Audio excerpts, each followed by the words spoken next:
In the early stages of gastric cancer, there is indeed a good chance for you to be cured. But now that it has deteriorated to the middle stages, the possibility of recovery has been reduced. But if you continue to actively treat it, it might still be possible to... No, I choose to be discharged. After more than 2 hours, Xuji stepped out of the hospital's door. A long period of chemotherapy has left him with thin, shedding hair and a pale and listless body.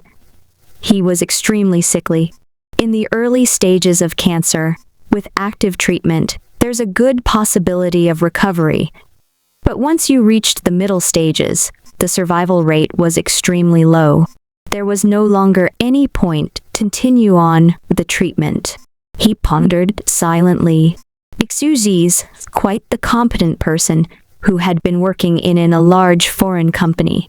But now, he has already spent more than half of the 500,000 to 600,000 yuans he had saved over the past 4 to 5 years. He had worked hard for several years, all for nothing. Thinking about it now, all he had to show for his efforts was being afflicted with terminal disease at a young age, and little more than 200,000 yuans left in savings. He had never truly lived life and spent time doing what he enjoyed.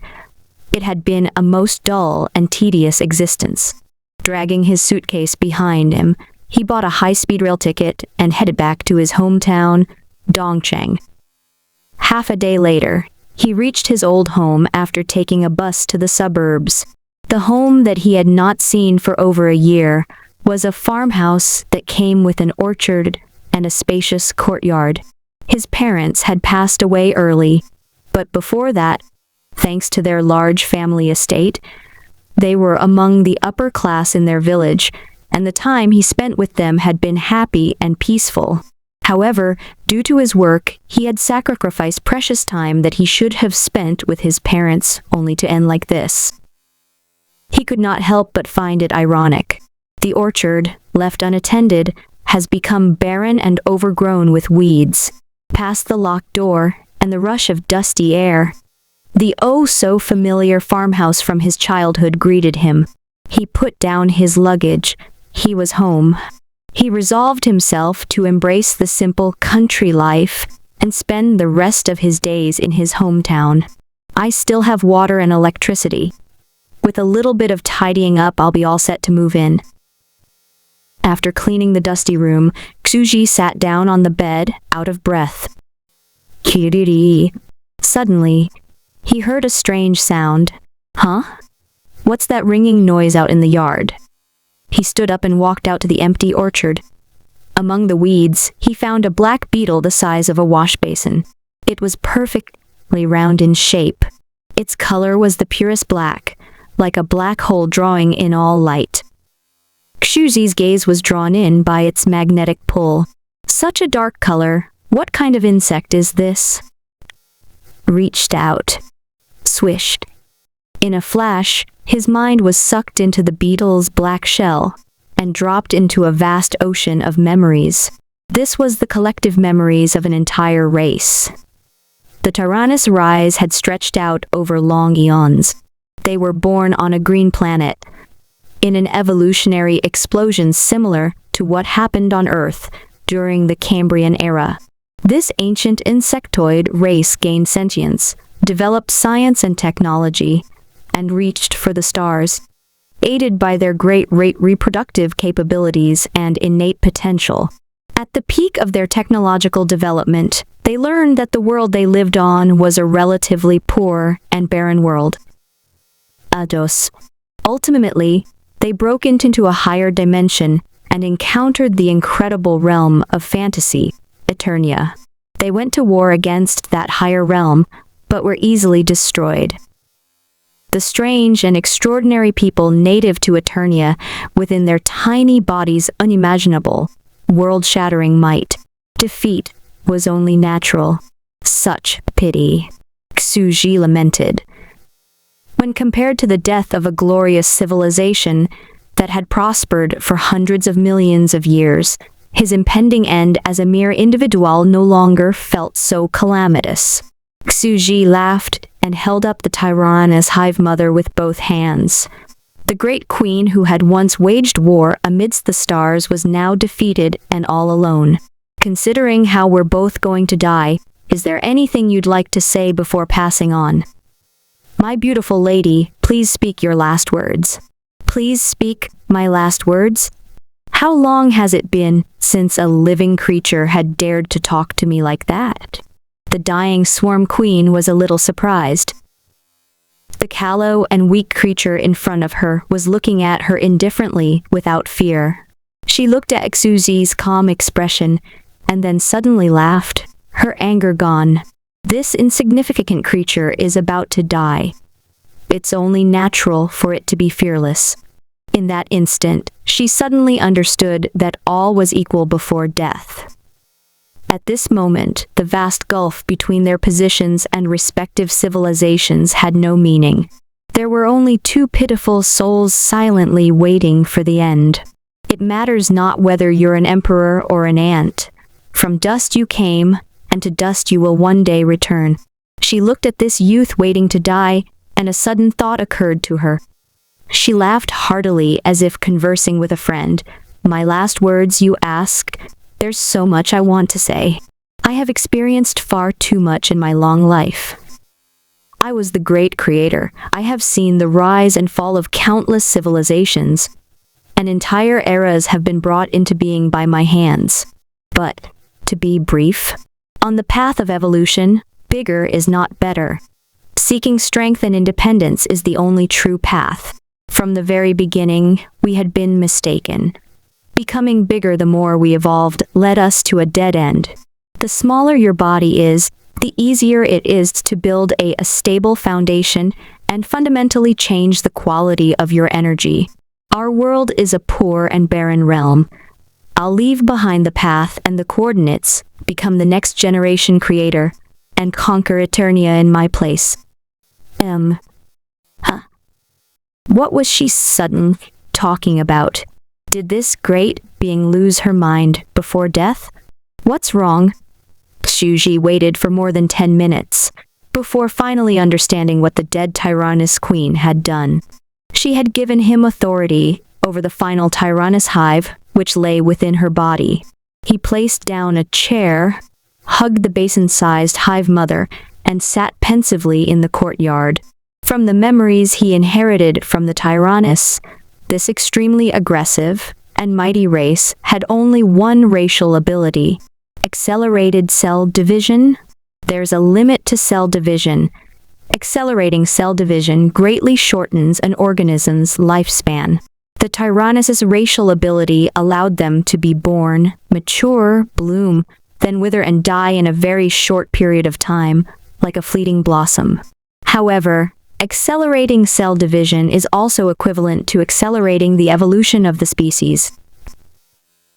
Xuzi's breath quickened. The birth and evolution of a species usually takes a very long time, but accelerating cell division and reproduction would greatly reduce that time span. How many years does it take for a species to evolve? 3.8 billion years ago on Earth. The first primitive cells were born in the primordial ocean, an extremely long period of quiet, lasting more than 3 billion years followed before evolution reached its peak. The Cambrian explosion only happened 500 million years ago, during which the first true life forms began to appear in the desolate and lifeless ocean. Then followed the long Ordovician, Silurian, Jurassic, and Cretaceous eras. Earth's many epochs lasted hundreds of millions of years. Entire species rose and fell in a grand epic of extinction and rebirth. The precursors to the cavemen only appeared tens of millions of years ago. Before Mother Earth's great age, man's few million years of history is but the blink of an eye. But that billions of years long time span can be greatly shortened by the accelerated evolution of the Tyrannus. They can achieve an evolutionary explosion in only a few days. Xuzi keenly understood the terrifying potential of the Tyrannus. In his inherited memories, the Tyrannus hive mother was a mighty war fortress. Place the hive mother on a barren world, and she'll start producing living cells and spread spores throughout the world. With the Tyrannus ultra-high-speed cell division, within a few years, those cells would wildly multiply and evolve into entirely new species, producing new troops for the Tyrannus swarm. This race has infinite possibilities. Xuji thought this while looking at his courtyard. While the Tyrannus hive mother could populate entire worlds thanks to the Tyrannus ultra-fast evolution, it was impossible for Xuji to do the same. But perhaps he could start by placing Tyrannus spores in the courtyard's pond and create a physical model of the primordial ocean. According to the hive memory of the Tyrannus, the spores could spread and evolve anywhere. Furthermore, I can landscape the yard to create mountains and rivers. I'll create a miniature model of Earth and let loose countless Tyrannus spores to evolve within it. This idea filled Xuji with enthusiasm. Chronic illness, the torture of chemotherapy, and the death of his parents have made Xuji feel physically and mentally exhausted. He had even begun to wonder if there was any point to his boring life. But now, in his final days, he suddenly found something that truly interested him: the study of evolution. We were companions in dying. The Great Queen has gone on ahead, and soon I'll follow in her footsteps. But before that, I'll use her power to build an evolutionary sandbox in the yard and spend my final days enjoying myself. He laughed. This almost feels like the sandbox game, Minecraft. Xuji brought out the dusty tricycle that had been tucked away in a corner. Panting like a bald old man, he exerted his body, which had been hollowed out by chemotherapy, to pedal into town. He spent 30,000 to 40,000 yuans from his savings and brought back home a bunch of landscaping equipment. Back in his courtyard, he happily started to prepare. The area he chose for the sandbox was not large, and was only about 100 square meters. With garden hose and hoe, he shaped small mountains of soil, freshwater rivers, caverns, and various other geographical features. He then took out the high-temperature adductor he had purchased and grilled the entire area inch by inch, getting rid of all potential flora and fauna so that Earth's existing life forms would not affect the evolution of the Tyrannus spores. Getting rid of the microorganisms would have been difficult, but was thankfully unnecessary. They would only end up being assimilated by the Tyrannus spores and evolve into new species. Finally, he started working on the ocean, the origin of all life. In the center of the sandbox, he dug a large pond with an area of 40 square meters and poured in the salt he bought, with the salt-to-water ratio the same as that of seawater. However, a difficult problem presented itself. This was not a round planet, but a square sandbox with a surface area of 100 square meters. The basic structure of this realm was one found in ancient Chinese myths. The sky is round and the earth is square. The mythical land, huh? Xuji scratched his head. His body has deteriorated from illness, and it took a week of difficult labor before he could finish setting up the 100 square meters sandbox. That morning, he commanded the Tyrannus hive to begin mass-producing spores, which he deposited it into the ocean in the center of the sandbox. Evolution began. He instructed the Tyrannus hive: accelerate cell division by 10,000 units. Accelerating by 1 unit turned a day into a year. Accelerating by 10,000 units would make 1 day of the affected life forms equivalent to 10,000 years. But it was still unknown whether new species could be born under such conditions or if it was possible to recreate Earth's Cambrian explosion in such a humble sandbox. After all, the timescale was too different. This miniature world was located in Xuji's yard, and in the heavens above, the passage of the sun and moon could not be changed. 1 day becoming the equivalent of 10,000 years meant that this miniature world would have a 10,000 years day and night cycle, with 5,000 years of daylight and 5,000 years of nighttime, an eternity of darkness followed by sunlight, alternating every 1,000 years. What kind of species would be born in this uniquely harsh environment? On the first day, the pond in the center of the sandbox, no signs of change. The water remained so clear you could see the bottom of the pond. The next day, sand remained quiet. The third day, silence. The fourth day, nothing happened. Finally, on the fifth day, plankton started to appear in Xuxi's ocean, and the water became visibly cloudy. On the sixth day, to a visible extent, the plankton began to evolve, turning into green plankton-like life forms the size of fleas. The green color of life began to spread throughout the man-made ocean, filling it with vitality. Mother Hive, start setting genetic locks on the spore-borne organisms to limit their size. Xuxi frowned, silently giving out instructions. The yard was only so big, he could not allow them to get too large. Although according to the long evolutionary history of Earth, at this early stage, all organisms were either planktons or microbes, and it was not possible for larger species to appear. It was better to be safe and sorry and impose limits in advance. Also, the Tyrannus Queen had warned him that evolving to become larger was the wrong path to take. There was no need to deliberately increase the size of the Tyrannus. Maintaining their original small body size was the correct way to evolve. The smaller the body, the easier it was to produce qualitative changes in energy. Their size was now locked. From here on, true to their insect heritage, the ordinary Tyrannus species inhabiting the sandbox would not be any larger than ants. The largest species, even if it evolved to the level of a dinosaur, would not be bigger than a cat. An insect the size of a cat was already quite extraordinary, and a 100 square meters sandbox would be the equivalent of a small province for ant-sized creatures. Later in the sixth day, the great upheaval finally began. A long evolutionary journey, almost 3.8 billion years, was condensed into the first 6 days. And on the dawn of the seventh day, this world's equivalent to the Cambrian explosion began. Plankton grew and multiplied in great quantities within the ocean. After they had taken over the entire ocean, they started fighting each other for space.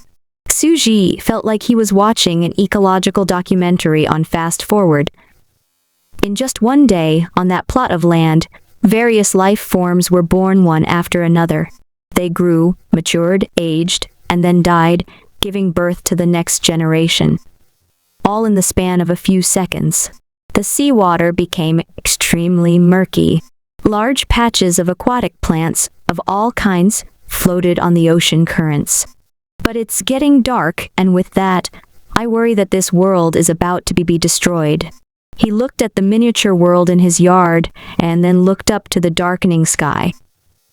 The last light of dusk left a faint afterglow in the corners of the yard. The blood-red sun was falling from the horizon, an ominous port of the coming apocalypse. Accelerated cell division and evolution, in the end, not the same as natural evolution. He had condensed 10,000 years into one day in reality, which meant 5,000 years of daytime and 5,000 years of night.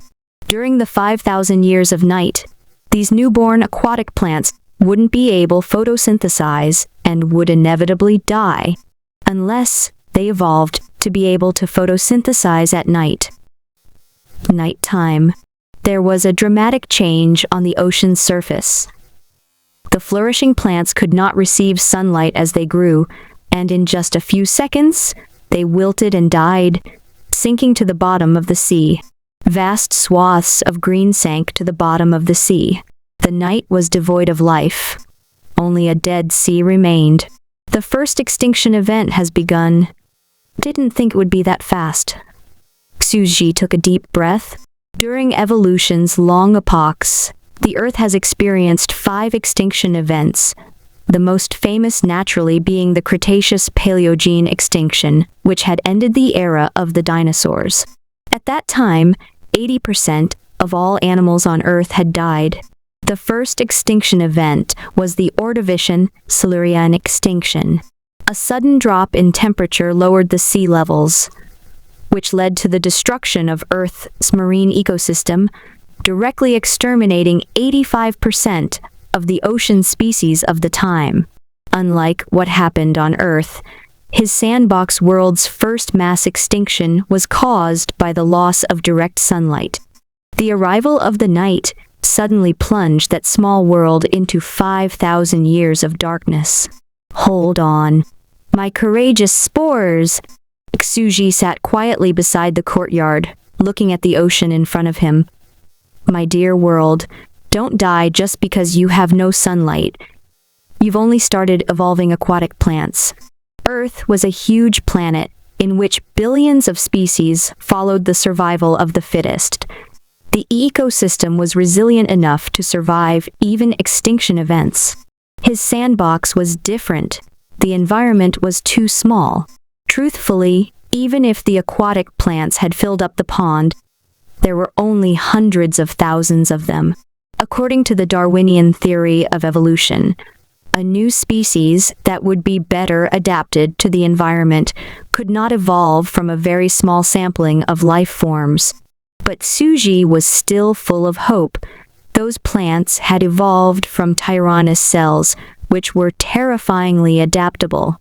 He waited quietly. The pallid moonlight spilled down on the courtyard. After about half an hour, a pale blue color started to appear on the dark ocean surface, which previously was only littered with dead plants. A new species had been born, soaking in the moonlight. The newborn plants started to photosynthesize. The blue plants were the size of ants and had delicately shaped leaves. Floating on the ocean's surface, they were able to survive even without direct sunlight by photosynthesizing the pale light of the moon. Quickly, in a matter of seconds, the plants grew, matured, and then once again died. It was like an X-rated home video. After they've survived the first extinction event, the plants rapidly evolved from generation to generation. Adapting frantically to the night environment, they gradually turned dark blue and took on the shape of rhomboids and round discs. Like seaweeds, they began to spread across the ocean's surface in order to better absorb the moonlight shining on the yard. Survival of the fittest. Another hour passed. As the only marine species in the sandbox, the aquatic plant that Xuji had named the blue moongrass had no competition and was soon out of danger. They began to multiply extensively in the ocean. Soon there were blue silhouettes everywhere, and the entire ocean turned a beautiful azure color under the moonlight. Another hour passed. The plant has evolved over tens of thousands of generations and began to form various sub-branches. There were angular types, slender types, oval types, deep-sea types, shallow water types, and eventually they split into 2 divergent species.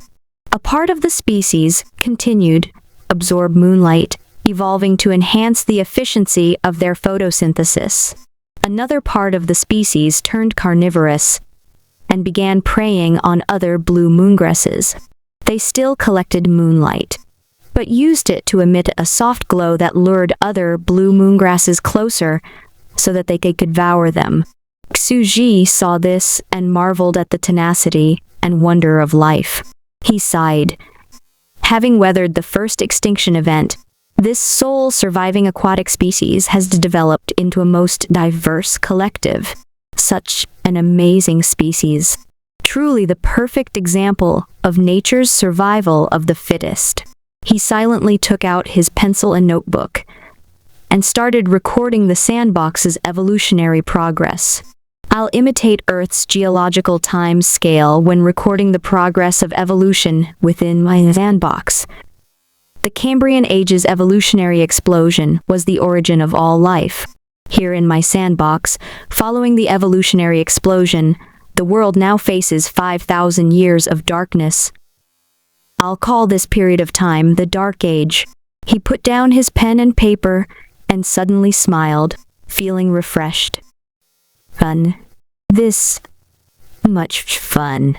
He excitedly turned to the first page of his black notebook and wrote down the following lines. During the Dark Age, the world was plunged into 5,000 years of darkness as the sun set and the moon rose in the sky. This sudden change drove 99% of marine life to extinction. The blue moongrass, which could photosynthesize moonlight, became the sole surviving species. They quickly reproduced, flourished in the dark ocean, and became the masters of this era. He put his pen down. As a terminally ill cancer patient who had been up all night, he was already exhausted, but he was nevertheless in high spirits. According to the Earth's evolutionary history, life originated in the ocean. After the Cambrian explosion, the first true life forms, aquatic plants, first appeared in the ocean. Then next in the evolutionary ladder, marine animals should soon appear. What kind of sea creature would evolve from Tyrannus cells? He looked at his miniature primordial ocean in silent anticipation. He stayed awake all night, waiting until dawn. The seventh day has finally begun. But contrary to Xuji's expectations, the first marine animals did not start appearing in the ocean on the seventh day. Instead, another horrific extinction was ushered in, because has risen. The moment the sun rose, the diverse blue moongrass species flourishing in the ocean rapidly withered. The plants accustomed to the gentle moonlight burned when suddenly exposed to the sun's harsh glare. They shriveled and sank to the bottom of the sea. Their structure, which enabled them to absorb light with extreme efficiency and thrive under the moonlight, instantly became the direct cause of their extinction, setting them on the path of destruction. Such is the thin line between success and failure. In an instant, the blue moongrass began to become extinct en masse. The second extinction event, it's here. In just a few minutes, a large expanse of the azure ocean quickly turned gray from the corpses of the withered blue moongrass floating on the ocean's surface. The complete destruction of a once thriving community was gruesome to behold. Such is death. The long evolutionary journey lasts billions of years. Countless species are born and then die. Such is the epic of a vast planet. The Tyrannus spore's evolution had been a long and inspiring journey. In just a few hours, Xuji has witnessed the rise and fall of a species.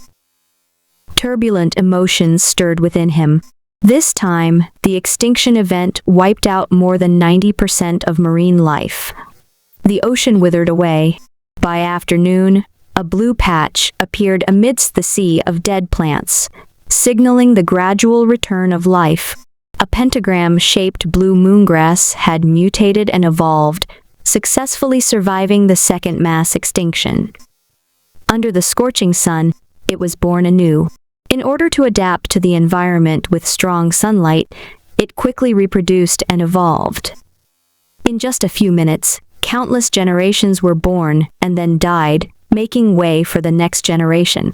Its blue color gradually darkened, slowly taking on dark purple hues. The final result was a pentagram-shaped seaweed with a mystical deep blue color. It had beautiful, mysteriously symmetrical leaves with a unique pentagram shape that could open and close. At night, it opened its leaves and flattened them on the surface of the ocean to absorb the moonlight.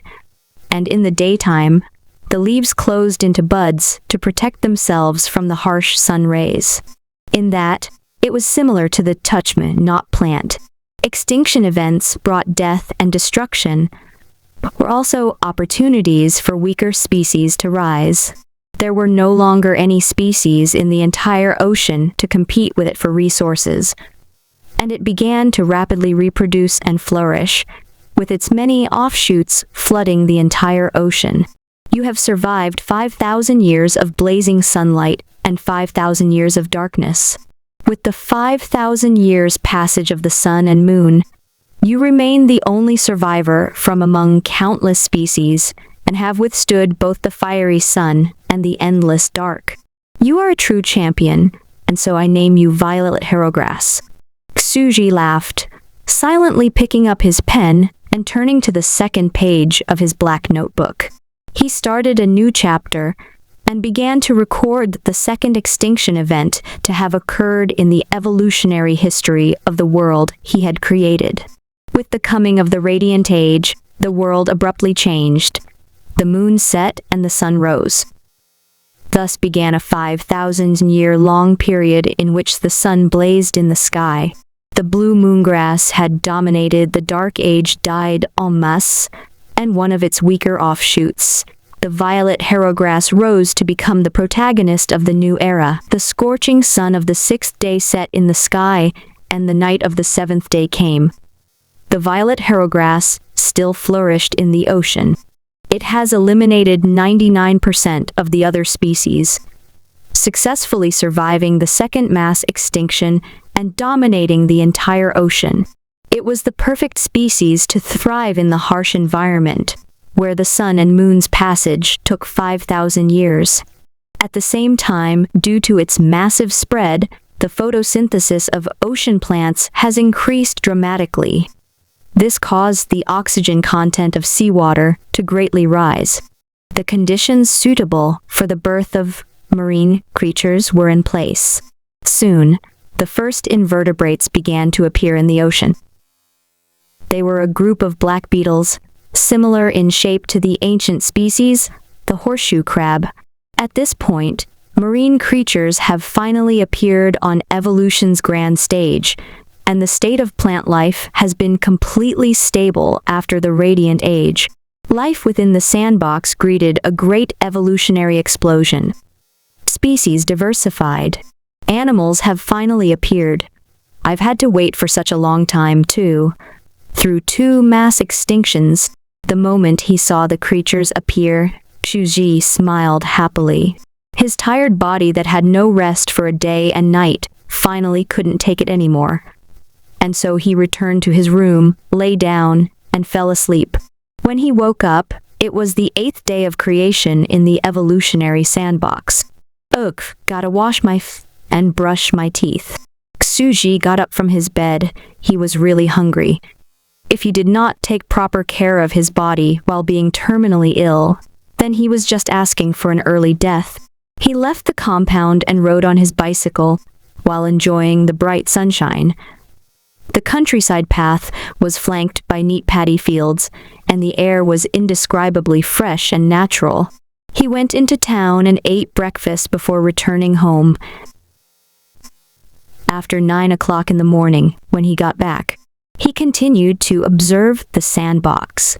After one night, the 40 square meters miniature ocean, comparable to the size of a swimming pool, has changed dramatically. The ocean was alive with sea creatures. They were everywhere. The violet herograph had evolved into all sorts of strange and bizarre aquatic plants, some of which looked nothing like their great ancestor. As the dominant plant species, all of the ocean's plant life was its offspring. As for the oceanic creatures, the dominant species at the top of the food chain were the arthropods. With their sturdy exoskeletons, they possessed the strongest armor and had no natural enemies. The strongest of them all, an ancient trilobite-like insect, dominated the oceans. They were the first creatures to evolve eyes. With their revolutionary visual system and their sturdy shell, all organisms were their prey. They've already evolved the game-changing organ, the eyes. Xuji had just returned from breakfast and was a little shocked to see there were already such creatures. Most living creatures had eyes. This was common sense in the modern world. But in the Cambrian period, the first marine species were all blind. All living creatures were eyeless and swam blindly in the sea. For those who had evolved eyes, beating a group of sightless creatures was all too easy. They instantly ascended to the top of the food chain and prospered. The species with eyesight became the food chain's mightiest creatures and started to reproduce in large quantities, quickly eliminating the species that couldn't evolve eyes. The entire ocean soon entered into a new era where all creatures had the gift of sight. But even with the evolution of eyes, the age of the invertebrates did not last long. Another 5,000-year cycle of sun and moon passed, and on the 9th day, the true dominant species of the ancient era, the vertebrates, appeared. Xu Ji spotted a black fish swimming in the ocean. Different from the invertebrates of this era, which had sturdy exoskeletons armoring their vulnerable flesh, vertebrates had skeletons enveloped in soft flesh instead.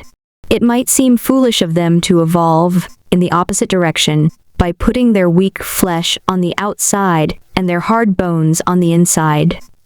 But thanks to a flexible skeletal structure built around their vertebral column, they were extremely dexterous. One side has heavy full-body armor with high defense, but is slow. The other side has light armor with low defense, but due to their superior dexterity, you can neither outrun them or eat them. Xuji was sitting in the chair next to the ocean, peeling an apple. He laughed upon seeing this scene. It was a very interesting, yet also reasonable evolution. Both were in a stalemate. On the 10th day, this balance was broken. A vertebrate species, a red-colored fish, had evolved teeth and jaws, becoming the first fish species with jaws in the world. Its axial skeleton now consisted of a spine connected to a skull, with powerful jaws and teeth that could easily bite through an invertebrate's outer armor. The second revolutionary organ of the animal kingdom, the teeth, has appeared. The teeth, the most powerful weapon of the era after the eyes, changed the ecosystem of the entire ocean in an instant. Those armor-clad ancestors of trilobites, shrimps, and crabs were preyed upon, their mighty defensive shells cracked open to reveal the tender flesh within. The carapace was no longer invincible. On the 10th day, the era where vertebrates reigned has finally come. This fish-like species had a mouth and swam by using its spine to move its tail.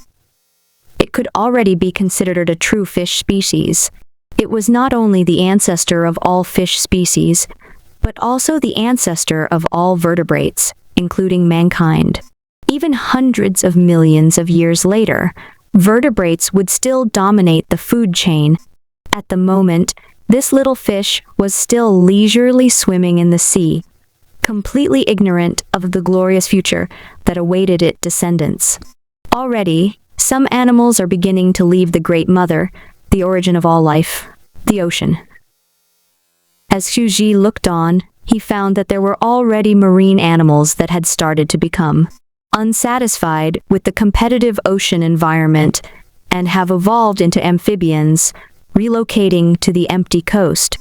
Marine plants have also started to climb ashore, becoming terrestrial plants, and filling the barren, yellowed landscape with patches of greenery. However, due to Xuji's imposed genetic limits, they evolved to become ant-sized, and even the largest plants were only finger-sized. After all, it is not better. The hive mother of the previous generation has stated before her death that there were mysterious life forms with enough power to destroy the world despite having tiny bodies. Compressed power gets concentrated and distilled. Energy compressed into a small body will undergo a qualitative change. These tiny primordial species had extraordinary potential. As Xuji made that observation, he started a new page in his evolutionary records. Taking notes with his clear and beautiful handwriting, he named the new era the Revival Age. The Revival Age ushered in new life. This era saw the explosive birth of many animal species. The appearance of the first marine animals started an age of great prosperity and heroic competition. Invertebrates relied on their hard carapaces to dominate the ocean for a time, briefly becoming the masters of the era. Then vertebrates were born, and with their superior dexterity, they defeated the invertebrates and became the true masters of the revival age, ruling for many long epochs. Xu Ji finished writing down everything and closed the notebook silently. He also turned around and walked away from the harshly competitive sandbox world. It'll be quick now. In the time it takes for me to finish breakfast, the spores should finish leaving the ocean and evolve into terrestrial species. Even when granted such a small patch of land to reproduce in, the Tyrannis spores had evolved into many diverse species and formed the beginnings of an ecosystem. Xu Ji suddenly frowned. However, who knows how long it'll take for intelligent life to appear? Since there's already an ecosystem, why don't I do some tests? He looked at his hand and considered cutting his finger and letting his blood drip into the sandbox. The species that absorb his genes would be able to quickly evolve into intelligent humanoid creatures. But after a moment of thought, he rejected this idea. Human experimentation made him feel a little uneasy. I remember there's a zoo in town. I could quietly collect the fur of a few monkeys and acquire their genetic samples. He immediately headed out. A few hours later, Xu Ji entered the zoo.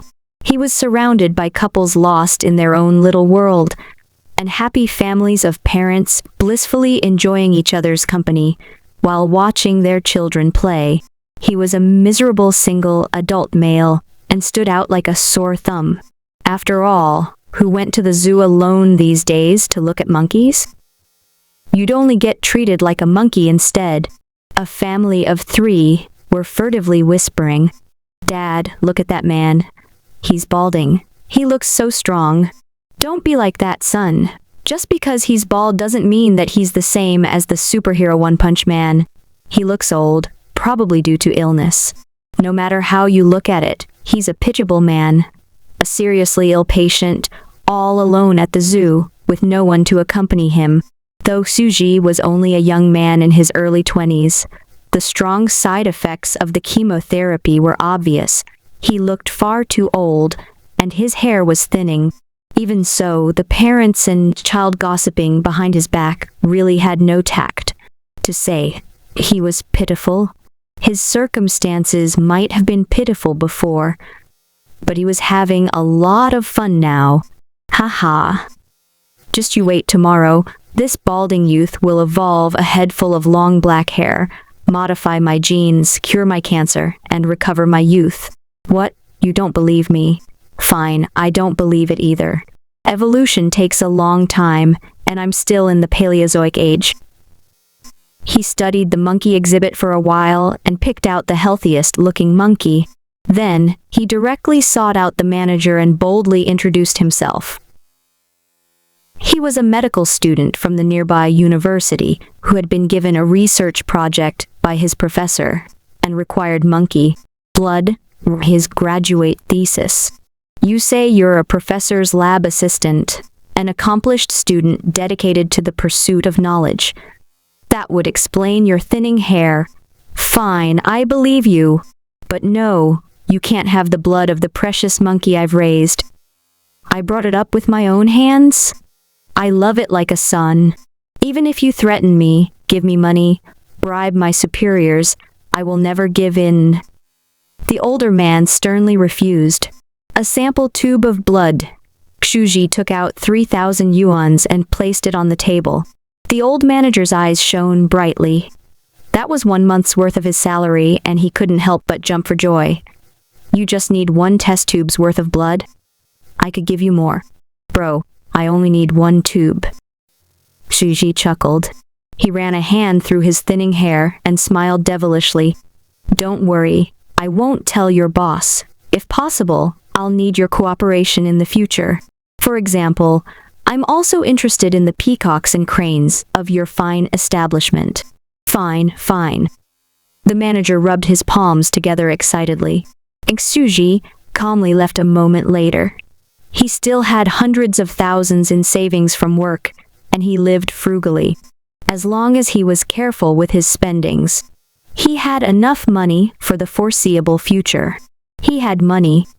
His balding was him getting stronger. So what if he had an attitude? Screw the rules, I have money. After considering his options, he also picked up a few termites he happened to see on the side of the road. After all, termites were really strong relative to their size, and they were free. Late in the afternoon at around 5 p.m., Xu had just gotten back to his front gate when he suddenly heard someone call out to him, "Hey, are you Suji?" Xu turned his head and looked back at the countryside road.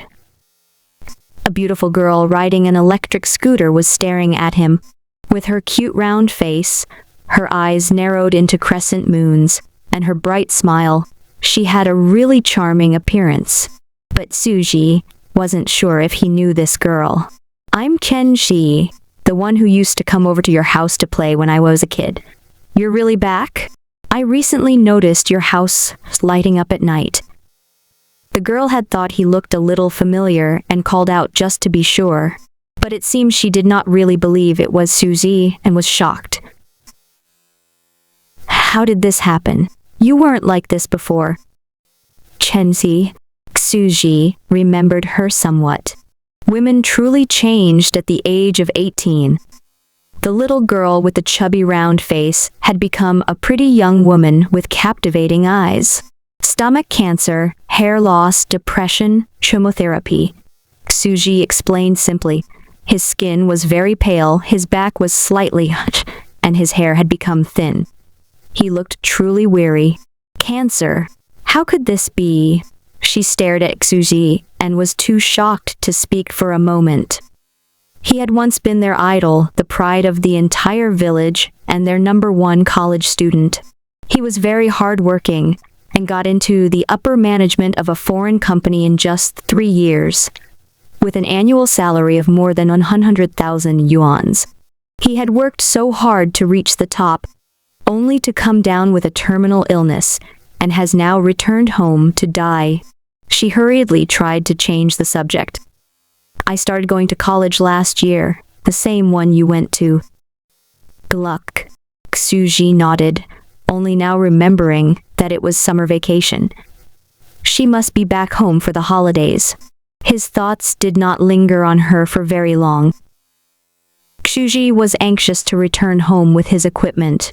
After all, who knows what those absurdly adaptable Tyrannis species would have evolved into after half a day left to their own devices. Previously, he had despaired and silently waited for death. But now his boring life has become so unpredictable and interesting. He was so high right now. It was like being on drugs. He felt bliss even while alone. "You're leaving?" Chenxi didn't stop him. She had a complicated expression on her face. Pursing her lips, she gazed at the idol she had once yearned for. He clearly did not want to face her, and his optimistic attitude was obviously faked. After all, he was going bald. That sorry amount of hair. It hurts just thinking about it. The dream she'd been chasing after had suddenly come crumbling down, but they could still be friends. She called out far too loudly. "Hey, come over at sometime, will you? If you ever need anything, you could always discuss it with us." Xu's brain hurt. Why is everyone staring at my head and making melancholic faces? I'm telling you, this is perfectly normal after chemotherapy, okay? Even if his cancer hasn't been cured, now that the chemo's stopped, he should gradually recover and his hair would definitely grow back. It's time to evolve a powerful, naturally bald species and have them taste the power of One Punch Man. Xu scratched his head as he fantasized. He had returned to the courtyard and was examining the pond. After the Tyrannis species had climbed ashore, they reproduced at a truly frightening pace. The 100 square meter miniature world was full of life in almost every corner. The mountains were full of greenery. Exotic plants grew on the plains, and animals swam in the rivers. There are now freshwater fishes as well. They've left the sea and adapted to freshwater rivers. It took them only 10 days to evolve from single-celled organisms to complex multicellular life forms and achieve biodiversity. It's simply terrifying. If he hadn't used the mother hive's authority to make it so that the Tyrannis could not leave the sandbox, they probably would have already spread outside. The devil only knows what kind of devastation these Tyrannis species would cause once they invaded Earth. The mother hive had absolute control over organisms born from Tyrannis spores. In fact, these animals all shared the same distinctive trait. To some extent, they all resembled insects. After all, their initial genes and initial race was that of an insect species. No matter what they evolved into, they could not escape the fact that they were essentially insects. Evolving a fish-like gene resulted in an insect fish, and evolving a human-like gene resulted in an insect man. It was already a miniature world with a complete ecosystem. Dreadfully sorry, but it looks like I'm the evil scientist. I'll enjoy building my sandbox and experimenting on you all. Now, I'll start by randomly picking one lucky species for my genocidal experiment. I'll try adding monkey and termite genes. Most of the species will die, but the survivors will be reborn as the ancient insect apes of the Paleozoic era. Xuji put on the blue plastic boots he had bought and entered the huge testing ground. He trampled over countless ant-sized plants and animals along the way, but he didn't care. It's survival of the fittest. Being trampled to death by me only means that you were unlucky and have been eliminated by natural selection. He squatted down and silently examined his future test subjects. I'll pick the species with the most potential to evolve into Homo sapiens. He thought for a moment, then added, "Oh yes, preferably a bald one." After a long search, Xuji decided on the most suitable species. It was a beetle-shaped creature that possessed a vertebrate's skeletal structure, with joints armored in black chitin. It's armored and dexterous, with the advantages of both invertebrates and vertebrates. Most importantly, its head is also armored, which means no hair. You're it! Lucky you! You get to be the Homo sapiens overlord of the next few epochs. Xuji picked up the beetle with metal tongs and placed it in a clear test tube. Then he looked for the food to feed this species and moved to a new test field that was only a square meter in size, where he scattered the food. He accelerated cell division speed by 10,000 units. After a mere 10 seconds, the number of the beetles immediately exceeded 100,000. Xuji picked up a large number of transparent test tubes and placed them on the ground. Here, be good and get into the tube yourself. Line up. 300 per test tube. Under the influence of the mother hive, the ants, one by one, lined up to enter the test tube. Next, Xuji numbered each test tube. He diluted the monkey blood and dropped it into each test tube. He then instructed the mother hive to make the beetles pierce themselves, causing their body fluids to mix with the monkey blood. The acute hemolytic transfusion reaction that followed instantly wiped them out. Survival of the fittest. After 2 days of testing, countless batches of test tubes, and tens of millions dead, mutations allowing them to survive rejection finally started showing up. Samples from 3 test tubes, Myewo-2, 2041, and Tuifu 415 accepted the blood transfusion and survived. This did not necessarily mean that they've perfectly accepted the new genes, though. Also, they could just be one-off aberrations. He selected the most successful specimen from among the 3 test tubes, the creature from test tube 2041. It was an ant-sized creature with abundant hair that looked like an ape covered in black armor. He named it the Baboog ape. Unfortunately for Xuji, however, the creature also had a luxurious head of hair to complement its ample body hair. The great ape, now in a test tube, was banging on the glass wall, bellowing out odd, incoherent cries. He listened to the syllables, Badi, Baldai, Di, Baldi. The roar gradually transformed into a familiar word. Was dumbfounded. I wanted you to become bald, but you grew a head full of luxurious black hair, and not only that, you dare call me a baldy. Dude, you're out of line. My thinning hair is obviously a short-term aftermath of chemo. Give me 1 month off chemo, and my hair will grow back. Xuji took a deep breath. He felt that he should crush the impertinent creature. Ha ha ha, I can't accept this. Death before disgrace. I must be the only creator in the world to be mocked by his own creation as a baldy. You're just a newborn baby. Yet you dare to mock the great creator who gave you life. Traitorous heretic. This is clearly a brutal, vicious, psychotic, and warlike species. A scourge to all life that must be dealt with. But no, if I think about it, this creature was the only success from among countless test subjects. I can't kill it now, so I'll suffer this indignity for the moment, and write its name in my little notebook. I'll kill it later. The poor creature was completely unaware that the snarling syllables instinctively emitted after its birth have made a certain vengeful and narrow-minded creator harbor a grudge. In a future era, this would bring down calamity on its descendants. This grudge, I'll settle it another day.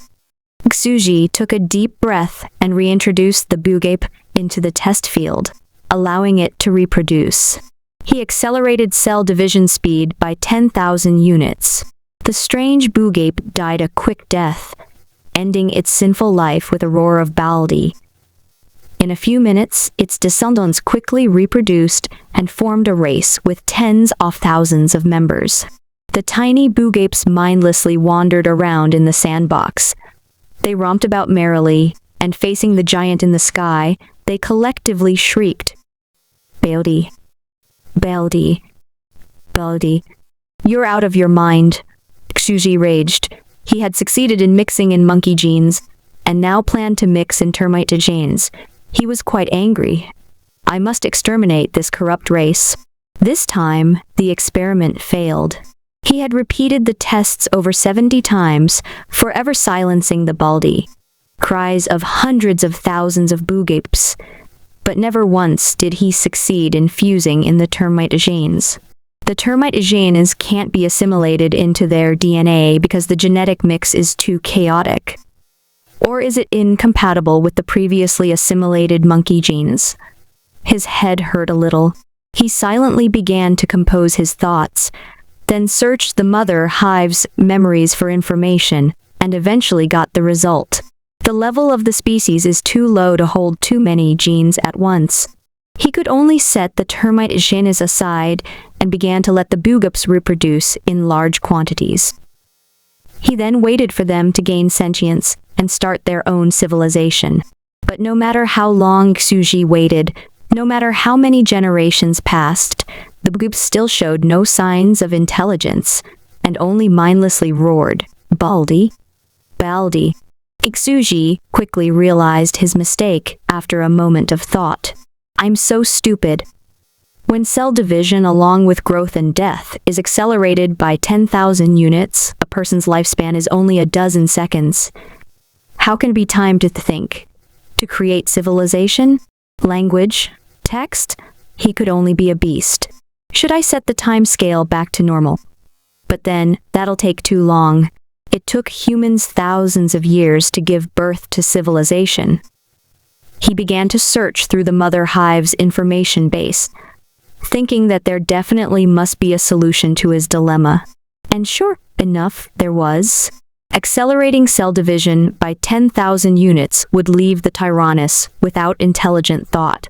They would only be able to rely on sheer numbers, culled by natural selection, to quickly evolve and adapt to the environment.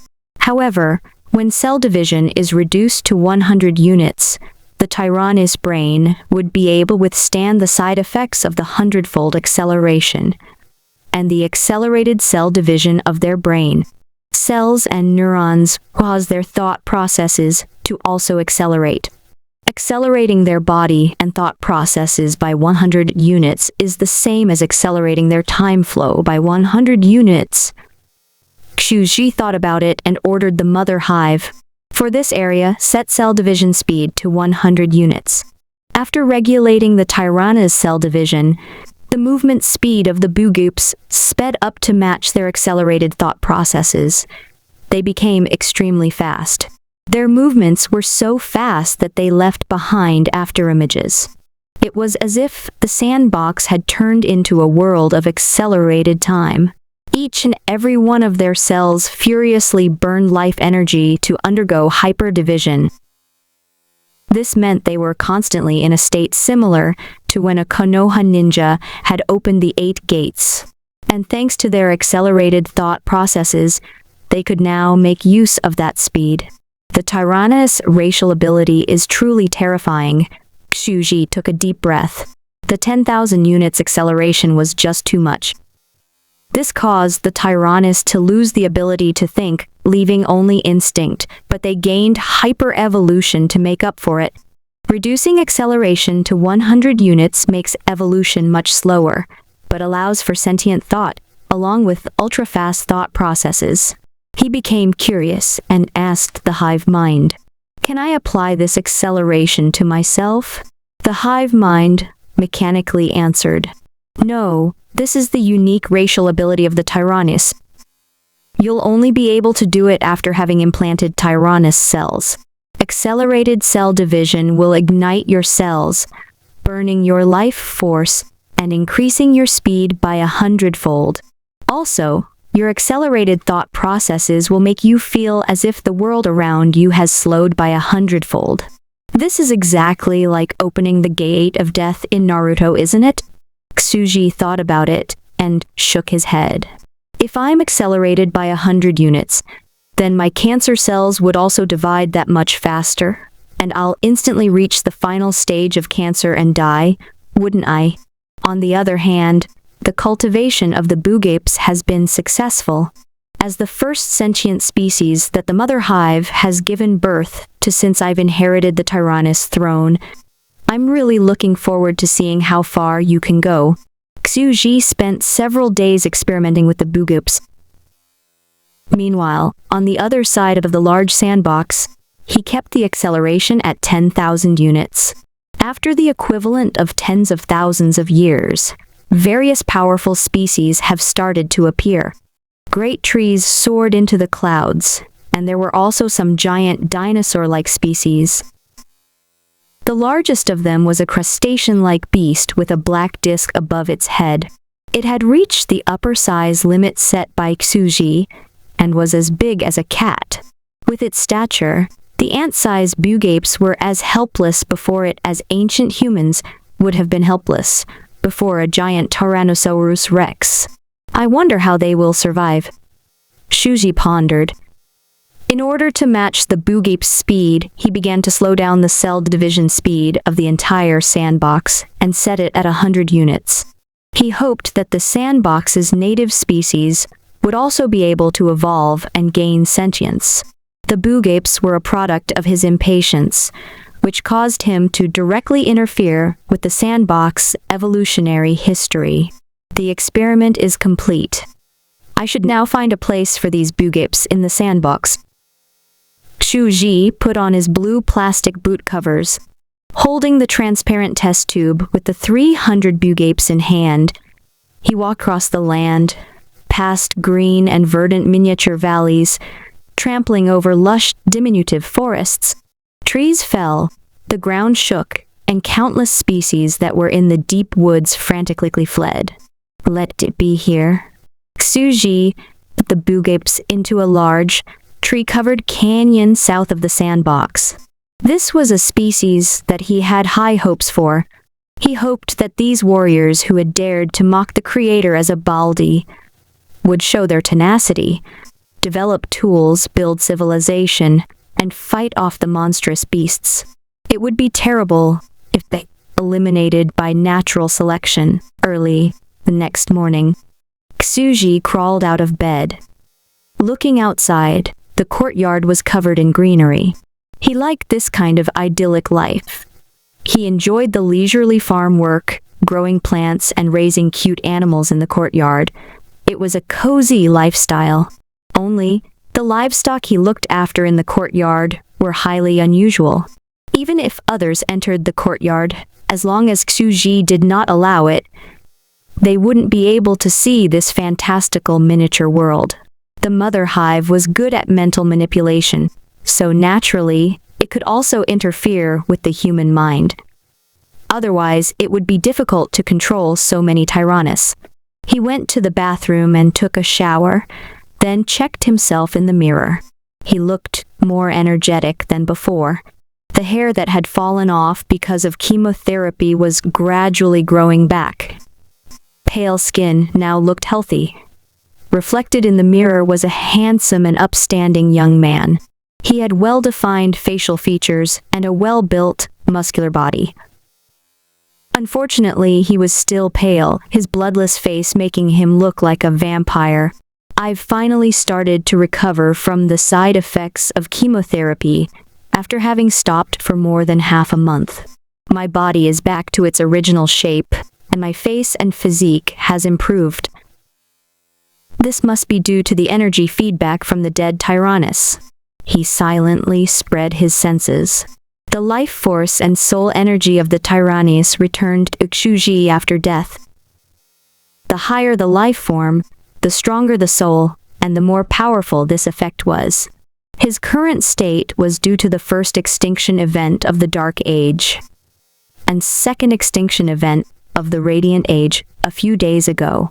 Although the creatures that died were only the most primitive life forms, what they lacked in quality, they more than made up for it in quantity. Xuji had only finished absorbing their energy last night. Most importantly, I have hair again. He smiled brightly for a moment, feeling like his life was back on the right track. The side effects from chemo have been taken care of, and my body is no longer in such a poor condition. But no matter how healthy my body is, or how much soul energy it absorbs, I still won't be able to get rid of my cancer. The stronger my body gets, the stronger the cancer cells will become. Despite everything, he was in a very good mood. He rode his bike to the far side of town for another breakfast, then took a rare stroll around the village. He walked along an unassuming dirt road lined with paddy fields, sidestepping the occasional pile of cow dung. The countryside atmosphere filled him with nostalgia. Xuji was suddenly stopped by a round and dusky elderly woman carrying a basket of vegetables. "Aren't you Xuji? I didn't believe it at first when little Chen Shi said that you were back." Xuji stopped walking. "So, I heard that you're sick with cancer?" The lady muttered abashedly. "Right." Xuji nodded. "Oh, that's not good," the lady exclaimed heatedly. "You have a terminal illness and the Xu family has no other offspring. What are we going to do?" "Actually, my daughter is a very nice girl. Look at this." Reobate. "You know that I have a terminal illness. You'll introduce me to someone straight away and make sure I at least have children to carry on my bloodline. How friendly can you get?" But this lady's relationship with his family was probably that good, or else Xuji wouldn't have failed to recognize her. Then why was she pushing her own daughter into the tiger's den? "You know, I've made some money in the city and can't wait to inherit it after my death, right?" "Ha! Just because I'm no longer bald doesn't mean that I've gotten weak." Xuji was just about to refuse when a familiar girl with a cute round face suddenly appeared. accompanied by a couple of middle-aged women. It was Chen Shi. "Just ignore her," she hurriedly said. "I heard from my mother that the pig lady was bothering Suji." "I knew it. You're trying to marry off your daughter, aren't you? That girl's ugly as hell, has an explosive temper, and even beat up her husband. Even her husband's run away, and you want my Suji to take over? Ha! It's you again, you little tramp. See if I don't teach you a lesson." The short, fat lady who was called a pig was angry, but when she looked at the glaring women surrounding her, she lost her nerve. "And away. Shui, I'm telling you, pig lady is the only one in our village who isn't a good person." "Wow." Chen Shi glanced at Suji casually, then shouted out in surprise, "How did you get like this?" "Hey, you weren't like this a couple of days ago. You were balding, really bald." "This sudden improvement is just too amazing." Chen Shi's mother, Aunt Li, was standing close by. Suji still remembered her. She scowled at Chen Shi, then smiled amiably at the tall and handsome Suji. "Girl, Suji has always looked like this, hasn't he?" "Suji, you've changed a little over the years though, and are even more handsome now. Come on over. Come sit a while at your Aunt Li's house." "Yes, let's go to your Aunt Li's house." The friendly basket-carrying ladies standing beside them also called out cheerfully. "Let's all go together." "No! Mom, he wasn't like this the other day. He was bald, like a Freyar, and even had a crooked back." Ken Shi was left behind, her mouth opened in shock, and stomping her feet in anger. "My daughter, how could you curse your older brother Xuzi like that? You're even calling him bald." Aunt Li was very angry. Xuji raised his eyebrows, and immediately felt much better. He felt like he had just regained his dignity. After all, a man's hair is the symbol of his virility, is it not? He was not able to refuse his enthusiastic neighbors. He couldn't turn down their goodwill. He bid Aunt Li to her house, a traditional Saiyuan, and sat down. The elderly ladies talked animatedly. They were heartbroken when they learned that he had cancer and gravely admonished him for not taking proper care of himself after his parents had died. Most countryside folk were simple and genuine. After he had started working, he seldom came back. Now, thanks to his current company, he started remembering a lot of his childhood memories. It gave him a warm feeling chatting with these elderly ladies who had watched him grow up and hear them worriedly nag at him. He felt relaxed and at ease. Before he left, the old aunties brought out their homegrown fruits and vegetables and home-cooked food and shoved them into his hands. "Child, stay and be at ease. Recuperate. Don't overwork yourself. You'll get better. We're sure of it." "Yeah." Shuji, with a warm smile. "He's definitely a body double. I can accept his hair growing back, but this change is just too much. He used to be fairly handsome, but now, after only a few days, he's like someone who stepped out from the pages of a shoujo manga. That face, that presence, it's just unreal. There's definitely something wrong." Ken Shi was lying on a wooden chair, stammering nonsense, her mind in chaos. Xuji pretended he couldn't hear her, acting cool and calm, but inside he was smiling like an idiot. His neighbor's enthusiasm and kindness had affected him more than he thought. He resolved to say goodbye to the busy city and return to his hometown for good. He'll start a simple life in the countryside and enjoy this simple warmth. He looked forward to such days. After chatting with his neighbors for a while, Xuji felt like he was truly back. He affirmed that he would recuperate in his family's old estate and promised that they'd meet often in the future, then started riding back home. As soon as he entered the house, he rushed straight to the sandbox to observe his boogapes and see how civilization has evolved. Though he had significantly slowed the Tyrannosaurus' accelerated evolution, one day was still equivalent to 100 years, with 50 years of darkness and 50 years of daylight. I've spent most of the day outside. In the sandbox world, the equivalent of 80 years or so should have gone by, Xuji thought.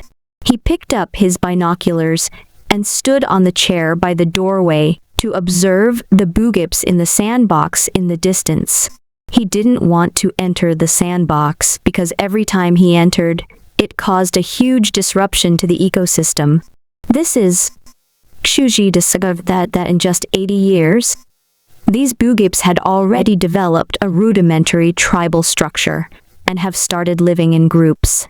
There were even the beginning of language and culture. But at this point, they were on the verge of extinction. A leading foreign expert in evolutionary theory once said, "In nature, most animals freely display their reproductive organs in order to attract a mate. But with sentient species, the opposite is true, because the first emotion that sentient beings possess is shame, which will make them cover up their privates when in front of the members of the opposite sex." It sounds absurd. The first thing a species does when it gains sentience is to put on underwear because of shame. Covering up the reproductive organs does not benefit the survival of the species in any way. Rather, it hinders the reproductive impulse and is detrimental to a species' ability to create offspring. According to evolutionary theory, a species that's so reluctant to reproduce should be eliminated by natural selection. But intelligence is unpredictable and consequently will give rise to many cases that do not conform to evolutionary theory, such as the human race. It was precisely because he sensed this unpredictability that Xuji had stopped accelerating the Tyrannus evolution by 10,000 units. Sentient species could not be born under such conditions.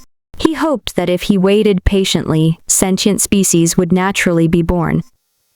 Then, they would go on to develop civilization, bringing him pleasant surprises and showing him new possibilities. Shame is a sign of sentience. I've succeeded. Looking through his binoculars, Xuji noticed that the boogips had started covering themselves up with small pieces of grass, just big enough to hide their private parts. He was delighted and smiled. Back then, those boogips could only cry baldi. Baldi. But now they've finally to develop language and civilization and are not so irritating anymore. Not bad at all. But they were on the verge of extinction. They just too weak. Even though Xuji had chosen the best original template for them, it took him 2 days of experimentation before he could evolve them into boogapes. During that time, life in the sandbox had gone through 20,000 years of evolution, and by the time they returned, they were already out of touch with the times. Because of their ancient genes, they simply didn't have enough tools to fight off attacks from beasts that had a 20,000 years advantage over them. If the Great Canyon that Xuji had chosen for them was not so abundant in resources, they would have already gone extinct. Xuji lowered his binoculars. Perhaps, due to my interference, this intelligent species had appeared far earlier than it should have.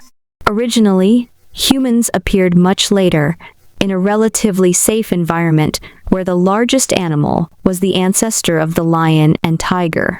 Therefore, mankind could survive long enough to start producing tools and make stone weapons and torches. But right now in the sandbox, it was the equivalent of the violent Jurassic era. Terrifying 10-meter-tall giantosaurs were everywhere, and the fight for survival was extremely harsh. The boogips would perish before they could display their intelligence. After all, knowledge and civilization took time to develop. Intelligence depended on knowledge, and knowledge took generations to accumulate. The boogips simply didn't have enough time. I can't let this continue. Extinction is definitely not an option. Xuji thought for a moment, and with a bemused expression, he returned to his room, logged into his laptop, turned on the wireless network, and went on Taobao to order what he needed. Looks like it'll be up to me to grant them the spark of civilization. Once Xuji finished placing his order, he shut down the laptop. I chose expedited air delivery, but it should take a day and a half to arrive in the countryside. If you can't survive that long, then it just means that you're not fit enough. In the afternoon, Xuji peacefully rode his bicycle around the countryside. He took in the fresh air, greeted the village folks, and had fun chatting with Chen Shi. He had run across the girl by chance, and Chen Shi was just as talkative as he remembered. Listening to her chatter on and on was not a bad way to pass the time, though her ulterior motive couldn't be more obvious. Throughout their conversation, she was gazing at him intently with the inquisitive eyes of a detective. She carefully studied his features, questioned whether he was a fake Xuji, and even asked to visit him at home, which he refused. Ha ha ha, what would he do if this girl stomps into his sandbox and wipes out a large number of species? Cry like a little girl? The next morning, Xuji returned from his morning run, slightly sweaty. When he got out of the bathroom, he looked at the table. The 2 packages he had ordered on Taobao have arrived right on time. In one package was a miniature potted plant, a juniper tree. The other package had a custom-made item from a Taobao shop. It was an exquisite sword only a little larger than a toothpick, made from metal alloys and decorated with luxurious patterns. At this moment, the Bugape clan had endured for a day and a half, which for them was 150 years. They were becoming increasingly few in number, and were on their last legs. They were truly on the verge of extinction. It's time to take a look. Xuji stood up and headed to the courtyard. Adjust the time flow back to a normal rate. No acceleration. The southern part of Mesopotamia, where humans lived, was a huge valley with large forests of fruit trees and edible plants. In front of the valley was the Tigris River that always teemed with fish. Thanks to the abundant natural resources of this place, the Bugapes had managed to survive until now, but their end was nigh. Broken walls and corpses everywhere. Near a destroyed hut, the ground was covered with the Bugape corpses. Run!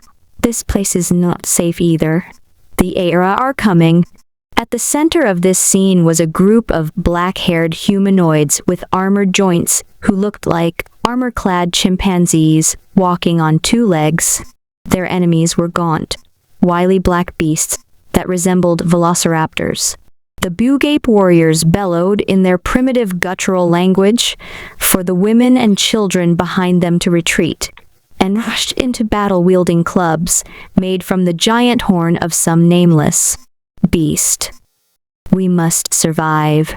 The fleeing women had dead expressions on their faces. Their movements when running away were like soulless puppets following a customary routine. The small group of Bugape warriors desperately fought. Copious amounts of blood flowed. Soon, they got chewed to pieces and turned into raptor food. The smell of fear was thick in the air. Xuji looked at this scene and sighed, feeling somewhat sympathetic. Next to him, the hive mind dispassionately commented, "The Tyrannis are an extremely prolific species. Those creatures are little more than cannon fodder. Unless they can ascend."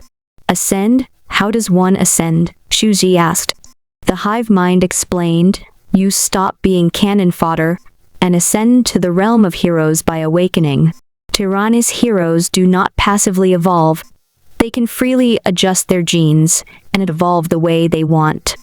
Among the billions of Tyrannis that are born on a planet seeded with spores, there will always be a few that can ascend to become leaders and open their genetic locks.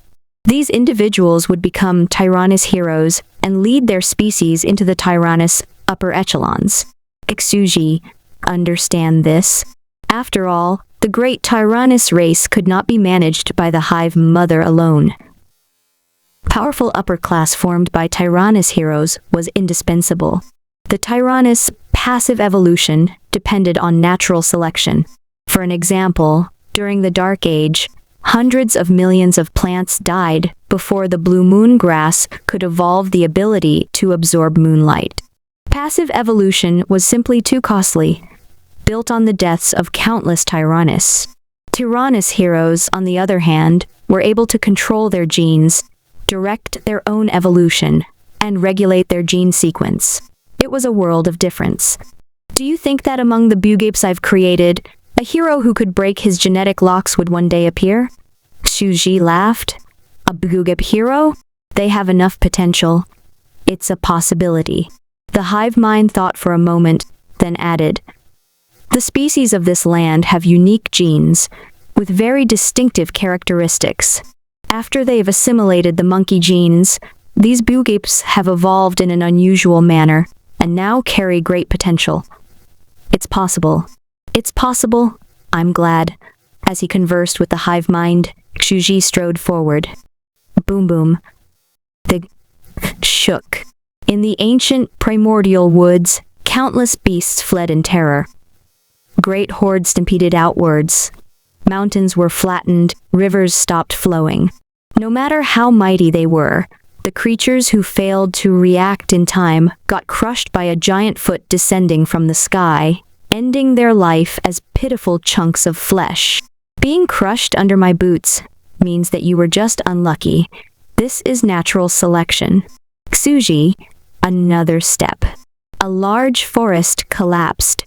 Amidst the trees, the terrifying beasts who were feeding on the corpses of the recently killed bugapes were also stomped to death before they could even make a sound. Tsuji strode quickly to catch up to the fleeing bugapes ahead. Oh my! What is that thing? How could there be a creature that large? It is 10,000 times larger than the great behemoth Fenba. With one foot, it crushed the dreadful Era. We can't even see the top. It's a colossal giant at least over a kilometer tall.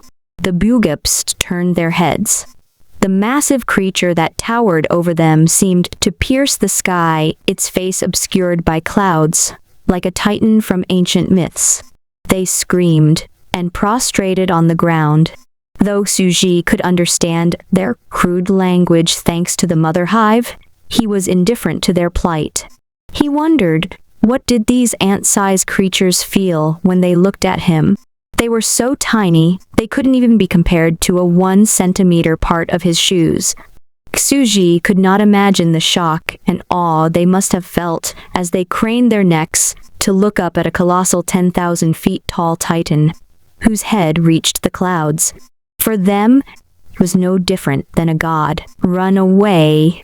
We have had countless giant beasts attack our tribe before.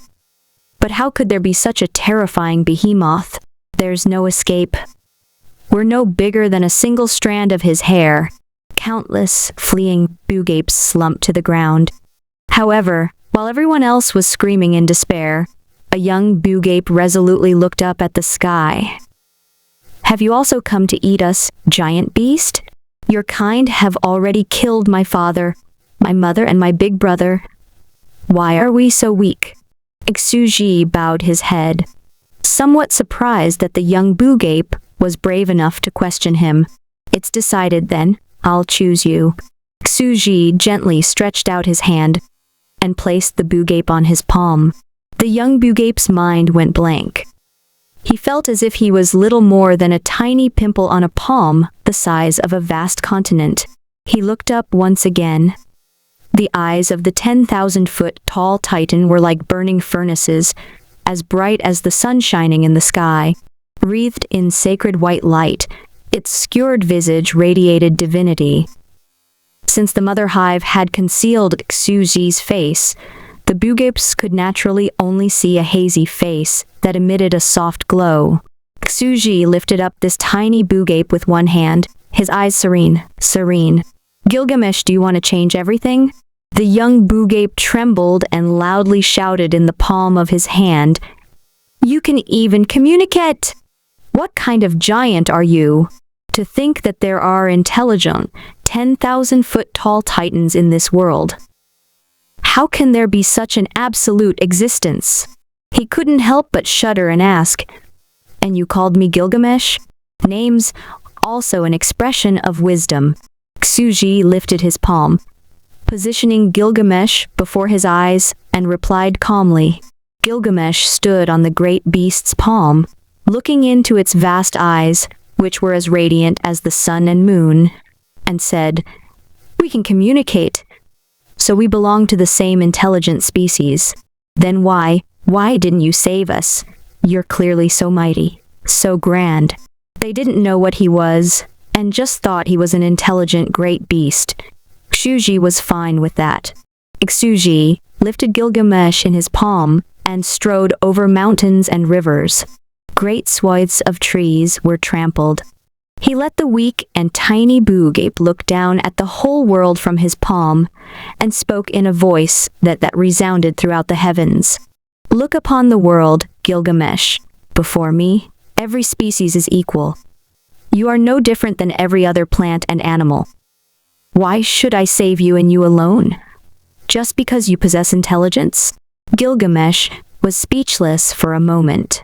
Then he began to despair and shouted violently, "Then why have you come looking for us?" Xuji said, "No one can save you. Do not presume that anyone will save you. Only you can save yourself. But I can grant unto you the methods of civilization.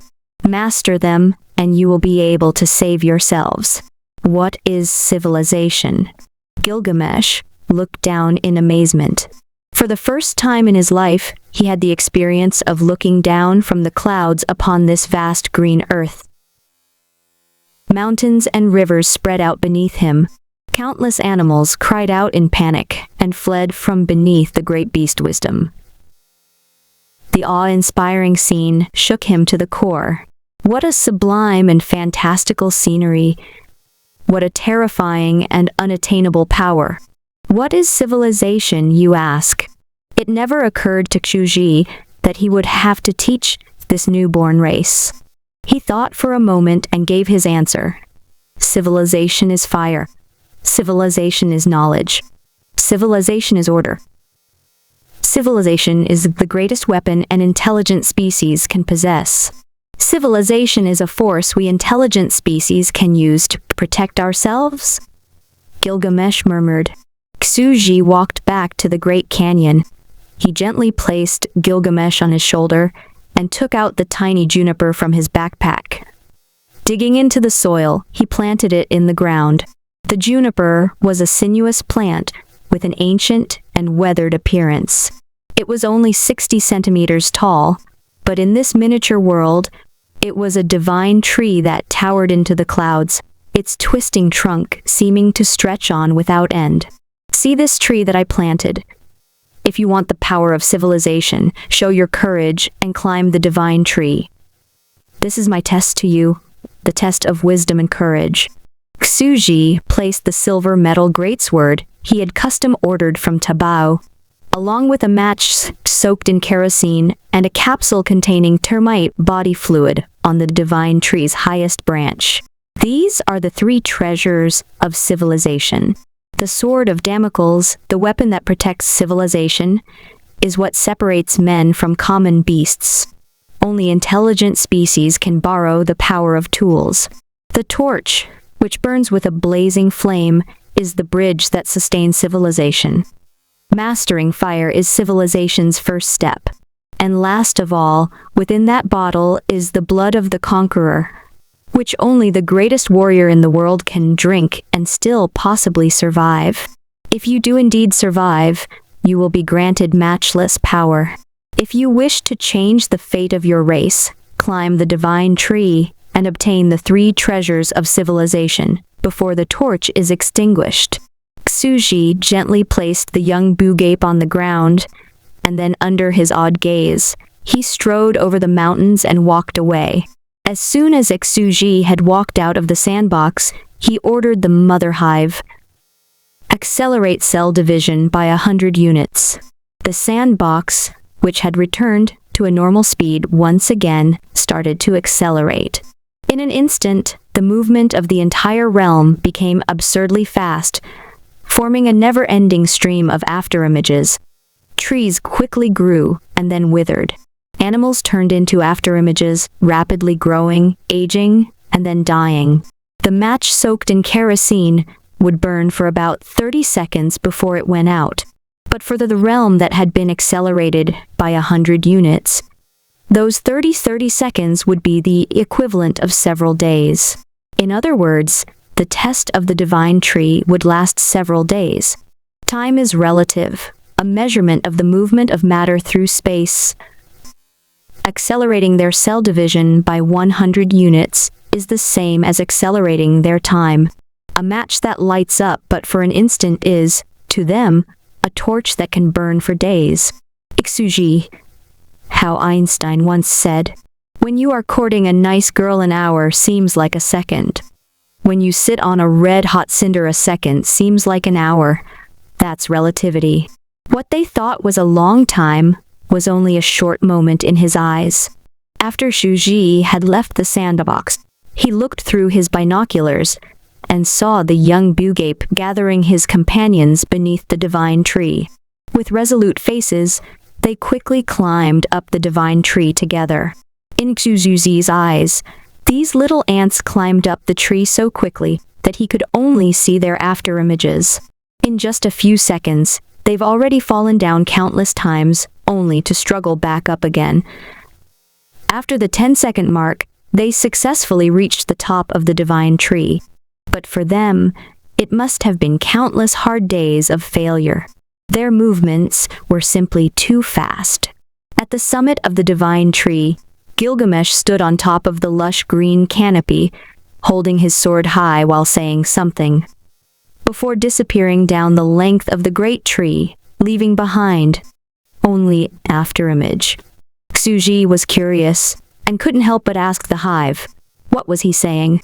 The hive mind brought up the scene that Xuji had just seen. To think that in this world, there could be such a grand existence as the great beast of wisdom.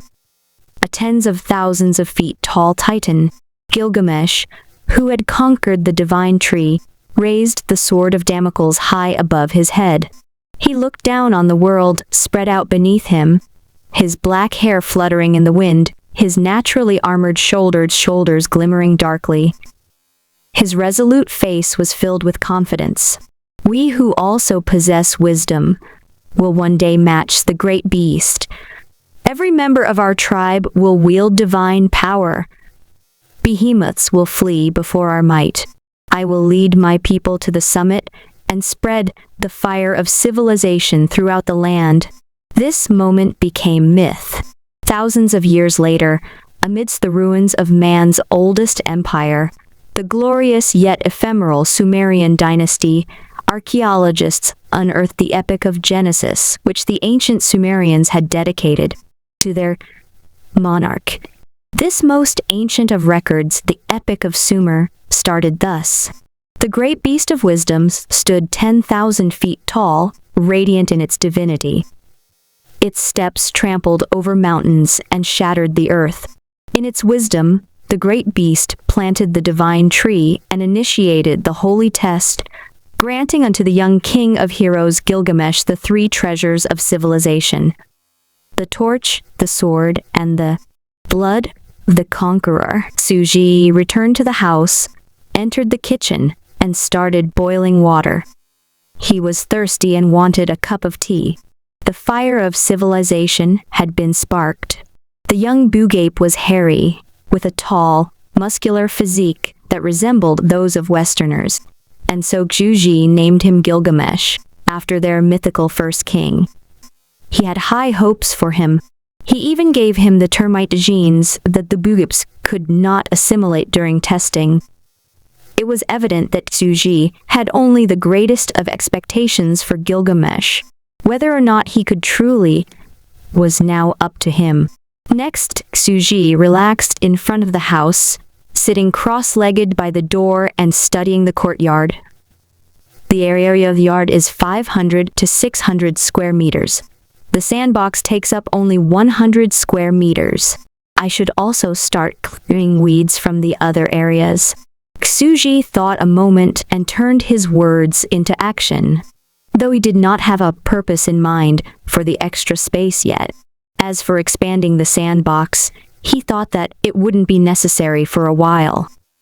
An excessively large area would be difficult to manage. The current size of the sandbox was already enough. Knock. A moment later, someone started knocking on his front gate. Shuji put down the hoe and opened the gate. Chenxi stood outside, carrying quite a lot of food in her arms. She looked at him curiously, then turned her head and intently stared at the yard. "Oh, you're doing some gardening?" "Yes, just trying my hand at it. Exercise is good for the body." Xujuji picked up a towel and started wiping off his sweat. She couldn't see everything in the sandbox and thought he was just doing some gardening. "I didn't think you were really serious when you said you were going to take up farming. You're a college graduate who has worked for a foreign company. What's more, you're supposed to be terminally ill, right?"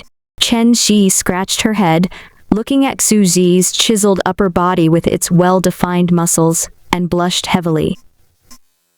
"Big brother Shuji, I'll put the food here. Do you need help?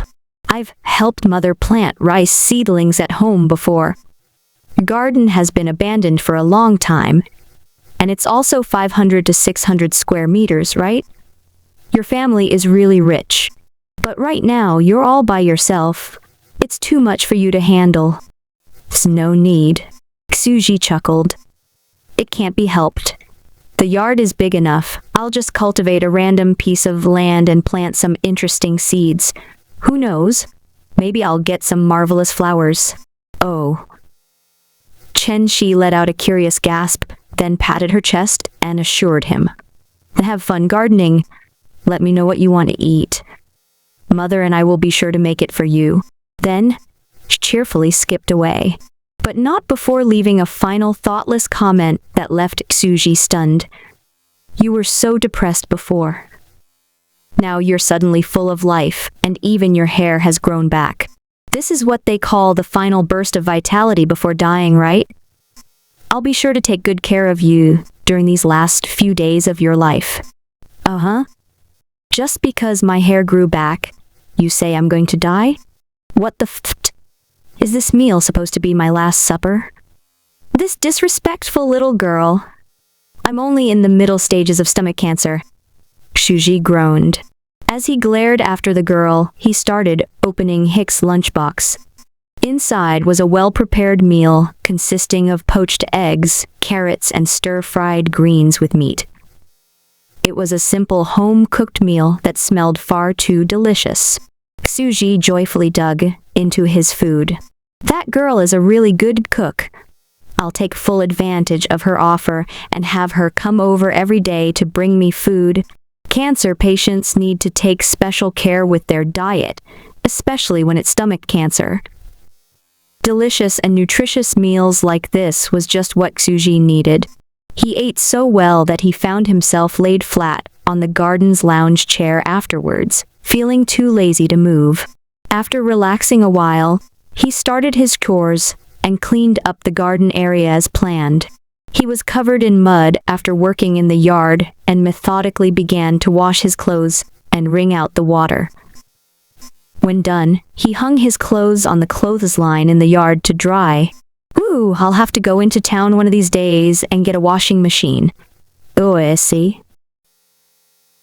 The next day, Chen Shi was back as promised to deliver her lunchbox. Xuji looked at her cute round face that was filled with sympathy for his terminal illness and felt that he was absolutely okay with this. He was relaxing at home while enjoying some garden work. He even had someone to take care of him and deliver him delicious food daily, making him feel that the world was full of goodwill. Could there be idyllic farm life than this? No, it could not. Thanks to this exceedingly pleasant and peaceful lifestyle, Xuji was beginning to feel like an enlightened ascetic. For Xuji, it had only been a short day, just enough for 3 meals and a light nap. But for the sandbox, 100 long years had gone by. for the Bugapes whose average lifespan was only 40 to 50 years. 2 generations had passed. Had the callow Bugape from that time handed over the torch of civilization and died of old age? No, not at all. He greatly prized Xuji. Xuji had carefully documented the progress of their civilization. In the first decade after Xuji's departure, Gilgamesh led the Bugapes as they continued their retreat. He learned to wield the power of fire and was amazed at its miraculous versatility. Fire cooked food, fire drove away wild beasts at night, and fire provided warmth when it got cold. The use of fire represented the birth of civilization, and the sword of Damocles Xuji had left behind was an invincible weapon in this giant primordial forest. Gilgamesh used the sharp weapon to slay countless great beasts, giving his tribe room to breathe. They began to fight back. In this decade, Gilgamesh was nearing his 30s and was in the prime of his life. He had become a tall and majestic leader, and the tribe's most powerful hunter. His people called him the Hero King.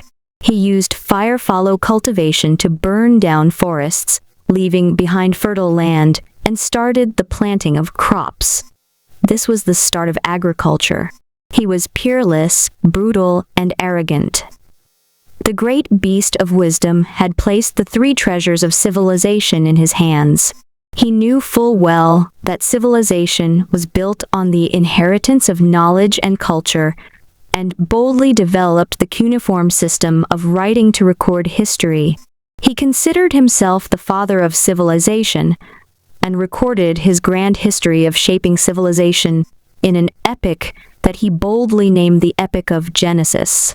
Though he was callous and tyrannical, he was also full of charisma. In his tribe, he had 131 beautiful wives. They bore him many strong and healthy offsprings, who inherited his stature and wisdom. But the Bugapes only had a 30 to 40 years lifespan, and Gilgamesh was soon in his late 30s. The great hero had reached the end of his lifespan. The Hero King who had boldly wielded the sword of Damocles was now old and decrepit. In a wooden treehouse, red-hot flames blazed within the fireplace, dissipating heat waves. This is the flame of civilization granted to me by the great beast of wisdom.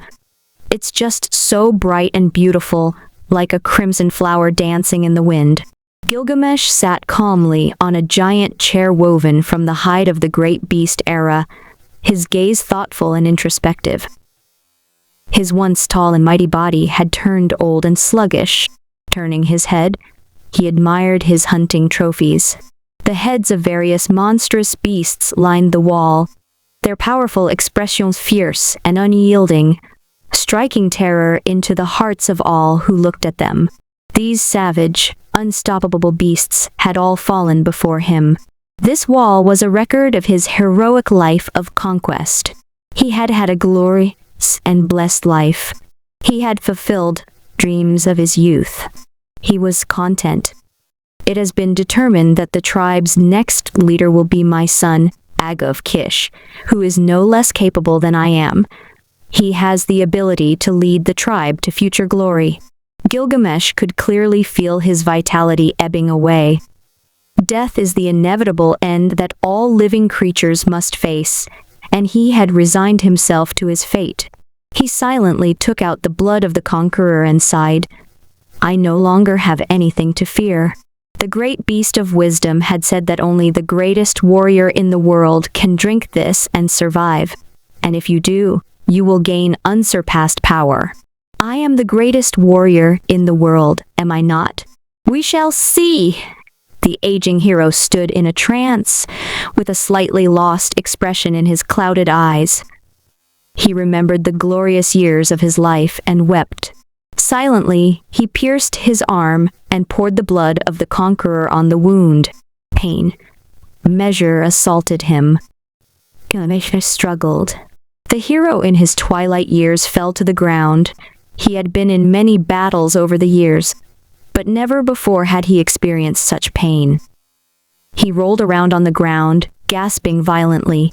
After what seemed like an eternity, he rose to his feet. He had survived. The black hair that covered his body slowly receded, revealing sculpted muscles. They were also gone from his face, which now had the perfect beauty of a god's. His hair was no longer grayish-black and had turned snow-white. He also had fine ivory skin, the same color as that of termites. Coupled with his white hair, he had the majestic appearance of a frost giant from the realm of fantasy. His physique was that of a Greek god's, with beautiful, streamlined muscles that radiated strength. This power. The strapping, white-haired young man slowly stood up. The blood of the conqueror, such unimaginable might. Crack. He lightly squeezed a nearby handrail that was made from the sturdy bones of a great beast, and it instantly shattered. At this time, Aga of Kish, son of Gilgamesh, was standing tall on a dais within the tribe. He raised the sword of Damocles up high and proclaimed himself the new chief. Aga of Kish was wise, talented, and virtuous. He would be a more worthy and benevolent chief than his tyrannical and arrogant father. Gilgamesh also knew this, and was willing to hand over his position to his son once he grew old. He wanted his tribe and civilization to prosper after his death. But now it was different. It's completely different. Even if the kind and beloved Aga of Kish had great respect for his father and would never want to rob him of his position, Gilgamesh was still unwilling to tolerate any possible challenges to his rule. I am back. Therefore, the position of chief is mine. On this day, blood was spilled as wails resounded within the Sumerian tribe. The hero King Gilgamesh started his second life by killing his own son and regained his position as chief. When Gilgamesh neared the end of Abu Ghraib's lifespan and was about to die, he used the blood of the conqueror to restore his body and gain a second lease on life. The mighty and ambitious hero king was back to lead his tribe on to further conquests. Another 10 years passed. The tribe had gone through several generations. Their wooden huts decayed over time and had started deteriorating. Led by Gilgamesh, the Sumerians started to build houses out of stone and officially entered the Stone Age. Gilgamesh, who had assimilated termite genes, could easily pull up massive ancient trees by the roots and leap 7 to 8 meters high. His strength could move mountains. After another 3 years, he finally chose to challenge the mightiest of the great beasts, the gigantic legendary behemoth, Fenba. Their great battle raged on for 3 days and 3 nights. The land fractured, valleys crumbled, and the beasts of the forest fled in panic. When the dust had settled, Gilgamesh returned home triumphant, his chiseled body bathed in blood. He held the sword of Damocles in one hand, and with the other, he dragged behind him the gargantuan body of the great behemoth Fenba. His tribesmen were filled with pride when they beheld his great strength, which could move Fenba's colossal body, which was the size of a small mountain with one hand. Countless bards wrote songs in his praise, celebrating his power. He was the mightiest hero king in history. I will build a kingdom. The moment he had returned, he looked at his tribesmen and so declared, "History is written by the victors." Gilgamesh chose to leave out the atrocity of killing his own son, and only recorded his valor in the Book of Genesis. The middle part of the Sumerian epic thus said, Gilgamesh drank the blood of the conqueror, slew the legendary beast Finbar with his holy sword, and founded the Sumerian dynasty. Moving giant boulders, he built Uruk city and established the first city-state in history. Time moved ever onward. The invincible Gilgamesh began to work on the development of civilization. He was diligent, heroic, and charismatic, but also tyrannical beyond compare. He developed currency, perfected language, and built cities. Yet he would also cruelly divide his people into the lower classes and establish slavery. He spent immense resources to cultivate warriors and sent them to explore the far corners of the world. 87 years into the Sumerian dynasty, Gilgamesh was 127 years old. The royal city of Uruk's massive population now numbered in the tens of millions. Countless slaves were being traded daily. A colosseum had been built, and nobles entertained themselves by making their slaves fight against giant beasts. In Uruk's dimly lit royal palace, the arched ceiling was decorated with delicate carvings. The white wall lamps cast a soft light. Stone pillars engraved with golden wreaths lined the room. The floor was covered with a bright red carpet, made from the fur of a powerful beast. A handsome and imposing man sat calmly on a magnificent throne made of white bones. He held in his hand the legendary sword of Damocles, which he never allowed to leave his side. Great King of Sumer, Lord of the city, Your Majesty, King Gilgamesh, we have finished exploring the entirety of the earth. Dionysius, the one of the royal ministers, lightly bowed and spoke fervently of what he had seen and heard over the years. What is our world like? Gilgamesh was as beautiful as a Greek statue. He reclined languidly upon his throne, which was made from the bones of the great beast Fenba, and looked thoughtfully into the distance, as if he could see endless blue sky beyond the palace walls. His warriors had advanced ever outward in their quest to explore the land.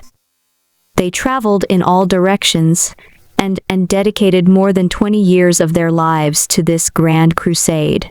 The cost in lives was immense, but they have finally finished mapping the entire world.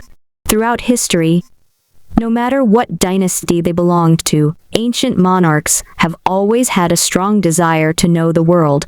Dionysius respectfully, yet exaggeratedly, gestured. Our world is made up of a round sky and square earth. The sky is an infinitely high arc, and the ground is a perfect square, with a huge ocean in the center, surrounded by mountains and rivers. This land is infinitely vast. If you ride the fastest Finkra beast in a straight line from end to end, it'll still take more than 20 years, even at full speed. After a moment of silence, the world's greatest king nodded. All right, stand down. Yes, Your Majesty. Dionysius rose to leave. Suddenly, he paused and turned his head to look worshipfully at the king.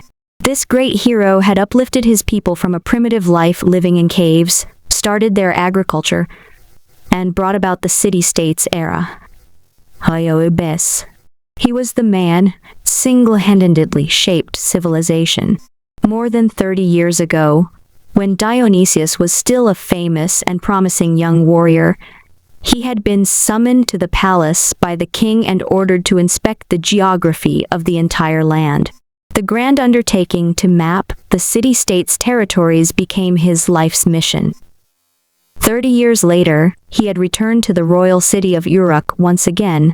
He was no longer a spirited youth, but a trembling old man, clouded eyes who would not live much longer.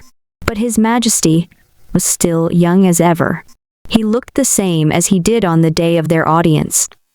Time had left no mark on his perfect, handsome face. What a great monarch! Dionysius trembled with fervor.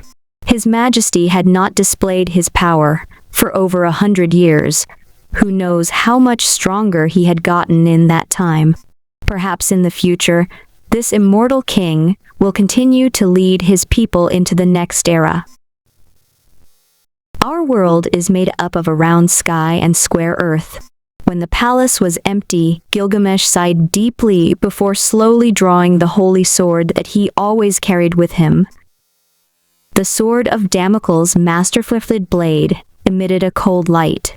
His fingers gently caressed it, as if it was a lover who had accompanied him for many years. I have mastered the power of the torch and the blood of the conqueror, but the sword of Damocles, even though I have searched the entire world, I still have no idea how it was made. Gilgamesh bird. What exactly is it made of?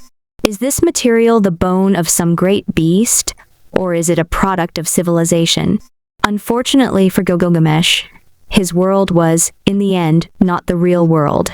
There were no ore veins, no copper or iron ores. Xuji hadn't deliberately buried ores in the earth.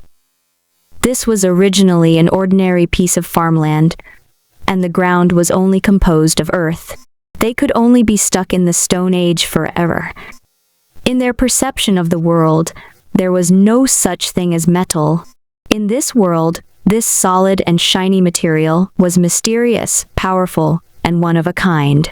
Though we have searched to the ends of the earth, we have yet to find the dwelling of the great beast of wisdom from long ago. Where in the world does he live? Gilgamesh took a deep breath. The level of civilization that the great beast of wisdom possessed was simply unfathomable. His treasured weapon, the sword of Damocles, was the holy sword that had helped him shape civilization. But it was also a warning.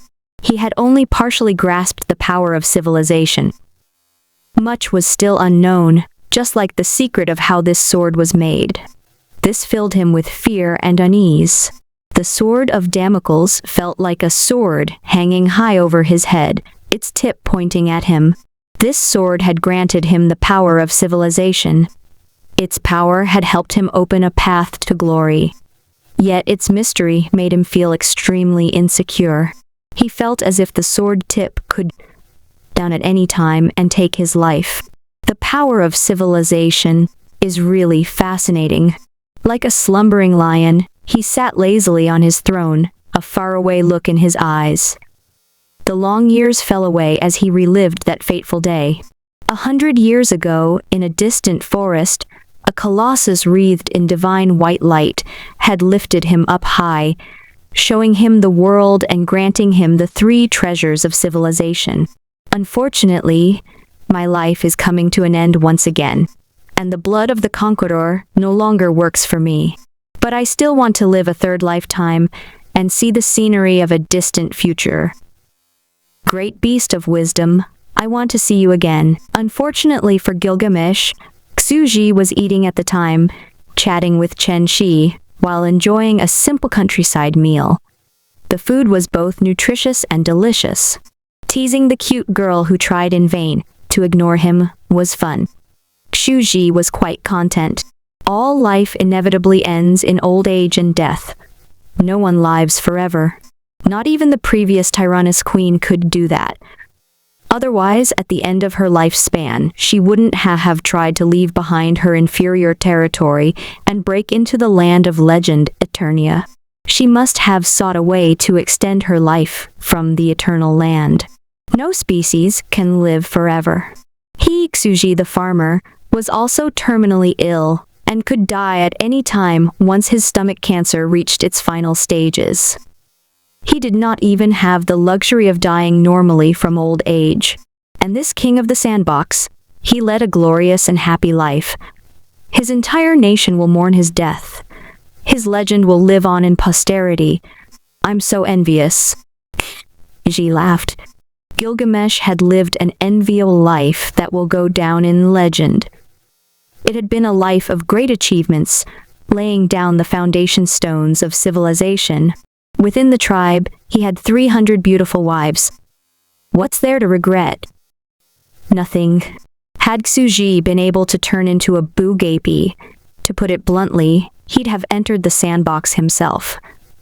While it would only be a fleeting dream, he'd have lived a divine and glorious life. It would have been an amazing power trip. From the terminally ill Xuji's point of view, there was nothing to regret after having lived such a life. He would already be very satisfied. Let's go. Let's go into town and buy a washing machine. Xuji stood in front of the courtyard and ran a hand through his thick black hair. Then get on my scooter. Chen Shi laughed. She scratched her head and innocently said, Actually, I still have a lot of questions that I want to ask you about my studies. After all, you are an alumni of my college, and I even picked the same major as you. That's good, Xuji smiled. Xuji, did not have a car. After all, he only had a few 100,000 yuans in savings, could not afford to buy a nice car. His chemotherapy had emptied most of his savings, and he only had a bicycle at home. He naturally had to share the girl's scooter when heading out. He happily shared the scooter with Chen Shi, and together they enjoyed their shopping trip in town. He bought electrical appliances to make his farm life easier. After all, a modern lifestyle without any electrical appliances was very difficult. He leisurely took his time, thinking that Gilgamesh would calmly accept his death like before. If old age was inevitable, then it'd be best to silently accept your impending death, like Su Ji had done, and spend your final moments enjoying life to the fullest. However, he had overlooked one thing. Man is an animal that cannot be satisfied. The first time he faced death, Gilgamesh had resigned himself to his fate. He was naturally ecstatic to have a second chance at life, but having lived a second lifetime after experiencing the terror of death, he had become utterly terrified of dying. The hero king wanted to live a third life. In the year 102 of the Sumerian dynasty, Gilgamesh was 142 years old. The legendary king, who already had 3 times the lifespan of an ordinary citizen, was at this moment beginning to look old. He started to panic, and issuing a royal decree, he launched a nationwide search for the great beast wisdom. Realises. The one who finds a trace of the great beast of wisdom will be handsomely rewarded. At the same time, he summoned the world's sages and men of learning and began to concoct potions and study black magic. A large number of beasts living in the deep primordial forests were slaughtered, and their horns, hearts, and various body parts were used in experiments. The once thriving era great beasts were even brought to the point of extinction as a result. History entered the era of tyrannical city-states, with black mages running rampant. Year 113 of the Sumerian dynasty. A court mage successfully created a life-extending potion from the horn of the era, the sap of the white-bearded grass, and the organs of various behemoths. The magic potion prolonged Gilgamesh's life, but soon lost its effect after repeated doses. He once again headed down the path towards unavoidable decline. Death was inevitable for all living creatures, even the greatest of heroes. Year 145 of the Sumerian dynasty. Gilgamesh felt his life force rapidly ebb away. The magnificent old man sat motionlessly on the throne, his eyes calmly closed. His white hair had completely lost its luster. After meditating for 3 days, he finally opened his aged eyes and decreed, "Start selecting candidates to become the next king." His decree had the effect of a bomb. The dynasty reeled in shock. The great king is dying. Gilgamesh, the eternal and immortal hero king, is also reaching the end of his lifespan, but dared to step forward. The last time Gilgamesh was about to die of old age, he made his most trusted son, Agov Kish, the next chief. Yet, after he had gained a second chance at life, he killed his son with his own hands. Everyone was afraid of becoming the next Agov Kish. Gilgamesh would surely kill the next king if he survives once again. At this point, Gilgamesh showed his worth as the wisest of kings. He decreed, "Candidates for the throne will receive the blood of the conqueror. If you possess power that's equal to mine, you do not need to fear me. You will also be granted the right to lead your followers beyond Uruk and build another royal city. Permission to build a city. The blood of the conqueror." News spread. The entire nation was shocked. "The throne is mine. I will be the next king of Sumer." Countless merchants, slaves, paupers, nobles, and artisans flocked to the royal palace. In the end, though many passed the preliminary trials, Most of them died after drinking the blood of the conqueror, except for the forest warrior Enkidu and the grassland barbarian Ishtar. They gained the power of the blood of the conqueror and established 2 new city-states. 2 conqueror kings have appeared to lead the next generation.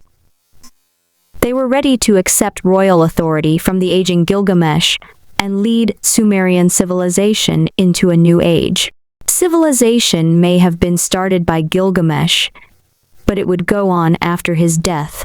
Year 175 of the Sumerian dynasty.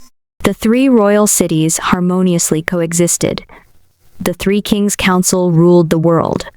The Sumerian city-states had entered an unprecedented era of prosperity, but Gilgamesh's final hour had come, and he attempted to struggle against fate one last time. He had gathered his craftsmen and built a grand temple dedicated to the great beast of wisdom, a towering edifice that was more magnificent than even the royal palace. In the great stone temple, the statue of a towering deity stood tall. Wreathed in white light, the great titan held in his hand the young hero king Gilgamesh as he looked down on the entire world, radiant in his divinity. Gilgamesh led his ministers and his millions of subjects and brought the entire nation before the great beast of wisdom, hoping against hope that the great and wise titan would hear his call. If only I could see the great beast of wisdom one last time before dying. Oh, great and wise one, I want to see you again. Gilgamesh's aged face was wet with tears. After 88 years, the dying Gilgamesh led his entire court to worship at the temple and pleaded for a second audience with the great beast of wisdom. Great beast of wisdom, Gilgamesh wants to meet you again. Dongkeng was a big city, and Shuji and his companions spent a long time walking around. He went to the shopping mall and bought a whole bunch of stuff. A washing machine, a microwave oven, and a refrigerator, among other things.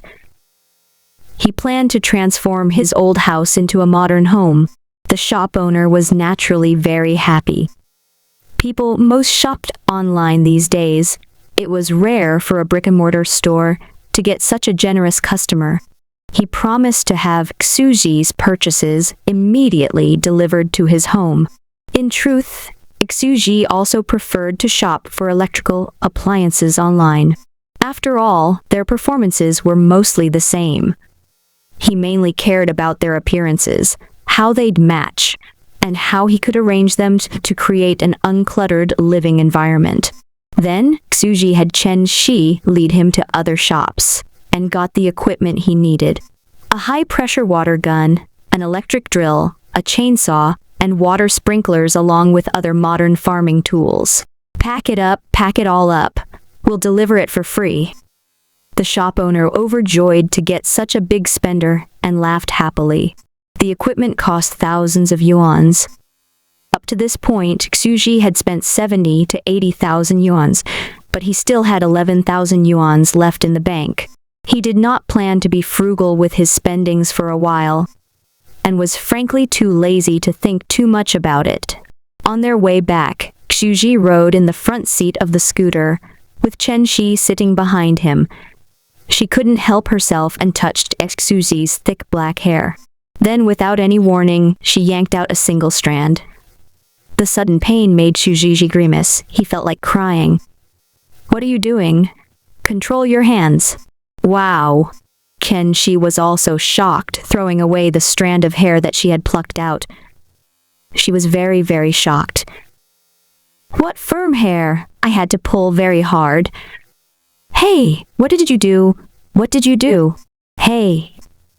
Xuji felt an oncoming headache. "Why are you so bothered by my hair? Am I not allowed to grow out my hair?" He was speechless. Eventually, he said in a pained voice, "I told you, it was because of chemotherapy. I've recovered from the side effects of chemo. I wasn't born bald." "Really?" Chen Shi stared at him. "Really?" Xuji answered seriously. "It's still too much." Chen Shi remained shocked. She had been delivering him food for several days, and she could now tell that this was nothing like the last rally before. He had truly recovered. Not only has his hair grown out, even his body has improved and his face has become much more handsome. Could this really be due to just recuperation and exercise? Something felt off. You're too suspicious. I'm not even going to bother with you. Xuji rode the scooter home with a befuddled girl sitting behind him. He did not bother to avoid the occasional pile of cow dung on the dirt road. The scooter was not his after all. On the sides of the small road were neatly arranged fields, and from time to time there were elderly ladies who greeted him warmly. "Oh, if you just go into town, you young people need to get out more. Our village only has old people. Everyone's busy studying and working. You two are the only young ones left. Hello, Mrs. Li. Hello, Mr. Zheng." Xuji responded with a smile. "I'm just taking Chen Shi out on a shopping trip and buying some household items." The sunlight shone down on them. It was already more than 6 o'clock, and the stars could be vaguely seen in the sky. The countryside was different from the heavily polluted city. Here, the night sky was extremely clear. Xuji believed that even in the miniature sandbox world, with its 50 years long night, one could still see the bright stars and the full moon when gazing up at the night sky and realize the vastness of the universe along with its infinite possibilities. How small is our world? For them, it's been 200 long years and 5 generations of labor. For me, it's only been 2 days and a short shopping trip. Xuji laughed, bade farewell to Chen Shi, and returned home to take a look at the sandbox. He learned from the hive mind that Gilgamesh was about to die of old age. "It'll be tonight, probably even within half an hour," the hive mind said. "That soon? It simply does not feel real at all." In the yard, Xuji sat still for a moment, knife in hand. He silently peeled an orange, his knife going round and round. The orange peel came out in an unbroken string. Suddenly, the knife faltered. Too bad I couldn't succeed." Xuji scratched his head. He thought for a moment and stood up in the end. The tiny boogape from back then was able to come this far and write a great epic with his life. Xuji couldn't help but marvel. He had only given him some simple tools. You could not give the starting tools of civilization to just anybody and expect him to advance all of civilization and become a great king. There was no doubt that Gilgamesh was excellent monarch, despite his harsh and brutal character. The race of boogapes that he had created, the race that could only scream Baldi, mindlessly, has flourished. Fine, since he wants to see me, I'll go and take a look. I can't change his lifespan, but it's only proper to visit an old acquaintance. And also, this race must be stopped. In just a few days, they've destroyed countless ecosystems and exterminated many species. I didn't think this would happen. Like locusts, they went to war, conquered, and killed with no regard for the environment. If they keep this up, the sandbox will be ruined in no time. All other species would be exterminated, and they'd be the only ones left. I'll have to persuade them to show some restraint. And Xuji stood up and put down the orange. It won't take long, so it should be all right to come back and eat it later. Slow down their time flow and return it to normal, Xuji ordered.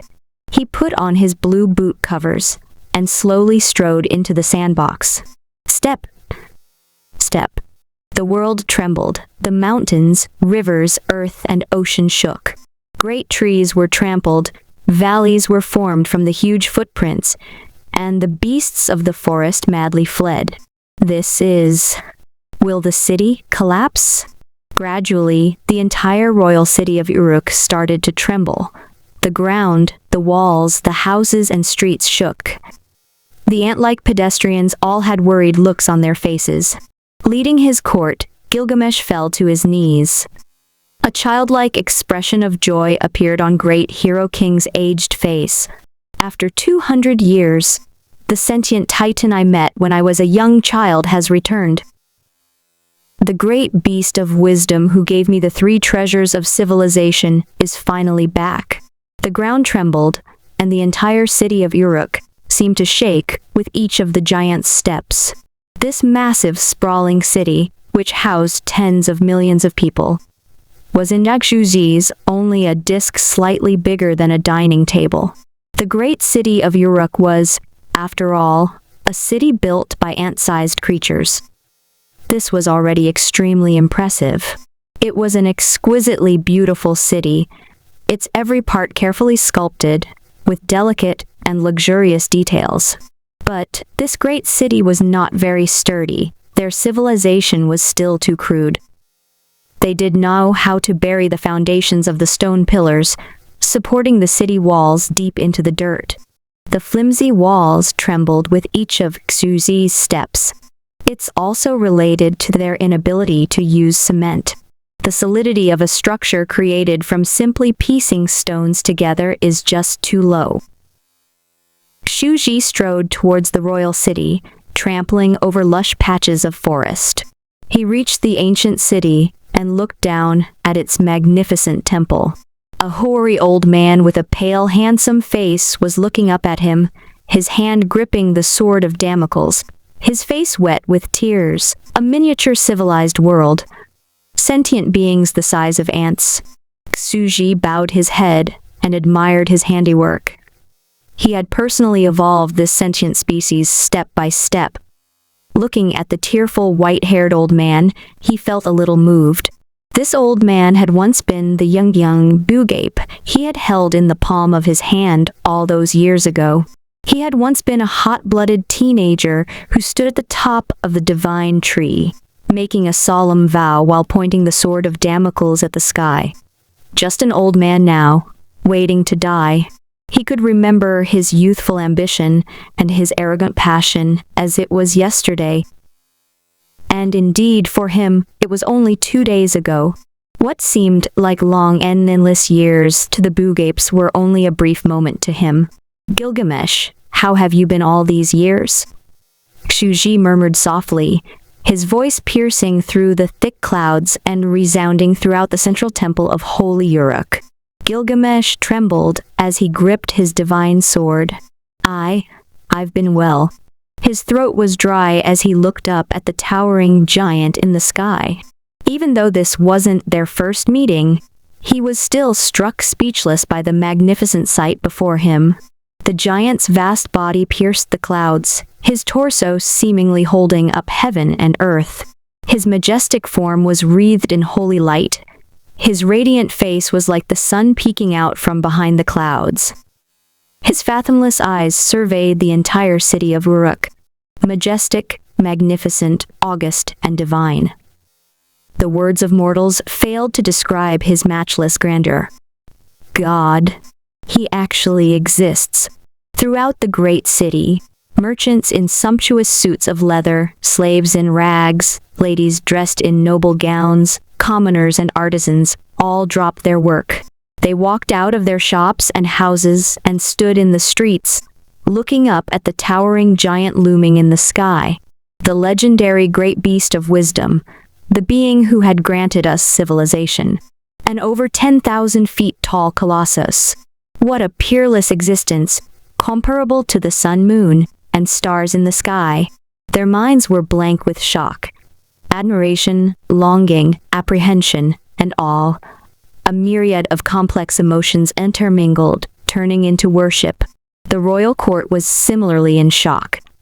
Gilgamesh was reminded of the awe he had felt the first time they met. After a moment of silence, Gilgamesh looked up, his eyes hungry. Great beast of wisdom, I have accomplished the mission you gave me long ago. Xuji stood tall, a titan out of myth. His thundering voice penetrated the clouds and resounded throughout the city of Uruk.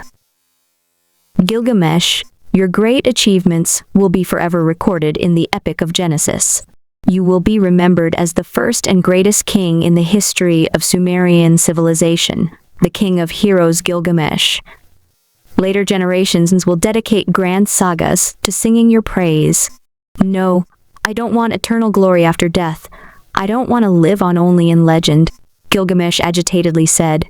Then what do you desire? I want to be like you and have eternal life. Gilgamesh fervently looked up at the towering giant. I will give up everything. I will do anything. Please grant me the 3 treasures of immortality. Xuji was silent. Gilgamesh was the king who had almost everything: glory, women, power, and wealth. The world belonged to him, but he still wasn't satisfied. Eternal life was also something Xuji wanted. The terminally ill Xuji envied Gilgamesh's glorious life, which was like a chapter out of a great epic. Gilgamesh, you are too greedy. I do not have the 3 treasures of immortality. Xuji looked down at the aging king. Not even I can change the natural cycle of life and death. At the end of one's life, who did not desire to live on? Xuji could sympathize. He felt the same way. Right now, like the tyrannous queen before him, his position and status had no meaning. The vast gulf between their civilizations vanished. Both he and Gilgamesh were just 2 pitiful souls fearful of their impending death. It matters not whether you're an emperor or an ant. From dust you came, and to dust you will one day return. No, no. Gilgamesh spoke hoarsely, looking at the radiant face in the sky. No, you're lying. You can do it. You clearly can do it. His eyes burned with passion, looking up at the towering Xuji. The giant's youthful body was rock solid like the mountains. While Gilgamesh has grown old, the long centuries had left no mark on this great titan. For him, the meeting was only yesterday. In Gilgamesh's eyes, the enigmatic great beast of wisdom was an eternal being. Such power, such an enviably long lifespan. Gilgamesh's lips quivered with rage. He looked up and angrily shouted, "Then have you come in response to my call, only to witness my death? To witness a pitiful lower life, dying of old age while shivering in terror? I have come to see you off. I do not have the ability to extend your lifespan. I have come to inaugurate the passing on of civilization, and to deliver a warning." Xuji sighed and said, "Your civilization is too brutal. You consume all life around you, destroying forests and slaughtering the great beasts. The entire world has been trampled under your feet. A truly civilized people is neither brutal nor barbaric. I demand of you, stop your indiscriminate killing. Stop killing." Gilgamesh's athletic body was hoary with age but still strong. He trembled with emotion, his eyes burning with an all-consuming flame, his snow-white hair in an unseen wind as he took a step forward. "No, the killing is not going to stop. My advance will not be stopped. Did you know? All these years I've felt the sword of Damocles, which you had given me, hang above my head. It has granted me great power, but has also brought me endless anxiety. Today I'm going to pull down the sword hanging above my head with my own hands. Akkad, I'm here." The historian in charge of recording the Epic of Genesis stepped forward. "Record this moment in the history of our civilization just as I dictate," Gilgamesh said. Akkad silently lifted his quill and spread out a gray leather scroll. "Your Majesty, please begin. The history of man's struggle against nature is a saga of passion and courage. I have ordered the Epic of Genesis to be composed so that future generations would know their history and understand the courage their ancestors showed against nature. Now, let the courage I show in this moment be recorded in history." Gilgamesh let out a heavy, ragged breath. Leaning his hoary old body on the sword of Damocles, he smiled darkly and dictated, "Era of Genesis, year 175 of the Sumerian dynasty. 100 years after slaying the strongest monster in history. The legendary behemoth Fenba, the hero king who had sealed his sword, readied himself for battle once again, calling on the strength of the entire nation He lured out the great beast of wisdom and prepared to cut him down. Last time, you killed your own son. Now it's my turn. Xuji had a complicated expression on his face. But his surprise quickly subsided. Gilgamesh's audacious course of action was only natural. Perhaps he should have foreseen this from the very beginning. Xuji had chosen Gilgamesh because he had been the only Bugab who had the courage to challenge him when all the others had been trembling in fear. Even as a child, Gilgamesh had possessed enough courage to shout impertinent questions at a tens of thousands of feet tall colossus. He had no fear. It was only obvious that he'd one day point his sword at Xuji. This was simply his nature. Xuji calmly spoke. Gilgamesh, I warn you one last time, cease your barbaric behavior. This is not how civilized beings should act. Your next actions will cost you dearly. No punishment can be worse than death. Gilgamesh slowly opened bright red eyes. As if he had returned to his prime, he showed the bloodlust and madness of his youth once again. On this day, I will slay the great beast of wisdom, steal his knowledge, seize his power, and achieve true immortality. At this moment, with his rippling muscles and snow-white skin, Gilgamesh looked like a god straight out of Norse mythology. He roared his battle cry, I will lead my subjects and challenge you. He raised his longsword high. His white-silver hair blew wildly in the wind. This is a clash of civilizations, our civilization against the one and only great beast of wisdom. Sentient behemoth, you may have guided us once, but you are now standing in our way. The dull, distant sounds of stone bells slowly rang out, and the entire royal city of Uruk came alive.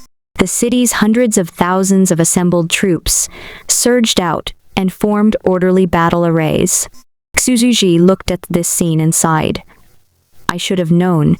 Gilgamesh had completed his preparations to face me more than a decade ago, conscripted the entire nation. Today, he only wanted to draw me out, and if I did not agree to his terms, he would kill me with his army. He was both courageous and resourceful. From a certain perspective, he was indeed an admirable tyrant.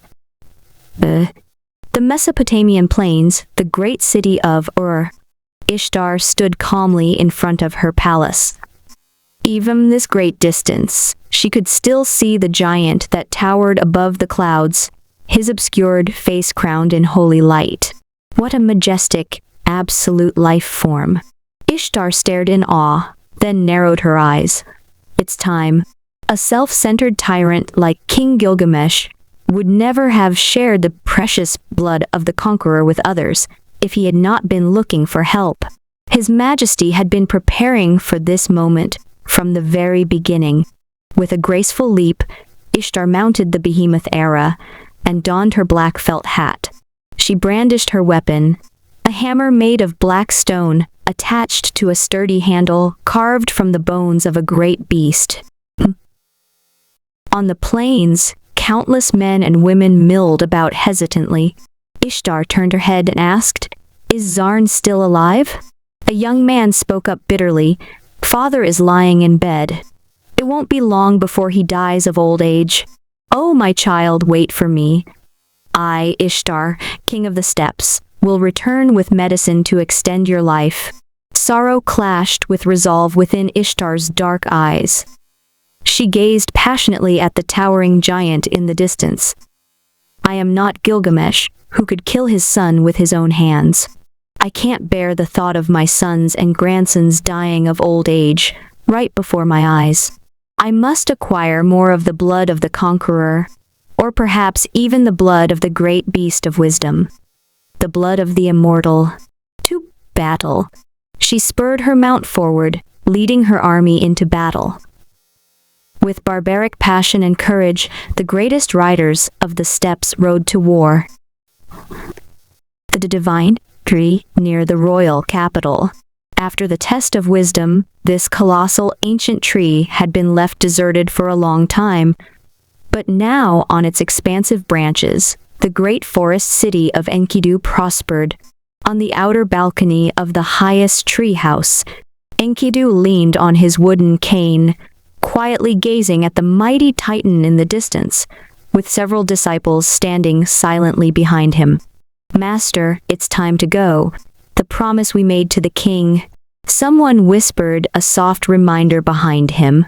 "No, we'll defy His Majesty's decree. We, the great forest city of Enkidu, will do nothing." Enkidu sighed. Even this far away from the royal city, he could keenly feel the fearsome Titan's overwhelming might. "Are you afraid, Master?" An outspoken disciple couldn't help but ask. With the 3 royal cities and the 3 most powerful kings of Sumer fighting together, it might be possible to win even against the legendary great beast of wisdom. "No, I do not fear death, but I fear I would lose something even more important than life." Enkidu spoke quietly. "My principles prevent me from attacking the great being that had saved our race and gifted us with civilization like a rabid beast. Without grace and morality, we would be no different from animals. My disciples tell me, are we to be reduced to savage beasts?" The disciples went silent. Their master was one of the 3 mightiest beings in all the land. The great king of the forest had received power from the blood of the conqueror, but "I have sinned beyond reproach, cut off my head." Enkidu looked at Utnapishtim, his most trusted disciple. "If His Majesty prevails, take my head to the royal palace. I'm guilty of insubordination, and under His Majesty's tyrannical laws, I must be executed. It's my responsibility alone, and I'll ask that His Majesty spare our city. If the great beast of wisdom wins, then present my head to the great Titan and beg him for forgiveness. Let the great beast of wisdom know that there are true inheritors of civilization among us, and that we're not purely a barbaric race. Beg him to not completely exterminate our species and leave us with at least some survivors." "Master," Utnapishtim silently gazed at his beloved teacher, this great Sumerian wise man. His bled in pain. With a single decisive swing, he cut off Enkidu's head. Thus did one of the Sumerian civilization's mightiest heroes, the king of the forest, Enkidu, peacefully pass away. Utnapishtim looked at the calm expression on his beloved teacher's familiar face as he silently wrapped up his head in animal skins. Grief washed over him as he felt something unimaginably precious in his life shatter into pieces. The shook. Blood-red arrows and spears pierced the thick clouds hanging in the sky, their spiked points unerringly aimed at the great and terrible beast of wisdom. The earth rumbled and convulsed. Elite soldiers swarmed like ants beneath the Titan's feet. Within the city of Uruk, countless buildings and stone structure collapsed one after another like toy houses built from wooden blocks. Civilians, women, and children fled. The sounds of explosions and animals crying out in panic filled the air. People sobbed, screamed, and shouted in rage as they lay dying. 100,000 sounds intermingled together in a violent cacophony. The mighty royal city of Uruk has been reduced to a bloody battlefield. Xuji never thought something like this would happen. The mother hive swam emotionlessly. Shall exterminate them? Xuji had absolute control over all the species that he had evolved from Tyrannis spores. The tiny boogapes before him were no exception. He considered his options for a moment, then quietly asked. Gilgamesh has assimilated the termite gene and is now much more powerful than his peers, with a lifespan that's several times greater. Does this count as ascending? No. He has only taken the first step towards opening his genetic lock. True ascension means the complete departure from passive evolution and gaining perfect control over your own genetic sequence. Gilgamesh can't even adjust his own genes to create a blank sequence that would allow him to assimilate a third set of genes. Xuji sighed, It really wasn't that easy. Even when you fill an entire planet with Tyrannus spores, only a handful of ascended Tyrannus heroes would appear. So how could there be 3 here? These 3 people could assimilate a second set of genes thanks to their great talent and willpower, but that was not all. They also had enough blank spaces in their genetic sequence. But a second set of genes was already the limit. Without ascension, it would be difficult to assimilate a third set of genes. Although he could not do this yet, Gilgamesh undoubtedly had some potential. But this did not give him the right to be so arrogant, tyrannical, and destructive. Xuji could not allow him to continue destroying the sandbox ecosystem and bring about a barbaric civilization. Hive mind, stay your hand. Xuji spoke calmly. I want to see how strong Gilgamesh has grown to have dared to challenge me. Xuji has been strengthened by 2 extinction events. Not only had he recovered from the side effects of chemotherapy, but his body has also grown much stronger and was roughly at the same level as someone who exercises regularly. Gilgamesh's special power was nothing more than having the proportionate strength of a termite. While ants and termites could lift many times their own body weight, they were still hardly a threat to human beings. At the end of the day, Gilgamesh only had the strength and size of ant. Xuji wanted to see how far he could go. The earth rumbled. Countless archers fired their arrows in unison. Unfortunately, before the great beast of wisdom, Sumer's most elite army was nothing more than a large swarm of ants. Their arrows may be sharp, but they were simply too weak. They may be the size of an ant, but they did not have the strength of an ant. Their swords and spears stabbed futilely at Xuji's pant legs, but were unable to pierce his thick blue jeans. This was like going through an overgrown pathway and emerging with a bunch of tiny thorns stuck on your jeans. Their attacks were similarly meaningless. Even our most elite soldiers couldn't pierce his clothing. Gilgamesh looked slightly shocked, but he soon recovered his composure and strode forward. It's just as I've suspected. Numbers are meaningless before the great beast of wisdom's colossal size. My all-conquering army is powerless before him. He stomped hard on the ground and leaped high up into the air, leaving behind a snow-white afterimage. He jumped onto Xuji's boot, then went up Xuji's blue jeans, holding his sword in both hands. He continuously jumped upwards, and in the blink of an eye, he had reached Xuji's knees. So fast, this kind of speed is comparable to that of a flea's. Xuji was a little surprised. An ant with the explosive jumping power of a flea was rather impressive. Xuji tried to swat him off. You wish. The hero king gripped his sword. He dropped down into a crouching stance and leaped forward with the speed of a cheetah, easily avoiding him. Try again. It was useless. Gilgamesh continued his rapid ascent, deftly zigzagging up the folds of Xuji's jeans.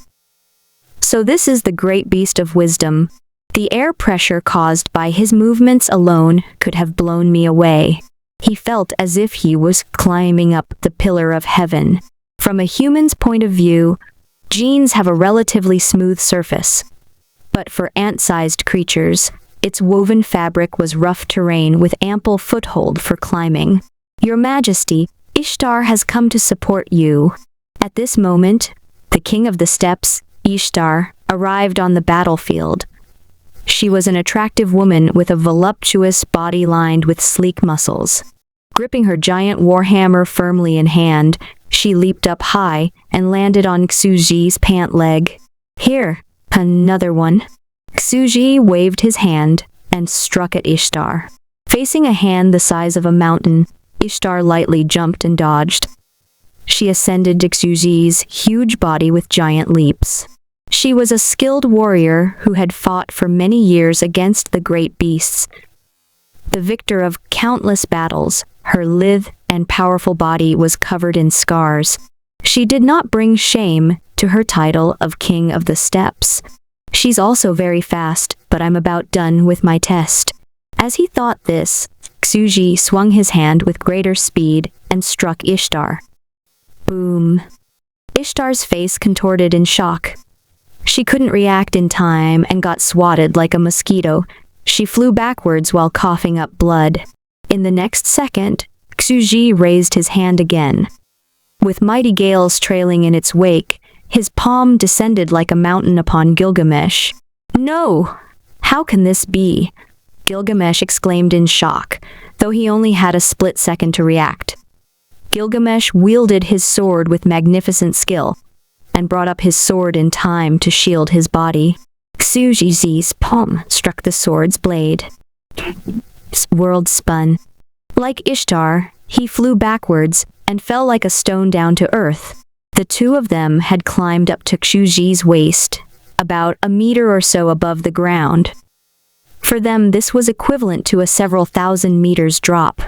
While ants could fall from a height of a meter or two and be fine, this was because they had a different body structure with no skeleton. The bugapes, who had a human skeletal structure, were basically dead after falling from that height. However, even though their bones were shattered by the fall and they were coughing up blood, they did not die instantly and stubbornly held on to life. Xuji looked down. He was surprised to see that Gilgamesh had managed to leave a wound on his hand, which slowly started to bleed. He actually cut me. What superb sword technique!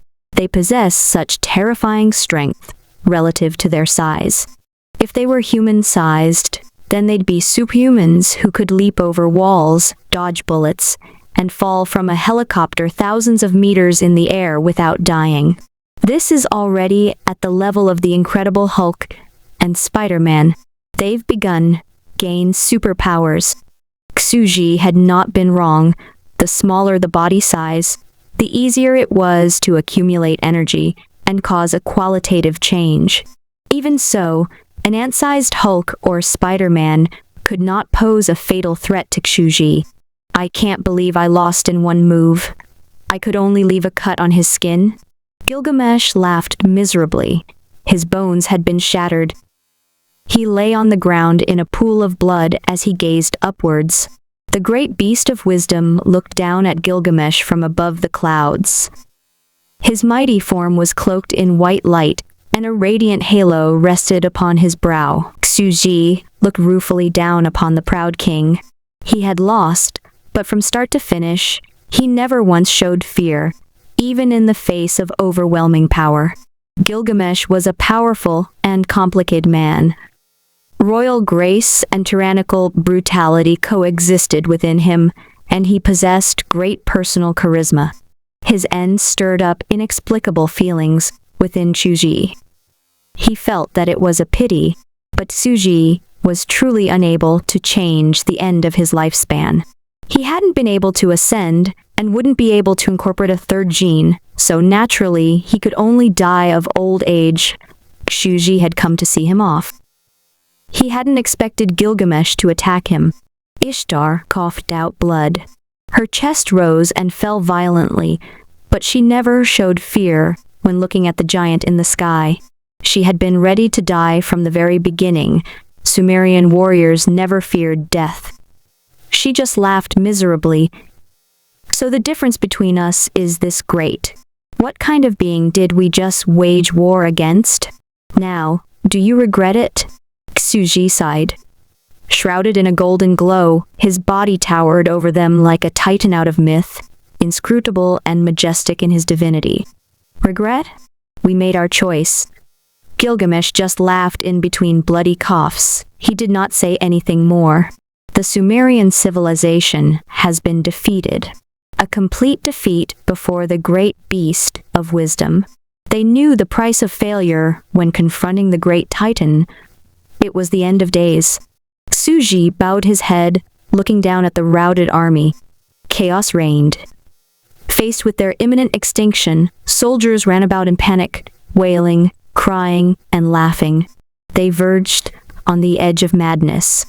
I never wanted to interfere with the fates of so many people, and the rise and fall of a civilization. Xuji looked down at the aging hero king and recalled the savage Bugapes that had screamed Baldi, Baldi, and dared to mock their creator the moment they were born. At that time, he had joked that they must be a savage, tyrannical, and selfish race. Who knew that his words would come true? Is this the end for us? Though Gilgamesh's bones had been shattered, he managed to relax into a sitting position and laughed despairingly at the giant looming in the sky. Just like how we've exterminated countless behemoth species, will you now exterminate us and avenge them? Gilgamesh had never known fear in his life. The callow Bugape of long ago had shown no fear before the great Titan. It was only natural that the hero king of today would be just as fearless. Even though he was on the verge of death, he upheld his pride and never begged for mercy. Xuji considered his words and said, "Since you refuse to heed my words, I will exterminate you all. You have destroyed the ecology of the entire world and exterminated too many species. I cannot leave you be and allow you to endlessly reproduce." Their unbridled reproduction had been too detrimental to the world. Gilgamesh laughed miserably and asked, "Back then you answered my questions about civilization. Before the end, can you answer my final questions? Answer some questions?" For a few seconds, silence reigned as the crowd looked up at the colossal giant. The mighty Titan was silent. The holy light shining from his brow pierced through the clouds, dyeing the world pure white. The great beast of wisdom was inscrutable in his majesty. Then suddenly, his deep ringing voice resounded throughout the ruins of Uruk. "You may ask." A dead silence descended upon the world. Throughout the blood-soaked battlefield, all was silent. The fleeing soldiers stopped in their tracks. Crowding together, they discarded their armor and looked up at the towering Titan. Ishtar's blood dyed the ground beneath her bright red. She smiled tragically as she gazed at the giant in the sky. "You'll answer our questions once again?" Gilgamesh was silent. He smiled miserably and asked his first question, "In what way will you destroy us?" Xuji gave it some thought. Since they were everywhere, it was indeed difficult to get rid of them all. But he had no choice but to do it. He could not allow them to continue multiplying like locusts and destroy the entire sandbox. "I will use water." Xuji considered his words, then calmly added, "I will use a massive flood to wash away everything and drown your entire civilization. No traces of your existence will be left behind." The world stilled. All was silent. This world was too filthy, too full of sinful men. The great beast of wisdom would cleanse this world of sin with a great flood. However, though the great beast of wisdom was indeed mighty, how could he possibly start a massive flood that would cover the entire world? This was no longer the power of a great beast. This was already. The crowd held their breaths, their faces horrified. Second question, why could I not find any trace of you in this world? Gilgamesh hoarsely inquired. Where did you come from? What kind of a being is the great beast of wisdom? Why did you grant us the fire of civilization? Why do you stop us from slaughtering the other species? You said that all was equal before you, be it plants, animals, or men. Then, what is this land to you? Xuji slightly bowed his head and gazed at the dying hero king. This land is the world I have created with my own hands. You are all my subjects, be you plants, animals, or men. Therefore, before me, you are all equal. Dead. The air was deathly still. Gilgamesh was dumbfounded, momentarily losing his voice in shock. His face was full of incredulity. It was all so unbelievable. He suddenly started laughing, his laugh gradually increasing in volume, eventually turning into wild mocking laughter. Ha ha ha ha. Funny, this is too funny. What the hell have we been doing? It turns out that the legendary great beast of wisdom is not really a great beast. He is the creator of all things, an existence that we should call God. Thus was the concept of God born in a land that once only had godless tribes. I was once arrogant enough to call my historical records Genesis, and believed that I was the creator of the civilized world. But in fact, the real creator was the great beast of wisdom all along, and all beings under heaven are his subjects. Such a transcendent existence. To think that I pursue. Gilgamesh laughed louder and louder, his loud laugh echoing into the sky. Ha ha ha.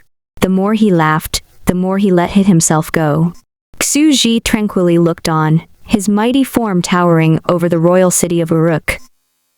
He had always been even-tempered, and naturally could tolerate Gilgamesh's final insolence. Last question. How many days did it take you to create our world? Gilgamesh abruptly asked. Xuji thought for a moment.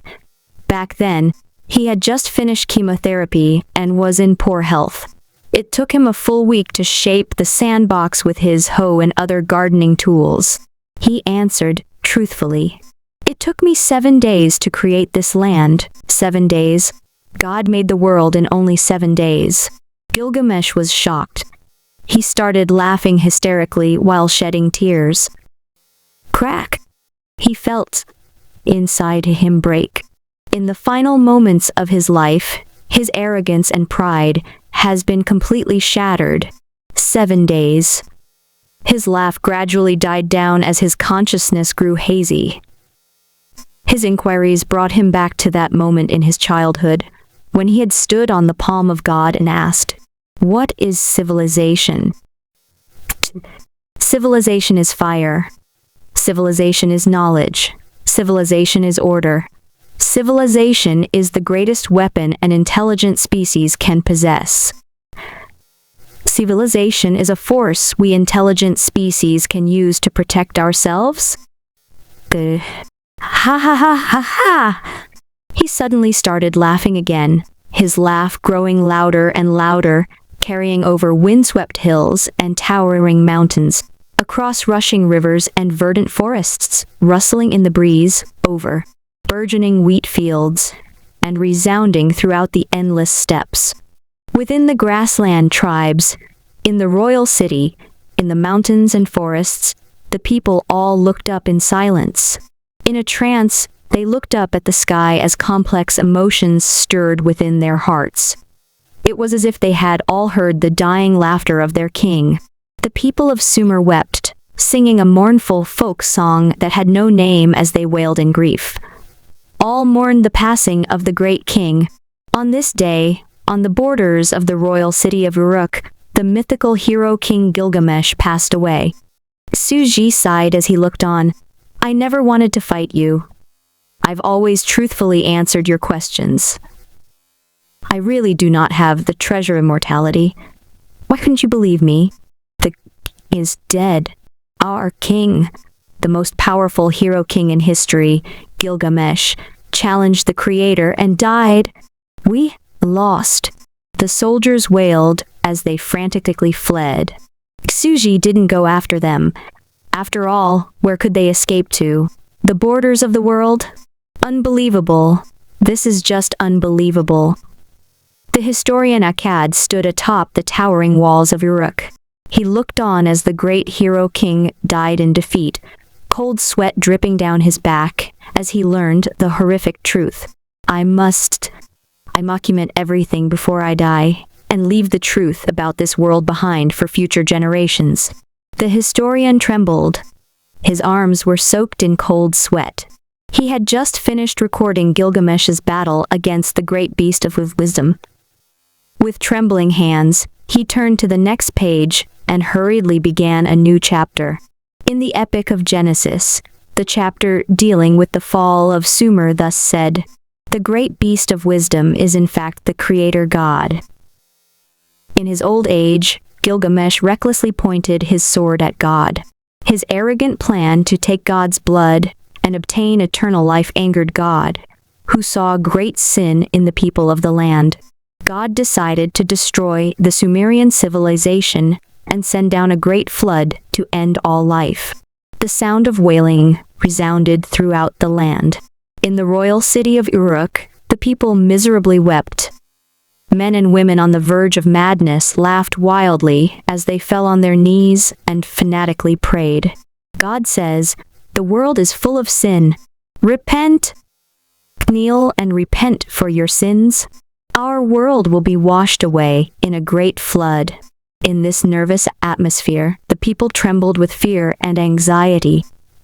Panic reigned. At this time, a young man wearing a black turban brought a blood-soaked package to Xuji's feet. He opened the package and took out a severed head. "Great beast of wisdom, the king of the forest, Enkidu begs for mercy." Xuji was slightly startled. He had wondered why only 2 of the 3 kings had come, and the king of the forest had been missing. Utnapishtim knelt down and pleaded. He flattened himself against the ground as he spoke in a trembling voice. "We Sumerians are not only a race of savages. My teacher, Enkidu, has sacrificed his own life in order to prove this point. He had defied the king's decree and would rather choose death than raise his sword against the benefactor who had granted us civilization. Not all of us are guilty of sin. I beg you to be merciful when handing down your divine punishment and allow some of the Sumerian people to survive." Xuji sighed. In truth, he never thought that Gilgamesh would be that crazy. He had never intended to exterminate them. They had been just too reckless and presumptuous. For their impertinent challenge and for their brutal and barbaric behavior, they would have to pay a price for their actions in the end. You may have your people cut down the great divine tree and build Noah's Ark. Bring onto the ark seeds and breeding stock, every living thing in the world, and use the remaining space for your tribesmen. Once you're ready, I will immediately bring down the great flood and destroy the world." Sujujit and walked away. The Sumerian people he left behind were deeply moved. "We may have been defeated, but this is not the end of the world. There remains hope for a future. We thank the Creator for his mercy. All thanks to Enkidu. The king of the forest has shown the Lord that we also have virtue and are not only a barbaric race. There is still hope of salvation for us." Praise Enkidu. Praise the great king of the forest. Akkad wept with joy. Gazing at the giant's departing back, he excitedly raised his pen and recorded thus in the epic of Genesis.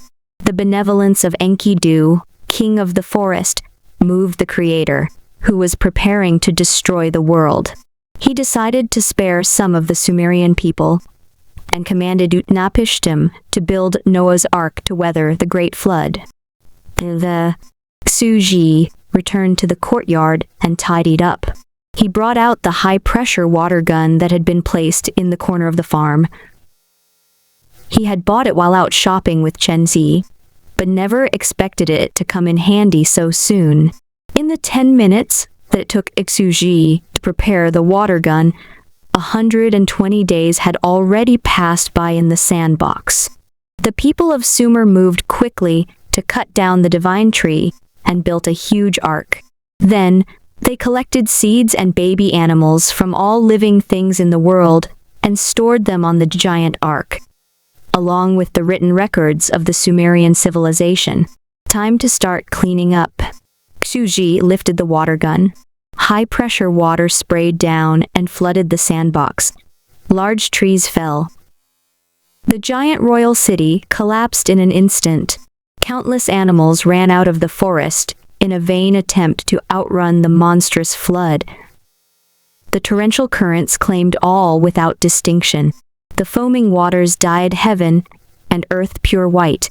God witnessed the sin of men and sent down a great flood from heaven, ending all life on earth. Utnapishtim and his people sat on the ark, gazing in awe-struck terror at the sky above. The scene was horrific beyond compare.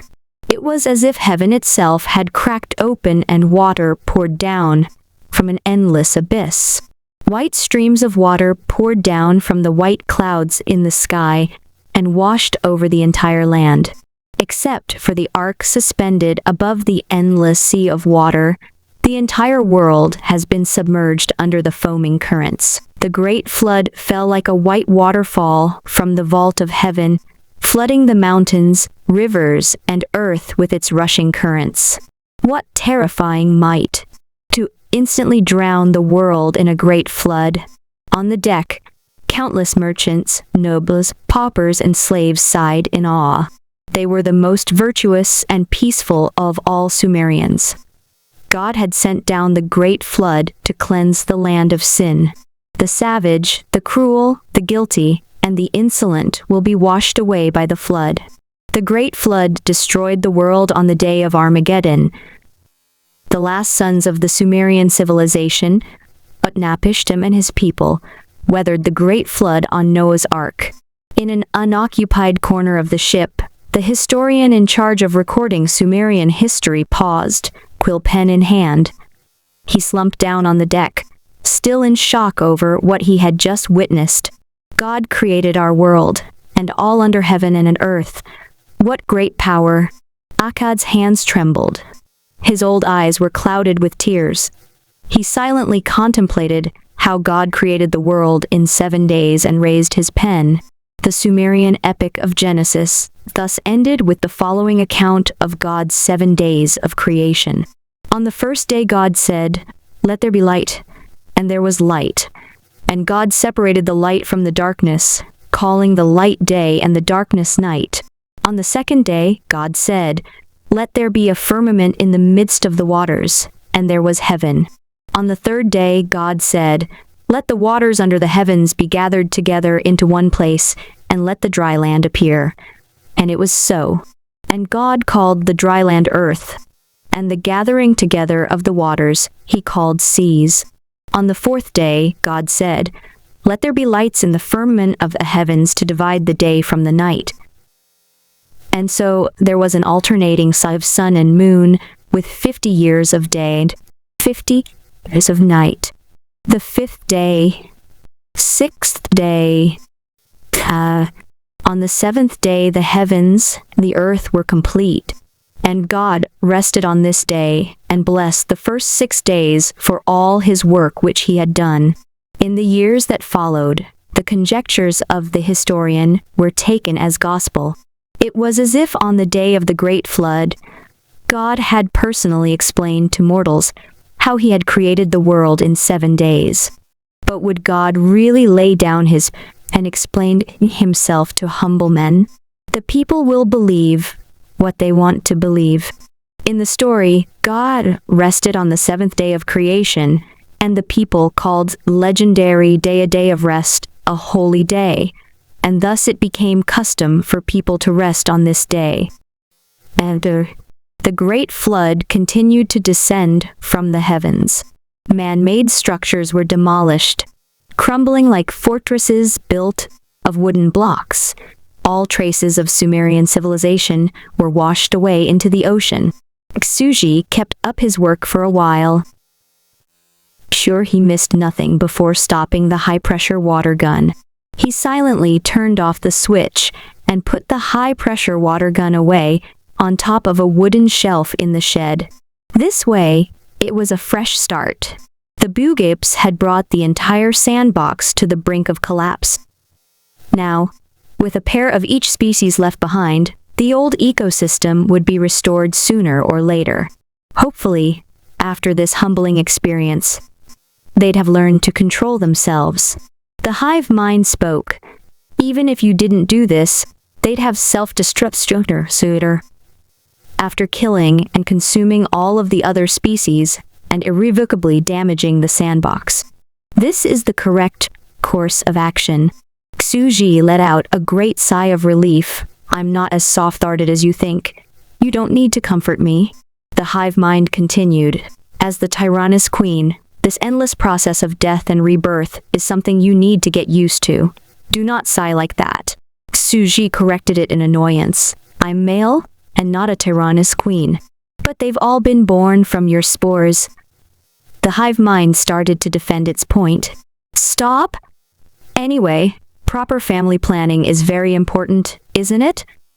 Suji immediately interrupted it.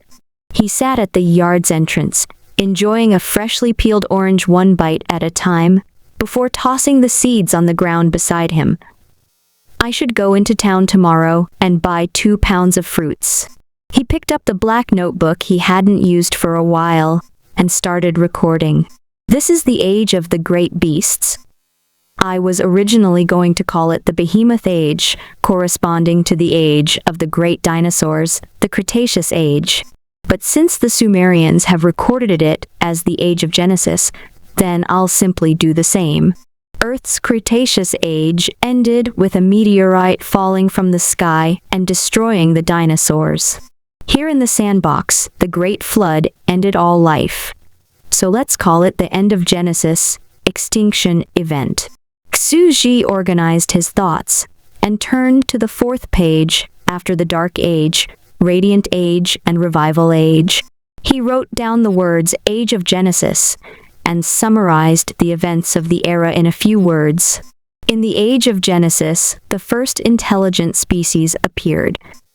The Bugape tribes developed civilization, built city-states, expelled the giant beasts, and became the masters of the era. But they were cruel and violent, and so heaven sent down a great flood, ushering in the 3rd extinction event and wiping out 99% of all life. After he had recorded the 3rd extinction event, Suji went to bed. The next morning, when he got up to wash his face and brush his teeth, he felt a frightening energy stir within his body. This power is... Suji looked at himself in the mirror.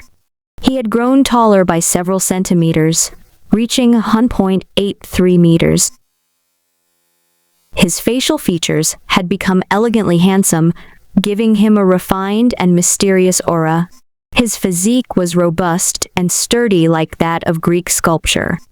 But when he put on his clothes, he would still look like a refined and elegant gentleman, muscular when undressed, slim when dressed.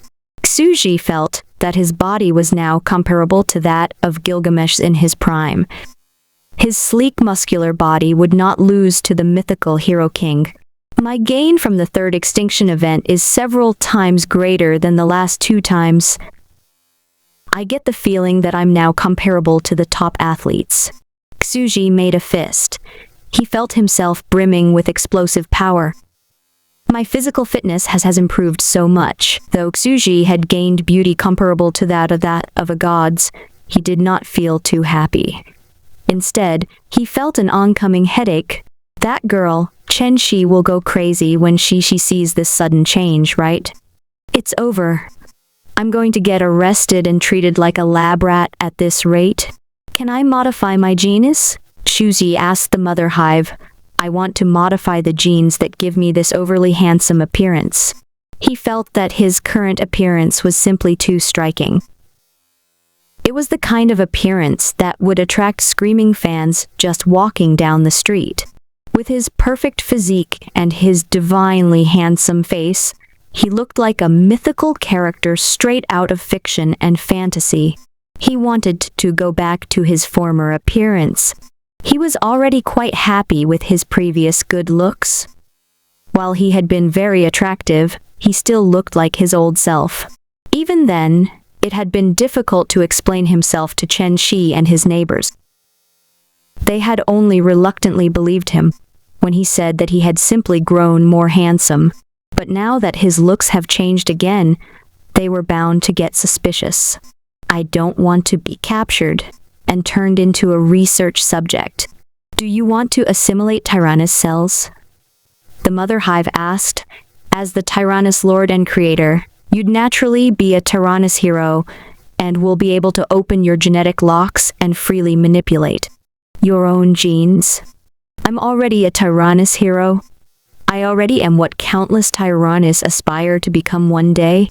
Previously, Xuzi's body had been too weak to accept the transformation, but now that his condition has improved, he was ready to become an honorable member of the Tyrannus race. He didn't hesitate for long over ceasing to be human. He did not want to accept his death and quietly wait for cancer to claim his life. What was so good about being a plain, ordinary human anyway? The Tyrannus had so much more fun. He could live on as a Tyrannus. So, he silently called out, "Integrate Tyrannus cells." The fusion begins. The hive mind's mechanical voice assented. Instantly, soul-searing pain consumed him. Goosebumps appeared all over his body as he broke out into cold sweat. Moaning in pain, he collapsed on the bed and fainted. When Xuji regained consciousness, 3 hours had passed. He silently crawled out of bed and found his body covered in black and gray muck, as if he had been rolling around in mud. He hurriedly took a bath, changed his clothes, and then started checking himself. He felt that his body changed somewhat. It brimmed with limitless potential. I have become a proper Tyrannus. I now accelerate my cell division and commit suicide by old age anytime. Yes! He silently squeezed his fist. He felt like he could now freely tweak his genes. He calmly closed his eyes. Within a black space, he could see the twisted double helix of DNA.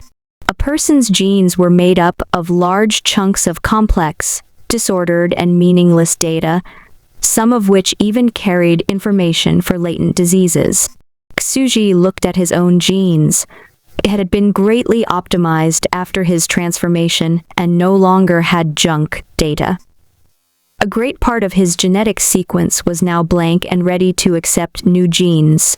However, Xuji did not plan to do so at the moment. He currently only had the genes of 2 species in his genetic database: the termite gene and the gorilla gene. Gilgamesh was the result of them combining, but he felt that those genes did not suit him and did not want to assimilate them. After all, he was just a farmer. His life was peaceful, and he was in no rush to get stronger. His first priority was curing himself of cancer. He needed to either get rid of his cancer genes, or at least change them enough to no longer endanger his life. Growing stronger can be left for later. He silently focused his senses. My stomach cancer is in its final stages? Xuji's face turned white. How can this be? My diagnosis from just a few days ago said that I was only in the middle stages. The mother hive replied, "Cancer cells are the body's rebellious cells. The stronger a person is, the stronger the cancer cells become."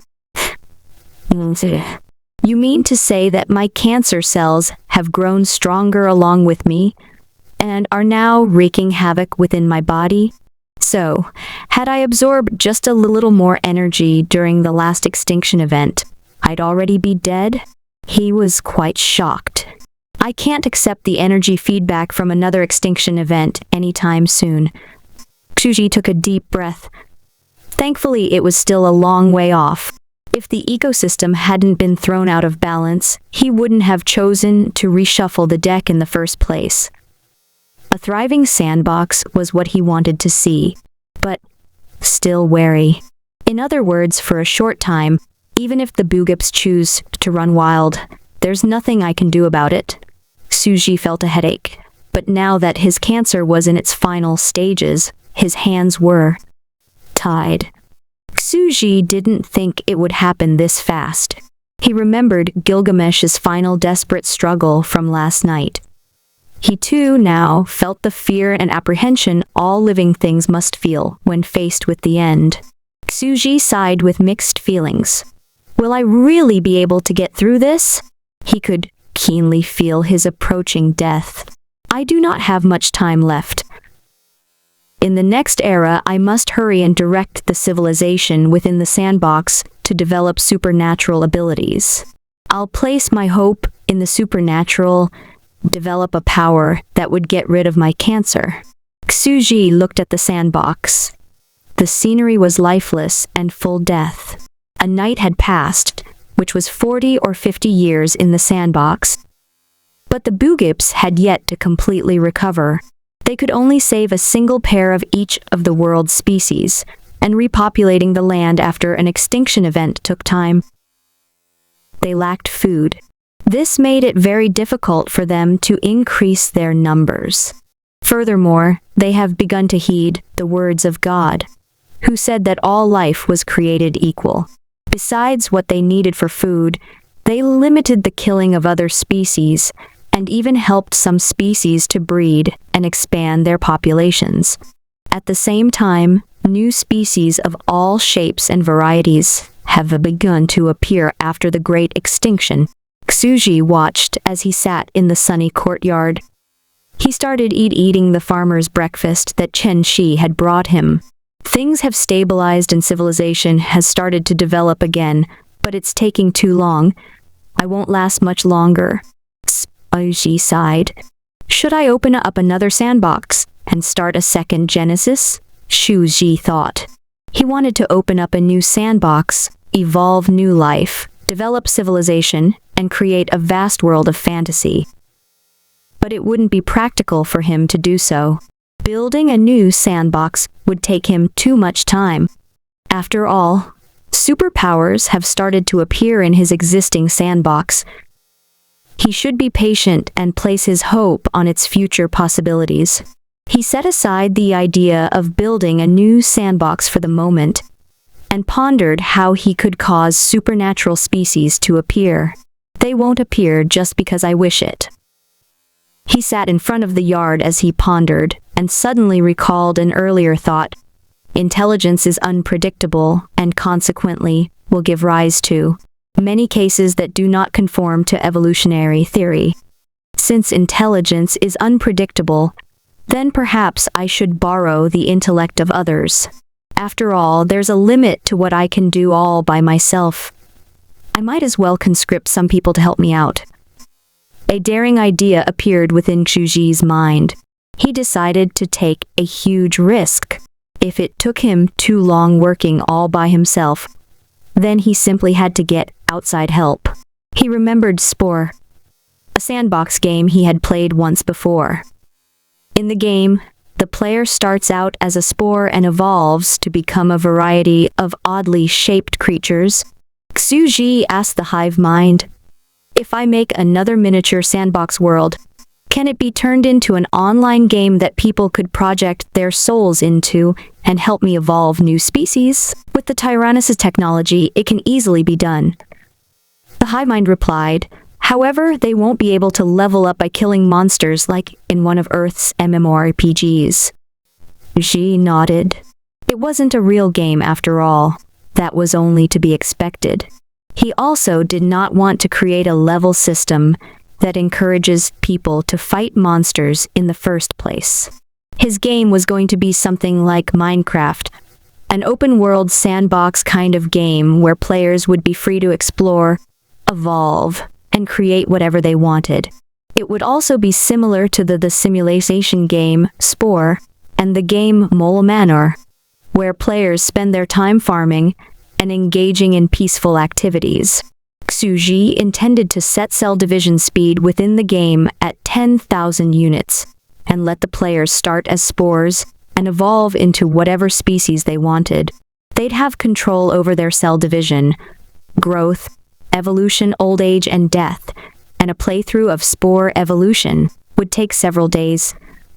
Hopefully, they'd be able to surprise him and evolve some extraordinary species. This was just a little side project he had thought up on a whim. It wouldn't take much effort, and his main focus was still the large sandbox. The players wouldn't be able to gain access to the large sandbox and would only be able to entertain themselves in the small sandbox. He couldn't allow them to share a world with the natives since they couldn't level up by killing monsters and would always be weak. As for letting them get stronger through slow and patient training like the natives, ha ha ha, like I have to look at you guys. Since this smaller independent sandbox was going to be the origin of many new species, Xuji intended to call it the Land of Genesis. From among the species the players evolve, Xuji would select the most powerful and unique species with the greatest potential and move them into the larger sandbox. This should allow him to perfect the new world that would come about after the Great Flood and the fall of Sumerian civilization. After all, he could not allow the Bugigips to have a monopoly on intelligence. At this point, Xuji knew that having only one intelligent race could easily lead to extreme imbalance and destroy the sandbox. He wanted to create a diverse world with many different races. As for using the game to make money, Xuji didn't plan to do that. He only wanted to cure his cancer. That was all. How long will this take? Xuji asked. About 3 days, the hive mind replied. It was surprisingly quick. We can use existing technology, VR gaming glasses, as a medium. Huh? VR? Will that be okay? Xuji was stunned. Now, while VR movies were very popular, the few VR games he had played on the internet were complete garbage. But if the hive mind said that it was okay, then Xuji would take its word for it. The previous Tyrannus civilization had focused on evolving their brains to increase their intelligence and had developed a miraculous level of science and technology. Haosis. Then I'll start by creating a small sandbox in the yard for the players to use as the setting for the Spore Evolution game. Compared to the first time he did this kind of work, his body's condition has greatly improved. Anyway, it'll be a small area of about 30 square meters placed right before my front door. He swung his hoe. This way, if anybody annoys me, I'll easily be able to squish them under my boots on my way out.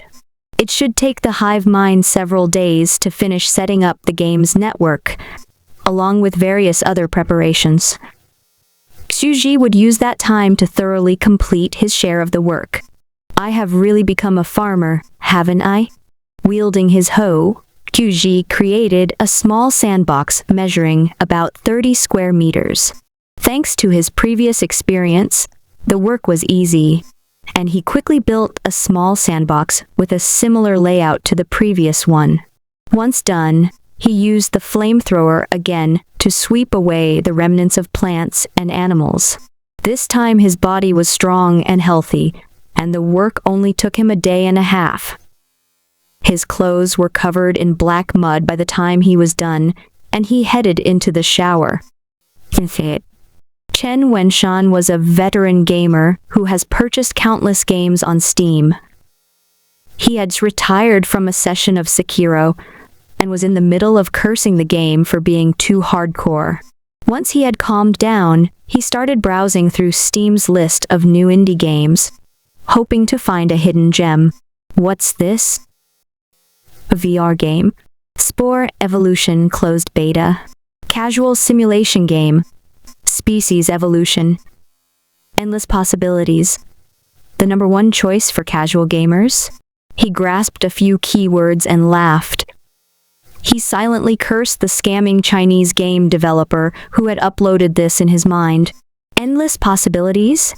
Evolve from spores? Do you think you're playing Civilization 7? Even in that game, you start as a primitive tribe. Here, the starting point is even more absurd. You start as a spore, a single cell. That kind of freedom is simply impossible. You think you're better than European and American game makers? And it was not he had never played VR games before. How good could this game be? Haha, VR games are no longer a hot new concept, and they've long stopped being popular. I've tried them before. You put on your VR glasses, then play with wooden blocks, milk cows, and roleplay as a pig. Existing technology just doesn't cut it. He scoffed as he downloaded it. It was 43 gigabytes, which was ridiculous. After he finished downloading, he registered his account Akina's Speedster, then put on the VR glasses he often used to watch movies, and started the game. At least the starting screen is well made. As soon as Chen Wenshan logged in, his eyes lit up with interest. He felt that the game was different from the usual VR game that had just been crudely made. He waited a while, but but there was only one option. Do you want to begin your evolution? He silently selected yes. The world went black. He felt as if he was swimming blindly in a dark ocean. How is it possible that I can actually feel my limbs, like I'm actually swimming in the ocean? Chen Wenshan's mind went blank for a moment. Was this some kind of miracle technology that used the VR device's electrical signals to transmit the game's sensory information directly into the mind, enabling you to have super realistic sensations? Was this the legendary virtual reality game with 100% realism? In reality, Chen Wenshan's soul has been converted into data and sent over the internet into a spore within the small sandbox Xu Ji had built in his yard. Xu Ji naturally did not understand the principles behind the miracle technology that allowed him to do this, and frankly, he didn't care. It's so dark. Chen Wensh felt confused after swimming around for a while in the pitch-black ocean. What am I doing? Why can't I see anything? Am I really blind? At this time, a system prompt appeared. The player is still only a spore. Please evolve eyes to gain vision. Please evolve my eyes? Chen Wenshan was stunned. This damn game. This so-called casual simulation game is even more hardcore than Sekiro. It's good to finally have modern appliances in my home. Xu Ji sat in his yard. The washing machine next to him shuddered to a halt. He took out his clothes and hung them on the clothesline to dry, then sat back on his chair by the door and started peeling an apple. Hive mind, did you say that a player has already entered the sandbox? Xu Ji asked as he looked at the small pond in front of him. The water was clear. Well, it was not like Xu Ji could see him anyway. The player was still a single-celled spore at this point. Within the sandbox, countless spores were constantly evolving and dying. The players would just be another group of spores competing for survival. What happens if a player quits in the middle of the game? Xu Ji asked. The hive mind explained. His spore would evolve on its own, without the influence of the player's consciousness. By the time he returns to the game, he might not be able to recognize himself, because spores evolve by the second. Xi was fine with this. It was supposed to be a casual simulation game after all. Having something come up in real life and quitting in the middle of your game session was only natural. And once you lose a round, you could always start a new one and look forward to seeing what new species you could evolve. Wasn't this also fun? In the first place, only skilled players would even last 2 or 3 days. The average player would probably face extinction after a few hours. After all, without advanced knowledge of evolutionary theory, it was unlikely that the players would evolve species that could compete with ones born through natural evolution. I'll wait for them to evolve species with great potential, then plagiarize the results of their labor. Xu Ji smiled wickedly, feeling like an evil villain hiding behind the scenes. I believe that my boogips will be more powerful than most other sentient species. Whatever species they evolve won't be better than mine. The tyrannous hive mind replied. Organisms created through artificial genetic engineering do not have as high a potential as ones that evolve naturally, meaning theirs might be better than mine. Xu Ji was perplexed. He sighed. We'll see.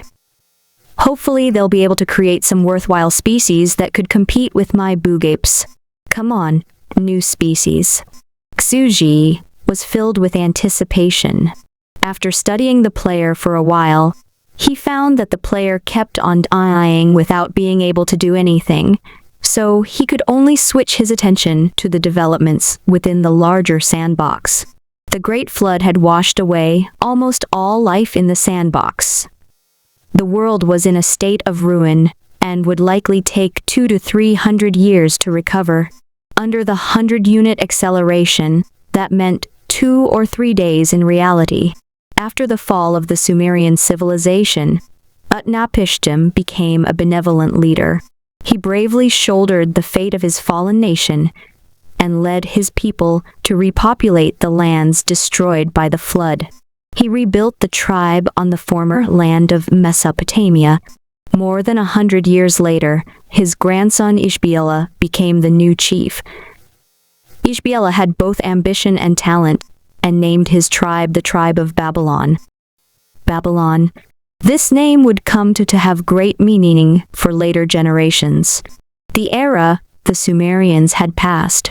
The mythical civilization, led by the legendary hero King Gilgamesh, was brilliant and ephemeral. But the glory of the Magus kingdom of Babylon would endure far into the future. Chen Wenshan was reeling from the game's difficulty. He has died countless times, his progeny eliminated one after another, before finally evolving eyes. After that, he evolved a mouth and started eating plankton. Then, he died again. The mouth and eyes he had evolved were too weak, and he did not have limbs that could be used for hunting. Fuck this shit, it's too hardcore. He gaped silently as he put down his VR glasses. He had tried countless times, but he died halfway through each and every time. But the game's super realistic sensations and the infinite possibilities of evolution compelled him to keep playing. It was just too interesting. Extinct. Again. My eyes must have been too small. Fine, I'll just have to evolve some big, beautiful eyes. He was furious and seething with rage. Because of that, he even went as far as going to the college library to look up relevant information on biology. Fortunately, his English was good, and he started reading from a very difficult foreign textbook on evolutionary chemistry. The people, him, were bewildered. This Chen Wenshan was a game geek. Why was he suddenly so eager to learn, and such a difficult subject as biogenetics at that? Half a day later, after studying basic evolutionary theory and going through countless failures, Chen Wenshan finally managed to evolve a species that could just barely manage to survive. He grew countless disgusting, slimy tentacles in order to better grasp his food, and true to his promise, he evolved a massive eye. He looked like a giant eye surrounded by slimy tentacles, with a small mouth filled with sharp fangs underneath. Ha ha ha, I finally did it. Such a big beautiful eye, ha ha ha. Chen Wenshan directed his strange tentacled creature to climb ashore. He was instantly filled with shock. What a vast and beautiful land! Such a realistic world. I've finally become an amphibian. Thank God! This beautiful scenery makes it all worth it. I'm going to lead my species to explore and conquer the world. The world belongs to me, on the other side.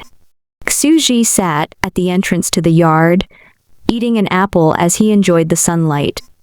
He was absolutely stunned when he saw the odd creature climbing ashore in the distance. What kind of absurd shit is this? Are you kidding me? Naturally evolved species could never be this bizarre. Just how obsessed were you with evolving eyes that you'd grow an eye so big it takes up 2/3 of the body?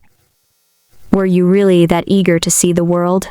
According to evolutionary theory, a species with a uselessly big eye took up 2/3 of its body and most of its nutrients would surely be eliminated by natural selection. This species was useless. Well, I suppose I expected this. Xuji laughed helplessly and took another bite of his apple. What a bizarre species. It's ugly as hell, a half-assed defective product. Wait, with this kind of appearance, isn't it just like the mythical monster, the evil eye? He was having fun. Hey. At that moment, there was a knocking sound on the gate. It was Chen Shi. Open the door, I've brought food. Just a sec. He took one last look at the odd creature before standing up and quickly heading to the gate. He made sure to step on the evil eye and kill it on his way out. Hesitation means defeat. In Chen Wenshan's eyes, the game over screen appeared once again. You have died. Please start over. He was speechless. I evolved well. I've finally become a decent species, left the ocean, climbed ashore, and was about to start my world conquest. Then suddenly, it's all over. Hey! Fucking developer. Show yourself. Welcome back. Suji opened the door and found that Chen Shi had brought him delicious food again. Chen Shi stood at the door and looked inside the courtyard. How can you be so happy plowing the land all by yourself? Is farming really that fun? Yes, farming makes me happy, Suji replied. Is that so? Chen Shi laughed and glanced at Suji. She was once again shocked. How did you? She looked at Suji dumbfoundedly, as if she had just received the shock of her life. Suji felt apprehensive. Did she notice something? Even though he'd already changed back? What's wrong? Suji asked while maintaining a calm expression. It feels like the aura about you has changed. You've become so classy, so dashing. It's like you're a character of a comic book or a movie. You've gained some cheat abilities, right? Suji, I've seen right through you. Chen Shi stared intently at him. Ha! Suji couldn't help but laugh out loud. After hanging out with this comical girl for a while, he has noticed that she always said the most absurd things. Although he had changed back his outer appearance, his transcend aura was very difficult to change. Suji lightly flicked her forehead. My dear girl, you're hallucinating. You're talking nonsense, you know that? Chen Shi was stunned. Was it really all in her head? She accepted Suji's words for the moment and forcibly changed the subject. Anyway, aren't you bored? Want to hang out with me once in a while? Go on a date or something? Suji looked at her in shock. A date? Are you serious? Of course. Chen Shi hesitated, then proudly raised her head. She was not shy. Where's your previous girlfriend? The really pretty one. Suji replied. We broke up. We were co-workers. I had to quit due to illness and we parted ways then. Oh, that's so sad. Not only did you come down with a terminal disease in the prime of your life, you've also lost both your job and your girlfriend, and have to come back here to spend your final days alone. Chen Shi thought a moment and said, I can be your girlfriend and accompany you in your final days. Are you pitying me? Suji widened his eyes. He did feel for himself before. He had been dying. The world felt gray and lifeless. He had fallen from the peak of his career down into an endless abyss. But now he was full of hope. After all, though the cancer was terminal, he could at least live a few more months. This was equivalent to several thousand years in the sandbox. Given such a long period of time, he had confidence that he'd find a way to extend his life. I do feel sorry for you. But I'm also fulfilling my childhood dream. After all, I do not have to worry about you laughing at me now, and you've always been my idol. It seemed that Chen Shi had spent a long time thinking about this. She spoke frankly. I've really thought about this. I'm helping you and also sort of fulfilling my wish. I want to make your final days a little warmer, a little less lonely. She spread her fingers and counted. I can cook for you, go shopping with you, and chat with you. I can make your final days a little happier. My final days. Suji was speechless for a moment. He looked at her with a humorless smile. Are you serious? You're ready to fulfill the obligations of a girlfriend? Chen Shi flinched and took a few steps backwards. She covered herself, looking very wary. What are you thinking? It'll be a pure love affair. Are you really going to take my first time even though you're dying? It turns out that you've been delivering mead all this time with an ulterior motive in mind. Girls are so bold when chasing after boys these days. Chen Shi spoke again. There's nothing weird about being casual friends, right? Then we can be casual girlfriend and boyfriend and enjoy a brief romantic affair. If you don't say anything, take it as an agreement. Fine, Shuji agreed. He did not have very strong feelings for the little girl. Perhaps because she was just too familiar, his heart did not beat faster in her presence. He was quite nonchalant about the whole affair. Then can you accompany me to my high school reunion in a few days? Chen Shi twiddled her fingers, looking quite adorable. You're so handsome and dashing, girls can't help but stare at you. If I bring you there, I'm sure all my friends will envy me. Shusha? So, do not matter as long as I look good? Let's go. Let's go shopping and buy some nice, expensive new clothes. I'll show off like crazy and make them envy to death. Ken Shi winged Suji, laughing coquettishly. You've only been farming anyway, and probably still have a lot of money left, right? Might as well go crazy and spend it all with me before you die. Wow, where's your conscience? It's all too clear now. I've been scammed.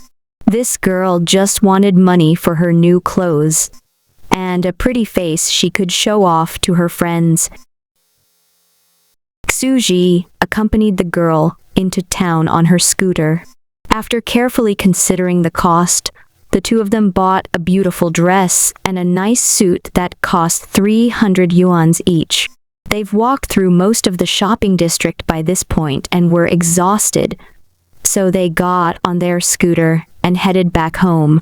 Unexpectedly, I have a casual girlfriend now. Shuji felt bewildered and laughed. I'll just treat it as gaining a caretaker. Though this girl has a short attention span, she enthusiastically prepares my meals every day, and thanks to that, I don't have to eat out.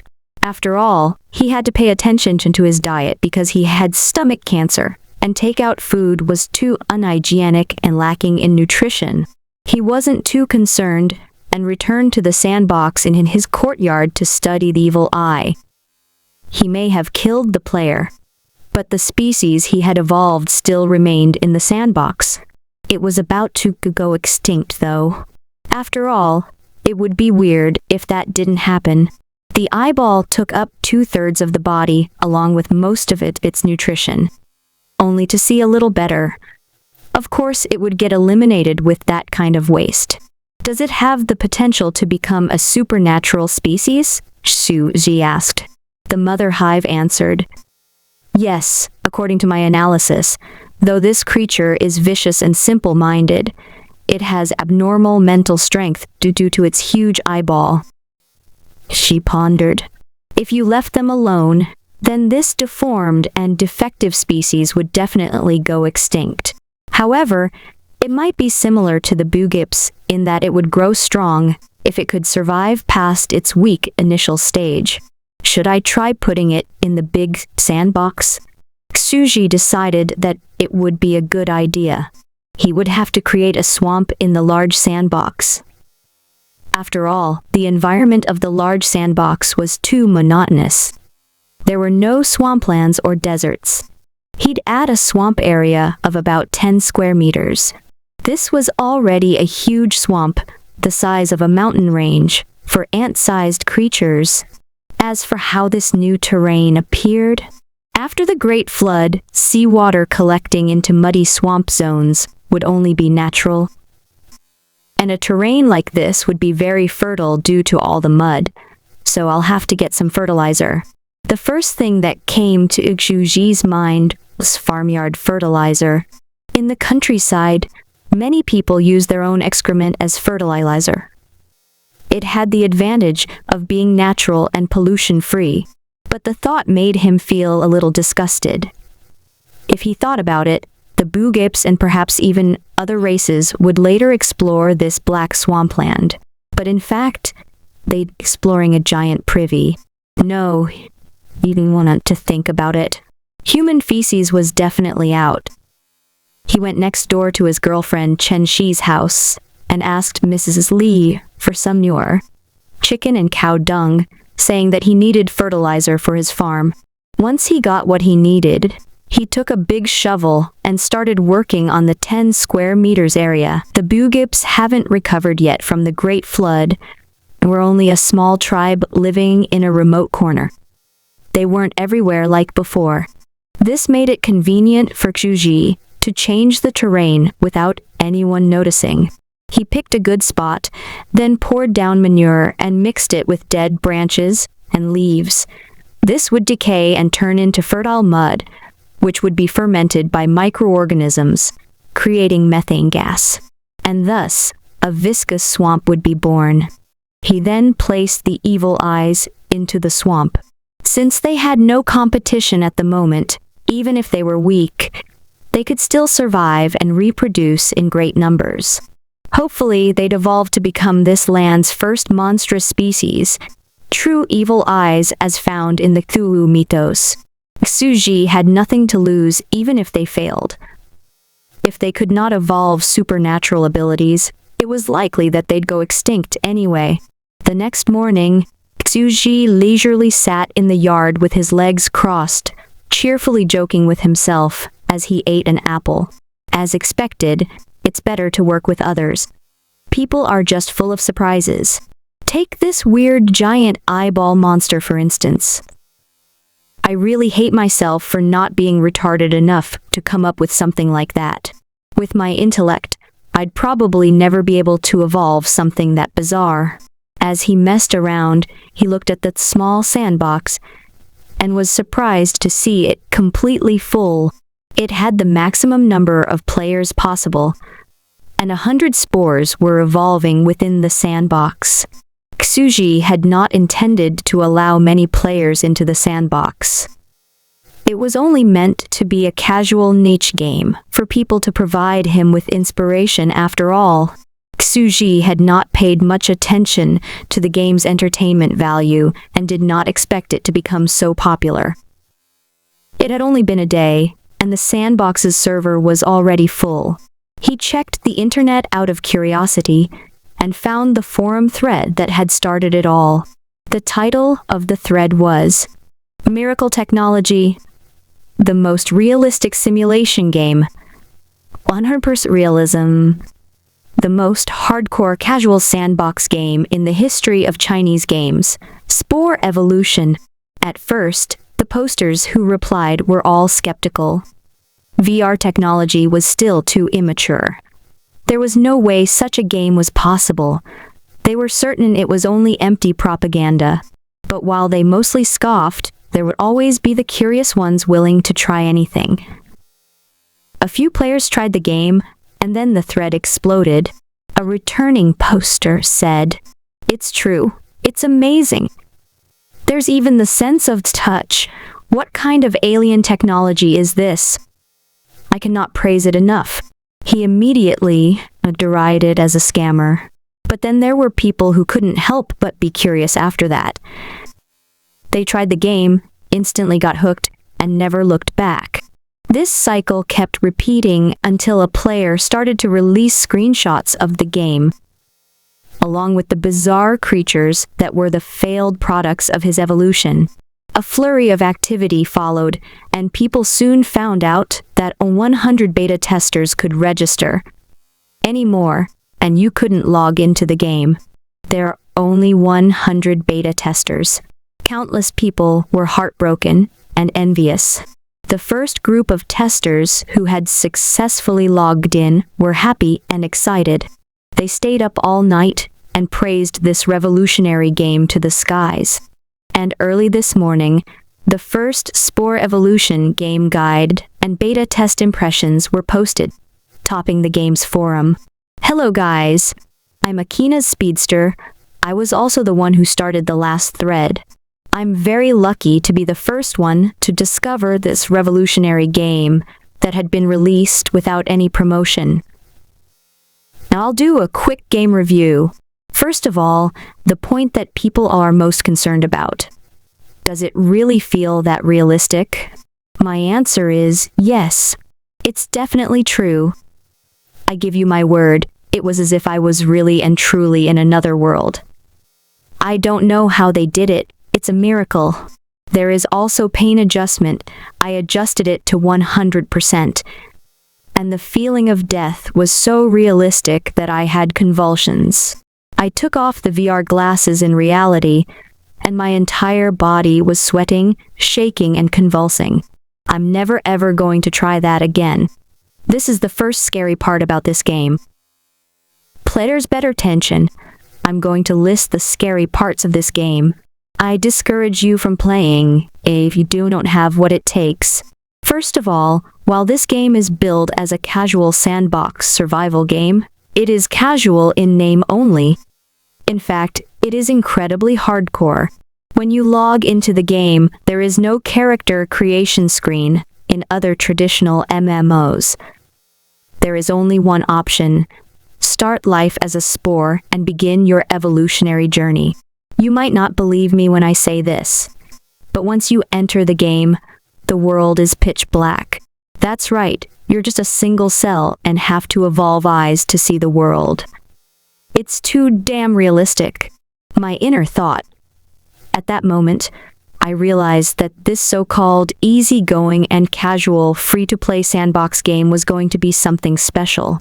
In the game, we start as a spore and the leader of a species. We can control the evolution of our species, but if the king we control dies, then no matter how many species members we have left, it's game over. It's worth mentioning that this virtual reality game is so realistic that it's scary. You have the senses of whatever creature you evolve.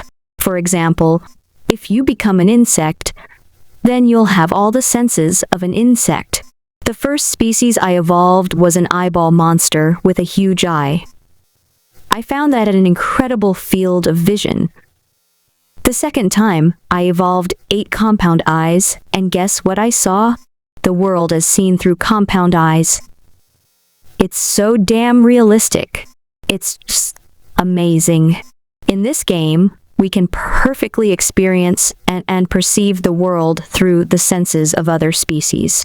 I think that if I could evolve into a dragon, I would be able to fly and experience the thrill of being a dragon, soaring through the clouds. But in my longest game session so far, I've only managed to evolve into an amphibian, an oddly shaped eyeball monster that had just left the ocean. I didn't even make it through 5 hours of gameplay.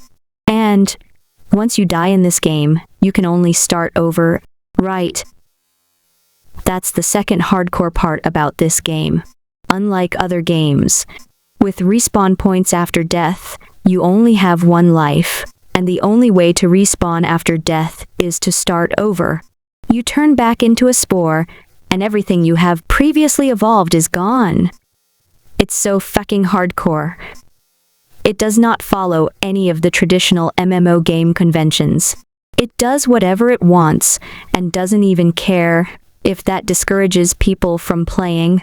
The third hardcore part about this game is that there is no such thing as a strategy.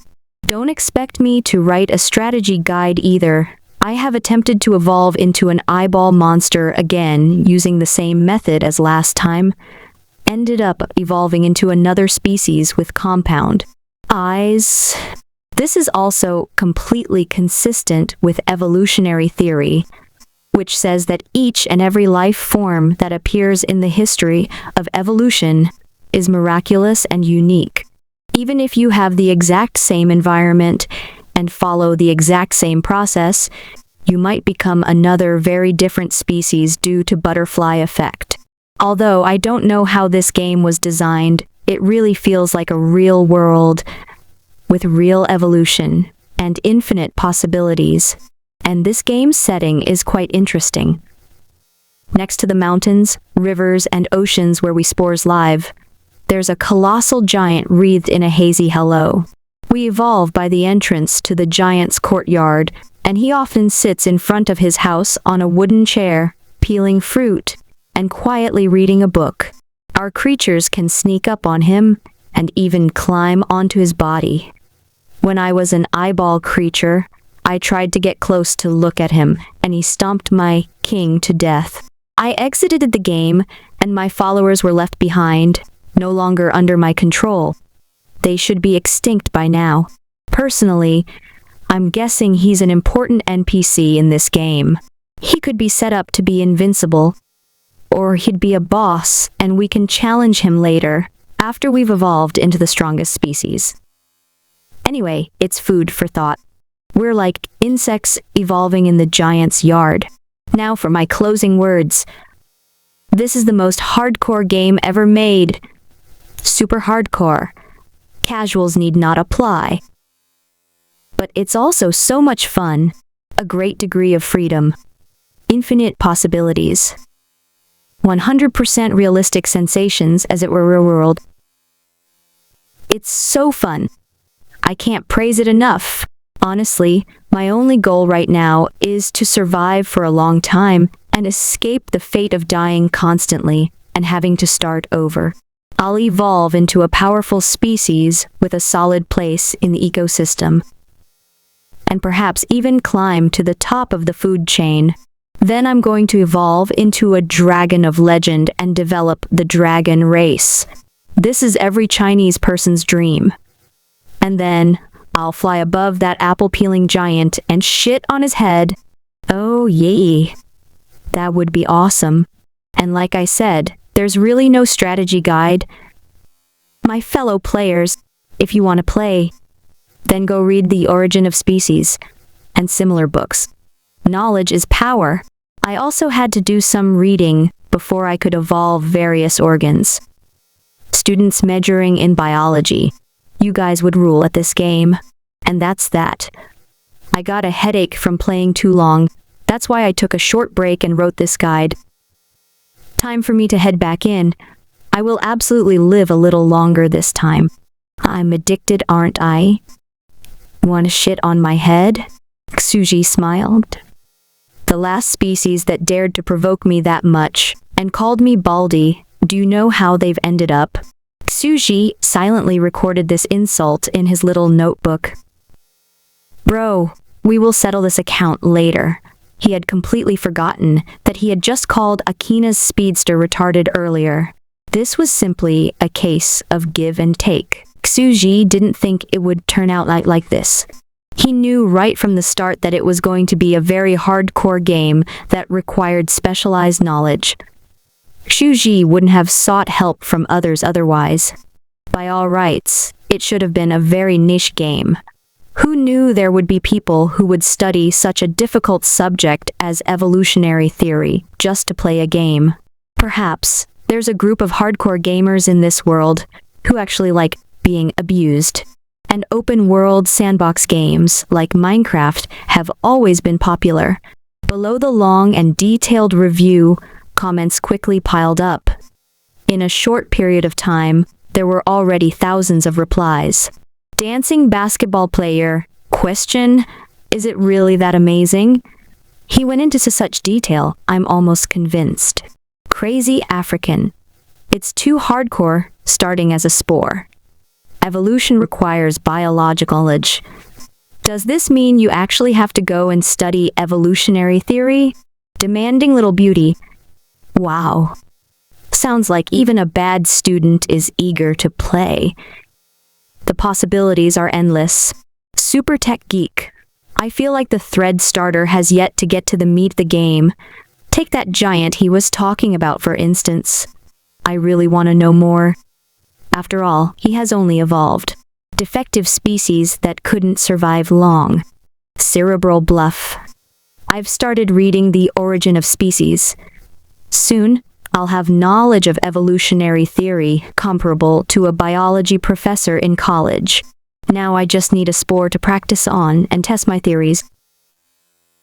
Make me a bit tester. Urgently waiting online.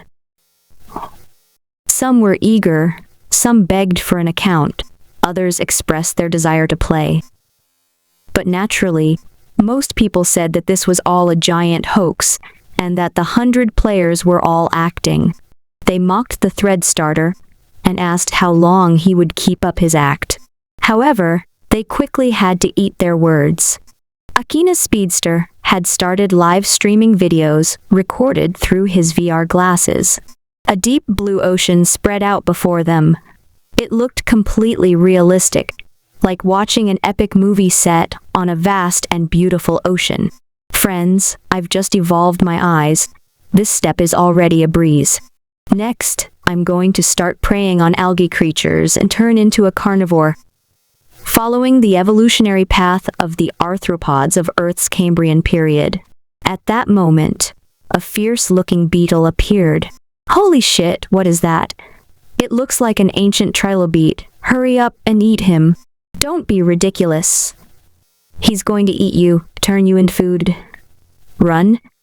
Be patient as you grow and evolve. Once you've gotten stronger and evolved into a carnivore, come back and eat him up. The thread, extremely active for a while. Xu looked on and felt that this enthusiasm was not bad. He left them to their discussion. As for the petition, with more than 10,000 signatures that demanded he open up more beta tester slots, none of my business. I don't want your money after all, so I don't really give a shit. Xu laughed and paid them no more attention. It was only a side project in the end, though its popularity was unexpected. Make all the noise you want, I just don't need that many people. It's not like I made this game for the sake of your entertainment. Unless there was an unexpected surprise, he planned to keep up this beta test forever and only allow 100 people to enter the sandbox. Xu looked on for a while as the popularity of spore evolution skyrocketed, then focused his attention on the large sandbox. This was his main project. Among the Sumerians of the previous era, there technically had been only 3 super beings, Gilgamesh and the other 2 kings. Xu wanted the next civilization to develop a system that could cultivate supernatural powers. It would probably be best for them to develop a magic civilization. Previously, Gilgamesh had commissioned the court's black mage to create an elixir of longevity to extend his life. That could be considered the precursor of magic. Xu hoped that a magic civilization would emerge, along with a great mage who could research magic, medicine, and alchemy, and create a medicine that would cure his terminal cancer.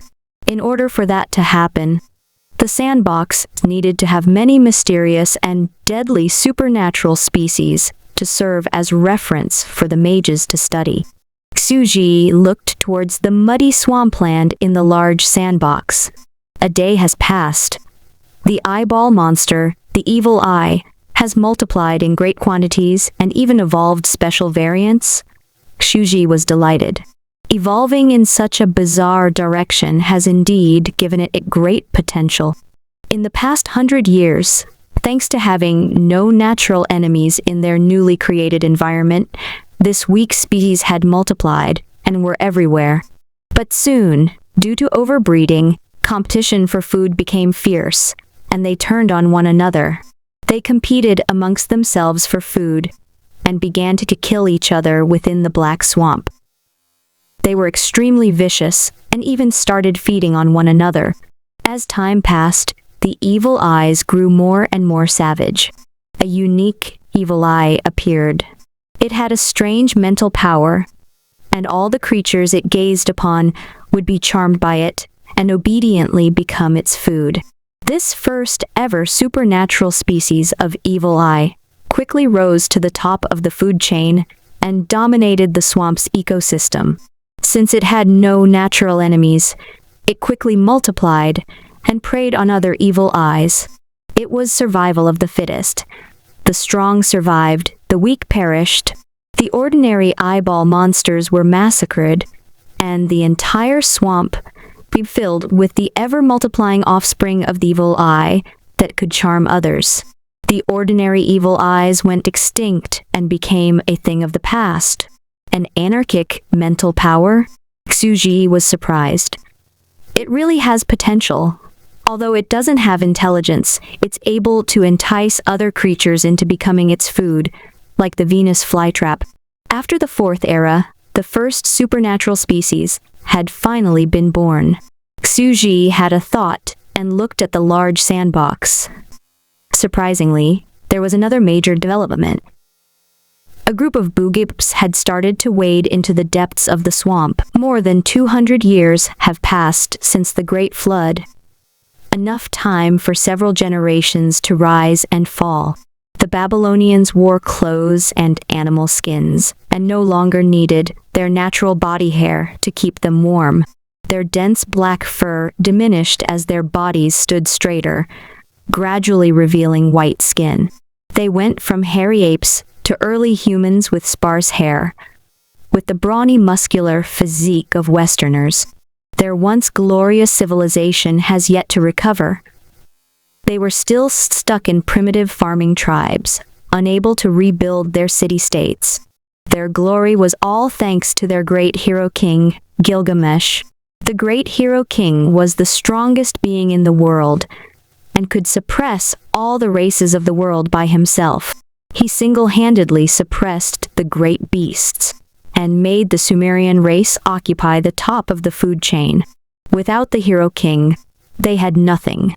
They could not progress to the copper and iron ages, and with crude stone spears and clubs alone, how could they fight against gigantic beasts?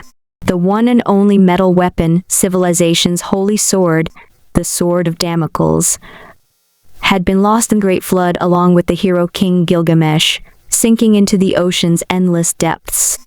Furthermore, they didn't even have the ability to rebuild their city walls. The royal city of Uruk had been single-handedly built by Gilgamesh. He had personally moved the giant boulders that were the city's building blocks to its construction site, and it only took him a month. For ordinary people, the amount of work required to build the great city was comparable to the difficulty of building the pyramids in ancient Egypt. They'd need dozens of years. Since this world did not have minerals, they would not be able to develop metal tools and follow the same path of civilization as Earth. They had no choice but to forge their own path. At this moment, Medea, daughter of the Babylonian chieftain, was sighing in awe. What glory! That mythical era belonged to only one man, the great hero king Gilgamesh. No wonder the people of that age wrote grand epics to sing his praise and record his glory. A mythical, glorious civilization. Merchants, shops, colosseums, and slaves. The magnificent royal palace of Uruk, the great hero king sitting on his throne, sword of Damocles in hand, looking down on his subjects with his fathomless dark eyes. What a great and powerful man he must have been. Our civilization is on the decline and we face extinction. If the sword of civilization that God granted us hadn't been lost, we might not have had such a hard time, even if we didn't have the great strength granted by the blood of the conqueror. God, is the tribe of Babylon doomed? Civilization is the power granted to intelligent species to protect themselves. I, Medea, want to know the way forward for our civilization. Tell me, how are we supposed to survive? Medea's face was calm. She was the bravest and wisest member of the tribe. Though she was not as strong as the men, she could triumph over most of the tribe's warriors, thanks to her superior technique. She looked at the hunters in animal skins before her and returned to reality. How's our progress in exploring this area? They were surrounded by a fetid swamp, thick with decay. A man answered, "This vast swamp hath formed through the accumulation of water after the great flood. Many species flourish within, and there are many delicious fruits. This was a fertile swamp that Suji had treated with manure. Within it, plants naturally flourished. The great flood?" Medea took a deep breath as she looked at the black swamp before her. It was hard to imagine the catastrophe of over 200 years ago, the great flood that had submerged the entire world. God had power that was unimaginable to mortals, and could destroy the world on a whim. Then there must be plenty of food here. It'll be the next gathering spot for our tribe. She looked around for a moment, and suddenly noticed that something was wrong. Wait, where's Garkai and Bolonius?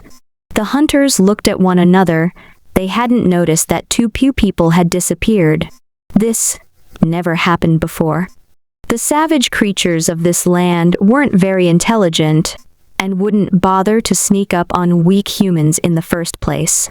With only crude stone spears and axes, humans were unable to break their scaly armor and could only be slaughtered. Something's wrong. This seemingly quiet and peaceful swampland contains hidden danger. There may be terrifying creatures we don't know about. Medea frowned. Beasts cannot get into the swamp. They'd only sink. There are no signs of them here. We must have been ambushed by some swamp creature. Shrieked. Medea acted decisively. The group of more than 20 people started to leave. But at that moment, a disgusting monster with grayish-black tentacles suddenly appeared in the swamp. Its body was covered with tentacles that looked similar to gray seaweed. At the center was a huge, bloodshot eye with a scarlet pupil. Its body was truly disproportionate. Its bloodshot eyeball actually took up 2/3 of the creature's body. So beautiful.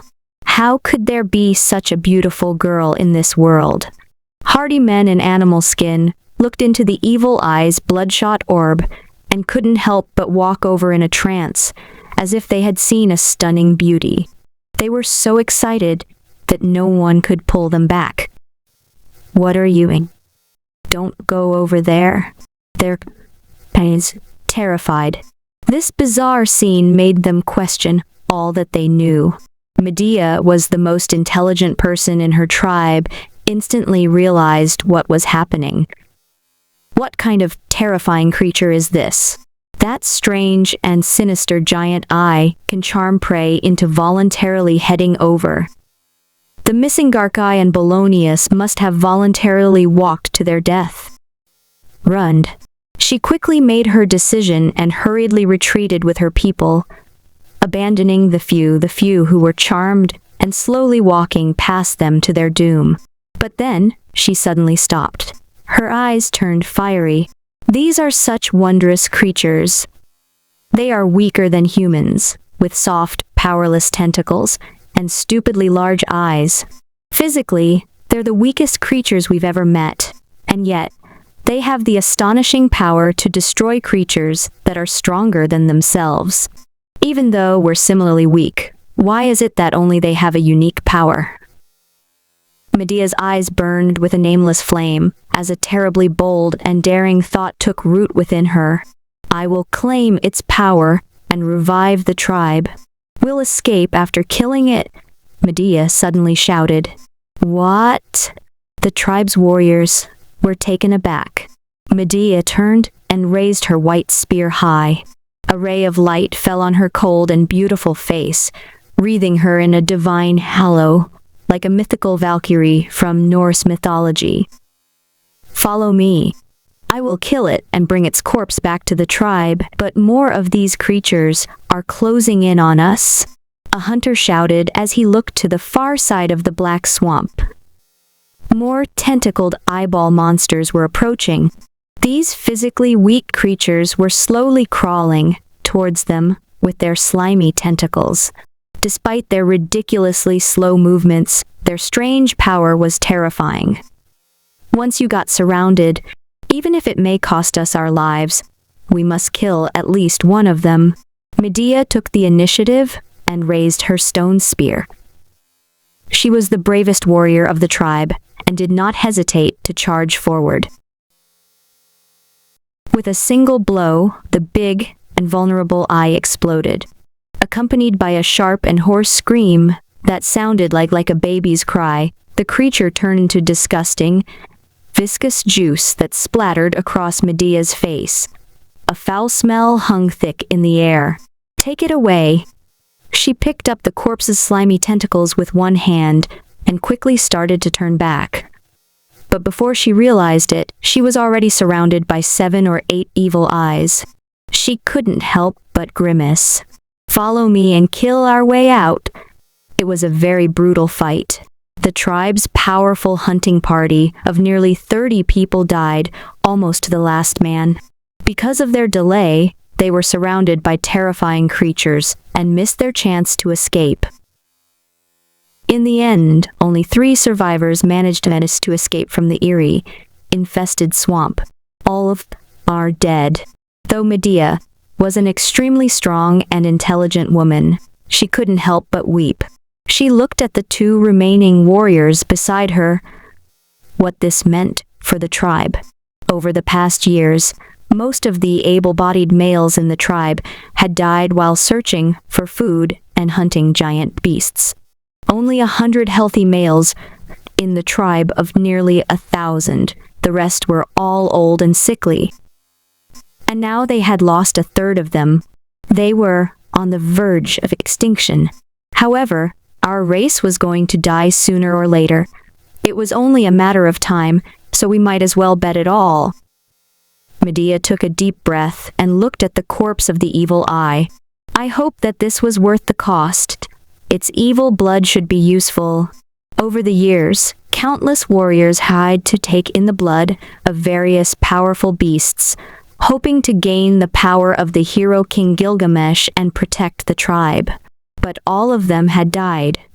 Most likely, only the blood of special creatures could be assimilated, like the blood of the conqueror, granted by God. Perhaps the blood of these aberrant and evil creatures could become a second blood of the conqueror. When Medea returned to the tribe with her few remaining warriors, her father was on the verge of breaking down. Are you insane? Do you know what you're doing? Her father was a large and sturdy middle-aged man, dressed in black pelt. He was panting in stress as he sat in his high chair. I'm not crazy. In the tent, Mia was calm in the face of her father's anger. She took a deep breath and said, "We can no longer turn back. Instead of waiting for death, let's risk everything and create a second hero King Gilgamesh to lead our civilization to glory. This is the only way for us sentient species to survive." "That's impossible." The chieftain slowly shook his head and spoke with great bitterness. "Only the legendary God-given elixir, the blood of the conqueror, can grant us great power. Not to mention, this creature is such a slimy, disgusting, vicious monster. Even if we manage to acquire its abominable power, God would surely punish us. Power is neither good or evil." Medea's voice turned low and hoarse. She looked resolutely at her aged father, who was sitting high above her. Gilgamesh possessed the glorious power of the blood of the conqueror. Yet he was a tyrant and wielded the holy sword of civilization against the Almighty. Even if you have a dark and terrible power, I believe you could still protect the people, as long as you remain good. This monster is completely different from the other species that we've encountered. It's weak, even weaker than us humans, yet it also has unimaginable power. If we could gain its power, you, Medea, how dare you?" The chieftain turned solemn. He breathed roughly as thought over this audacious idea. His decision would change the course of civilization and affect his entire race. His grandfather, Utnapishtim, had saved hundreds of people with Noah's Ark and set the tribe on the path to recovery. Now, civilization's torch has been handed over to him. The moment he became chief, he had sworn to protect his people with his life. Their civilization would not end under his watch. He clearly understood that all was insignificant next to the survival of his race. Huff, huff, huff. He closed his eyes and gasped for breath. This was going to be the most monumental decision of his life. He bowed his head and looked down at his headstrong daughter. He murmured in a pained and hoarse voice, "But we don't have enough people left to try and assimilate this new blood. Over the past 200 years, if they had just lived normally, then there might have been more of them left at this point. But the courageous and resourceful leaders of each generation were not willing to silently accept their decline. They called on the young people of the tribe to try and take in the blood many different giant beasts. In each generation, there had been warriors who bravely risked their life and died in terrible pain. Their bloody history was paved with generations of martyrs. This was the reason why there were so few of them left now. But despite all the deaths and sacrifices, they have yet to produce any results. Medea took a deep breath. Yes, we no longer have enough healthy men in our tribe, and we'll need them to protect us. But we have enough women, children, and the elderly. For years, men have protected women. Now it's our turn to step forward. Medea spoke in a solemn and serious voice. And if a large number of women die, we'll be less of a burden on the tribe. Reducing the population might not be that bad. This time it's our turn to die. The tent turned dead silent. Half a day later, Medea stood high above the tribe, lighted by a blazing torch. She had assembled the entire tribe before her. If you don't want to go extinct, if you hope to restore the glory of the Sumerians, if you wish for a second hero king to appear and lead our civilization, death will not crush our will and bend our spine. The great hero king Gilgamesh once said that mankind's struggle against nature is a saga of passion and courage. Let history record the courage we show on this day. Medea spoke passionately as she stood on a high platform and looked down at the tribesmen gathered below. Tomorrow, early in the morning, we need you to come, for the sake of the tribe. The history of mankind is a saga of passion and courage.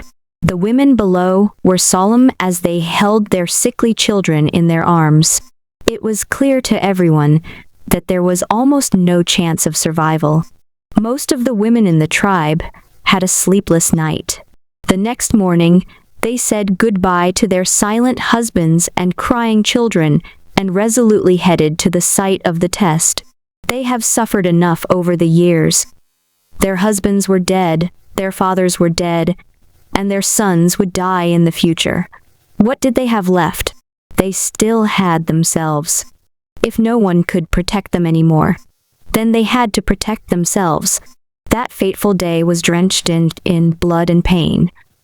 Countless women boldly stepped forward and tried to assimilate the blood of the evil eye. But most of them were not compatible with the evil blood. The corpses of 400 people who had died in horrible pain littered the field. In the end, including Medea, there were 3 women who survived. The 2 other women were named Circe and Cassandra. The 3 of them would live on forever in ancient stone murals. Within the graven image, 3 courageous women stood tall amidst a sea of blood. Surrounded by endless corpses, the 3 of them held a huge burning torch high. This scene would be carved into Babylonian history. Later generations would name this sacred mural the 3 Witches. The torch of civilization has been passed on. After a death came rebirth. In the days that followed, these 3 great and tenacious women led the tribe and started to advance civilization once again. They started to gain extraordinarily sharp senses and strange mental powers similar to the evil eyes. They slowly gained the power to resist the giant beasts, mentally interfering with them from the rear, while warriors with stone axes fought at the front. Because of their exceedingly strong mental powers, they were often unable to control their own psychic waves. Were they to copulate with a man, they could lose control of themselves in their pleasure and unintentionally kill him by shattering his mind. Therefore, they were chaste women. Unable to have relations with men, they were lonely, arrogant, and unapproachable. Medea was an honorable woman with a strong sense of duty. She led the tribe in battle. With wooden staff in hand, she often went hunting and fought against giant beasts. Cassandra was kind and gentle. She preferred peace and quiet and led the women of the tribe. They herded cattle, grew herbs, healed the people, and fought against diseases. Circe was the exception. She was originally a married woman, but had unintentionally killed her husband during sex. Having known the pleasure of a man's touch, she was extremely lustful and couldn't bear the loneliness of the long nights. She secretly used the evil eye's charm ability to seduce the able-bodied men of the tribe into wandering into her tent in the middle of the night, and had her way with them. She indulged in debauchery and would often kill her partner while lost in the haze of pleasure.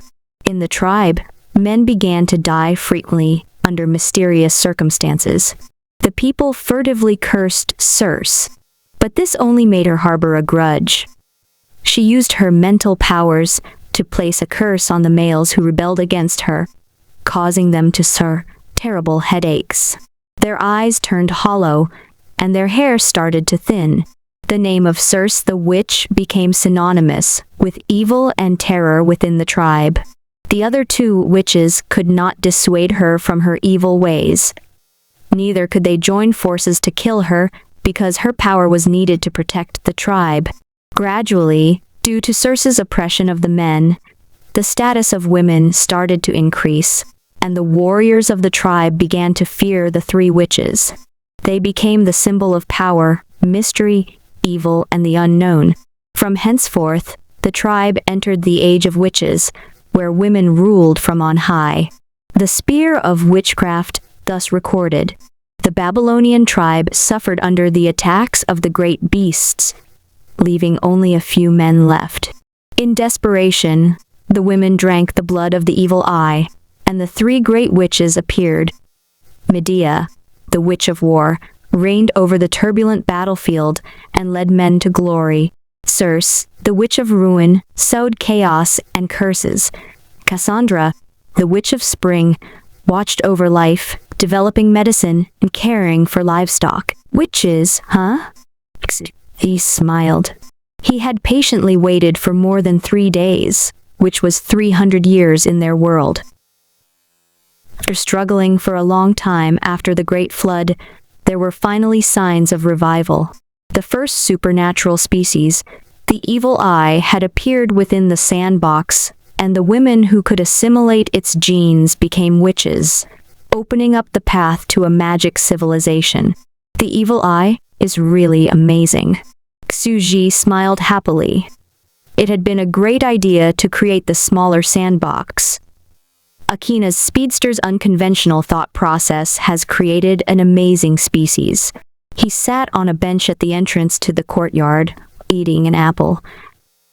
It's so true. 2 heads really are better than 1.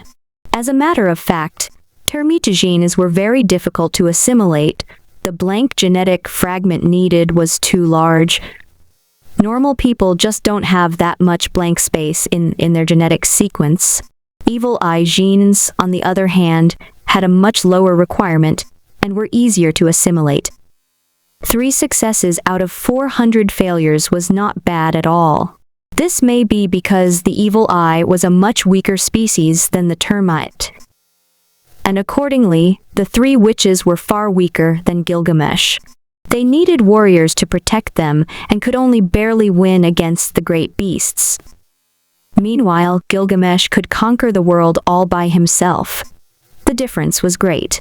After all, they only had a rudimentary grasp of their mental powers. Though the 3 witches had begun to seriously study their own abilities, developing magic and medicine, their progress was much too slow.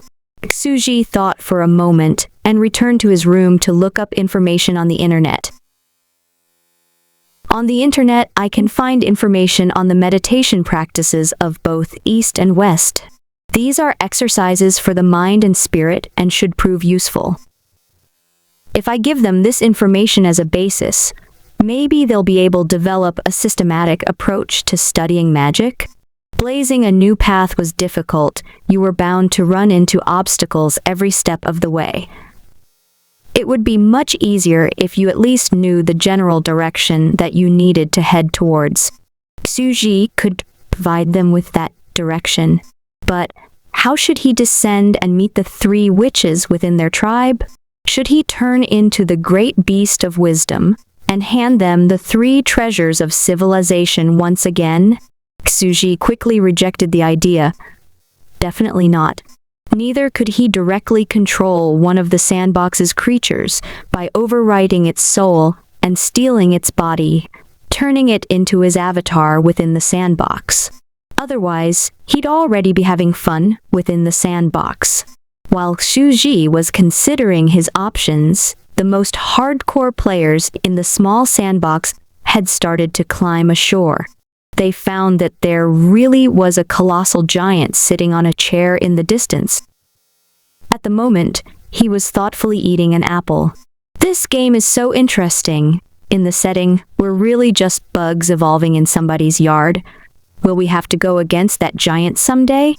A couple of oddly shaped players were whispering amongst themselves. They felt that this game really had an amazing amount of freedom. There was no main plot, and it was all about exploration and discovery. It was quite a novel game. So awesome. With this huge size, he's just like the legendary Pangu. So, we're supposed to evolve and then fuck him up? Shh! Let's just quietly observe. We're no match for him right now. We're all ants at the moment. He shouldn't be able to see us. Don't go near him. It took us so much effort to climb ashore. It won't even be funny if he tramples our king to death. The group of players lurked in the forest by the shore, snickering amongst themselves as they secretly observed him. Bunch of comedians. Xuji looked at the small ants on the ground. They were whispering amongst themselves, acting all sneaky and secretive. They really thought he was a boss, and were trying to come up with strategies to beat him. Knock. There was a knock at the gate. Chen Shi bringing food over again. Never mind, let's eat first. He stood up and walked towards the gate. Fuck. Fuck. Fuck. It's an earthquake. It's a fucking earthquake. And so realistic too. Guys, it's only because he's standing up. His shadow covers the sky and the world is shaking with his footsteps. Run! Be careful. Don't let him stomp you to death. Screams were heard. A group of bizarre creatures were scurrying away in panic. Like a pack of rabid dogs, they ran like crazies across the land.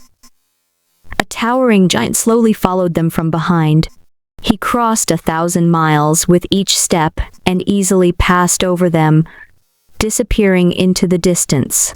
When Xuji came back, he had a blue lunchbox in his hand. He returned to his chair and started eating. The meal consisted of fried eggs, carrots, and cabbage. Each bite was an explosion of fragrance and flavor.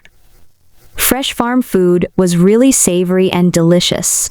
Xuji blissfully enjoyed his meal as he continued to ponder how he should contact the 3 witches of Babylon. At this time, the players who were hiding in the trees crept out once again. They studied the giant eating lunch while sitting in the yard and resumed their whispered discussion. Wow, the degree of freedom in this game is awesome. This boss even has cutscenes. We must have triggered one somehow. Shh, let's slowly and cautiously grow strong first. As Xuji ate his lunch, he studied the players secretly studying him and was again left speechless. They were once again discussing how they could beat him. A thought suddenly occurred to him. Right, the evolution sandbox. I'll just turn into a player myself and start evolving from a spore. Once I've evolved into a player-controlled creature, I'll enter the big sandbox. Problem solved? This idea made him really excited. He decided to test the feasibility of the idea the moment he finished eating. If he could actually do this, it would mean that he'd be able to enter the sandbox whenever he wanted. Building the little sandbox had been a really inspired idea. Since Xuji was going to play the game himself, he naturally had to clear the playing field. In the next second, a notice appeared. This game will undergo emergency maintenance and will go offline in 3 seconds. As soon as the announcement was made, the entire sandbox blew up. Most players hadn't even made it onto land yet. They kept getting wrecked at the starting point, dying over and over again in the ocean. The few who managed to climb ashore and become amphibians had gotten their first look at the rumored giant and started discussing him when this happened. They cursed up a storm. Swish. 3 seconds passed, and their vision went black. Fuck. The players took off their VR glasses. Many of them were this close to smashing the device in fury. They were completely unaware that this was all because they had been mouthing off in front of Xuji.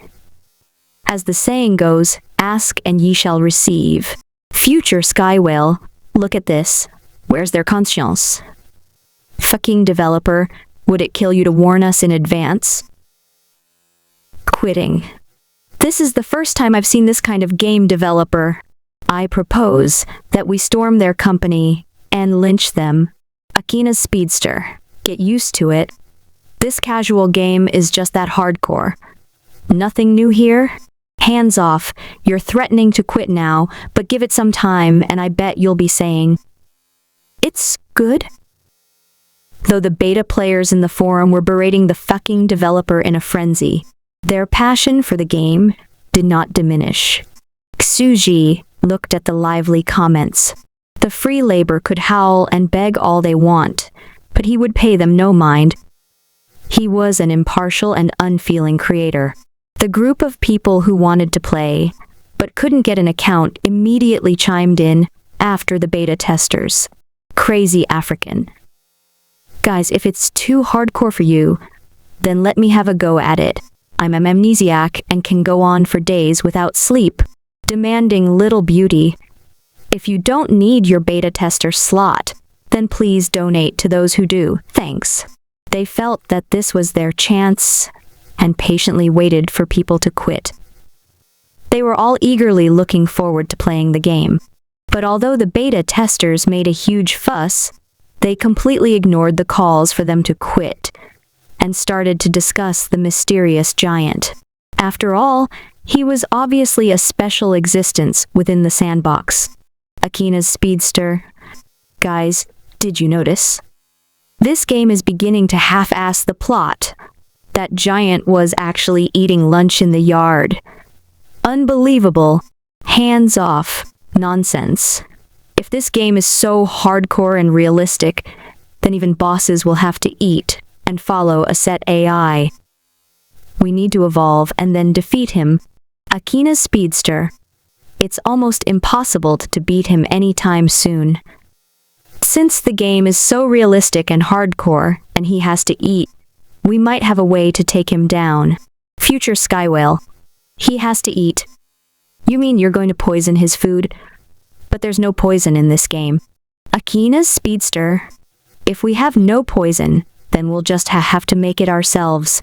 We little bugs should be able to evolve a lethal poison, a neurotoxin, and then self-destruct by jumping into his lunchbox and letting him eat us. This should poison the boss, and at least give him diarrhea. Future Sky Whale. GG. Such an underhanded and evil plot. I love it. Akina's speedster. I'm going to go read up on neurotoxins and the evolutionary history of scorpions, venomous insects, and snakes. I'll evolve a species that literally looks like shit and show him our prowess. I'll put shit in his food, and the shit will have poison in it. Hands off. Dude, you're awesome. Cute girl. Dragon. Incredible. Future Sky Whale. Amazing. G is dumbfounded. Bro, you're quite courageous, aren't you? This time, you're actually leading an entire group against me. Xuji smiled amiably. Why do you resent me that much? What have I ever done to you? The last time you wanted to shit on my head. Now you're actually trying to put shit in my food. Shit with poison in it? Xuji silently noted this down. Luck be with you, bro. You're doomed. After forcefully shutting down the Spore Evolution game and clearing the land of Genesis of players, he brought a white, finger-sized rubber pipe into the small sandbox. He intended to adjust the small sandbox's structure and connect it to the large sandbox. He picked up his hoe and started digging. Since I'm going to enter the large sandbox as a player, I'll need to bury a water pipe underground and create a pathway linking the two sandboxes. After half an hour, he had buried a 10 meters long pipe between the two sandboxes, linking them with a cosmic pathway. This was his VIP-only passage. Without Xuji's permission, no one would be able to see it or enter it. That included those comedians who were enthusiastically discussing how to murder him at the moment. He then returned to his room, opened his laptop, put on his VR glasses, and used the client to register his player account. Vengeful creator. He selected Start after logging into the game and was greeted with a black screen, along with a floating sensation and the message, "Please evolve your eyes." After a little while, Xuji finished evolving his species and stepped ashore. What an absurd body. I'm no different from those players. Xuji looked at his body that was just as bizarre as the evil eyes. He had believed that he would do better than the other players, but it was only baseless optimism in the end. He now resembled a black, long-feathered, three-eyed crow, with two ordinary eyes and a vertical eye in the middle. It was the kind of crow that couldn't fly and could only use its wings to glide at a low altitude for 3 to 4 meters. Although Xuji was reluctant to admit it, this species was indeed a complete failure. In the large sandbox, it wouldn't survive natural selection and would surely go extinct. Xuji couldn't help but ask, "Hive mind, this crow and the eyeball monster are equally ugly, and the uglier they are, the stronger they are, right? Does this species have the same potential as the evil eye?" The tyrannous hive mind quickly shot him down. According to my calculations, the probability that it would gain supernatural abilities is extremely low. This is simply a deformed species, a failed product of evolution. You're doing it. Xu felt wronged, but when he thought about it, this was only natural. Every life form was special and unique. The evil eye was a miraculous life form that had been born from a series of coincidences that was difficult to replicate. However, I'm not asking for much. I just need my species to be able to move. He recovered his composure and entered the secret passage between the two sandboxes. After a long journey through the dark cosmic pathway, light gradually appeared in front of him. When he came back to his senses, he was in a vibrant and dense forest. The trees grew closely together, and the ground was green with undergrowth. Frightening beasts roared into the distance as they chased after prey. The scene was that of a glorious and vast primordial forest in the Paleozoic era. I've finally managed to enter my own sandbox. Congratulations are in order. Xuji has already looked at the terrain from a bird's eye perspective and knew where to go. He lifted his bird claws and swaggered in the direction of the Babylonian tribe. The Bab tribe. In the time it took Xuji to have lunch, another 10 years have passed. The tribe has grown more prosperous. The three witches were far weaker than Gilgamesh, but they had still been able to defend their homes against the giant beasts. Humans now occupied a position in the middle of the food chain. While they couldn't fight off some of the more terrifying beasts, not just any kind of beast would be able to treat them as food. Even the powerful ones would have to pay a terrible price when attacking the tribe. There were women and crops on the field. In the distance, people and animal skins were dismantling the carcass of a giant beast.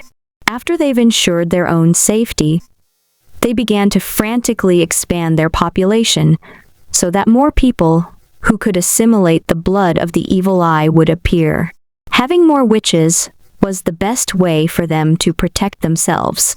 In a verdant glen deep in the mountains outside the tribe, the mountain spring Amaya had the dreamy beauty of a realm of fantasy. The ground was covered by a lush green carpet of grass, and flowers were in full bloom. Within the foggy white mist, 3 beautiful women were bathing. Their skin was as white as snow, their bodies were slender and beautiful. They were like sublime goddesses out of ancient myths. More than 10 years have passed, and the 3 witches were already in their 30s.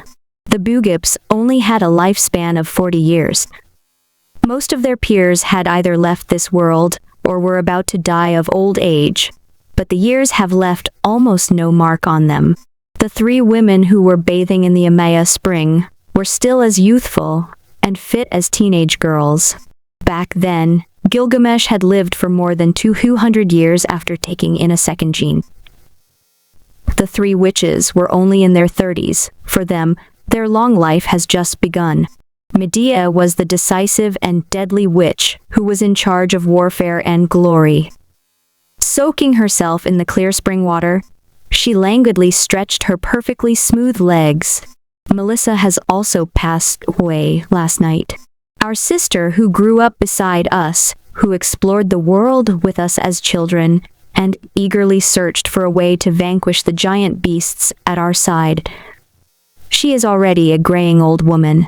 Cassandra gently flicked the water. She was the gentle witch in charge of caring for livestock and herbs. She spoke quietly, with emotion. She had countless children and grandchildren by her bedside to see her off. That is already the most satisfying ending possible. Over the long years, I have come to realize that only the bond between us 3 sisters is eternal. The world around us keeps changing, but we are the only ones who do not age. Circe smiled seductively, her eyes flashing. Oh, although my eminent elder sisters are the exalted guardian goddesses of Babylon, you live alone. Are you envious of ordinary girls with loving husbands and children? Circe swam over. Her pale fingertips gently stroked her sisters' snow-white backs as she playfully teased them. Sisters, you've never been with a man. You just don't know how good it feels. That's why you're so cold and aloof. If you want, I can take the place of a man and let you experience a woman's pleasure. Medea and Cassandra both took a few steps backward as they warily looked at her and calmly replied, "Show us some respect. The 2 of us will have nothing to do with your debauchery." "What does it matter?" Circe smiled faintly. Her smile was flirtatious and coy. "I can let you experience the pleasures of being a woman without having to deprive a man of his life. I'm not one of those weak men. Even if you lose control of your mental powers, you won't kill me." However, the 2 other women remained wary of her. They knew what Circe wanted to do. Circe was trying to corrupt them little by little and make them like her. Once they've given in to their lust, they wouldn't be able to stop themselves and would join Circe in harming the men of the tribe. Harina Noes. Back then, after the 2 of them had seen Circe's fall, they made a silent vow and set down 3 iron laws for witches. 1. Before being tested by the blood of the evil eye, a witch must be a chaste woman who has sworn before God that she will not love a man for as long as she lives. 2. After becoming a witch, carnal acts are strictly forbidden. It is forbidden for a witch to approach males. Once she has lost her chastity, she would surely fall. The Lord would turn his back on her, and she will turn an evil witch. 3. Are not allowed to abuse their power and attack other people. Circe is a classic example of this. She previously had a husband, and her lust was so strong that she couldn't resist going after men. Therefore, it was necessary to deny all contact with the opposite sex, in order to prevent the appearance of a second Circe. A witch's mental power was too strong, and they'd kill their partner if they lost themselves in pleasure. Spending their lives without a lover was the price they had to pay for their power. Over the past 10 years, 4 new witches have been born after hundreds of deaths. They strictly abided by the 3 iron laws of witches, and became the guardian goddesses of the tribe. Thanks to that, the Babylonian tribe now had 4 subtribes. It wasn't that there hadn't been any males who tried to take in the blood of the evil eye over the years, The tribe was never short of brave men. But the blood of the evil eye was unique, and the probability of success for females was much higher than that of males. That said, not all of the men had failed. Over the past decade, there have actually been 4 females and 1 male who successfully received the evil eye's power. The first male wizard was born from among them, and Circe was ecstatic. Circe had become synonymous with death and fear in the tribe over the years. Every man she has charmed into her tent had died in satisfaction after a night of pleasure. Men trembled in fear. Although Circe tried to control herself, she couldn't bear her loneliness, and a few men in the tribe inexplicably died each month. When the wizard appeared, Circe thought she had finally found a partner who could serve her without dying. Unfortunately, Circe's mind has grown too strong over the years. Ordinary men died after a single night of pleasure. The wizard lasted through an entire week of debauchery, but he also died in the end, his mind broken. The death of the only male wizard left the tribe's men in despair. They understood that they could no longer escape their fate. Their civilization would be dominated by women, and they could no longer protect their tribe. On that day, the valiant warriors of Babylon knew, "We have been reduced to reproductive tools." Babylon, year 11. The tribe fell into chaos due to the wizard's death. Men panicked, fearing that they would suffer under the rule of witches. Run away. It's not the Babylon of old anymore. It's hell. Times have changed. The time of Gilgamesh, the heroic king, is over.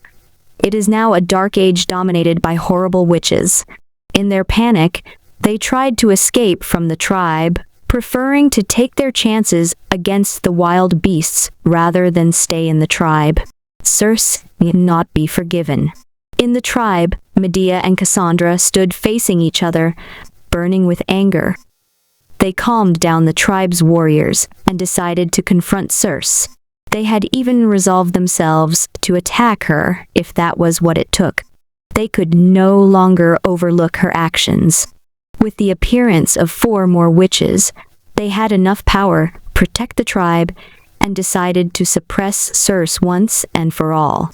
To their horror, they discovered that Circe had secretly grown much stronger than them over the years. The 2 of them to work together in order to suppress her, compared to the 2 good witches who had to suppress their emotions and desires. The evil witch Circe, who freely used her powers and indulged in her desires, had far less limits and was much stronger. At this moment, it was the 16th year of the Babylonian calendar. The great guardian goddesses of Babylon, the 3 witches, were happily chatting while enjoying a bath. Things looked peaceful on the surface, but in reality, great tension lurked underneath this pleasant facade. After 6 years, Circe's power was now at an unfathomable level, and the 2 of them could barely fight her to a draw even when working together. "Well, my dear sisters, are you sure you don't want to try this?" Circe gently stirred the water with her lily-white hand. She lovingly looked at her sisters. "Instead of repressing yourselves all the time, indulging in your desires is the better way to practice and grow as a witch." Medea smiled as she soaked in the spring. She tried to persuade her sister, "No, Circe, I don't think this is right. What will become of the tribe if we join you?" Circe's alluring face turned serious as she considered the question. She quickly came up with a blueprint for a brighter future. "We will be the rulers of our tribe. Women will be in charge of defending the tribe. Men will be in charge of mating and producing offspring. We witches will have a few strapping men serve us each month. They can only be used once, but at least they will be able to die in bliss." "That's tyranny," Medea gently replied. "That would make us no different than the hero king Gilgamesh and the brutal Sumerians who had dared to defy God. That's going against civilization and embracing savagery, which is not something that an intelligent species should do." Do you know the role of history, the reason why the great hero king had ordered it to be recorded back then? What is the role of history? Circe smiled and asked. The role of history is for us to understand the greatness of our predecessors and the hardships they faced when going against nature. It's so that we can select the right path based on the experiences of our forebears. Your path is one of savagery, not civilization. You're following in the ancient Sumerians' footsteps. Medea continued. Are you not afraid that we will call down a second apocalyptic great flood? I fear on Circe's face. The stronger she became, the more fearful she felt. Right now, she could only kill an era great beast with ease. Compared to the mighty hero king of legend, she was hundreds of times weaker. Even the great being who could challenge the behemoth Fenba had died. Circe breathed roughly. After a slight pause, she laughed out loud. Ha ha ha ha ha. She smiled alluringly. Submerged underwater, her lily-white body was breathtakingly beautiful. Heft! Don't lie to me, sister. I'm not trying to provoke the creator, and I'm not going to destroy other species and ruin the ecosystem. I may be a tyrant, but it's only an internal struggle within the human race. He wouldn't care. Circe smiled smugly. Your progress over the recent years has been too slow, less than a third of mine. My method of cultivation is the quickest and the most enjoyable. Why care about the men? Medea loudly retorted. Your method of cultivation is too evil and has led you astray. We must search for the proper way to hone our powers. Circe stopped speaking. Her face had grown cold. If I can't convince you, then I can only use force to make you do as I wish. She had a complicated expression on her face. I never wanted to kill you too. Over the long years, you were my only true companions. We three sisters only have each other. You will come to understand that your little sister's choice is correct, and I'm doing this for your own good. I just know that once you've followed my path, you will love it and understand my reasons. Boom. Circe's face grew cold. An extremely frigid and eerie spiritual aura spread from her body, causing ripples in the water. I will force you to accept men. You've actually grown this strong. Medea and Cassandra's faces contorted in dismay. Come. At that moment, the four beautiful witches appeared in an area beside the pool. They held black wooden staffs and were draped in exquisite furs, with crowns of fresh flowers on their heads. It was obvious that Medea had also prepared for this. She planned to unite the power of all witches to defeat the unimaginably powerful and evil Circe. She could not be allowed to do as she pleased any longer. Boom. So, what if you work together? Circe's violent power abruptly rose. The water in the pool started to foam. The terrifying spiritual pressure caused turbulent ripples to spread, and dazed fishes floated to the surface. So this is the power of a witch? At that moment, a gentle voice suddenly interrupted them. It came from a strange creature that they have never seen before. A mysterious three-eyed crow with black feathers. Before they even noticed, it had been standing there amid the trees, quietly observing them. Who? The witches were shaken. Their spiritual aura covered the entire place. Medea and Cassandra fiercely defended their chastity. And no stupid and lustful tribesmen could sneak into this place to spy on the three of them bathing. The consequence of forcing their way in would be an unbearable headache. But now, boom! All the witches present, including Circe, acted at the same time. Their fierce melee attacks converged together, and they acted as one to remove this unstable factor. They were extremely decisive. This convergence of spiritual power was so malignant and deadly that even the most fearsome giant beast would die in an instant. But their attack had absolutely no effect on the three-eyed black crow. It was as if it had been swallowed up by an endless void. How this possible? The three witches stared at the three-eyed crow in terror. What kind of power is this? It's the power of meditation. Xuji spoke from his perch on the tree branch. It certainly wasn't the power of meditation. If they were like Gilgamesh, who relied on muscle strength, Xuji would have already been turned into mincemeat. But the witches relied on mental powers and couldn't hurt him because he was under the protection of the tyrannous hive mind. In reality, he was weak. Who? You? The witches were shocked. This was the first time they've met an intelligent non-human species that could speak, and it was a strange, black-feathered, three-eyed crow, another intelligent species. Their breaths quickened. They remembered the ancient legend of Gilgamesh. The only intelligent species other than human beings had been the great beast of wisdom, who was also the creator. The three of them held their breaths. They no longer had any thought of fighting. They hadn't bothered to put on their clothing, and proudly displayed their perfect and graceful curves. They stood steady and alert as they looked at the mysterious creature before them. Are you a god? Medea's voice trembled. She couldn't help but ask. Originally, in this world, there was no concept of God. In the beginning, there was only the term Great Beast of Wisdom. The people of the land only knew that this mysterious creature possessed great power and unfathomable wisdom. But after learning the terrifying truth and experiencing the Great Flood, the people officially recognized the existence of God. The mysterious creature before them was not the great creator, the supreme God who stood towering above the clouds, but perhaps he was a lesser type of God. There have been speculations early on that humans were not the first intelligent species to appear on this land, but they were the only intelligent species capable of reproducing in large numbers. There should be other intelligent species in this world. Perhaps the Supreme God had created many powerful species after creating the world.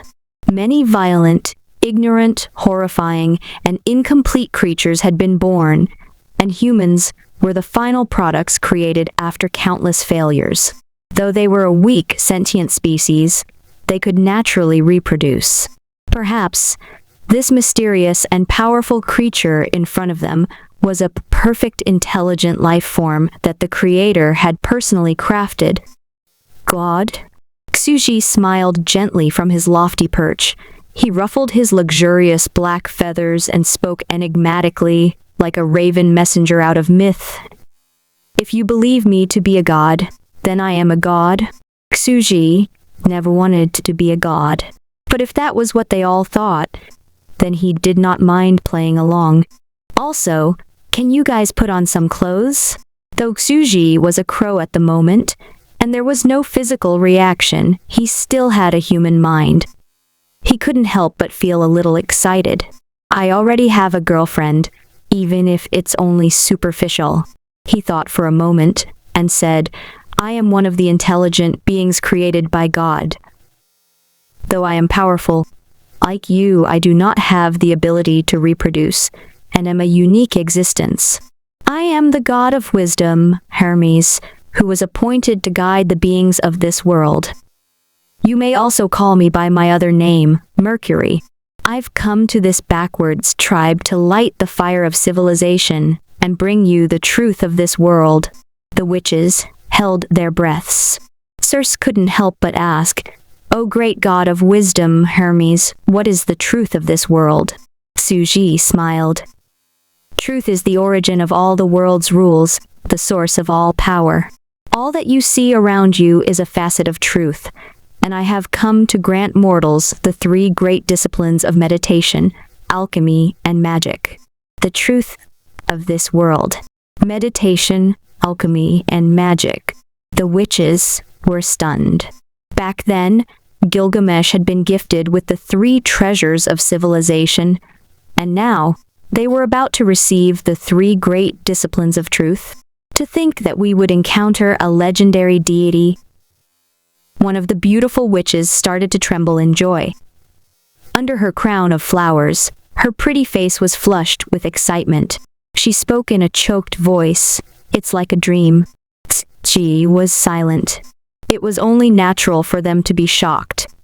This meeting, this conversation between God and man would go down in history. "What's meditation, alchemy, and magic?" Medea asked. Another person whose curiosity is stronger than her fear. Such people can reach unimaginable heights. But I just hope she doesn't become the next Gilgamesh.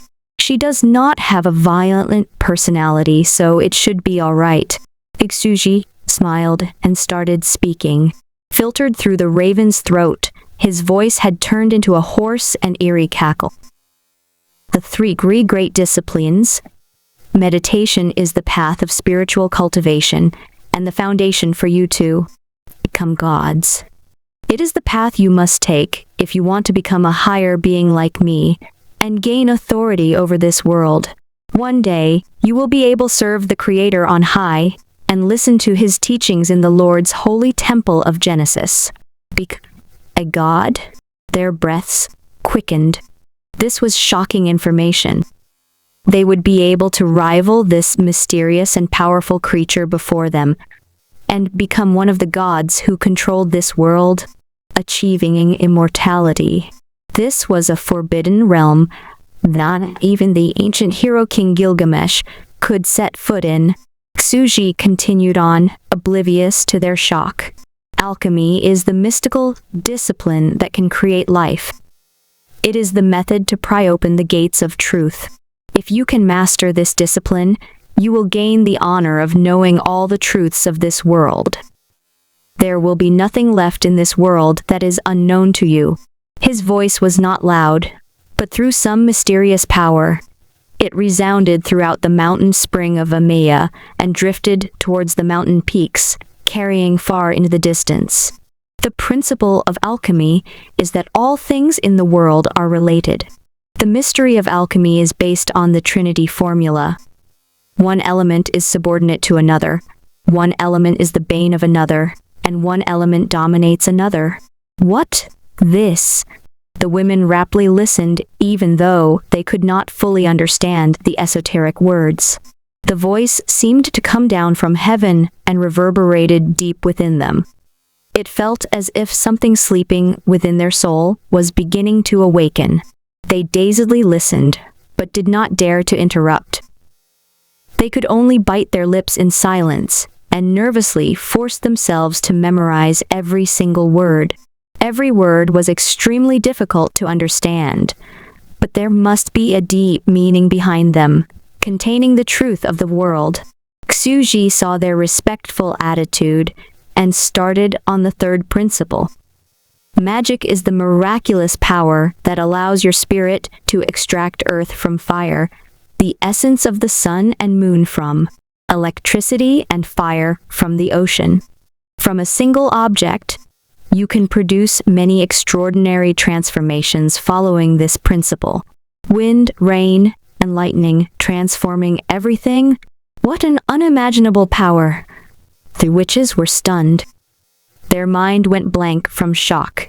These words had shaken them to their very core. Iksuji was quite satisfied with their reactions. He only wanted to shock them with his wild claims. He would take no responsibility for whatever happened later. He judged that it was necessary to give them an ambitious goal and encourage them to dream big. His words were empty, nothing more than a pie in the sky. Whether they could in fact be achieved or not was unimportant. He first had to convince them that this was a path worth pursuing. This path was an awesome and amazing path that would one day lead to a grand future. Really, for Shuji, wizards represented discipline. They rigidly adhered to the law of equivalent exchange and were obsessed with acquiring knowledge. He needed such wizards to move the world in their search for truth and build a glorious magical civilization using their knowledge. No matter what road you take, in the end, a path is something created and walked by men. I'm just pointing them in the right direction so that they can progress unobstructed and fully realize their potential. If they cannot do what I've described, then that's simply because they're lowly mortals who are unable to fully comprehend the teachings of a god, and absolutely not because I was just spouting nonsense. Great god of wisdom Hermes, how does the power of Gilgamesh, mankind's greatest hero king, compare to yours? Medea nervously asked. Xuji thought for a moment and said, Gilgamesh may have the power of a demigod, but he is nothing before me. The women went silent. Xuji remained on his perch and slowly related to them the mediation practices of Earth. This would be the model for their cultivation techniques. Then he casually began a lesson on alchemy, directly quoting from ancient alchemical doctrines. Whether their civilization could actually make anything of it was up to them. After Xuji finished speaking, he withdrew his consciousness from the three-eyed crow and left the sandbox, going offline. After all, this black crow was an inferior species, a disposable medium for entering the sandbox. There was no need to treat it with care. The theories he had imparted all had a solid foundation. Meditation practices existed both in the East and West, and Western civilization had various occult texts on alchemy and magic. They have all existed at some point in human history, and didn't just appear out of nowhere. It's possible that they had some basis in truth, and were budding disciplines that had been swept aside by the rise of science and technology. I've planted the seeds of knowledge. Hopefully, beautiful flowers will bloom. Xuji didn't know whether they would succeed or not. This was why he had to use the sandbox to test it out after all. Snap. The mysterious three-eyed black crow suddenly fell from the tree, but the women present still maintained a respectful attitude. It wasn't until long after the crow had fallen to the ground that Medea and the others dared to approach. They confirmed that Hermes had left. What an unimaginable life form. Medea was burning with eagerness as she quietly speculated. The great god Mercury must be an abstract existence that can possess any living creature. But of course, he is the deity who reigns over wisdom and truth, which are abstract concepts. They returned to the tribe and eagerly tried out the meditation techniques. The three of them also studied the corpse of the strange three-eyed crow. They were shocked to discover that it was a never-before-seen species. It was as if the mysterious creature had appeared out of thin air. It was completely different from that of common beasts, like it was from another world. It's a creature that's not of this world. Could it be that it came from somewhere else? Medea whispered. Circe was also shocked. She had decided to set aside their differences for now, and quietly joined the discussion with her sisters. According to the historical records, the hero king Gilgamesh once sent out hundreds of thousands of mighty warriors to explore our world. There shouldn't be any location left undiscovered under heaven. Suddenly, they slowly raised their heads as one, and looked up into the blue firmament of the sky. The great flood had also come pouring down from the sky. Could it be that there was a mysterious land up in the sky, a flying continent, where all kinds of strange and unknown animals lived? Perhaps this unimaginably vast realm was where the home of the gods, the Temple of Genesis, resided. They were shocked as they completely lost themselves in their own imaginations. Xuji closed his eyes and exited the game interface. It's finally done. I had to memorize it several times so that I wouldn't say a single wrong. As expected, acting isn't really my forte. It was quite an uncomfortable experience. If it wasn't for the sake of healing myself, I would have never done this. It's embarrassing having to remember my lines, keep up my act as I teach them. Guiding a civilization while hiding the fact that I'm really weak is truly difficult. Xuji put down his VR glasses. As a matter of fact, had Gilgamesh been the same size as Suji, that mighty personage would have been able to crush him with a flick of his wrist. Even the current 3 witches were superhumans with power and knowledge far beyond Xuji's reach. And yet, he had to fool them. Just thinking it gave him a headache. After logging off, he went to take a shower. Once he was done, he started up the Spore Evolution game again. Barely. A few minutes later, all the players were back online. Fecking developer. I'll have your head for this. Suddenly shutting down the service for bug fixing is already bad enough. But how dare you reopen without any notice? You've made this game addict waste precious time. Though they furiously cursed, they still dove back into the game and worked hard to evolve new species for Xuji. Xuji paid no attention to their impotent complaints. He had the generosity befitting of a creator who was valiantly fighting against cancer. I'm using a sandbox world to develop civilization and cure my terminal disease. Who else in the world could do this? Still, this will be really difficult to pull off. Since modern science and medicine had failed him, Xuji planned to rely on the occult arts. He planted the seeds. Among the 3 disciplines, Xuji naturally had the highest hopes for alchemy, which could make magic potions that might be able to cure his cancer. This was his main goal, after all. But alchemy was something that only existed in myths and might be difficult to turn into reality. On the other hand, meditation and magic should be quite feasible. Yoga breathing and Qigong visualization were tried and true meditation techniques to cultivate the body and spirit. If they could build on this, it should be possible to create a magic system. From that, magic was bound to arise. After all, if your spiritual power was high enough, you'd naturally develop subtle ways to use your power. There was no need to worry. The preparations are complete. Let's see what they can make of it. It's a shame, though, that there are not enough supernatural species like the evil eye to provide them with more inspiration. I really wanted to create a world of magic that was exciting and dangerous, filled with strange and terrifying creatures. Xuji sighed and silently looked in the direction of the players. Such misfortune. Why did he have such lazy subordinates? Instead of trying to evolve another supernatural species like the evil eye and properly play the game the way Xuji wanted them to, these guys spent all their time discussing crook things. They were obsessed with finding a way to screw him over. Bastards. I need to find a way to squeeze you dry. Xuji was out of ideas for the moment. At this time, he heard Chen Shi's voice from the gate. Xuji, you promised you'd accompany me to the class reunion. It's time to go.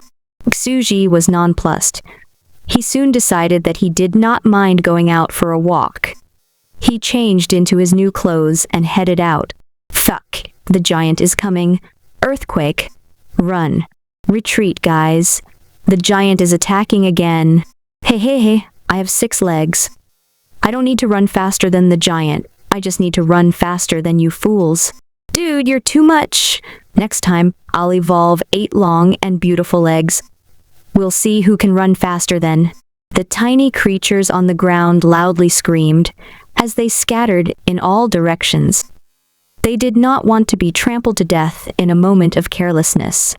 After all, their species could only climb ashore after a long and arduous journey. Xuji didn't feel like deliberately stepping on them, and was just thinking about how he could best make use of these free laborers. He needed them to work hard for his sake, and help him evolve new species for his sandbox. When he got past the gate, he found that Chen Shi had already stopped the electric scooter, and was waiting by the entrance. She laughed and said, "What's the point of farming all day long? It should be more fun to date pretty girls." Farming improves my mood and helps me with my cancer. She replied distractedly. Girls aren't anywhere near as interesting as farming. You're such a blockhead. Now let's go and have some fun at my high school reunion. She started pulling on Xuji's hand. The two drove out of the county town and stopped at a relatively empty street in Dongcheng. It was not a very prosperous neighborhood, and there was only a mid-scale restaurant around the corner. Her classmates were first-year college students and didn't have much money after all. They walked up to a party room on the second floor and pushed open the door. A large number of energetic young men and women were gathered around a couple of dining tables, chatting and enjoying their meal. When Xuji stepped through the door, a great commotion started in the party room. Who is this? Did you get the room number wrong? So handsome and stylish. Did some movie star enter our room by mistake? Xuji, awkward, rubbed his nose. At this time, a cheerfully smiling Chen Shi walked out from behind Xuji. The uproar made her feel very satisfied, and she proudly raised her head. This is my boyfriend, Xuji. I have already told everyone in our group, right? He's super handsome. Girl, are you quite done with showing off? Xuji helplessly looked at the smug Chen Shi. He and Chen Shi sat down together. Girls who were Chen Shi's good friends and high school classmates gathered around them. They started grilling Xuji without bothering to pay any attention to their manners. He's really handsome. Chen Shi, where did you meet? Is he a model or an actor? Another girl started analyzing his face. With his handsome and well-defined features, he looks like a half-Asian with the unique characteristics of other races. He's not quite inhumanly beautiful, and his looks are a little short of perfect, but he has such a striking presence. The more you look at him, the more attractive he seems, the girls chattered. A tall and slender girl in a black silk skirt gazed at Xuji with sparkling eyes as she started to caress his face. Another small and cute girl took advantage of the chaos and sneakily touched Xuji's abs. Chen Shi immediately placed herself in front of Xuji and held his arm, acting like a mother bear defending her cub. Stop, stop, stop. What are you idiots doing? He's mine. Are you trying to steal my man? You may look and drool, but do not touch. Cheapskate.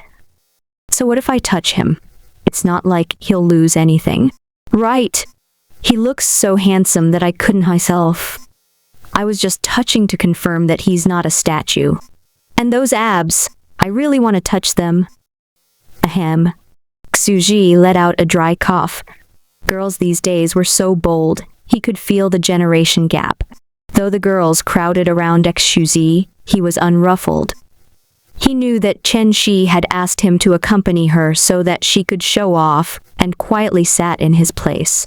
He hadn't purposefully adjusted his body and face to look shockingly handsome. This was simply the natural result of evolution. After evolving and discarding his miscellaneous useless genes, he had gotten closer to being a perfect life form. Yes, that's right, he's my boyfriend. Faced with her friend's envious gazes, Chen Shi happily preened.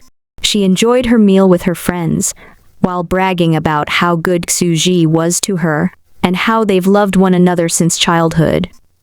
She went on and on. Xuji did not contradict her. He had accompanied her to the class reunion so that she could brag after all. He's an alumni of our high school and went to a famous college. Until just recently, he had been working in a foreign company. You guys are childhood sweethearts, and he's 5 years older than you. No wonder you've ignored all the boys in our class, even though so many of them had been chasing after you. You already have a Prince Charming who grew up together with you since childhood. Chen Shi was a mischievous and lively girl who had many admirers. There were quite a few boys with unpleasant looks on their faces who came over to offer Xuji a toast. Xuji did not refuse anybody and laughed with them as he drank down the wine. was unruffled. Over the course of his work, he had encountered a lot of malicious people. He knew that the young men before him didn't have much ill intent. They were just beginning college, and were still inexperienced and naive. They simply wanted to get him drunk and make a fool of himself. But how Xuji's body was currently, that would be very difficult to do. After dinner, they went out to sing. In the karaoke box, the group's interest in Xuji slowly faded. To the side, the 3 or 4 boys Xuji had drunk under the table lay collapsed on the ground, red-faced and mumbling nonsense. No one dared to with wine anymore. The girls sang while some of the boys played with their phones. Others chatted, and some were watching a live broadcast. Xuji had also been playing with his phone as he silently sat on the couch. He was waiting to drive Chen Shi back home after she got tired of singing. But then, he casually glanced at the boys next to him and grew a little concerned. The live stream they were watching was from the game Spore Evolution. Wow! It's so amazing. There really are infinite possibilities. I've seen this streamer do the same thing every time, and yet, he always gets a different species. A boy marveled as he sat on the couch looking at his phone. They're probably using a supercomputer, similar to the one used for AlphaGo to do the calculations in real time. This player is so stupid. I'm way better than him. Really looking forward to the open beta. Another boy was also discussing the game as he looked at the video's comments. His spittle flew everywhere. I also want to start from a single cell, evolve into a new creature, share its hyper-realistic senses, and live a second life. No way, according to expert analysis, it probably won't be open to the general public, and there cannot be too many people online at the same time. Somebody else sighed helplessly. After all, a virtual reality that's no different from the real world requires far too much processing power. Furthermore, each species is random, and the possibilities of evolution are infinite. There should be several supercomputers maintaining the sandbox game. That's why it can only be a niche game. There's not enough processing power to support too many people. Apparently, this game has become super popular on the internet. Everyone wanted to check it out, to no avail. It wasn't a hardware problem like they had speculated. This wasn't really a computer game after all. Xuji simply didn't want too many players because he had nothing to gain from that. This game is just too hardcore. If you ask me, the current batch of players are a bunch of noobs. Their species are all deformed. It's simply a waste of this game. Better to let the pros show them how it's done. A student who boasted that he was studying the subject of natural evolution looked really envious and said, "If it were me, I'd surely evolve a proper species. Let the pros have a go." Xuji was startled. Why didn't he think of that? He now knew what he needed to do. This outing with Chen Shi had been a most productive trip. After singing karaoke until 11 o'clock, party was almost over. Before Xuji left, many blushing girls went behind Chen Shi's back and secretly slipped him notes with their WeChat nickname on it. Apparently they were planning to steal Chen Shi's man for real. Ha. Good friends. Xuji was indifferent and threw those notes into the trash can beside him. Chen Shi was dead drunk, and he had no choice but to drive her home on her scooter. Satisfied now? Xuji calmly asked while riding on the electric scooter, enjoying the cool night breeze. Chen Shi had accomplished her goal of showing off before her friends and should be feeling pretty good about herself right now. Hey, it was awesome. Chen Shi sat on the scooter's back seat. Her warm and soft body was pressed against Xuji's back. Her soft little hands moved from Xuji's waist to his abs, and she drunkenly mumbled, "Hey! What kind of hack did you use? It's just like my friend said, it feels so nice to touch your abs. Your muscles are so strong. It really is a blessing to have a handsome and gentle boyfriend, even if he's terminally ill. Can you please stop mentioning the fact that I'm terminal ill? Xuji felt slightly stressed as a fire started spreading from his abdomen. And stop groping me. You're playing with fire. I won't take responsibility if anything happens. Don't crying to me later. Chen Shi blushed and hurriedly retracted her hand. She innocently raised her head and merrily shouted, I'll keep mentioning it whether you like it or not. If you weren't terminally ill, would you quit your job? Would your girlfriend dump you? Would you be my boyfriend? I know I'm not good enough for you, okay? You're drunk. Xuji was speechless. I'm not drunk. My childhood dream has come true, and I could bring you to meet everyone as my boyfriend. She started counting on her little fingers. I'm not that pretty, nor am I particularly smart. My face was quite fat when I was as a kid, and I've been trying to slim down every day since middle school. Now that I've grown up, I've become pretty. I still can't compare to your ex-girlfriend. She's as beautiful as a movie star, especially her boobs. Compared to her, I'm just sub. No matter how much I massage them over the years, they just won't get any bigger. Xuji was dumbfounded. As a matter of fact, now that he could freely adjust his jeans, he felt that a person's looks no longer mattered all that much. Looks were not everything to a person, and this round-faced girl was already quite pretty. After all, there weren't that many perfect beauties in this world. You are still young.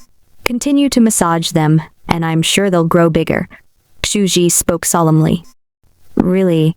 Chen Shi's eyes widened in joy. They'll grow? Yes, they'll grow. Xuji lied without missing a beat. He felt that the possibility of a second puberty was unlikely now that she was in college, and guessed that she would be the small and dainty type in the future. That's good. Chen Shi smiled a silly smile and then drunkenly added, but it's a pity, sub, you won't be able to see it. Ken, mentioning that I am going to die? Within my sandbox, I'm devoting the power of an entire world to finding a cure. There will be a cure. Cancer is also curable. He kept arguing with the drunk girl as he rode the electric scooter and took her back to Miss Lai's home. When she saw Chen Shi's condition, Mrs. Lai started scolding her. I can't believe you made Xuji babysit you all day long. Hurry up and take a shower, then go to bed. Then, she profusely apologized to Xuji. It's fine. I've also watched this girl grow up. Xuji was quite amused. He stood at the gate and talked a little, then returned to the courtyard. He really enjoyed this idyllic country life. There was no fighting or intrigue, and the neighbors were kind. Life in the countryside was full of warmth. Early the next morning, the sun shone brightly in the sky. The clear sunlight fell on mountains and rivers, forests, oceans, and plains, illuminating the miniature world within the courtyard. The light shone on the Babylonian tribe, bathing it in a dazzling golden glow. The entire world was brimming with vitality. After 8 o'clock, Xuji had finished his breakfast and was sitting in the courtyard eating apples. He continued to study the small sandbox world in the distance. Let's continue our secret daily observation of the giant. Stop it. It's dangerous. We could die. In the small sandbox, a bunch of oddballs were amusing themselves as they continued their work. It's time for a slight adjustment and get the professionals on board. He thought for a moment and wrote an update announcement. He checked it a few times for errors before posting it on the forum. The official update for Spore Evolution, closed beta version 0.2, is now online. Thank you for your anticipation and support of this game. Many users have been eagerly waiting for a chance to become a tester in the second closed beta. In accordance with your wishes, the game will now proceed to the second testing phase. The Spore Evolution closed beta version 0.2 update log is as follows. 1. This time, there will be an additional 50 beta tester slots. The game can have up to 150 people online at a time. 2. Players are welcome to apply for a test position by sending an email to the moderators. The application will be in the form of a biology essay. Express your understanding of the game, what species you will evolve when you enter the game, and the good points of that species. This will be reviewed to determine if you're suitable to become a beta tester. 3. Due to technical limitations, the game will not be able to accept more players for a while. In order to allow other players to enter the game will follow the rule of survival of the fittest. After each phase of the game, the last 20 out of 150 beta players will be eliminated, and their slots will be open to new players. 4. Spore Evolution will have an achievement system. Players who evolve a unique species with great potential will be recorded in history and obtain special rewards. 5. The system is reasonable. Players are welcome to DIY any wonderful species. After the official update log was posted, the whole forum blew up. It couldn't be helped. This game was just too hardcore. This game had been under much scrutiny on the internet, and even other online game giants were paying attention. They were convinced that the game must be supported by a frighteningly competent team. After all, its miracle technology could perfectly simulate the 5 senses, and you could truly treat game as a second life. Even if you only looked at the game's super realistic graphics and physics engine, it most likely that you would require the use of several supercomputers to manage the game world and perfectly realize the infinite possibilities of evolution. According to the analysis of relevant professionals from the game industry, a server with 100 people would need 3 supercomputers to perfectly simulate such a realistic environment. This meant that on average, every 30 people had a supercomputer dedicated to serving them. At the current stage of technological development, a supercomputer would cost at least $20 million, and most large online games couldn't afford it. A server that was built using a supercomputer could run multiple online games at the same time. And now, a game with only 100 people was using 3 supercomputers, which was worth over $60 million. Each player used up $600,000 worth of computing resources. The computing power required for a single player was half that of a large online game. This extravagance was simply inhumane. At this moment, everyone was waiting for Spore Evolution to start charging a fee to salvage the cost. In everyone's opinion, with its advanced technology and stringent requirements, this game must be catered to only the richest gamers. It has even been speculated that the game's monthly subscription fee would be at least 50,000 yuans or more. This was nothing to those tycoons who readily spent hundreds of thousands of yuans in online games, but was not something the average gamer could pay. But oddly enough, Spore Evolution was in no hurry to salvage the cost and did not start charging money. Instead, it opened up another 50 beta testing slots, which meant adding 2 more supercomputers and spending over 40 million. Such extravagance. This game was very generous to its players, and countless free-to-play gamers became its die-hard fans. But with the release of the update log, the game has proven once again it was extremely hardcore. Very soon, a post analyzing the update log stirred up the internet. Hello everyone, it's me again. Don't ask me how I put so fast, I'm Akina's speedster. I'll do an analysis of this update log. It's definitely the most hardcore update in the entire history of gaming. First of all, I'll talk about what everyone's most interested in: the added beta testing slots. The developer is extremely generous. According to expert analysis, the game's server requires the support of several supercomputers, and each player use up $600,000 worth of computing resources. That's far too generous. Other games force you to spend money. This game is spending money on you. I can't praise it enough. Secondly, to get a beta tester's slot, you'll have to write a professional essay on evolutionary theory. It does not get any more hardcore than that. Fecking developer, are you sure you didn't make this game to uplift the nation's education level? Third, concerning the elimination system, we closed beta players are very worried about this. We could lose our places and must learn to love studying if we want to enjoy the game. Lastly, there's the achievement system. I don't know what counts as a uniquely powerful species or what the rewards are. With how generous this game has been, it'll definitely be something good. I'm really looking forward to it. Well, that's it for today's evaluation. I need to get back to grinding and studying evolutionary theory. I am not going to give up my beta tester's slot no matter what. The internet instantly became lively with discussion. The point that people were most concerned about was the thesis. Some people were happy while others were sad. But no one really complained. The amount of computing power required for a single player was half that of a large online game.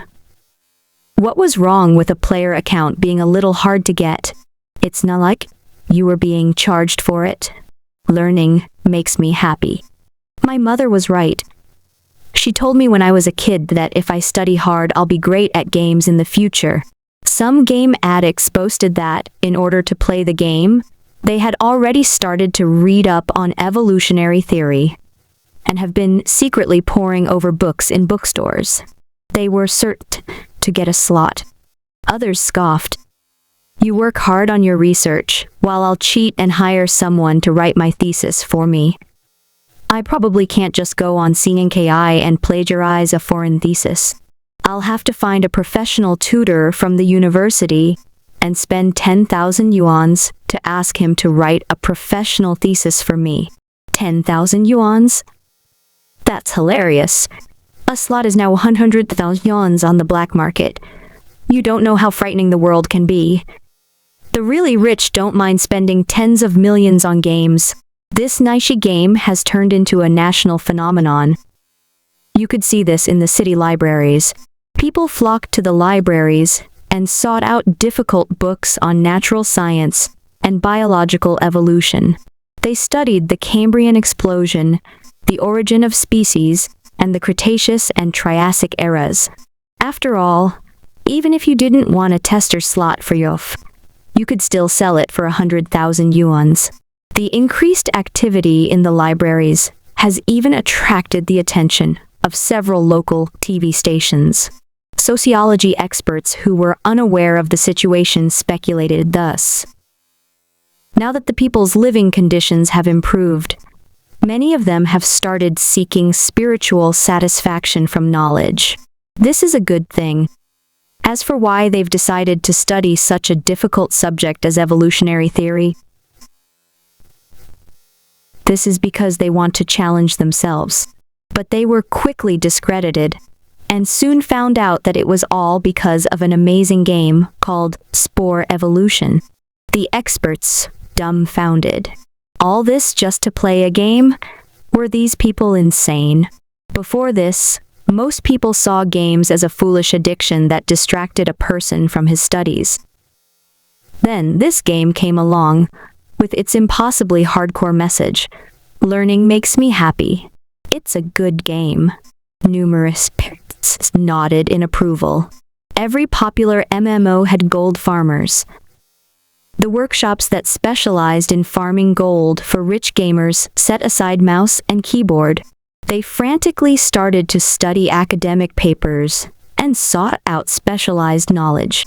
Xuji calmly watched it all happen. The game's popularity has truly exceeded his expectations. The next day, Xuji received nearly 1,000 theses. His mailbox completely exploded. These people really gave it their all in order to play the game. Their theses went into great detail on their idea for their species and how it would evolve, quoting from some of the most famous scientific papers both at home and abroad to prove that it was possible. Their point was very simple.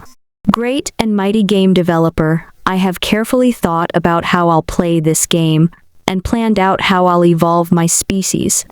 All I need now is a spore to practice on, so hurry up and give me the slot.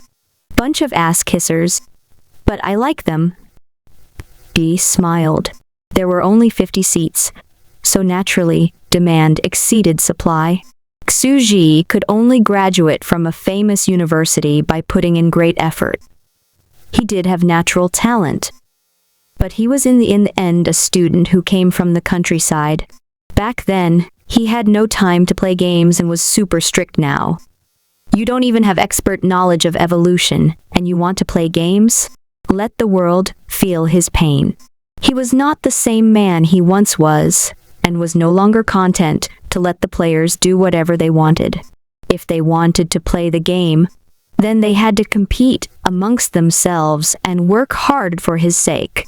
Let me see what level these people are at. Xuji sat in front of his computer and leisurely opened a thesis. As the great creator who hid behind the scenes, he needed to understand the capabilities of his staff. The title of the thesis was An Organism with the Structure of a J-20 Fighter Jet, Evolving Birds with Hollow Bones. It was a 10,000-word long thesis, with accompanying diagrams of DNA structure and evolutionary statistics. It cited the classics and made reasonable and well-founded conjectures to illustrate the feasibility of this species. Scary. Too scary. Xuji gulped. How long has it been? God only knows what these people had to go through to write such a professional thesis. It was full of obscure, specialized knowledge and was extremely difficult to understand. He thought this was just one example. He clicked open another email, and it was another thesis that was tens of thousands of words long. It spanned over 10 pages and was accompanied by incredibly detailed diagrams, analyzing the structure of electric eels to evolve lightning birds. Xuji concluded that these people were truly crazy. They were 100 times more serious than he had been in college. Back then, he had worked hard to write his academic papers and frantically did research to fulfill his professor's assignments. But he could not compare to them. They were truly serious when it came to gaming. Xuji could not understand their theses and could only let the tyrannous hive mind handle the screening process. He did not care if they wrote their thesis themselves or not. If they weren't capable, then they would be eliminated sooner or later. It was an eliminate name after all. Don't we, eh? It seems that on this side, the land of Genesis, the birthplace of all supernatural creatures, is now on track. Xuji looked at the small sandbox in the courtyard. Work hard, people. Don't let others take your spot. The little ants were all frantically evolving. They did not want to lose their beta tester's slot and were madly competing against one another. Tomorrow morning, the screening process should be done, and with that, there'll be a fresh start. He was really looking forward to seeing their results. Xuji was quite satisfied with the situation on this side and turned his attention to the large sandbox. He had passed down knowledge more than a day ago. For them, more than 100 years had gone by, and their civilization was beginning to take shape.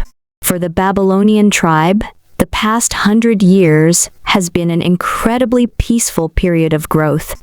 The three witches, who had been on the verge of fighting by the mountain pool, Amaya, ceased their hostilities with the appearance of the god of wisdom, Hermes. Hermes had shown them miraculous abilities, along with the blueprints for a bright future. The three of them began to dedicate themselves to their studies. They pursued longevity and immortality and sought to master the three great disciplines of alchemy, meditation, and magic. In the 36th year of Babylon, the three witches had completely mastered the method of cultivating their power through meditation. Their power grew by leaps and bounds, and they compiled the book, A Beginner's Guide to Meditation and Magic, which they granted to the finest witches. Thanks to that, the tense relationship between the three witches improved. The orthodox method of meditation far surpassed Circe's indulgent mental practices. Circe was restrained by the other two and stopped harming the men of the tribe. She settled down and became an orthodox witch. In the 47th year of Babylon, one of the strongest giant beasts, the behemoth Baboko, attacked the tribe. The three witches fought a difficult battle. Medea had an epiphany between life and death and created the Heaven's Hammer magic spell. The invisible warhammer of air fell from the sky, leveling a section of the forest and killing the Baboko beast. Medea, the Witch of Glory who ruled the chaotic battlefield, has ascended to a new level during this bloody struggle. In the same year, Cassandra had an epiphany about the world while planting herbs and developed the Nectar of Spring healing spell. In the following year, Circe had an epiphany and created the cursed doll evil magic. In the 57th year of Babylon, magic flourished, and the three witches perfected the three great magic systems they had developed. At this point, they have made advancements in meditation and magic, but the legendary art of alchemy was still out of reach. Babylon now had more than 10 tribes, with 30 powerful witches. In the 103rd year of Babylon, the three great witches pioneered the development of magic and compiled the magic tome, The Occult Gate of Truth, which recorded 17 different spells. The witches fought with staves and spells to clear the forests of powerful beasts. The death cries of giant beasts followed them wherever they went. In the 139th year of Babylon, the nation of Babylon was founded, and the three witches ruled the world as a triune. The following year, the Babylonian royal palace descended into chaos, and countless lives were lost. The Witch of Curses, Circe, displayed terrifying power and fought off the other two witches all by herself. She defected and fled with her followers to a faraway land, establishing the cult, the Thorned Rose. Babylon was plunged into a period of unrest. Xuji stood on his chair and observed them for a while through his binoculars. He sighed and then silently put the binoculars away. So much has happened in the sandbox in the short time he hadn't been paying attention. Knew it. Xuji chuckled. Because the orthodox method of meditation is far superior, Circe had to pretend to submit to the other two. But in reality, she could not bear the long and lonely nights. All these years, Circe has done her own meditation research and indulged in her lust behind their backs. She wasn't discovered because she had refrained from touching the men in the tribe. Then how did she satisfy her lust? It was simple. She used evil eyes instead of humans as her sex partners. She secretly imprisoned several evil eyes and used them to relieve her lust behind the other's back. Suji was really shocked when he heard about this from the hive mind. This was the legendary tentacle play. And then, using meditation as the basis, she worked out a new method of cultivation that progressed much faster than the usual approach. In Juji's opinion, she was now similar to a succubus. Her spiritual power, which secretly honed over the years, gradually overtook the others again, and then she went behind their backs and corrupted a group of witches. They turned into fallen dark witches, and no longer obeyed the 3 iron laws of witches, and kept their chastity. Right after the nation's founding, Circe finally couldn't take it anymore, and started going after men. She had simply had enough of the evil eyes, and needed normal men. Gradually, men started to disappear from the tribe. Medea and Cassandra started investigating, and so they fought, and Circe went rogue. Xuji didn't care much about their disagreement, and was only focused on the progress of civilization. Meditation and magic have progressed, but alchemy and potions remain elusive. He was in a hurry, but there was nothing he could do about it. He could only force himself to calm down. Now that they've opened the path, shall I follow them and start practicing meditation and magic? Xuji was intrigued and laughed. Their entire civilization is built on the evil eye gene. Hive mind. I want to assimilate my first gene, the evil eye gene. After waiting a long time, Xuji was now about to take in his first gene. He had skipped Gilgamesh's gene because he didn't want only brute force. Though Gilgamesh was powerful, more powerful than the witches at their current stage, his power was not very versatile. Magic, on the other hand, was different and had far greater potential. He was really looking forward to its future. In particular, the evil eye's unique ability to charm others would be of great use in modern society. The tyrannous hive mind's mechanical voice asked him, "Do you want to incorporate the evil eye gene?" "Yes." Xuji took a deep breath and resolutely replied. The hive mind affirmed, "Incorporating. Be prepared." Xuji hurried to bed as pain assaulted him. He really had to thank Akina's speedster.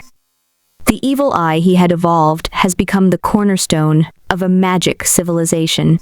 Xuji silently crossed out Akina's speedster's various offenses against him in his little notebook. It took a full half-hour before Xuji could stand up. It was a success. His mind had become extraordinarily powerful, if someone hinged. So this is the side effect of the evil eye? Such dark emotions? Xuji steadied his mind. This was going to be problematic. His mind was filled with dark and murderous thoughts. He wanted to go wild and give in to his evil impulses. He now understood how Circe must have felt. His lower body burned with desire. At this moment, he really wanted to visit Dongcheng's red light district and help a female college student pay her tuition. No, any woman would do. Xuji forced himself to settle down and began to practice the meditation method the three witches had laid out in A Beginner's Guide to Meditation and Magic. He crossed his legs and sat still on the bed, breathing in deeply. He entered a meditative state and spent a long time trying to feel his mental energy. But none of his attempts were successful. He simply didn't understand the reason for his failures and could only lament. Should he do now? He could not learn without a teacher. New witches who survived the initiation ritual were taught by the three witches themselves, but he could only fumble around on his own.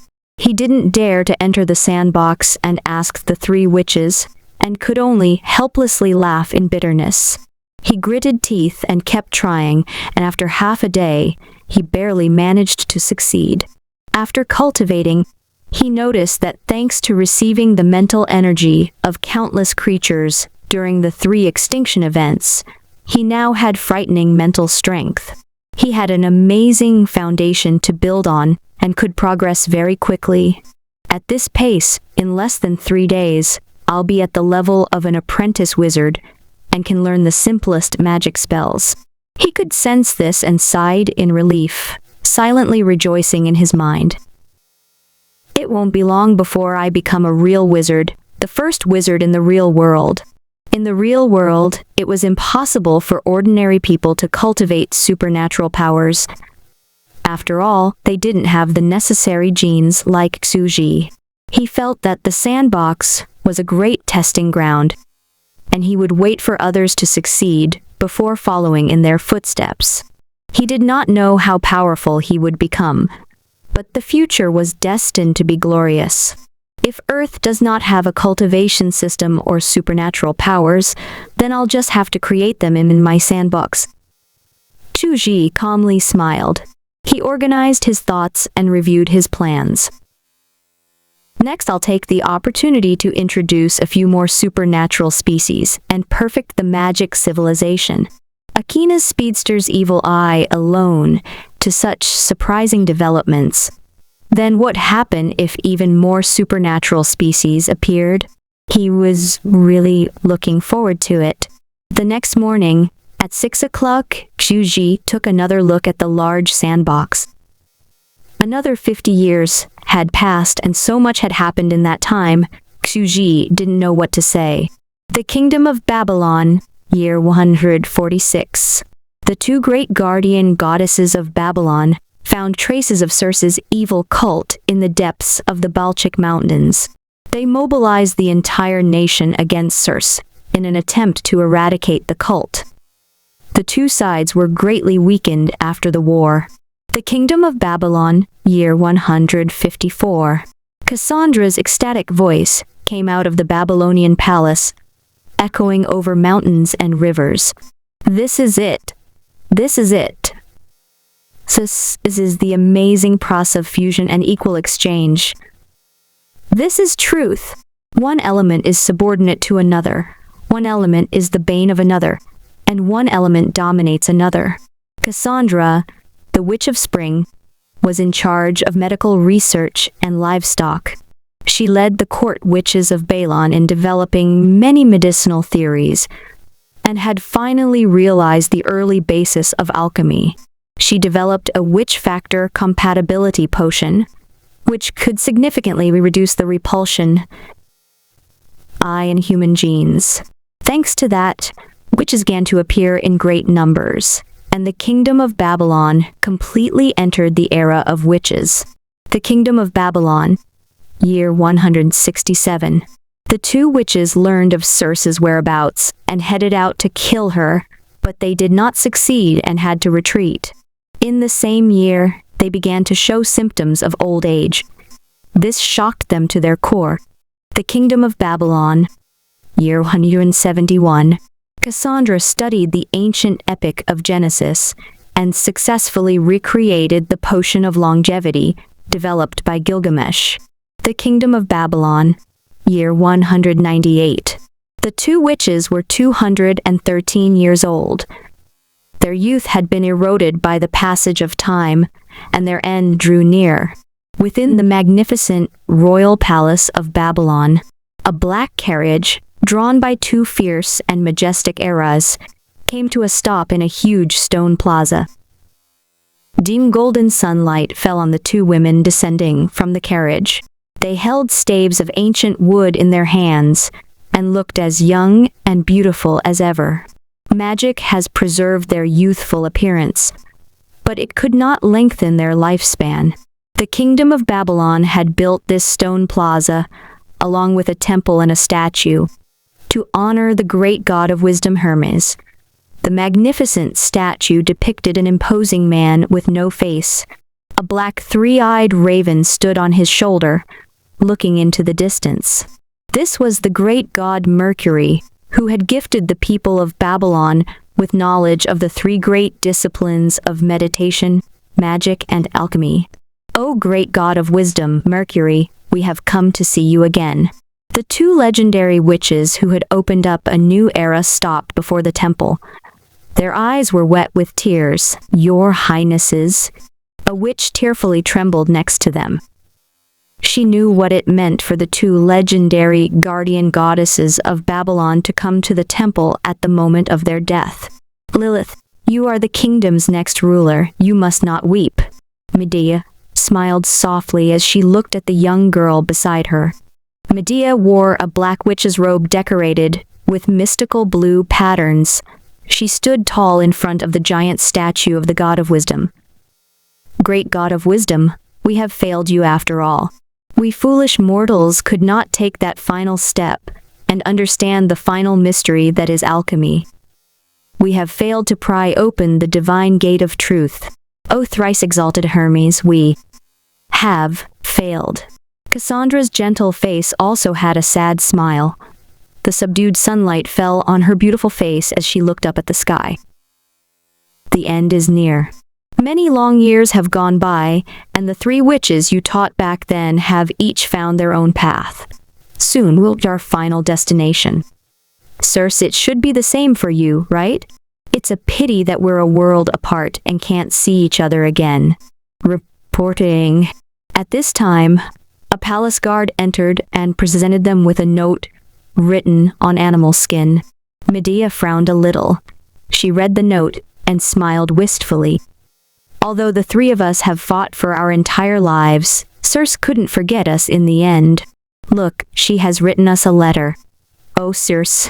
Cassandra also had a complicated expression on her face. She read the letter and felt as if she could see Circe's smiling face before her. She really missed her. After all, they have been companions for hundreds of years. It's also time for you to go, huh? Countless people have gathered within the royal palace of Babylon, on the stone plaza outside the Temple of Wisdom. They wailed and prostrated, unable to hold back their grief. The three great god queens are about to depart this world. On this day, all in the nation knew that the two great guardian goddesses of Babylon were about to die. Every household began to hang up white silk as they sang Babylonian ballads of mourning. Children formed choirs in the streets, singing songs of lament. The ballads told the life story of the three great goddesses. Their battle prowess may not have reached the same heights as Gilgamesh's. Their great deeds have made them comparable to gods in the hearts of the people. They were the angels who watched over the human race. Medea, the witch of war, men to glory on the chaotic battlefield. Cassandra, the witch of spring, guarded life, creating and watching over livestock. And the renegade witch of ruin, Circe, who sowed chaos and curses. Though she may have committed many crimes, it did not change the fact that she has also accomplished many great deeds. Unfortunately, even if her end was drawing near, and she would die in a remote place far from home, did not want to meet her two close friends again, and only sent a letter. If Circe returned, then she would be seated on the throne within the royal palace of Babylon, alongside the other two witches. In these final moments, there will not be a single person who would move against her. For her past glory, she deserves that much. The people were silent. Their hearts were overwhelmed with emotion. The witch Circe was also one of the great founders who had pioneered civilization. At the moment of her death, even though many Babylonians resented her, they found it difficult to completely hate her. Her accomplishments were greater than her crimes. The three witches began their journey in a primitive era. They were the only survivors of the great ordeal that had killed all other women in the tribe. The three of them worked together and protected their entire tribe when it was still small and weak. They were the ones who stepped forward at the most dangerous moment in the history of the tribe and risked their lives in against the Boboko great beast. In that bloody battle, Medea had an epiphany between life and death and created the Heaven's Hammer magic spell. She struck down the Boboko like an all-conquering war goddess and reached a new level. They were the ones who developed the basis of meditation, magic, and alchemy. They codified the magic system and passed down their knowledge in the tomes, A Beginner's Guide to Meditation and Magic, and The Occult Gate of Truth, revolutionizing the world. They were also the ones who led the Babylonian tribes in clearing the forests of dangerous beasts, granting them a comfortable living environment. The glorious achievements the three guardian goddesses of Babylon had left behind were too numerous to count. The three of them had pioneered the era of magic and lifted the human race from the bottom of the food chain. They fought against nature and competed against giant beasts. They defied heaven and sought immortality. Some people even compared them to the hero Gilgamesh and declared the three witches were in no way inferior to the hero king of old. But For all their glory, the three witches have reached the end of their lives. You don't have to weep for us. Humans cannot avoid sickness, old age, and death. We are no different. The two laughed as they looked at each other. They stood on the plaza and paid homage to the magnificent statue of Hermes as they looked up at the boundless blue sky. Crystalline tears sparkled on their beautiful faces. If I could meet the exalted God of wisdom once again before I die, then I would have no regrets. We have failed to meet the great God's expectations and could not develop the art of alchemy. We have come to apologize for our ineptitude. O God, will you come see us again? Or do you believe that we have come with the intent of slaying God? At that moment, Xuji was sitting on a chair by the doorway, silently eating his lunch. He sighed as he chewed on some carrots. You have already done very well. You are both extremely gifted geniuses. You have moved the entire world and almost single-handedly pioneered civilization. You are inept. If it weren't for you, I wouldn't be able to cultivate now either. I'm the inept one compared to you two. You should not die amidst regret and self-reproach, believing yourselves to be foolish for being unable to comprehend the wisdom of God. Humans were not made of stone. No one could be completely unfeeling. Gilgamesh and the three witches had all been great heroes and charismatic rulers, but none of them could defeat old age. They had engraved their glory on the pages of history, but even for them, death was inevitable.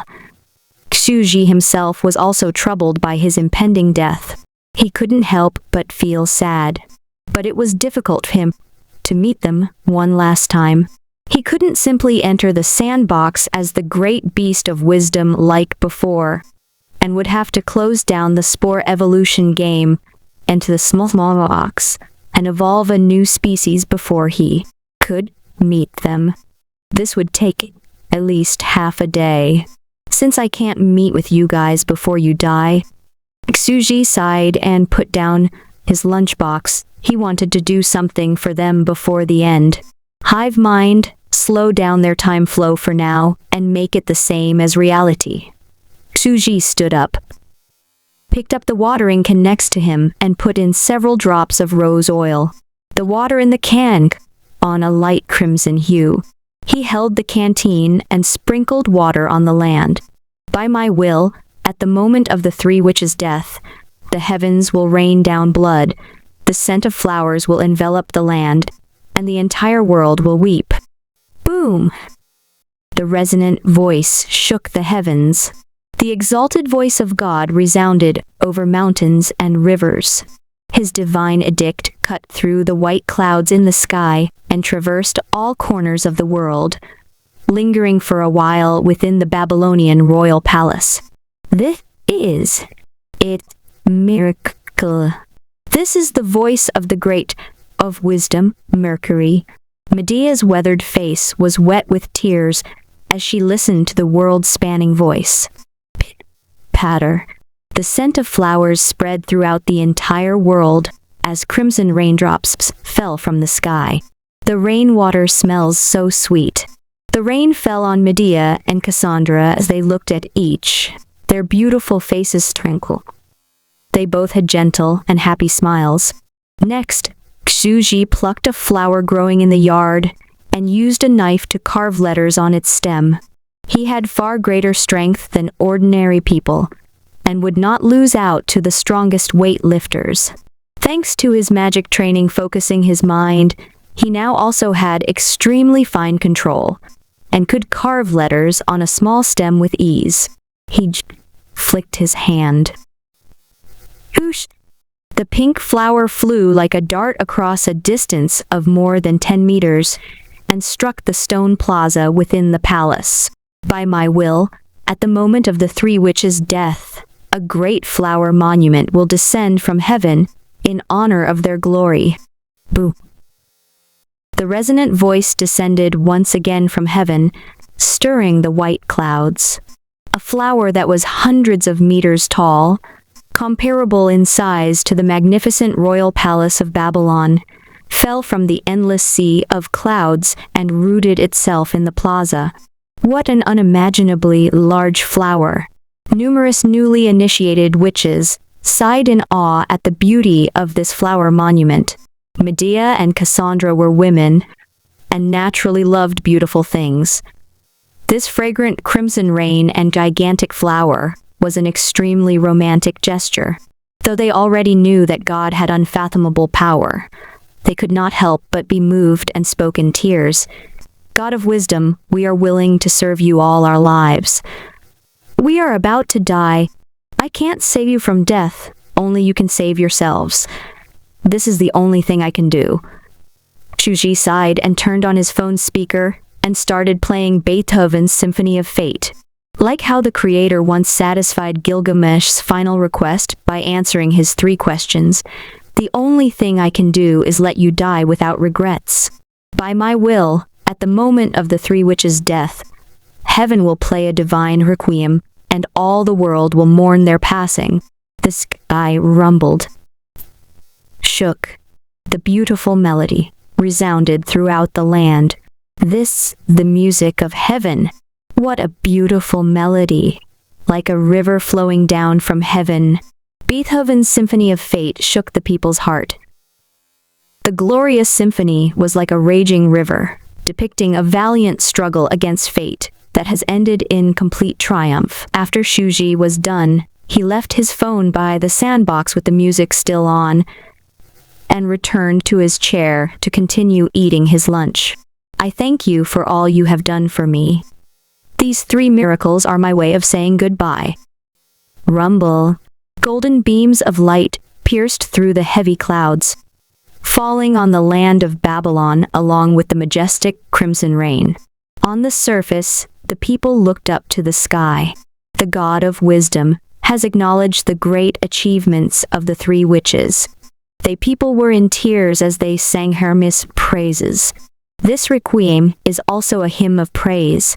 The people of Babylon raised their voices in appreciation as they listened to the heavenly music.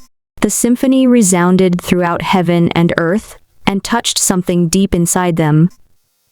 They could feel their hairs standing on end and their bodies trembling with excitement. The stirring symphony was imbued with the weight of history. The people of Babylon felt as if they could hear within the music man's struggle against fate. The battle against nature, the fight against wild beasts, the struggle against old age. They stood in a trance and recalled their difficult history. They saw the godlike hero King Gilgamesh, sword of Damocles in hand, raging against the world's giant beasts. The history of man's struggle against nature is a saga of passion and courage. I have ordered the recording of history so that future generations will know the courage of their ancestors. The image went hazy. Then the 3 witches appeared before them. They stood amidst a sea of corpses after having taken in the blood of the evil eye, and vowed to continue the saga of passion and courage. Death will not crush our will and bend our spine.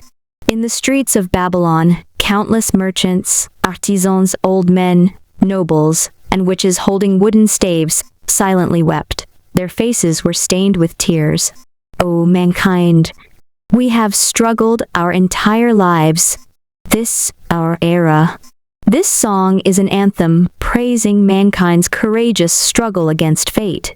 Great God of wisdom, thank you. Thank you for all that you have done for our queens. The elders of Babylon knew well how difficult life had been when their civilization was still in its primitive stages.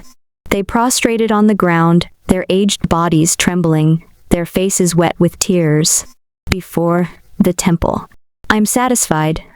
I'm already satisfied. The crimson rain, the flower monument, the glorious hymn of praise. Medea smiled happily, her face radiant as a blooming flower. She locked eyes with Cassandra beside her, and the 2 of them shared a contented smile. They held hands as they gazed at each other in front of the Temple of Hermes. As they slowly closed their eyes and spread their arms, their powerless bodies slowly fell backwards. Aoas. The two and beautiful figures fell under crimson rain. Beneath the giant monument, amidst the requiem of fate that resounded throughout heaven and earth, this exquisitely beautiful scene was engraved in legend and preserved on stone murals for all eternity. Our queens have fallen. In the next second, the sound of wailing spread throughout the land, and the entire world bitterly wept. The kingdom of Babylon had lost two invincible legendary witches. The three witches had ruled the world for more than 200 years, sheltered the entire Western human tribe. None knew what awaited the kingdom in the future. In later years, the spear of witchcraft would record this moment of national grief. Thus, in the 198th year of Babylon, the three great witches, who were nearing the end of their lives, prayed at the temple of Hermes. The god of wisdom answered their prayers and sent down a fragrant crimson rain, a flower monument, and a heavenly requiem to send them on their way. Deep, the Boutique Mountains. Circe looked up in awe at the miracles descending from heaven and gently smiled. God himself has come to send you off. This is such a great honor for you two. I'm stronger than the two of you, and will depart this world a little later. You may have accepted your death, but not me. Circe was stronger than the two witches, but not by much. She would not live much longer. She sat on her throne and looked down at the group of evil witches who served her. Hear me. My life won't end with my death.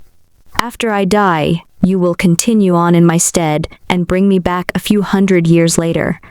I will live again. She likewise fell into her coffin and silently closed her eyes. In the otherworldly palace of darkness, the walls were covered in bloody murals that depicted the evil eye demons with their hideous tentacles. It was like a scene from hell. Countless evil witches, who held scarlet staves and wore robes decorated with crimson roses, knelt down and lamented. Our queen will return to rule over the world and achieve true eternal life. Ixuji sat in the courtyard as he ate his meal. He left the music on for a while and then turned off his phone. It was fine to leave the flower monument where it was. Flowers were environmentally friendly, after all. However, there was still a lot of the water scented with rose oil left in the watering can. He could not use it to water plants and had to pour it down the toilet. I just started my magic training yesterday. I did not think that I'd already be saying goodbye to my teachers, the three witches who had developed magic, this morning. Xuji finished his breakfast, washed the dishes, then went next door to return the lunchbox Chen Shi. He contemplated the sandbox in silence. However, with the three witches gone, the sandbox world no longer has an absolute ruler. It's the perfect moment for me to do research and put in a new supernatural species. With an absolute ruler dominating the world, a new supernatural species wouldn't have the breathing room to reproduce. During the three witches' reign, the evil eyes had been kept in captivity within the swamp and constantly killed for their blood so that the new witches could undergo the deadly initiation ritual. The evil eyes had a truly miserable existence. They had been reduced in blood packages. Now that the three witches were dead, their lives should be a little easier. Babylon's magic system had the following levels of mastery: Apprentice Magician, Level 1 Magician, Level 2 Magician. And the three witches were Level 6 magicians with terrifying power. As for what came after Level 6, they reached the end of their lifespan before they could find out. The new ruler Lilith was only a Level 4 magician, and was already the strongest of them all. It couldn't be helped. Heroes were born in chaotic times. The three witches' talents were beyond compare. Otherwise, how else could they have opened up an entire path of cultivation with only the three of them? It's a good opportunity to add a couple of new species and introduce some competition. Xuji, the Niti who wasn't even an apprentice magician yet, silently studied the sandbox. Early this morning, the second beta test of the Land of Genesis should have begun. I hope you guys have made some good species that I can sneak into the sandbox, which currently does not have a ruler. After all, the history of the Sumerian and Babylonian eras were mostly about the tribes opposing nature. While struggling in their earlier years, it was quite monotonous. They have grown used to the challenge and were about to officially pass the level, so to speak. Thanks to the spread of their magic system and the creation of witches, ordinary giant beasts like the Tyrannosaurus were no longer a threat to them. It's time to diversify the ecosystem of the sandbox and give them a difficult mode. Xuji's idea was simple. In the next era, he will be the mastermind behind the scenes, secretly push civilization to evolve. The sandbox will completely turn into a world of magic, and all manners of supernatural monsters from Western mythology will appear to complement the evil eye of Cthulhu mythos. The world will be filled with mystery, danger, and death. This was the world of magic that he wanted, the world of great wizards who tirelessly pursued truth with wooden staves in hand. I'm getting excited just thinking about it. Xuji would not last much longer with his cancer. It was time to perfect this magic civilization and start working on a cure. I'm counting on you, second beta testers, to help me decide the future of the sandbox. After the evil eye, Xuji was really looking forward to seeing how the players would surprise him next. After all, there were quite a few talented people online. The second beta test had already begun. While Xuji had been eating breakfast before sending off the 3 witches, 50 new players had passed the screening process and entered the sandbox to begin their evolution amidst pitch darkness. The older players had also entered the sandbox and started an animated discussion. Damn, the second beta has a lot of new content. There's even opening music. Yeah, it's Beethoven's Symphony of Fate. Is this meant to symbolize our difficult life as creatures who evolve from spores? The players in the small sandbox could also hear the loud music playing in the courtyard. The newer players apparently done their research. The game opened at 5 a.m., and now, 4 hours later, they had already evolved eyes and were looking around in amazement at the diverse species within the ocean. It's a true virtual reality, complete with bodily sensations. It's like a second world. Ha ha ha, I'm money right now. In this virtual reality, every word I speak, every evolution I undergo, and even the environment I come into contact with, requires $600,000 worth of computing resources. What? Of idiots. It doesn't cost me a dime. You're only in my yard, okay? Xuji ate an apple as he sat cross-legged in the courtyard. He looked at the distant sandbox like a feudal landlord surveying his serfs. Get moving, people, and create new species for me. A group of players noticed Xuji observing them and started a quiet discussion. Fuck. I finally saw the giant with my own eyes. He's so huge. He's eating an apple again. Is this some kind of hidden clue? If I investigate this, will I be able to become a special spore and get a hidden job class? Don't. The older players have already tried and only got stomped to death. This game has too much freedom, and there are so many things we haven't discovered yet. It's such a mysterious game. The second beta test had begun, and the older players were beginning to feel a little pressured. A tester position was really precious and worth about $600,000 after all. Akina's speedster did not rest on his laurels as the oldest and most celebrated player in the forums. He devoted himself to studying evolutionary cytology, the origin of species, biomolecular structure, the mechanics of skeletal development, and and the evolutionary history of neurotoxins. His dormitory had more than 10 thick books on the subject from both at home and abroad. Though he had become a game addict in recent years, he was still the student of a prestigious university in the capital, and a genius with a very high score on his college entrance exam. At this moment, he had rediscovered his passion for learning. This time, I'll first evolve into an arthropod. I'll eat plankton and evolve an exoskeleton. Then I'll become a herbivore, evolve an abdomen, and climb onto land. I'll move to the swamp and evolve neurotoxins. To evolve the toxin sac, I will have to start hunting swamp frogs. He planned it out step by step, filling over 10 pages of paper with his densely packed notes. Different environments, different foods, and different advanced organs will result in different evolutionary directions, creating a massive evolutionary tree that had as many branches as the stars in the sky.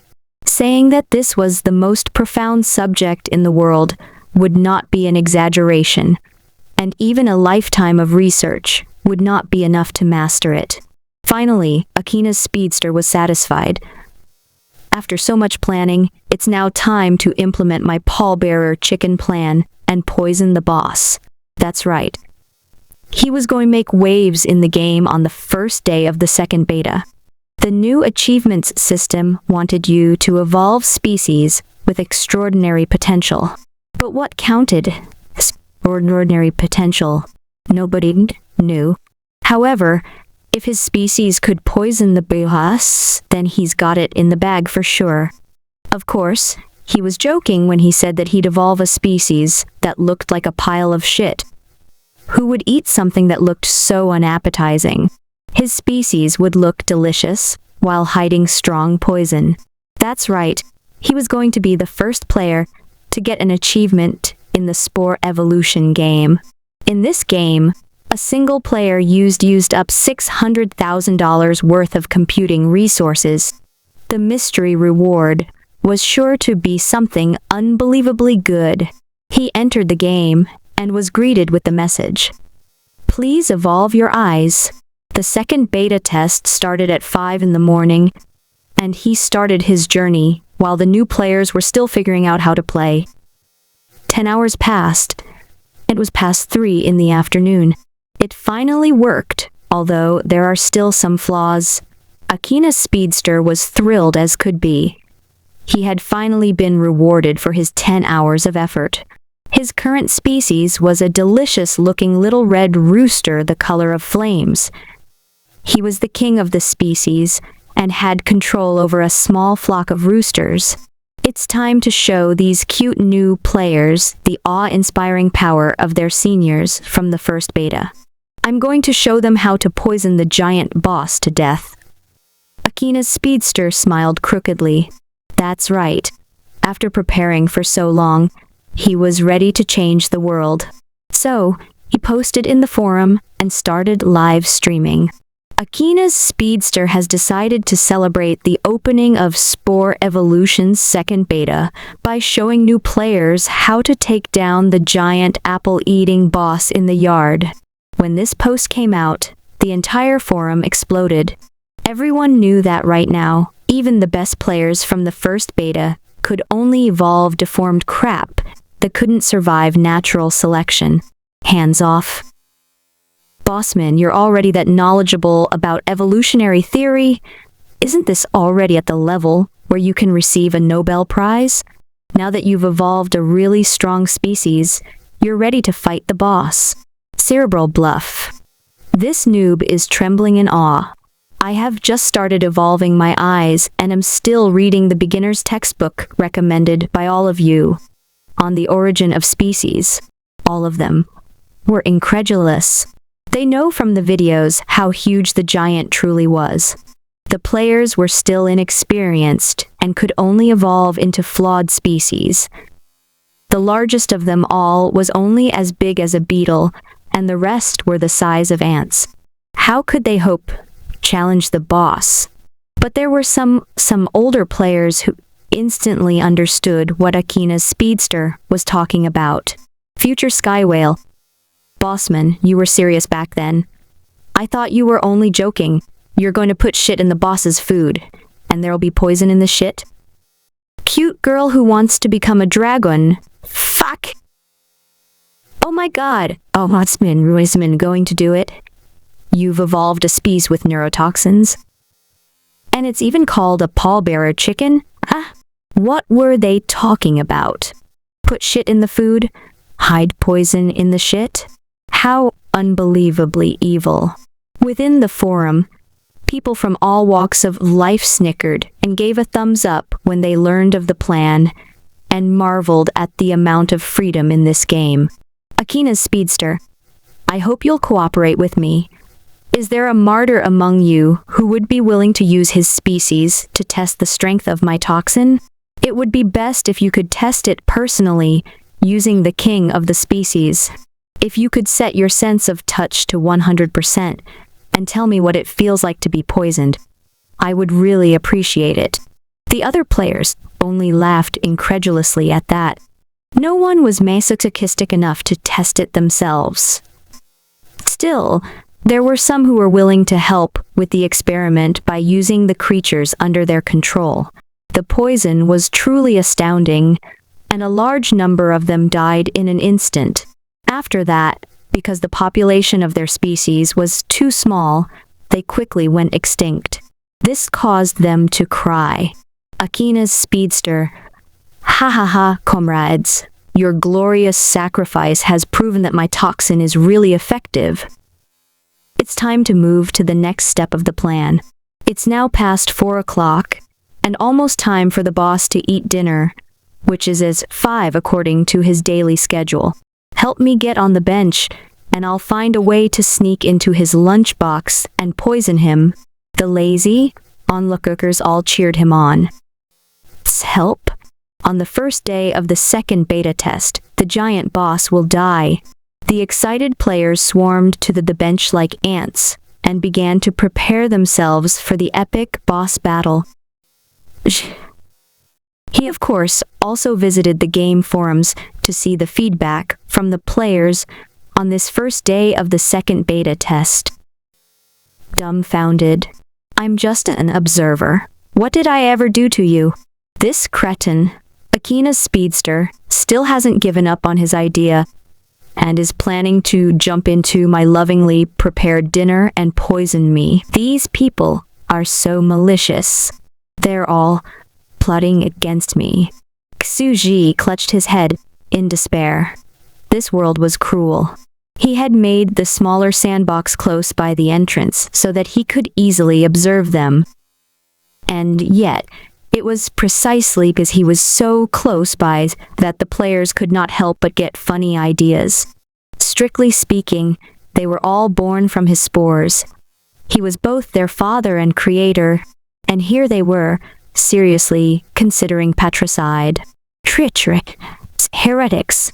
He could accept Gilgamesh's actions, because who had been born naturally in the larger sandbox. But now even his worker ants in the smaller sandbox were planning to overthrow him. I must be the most pitiful creator in history. Xuji was speechless for a moment before regaining his composure. So you're all heroes who want to defy heaven and kill God, huh? I believe I've already shown you that I'm strong. It seems this guy, Akina's speedster, hasn't been beaten down enough yet by society. I need to teach him a lesson. If he wants to brag to the other players that he's the ultimate badass, he better be prepared for the ultimate beating. Xuji felt that it was time to teach them a lesson and make them properly work for him. After thinking about it for a while though, Xuji decided to ignore their plot. It was better for them to be motivated when evolving new species. He asked the tyrannous hive mind, "Does this new species have extraordinary potential?" The hive mind emotionlessly, "Yes, this is a species with extraordinary potential. It really does." Xu Jitun bit down hard on his apple.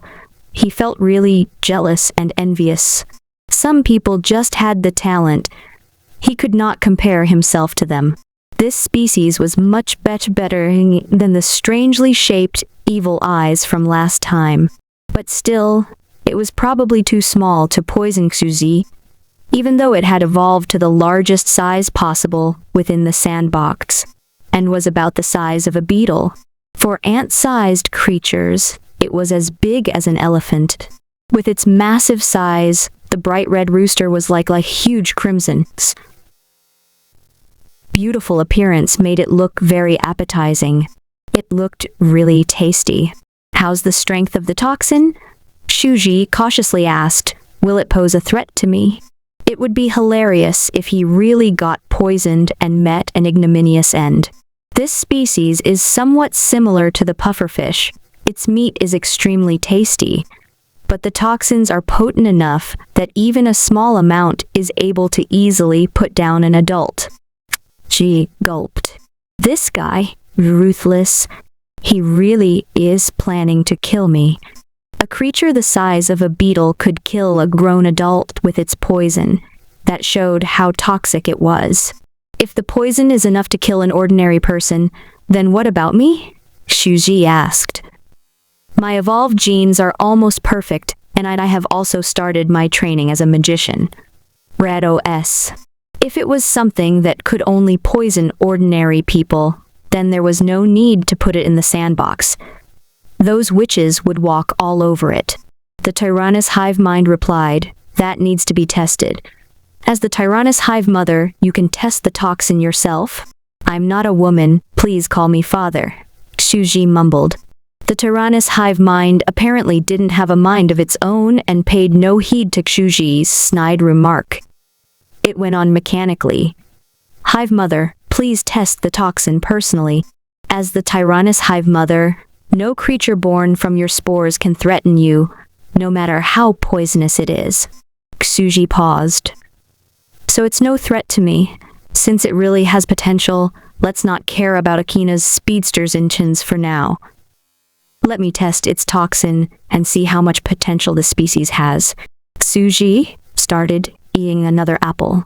Perfecting the sandbox's magic civilization was his number one priority, and he was really looking forward to seeing what the second species from the player who had evolved the evil eye could do.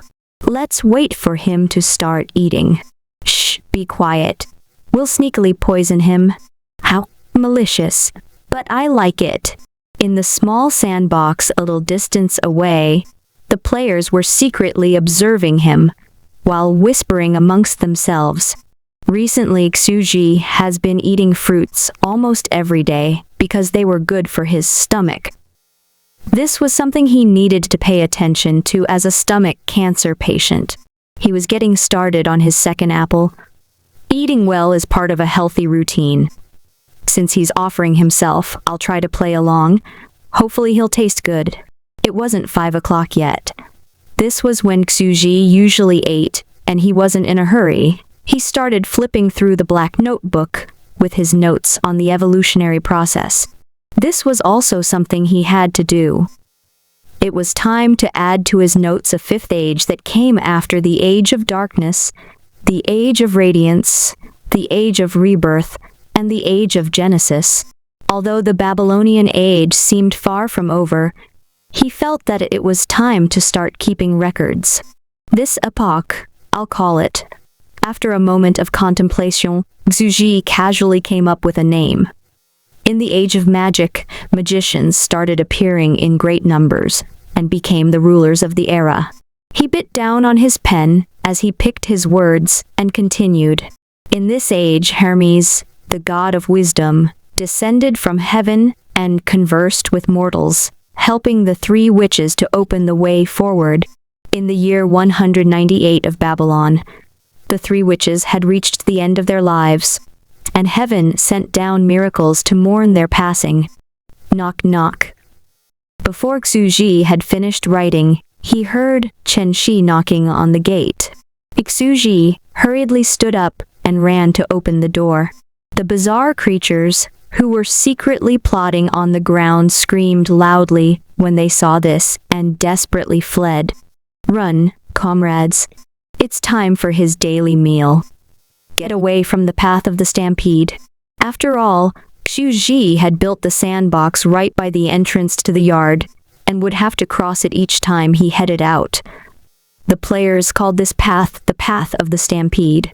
The giant boss took this route daily, and they had to avoid it at critical times if they didn't want to be trampled underfoot. Woo, it's over. Nobody died, right? Guys, it should be another 4 minutes before he starts eating his usual daily dinner. We should take this opportunity to climb up the giant chair. Quick, build a ladder with your bodies. Charge, kill the boss. The first kill is mine. A bizarre swarm of ant-sized creatures started to climb up the chair. They intended to hide behind the back of the chair after they've climbed onto the chair.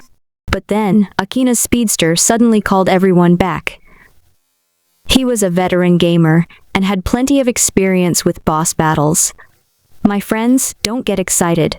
It's important to keep your calm when entering dungeons and fighting bosses. I secretly observed the giant just now and noticed that he was not only eating apples this time. He had also taken out his usual black book. We should try to open it and take a look at his notes. This may be the clue to some hidden content. The players looked at each other. Hidden content. Everyone loved that. Just thinking about it made them happy. I'll go. I've got 8 legs. I'll do it. I have 4 arms.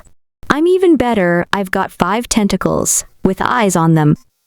I can literally flip through the pages with my eyes. A dozen strange creatures, who were confident in their strength, worked together to turn the pages of the huge notebook, flipping through pages of paper the size of a basketball court. The tiny creatures leaned on the chair and flipped open the giant notebook's black cover.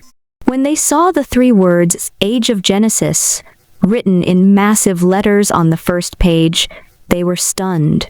What is this? Xu quickly walked out of his yard and stood chatting with Chen Shi by the gate. What actually doing? Do you really like farming that much?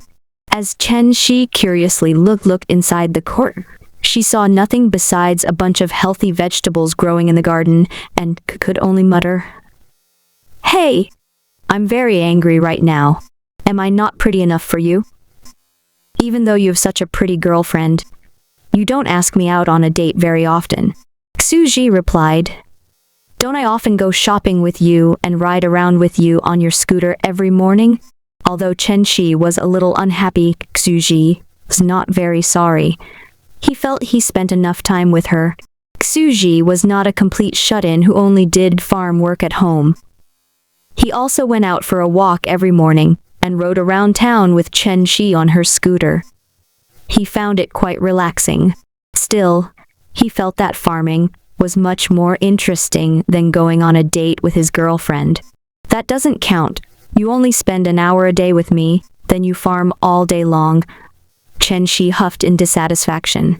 A blush appeared on her cute little round face, and she continued in a small voice, "I've studied very hard to be a good girlfriend, you know. I'm very serious about dating. Could it be I'm not charming enough? What were you studying?" Xu couldn't help but laugh out loud. "No laughing. Laugh again and I'll hit you. I'm trying to learn because I have no experience, all right? And I have to go back to school in 4 days."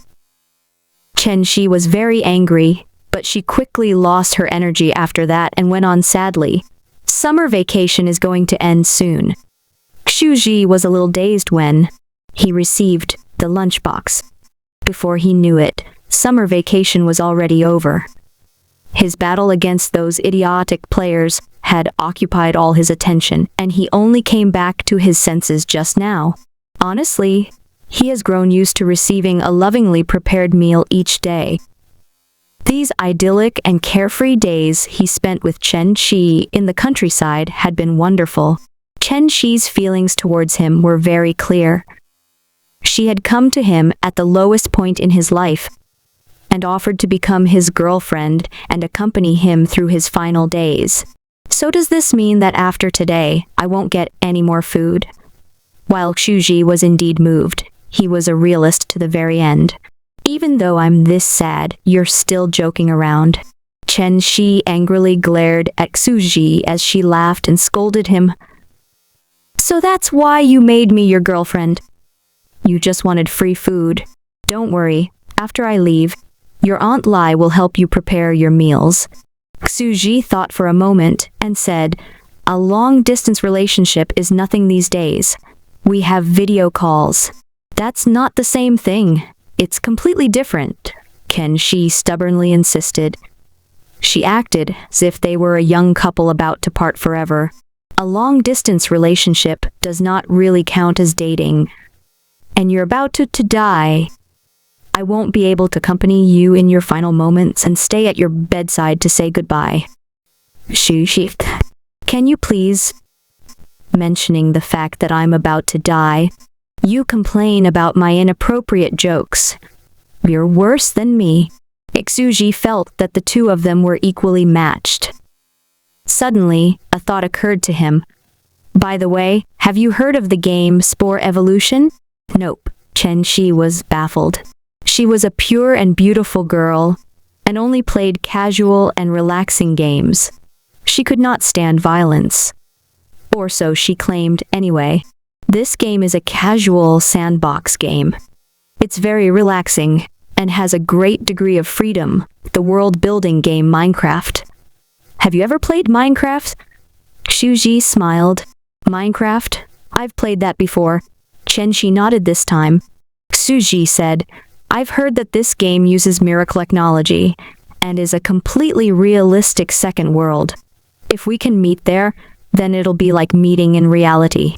It's much more realistic than a video call. Really?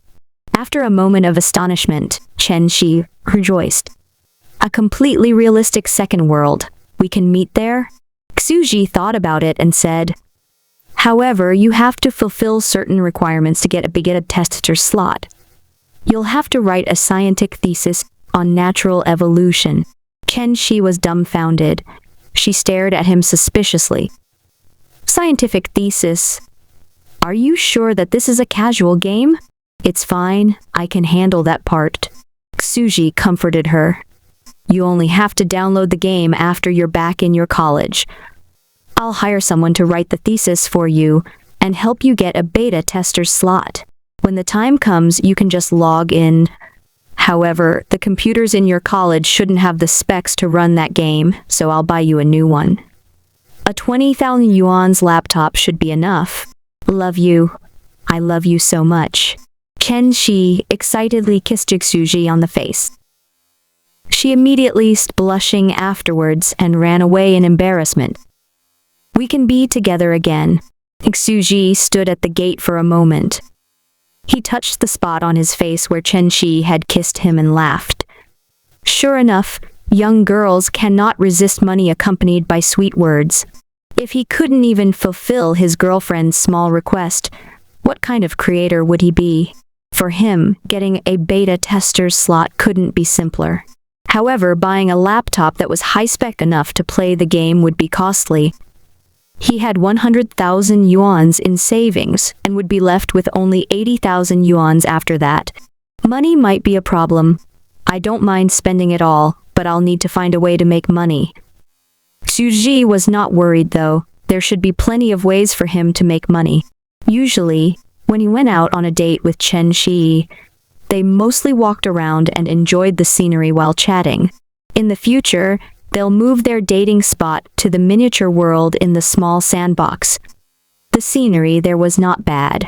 The two of them can walk around hand in hand and enjoy the beautiful scenery as they watch the players' funny antics and then the many strange species that inhabited the land. That place was a beautiful fantasy world. After comforting Chen Shi, Xuji smiled and went back with his lunchbox.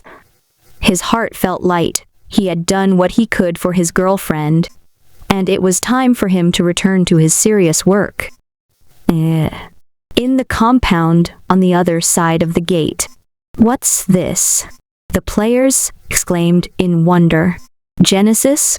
Why would this term appear in our game? Is this part of a hidden line? or a part of the background setting of the game world? The players excitedly commented. They felt as if they had discovered a new continent. Sure enough, this game had an amazing amount of freedom and was like a real world. Every hidden clue had to be investigated. The players felt that their actions just now had triggered the main plot. Yes, they must have triggered a cutscene. All the players here were veterans, MMORPGs. They naturally knew that most online games had a background setting. The fantasy games of the West and the Xianxia games of the East all had epic storylines. They should have triggered one of the storyline's cutscenes just now. To think that this game would also have a background setting, I thought it was simply a sandbox game where you evolve from spores. The design team may be super hardcore, but they really put a lot of thought into this. The bizarre creatures of all shapes and sizes raised up a ruckus as they stood on the page of the giant notebook.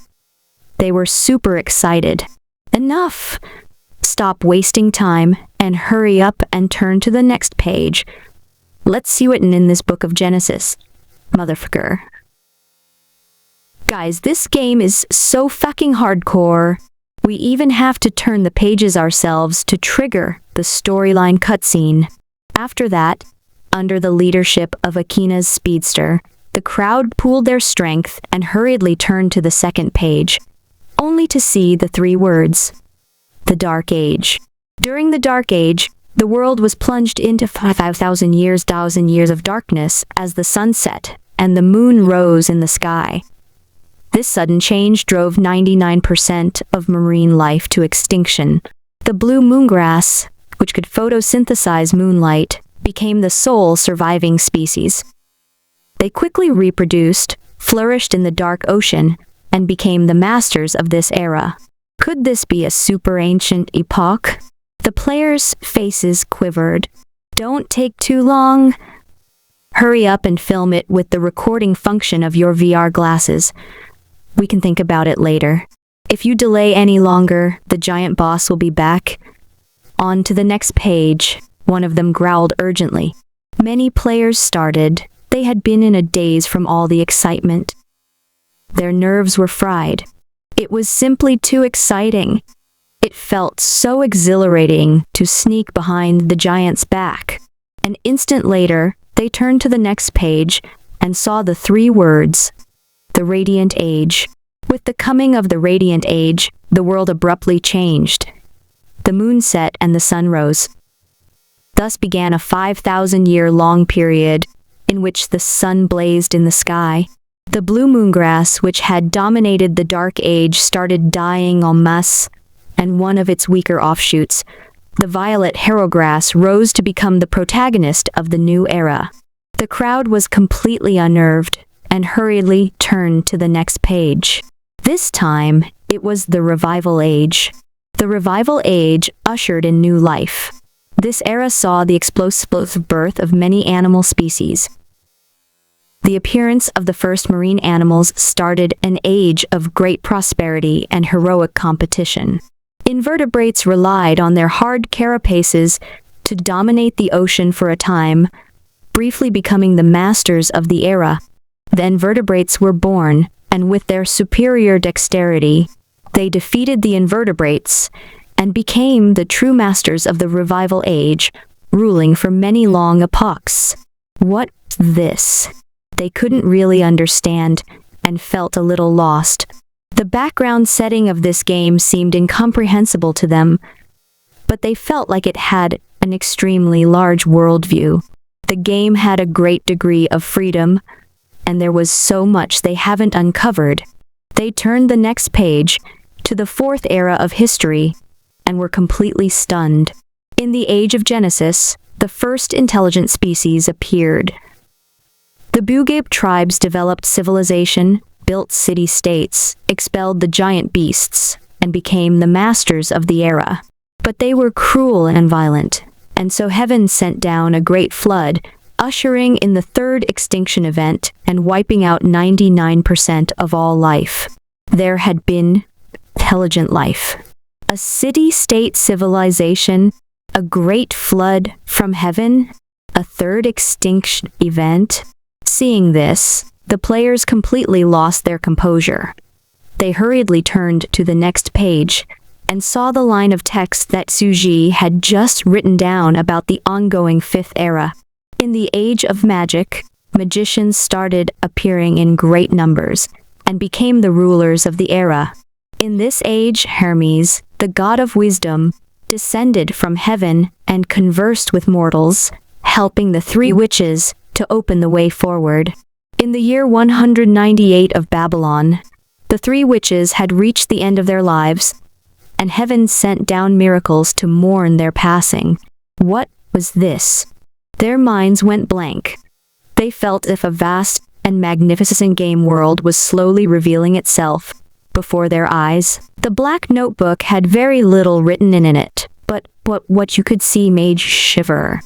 This game seemed to be more than just a simple sandbox game where you evolve species from spores. What they had uncovered so far was only the tip of the iceberg. That's awesome! I can't praise this game enough. At first, I thought that this game's weak point was its background setting, but who knew it was actually so impressive? Quickly now! Time's up. Close the page.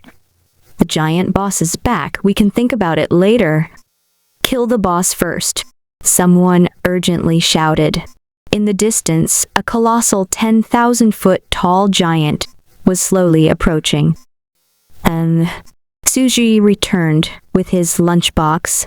Naturally, he didn't know that the players had taken advantage of his absence to secretly read his experimental log. These people thought it was part of a hidden plotline, and were excitedly talking about it. They were busily brainstorming, trying to figure out the game's background setting, while praising the game with all their might. I've comforted Chen Shi and assuaged her fears about a long-distance relationship. Now it's time for me to test the new species and also settle the score with Akina's speedster. He returned to the sandbox. The miniature mountains and rivers were silent. The appearance of the giant did not cause many odd creatures to start running around while screaming. Apparently, they had all taken the opportunity to hide behind the chair and were ready to carry out their plot against Xuji. Xuji didn't care and followed his normal routine. He slowly returned to his chair, lifted up the lunchbox, and began to eat. He was actually curious and wanted to see how they'd try to screw him over. First, let's look at today's food. Shuji sat on the chair and opened his lunchbox. It was a delicious and lovingly prepared meal with plenty of vegetables as always. The carrots, fried eggs, and greens looked really appetizing. At this time, he suddenly felt a stinging sensation on his arm. A bunch of oddly shaped insects was biting him. It felt similar to a mosquito bite. So it's like this, huh? A diversion? Xuji smiled, understanding in an instant what they were planning. They'd first have some bugs bite him, and while he was busy killing the bugs, a certain highly toxic species would take the opportunity to sneak into his lunchbox and poison him. They turned down their sensation of pain, then sacrificed themselves to distract me and create an opportunity for Akina's speedster. Shuji laughed. It was a good plan, worthy of veteran players who frequently participated in dungeon raids. They had instantly formulated the best strategy against the giant boss. He smiled faintly, his expression that of a devil's. Hive mind forcefully raised their sense of pain up to 50%. 100% was the same as what one would feel in reality. If they died in the game, then in reality, they would also feel the intense pain of that death. That would be too harsh of a punishment. Aljuji wasn't really the devil, but even 50% would be enough to cause them so much pain they'd remember it for the rest of their lives. Slap. After forcefully turning up their sensation of pain, Xuji casually swatted a bug. That player was turned into crimson paste and felt horrible pain. He felt as if he had just experienced the 10 great torture techniques of ancient China and screamed like a stuck pig. He sounded so miserable that the surrounding players couldn't help but shiver. Didn't I set my 5 senses to 0? By the time he exited the game and took off his VR glasses, he was sweating profusely and gasping for breath. His clothes were wet with sweat and his muscles were twitching, going into intense spasms because the pain of death in the game felt so real. He was completely spent. The other players in the game, however, didn't know this and silently gave him a thumbs up. Wow, that guy really gave it his all to kill the boss. Such a realistic act. That dying scream shook my soul. Since the first player to go had been so enthusiastic, I'll die just as bravely. Another player laughed, looking very smug. Watch me. When it's my turn, I'll scream even more realistically and pathetically than he did. Bro, depending on you, we're fighting the boss of the giant chair dungeon on the first day of the second beta, and we'll definitely need tanks to put their lives on the line to draw aggro. Basking in the praise of the people around him, this foolish player quickly climbed out of his hiding place behind the chair, turned down his sense of pain to 0, and sneaked onto Xuji's arm along with his subordinates.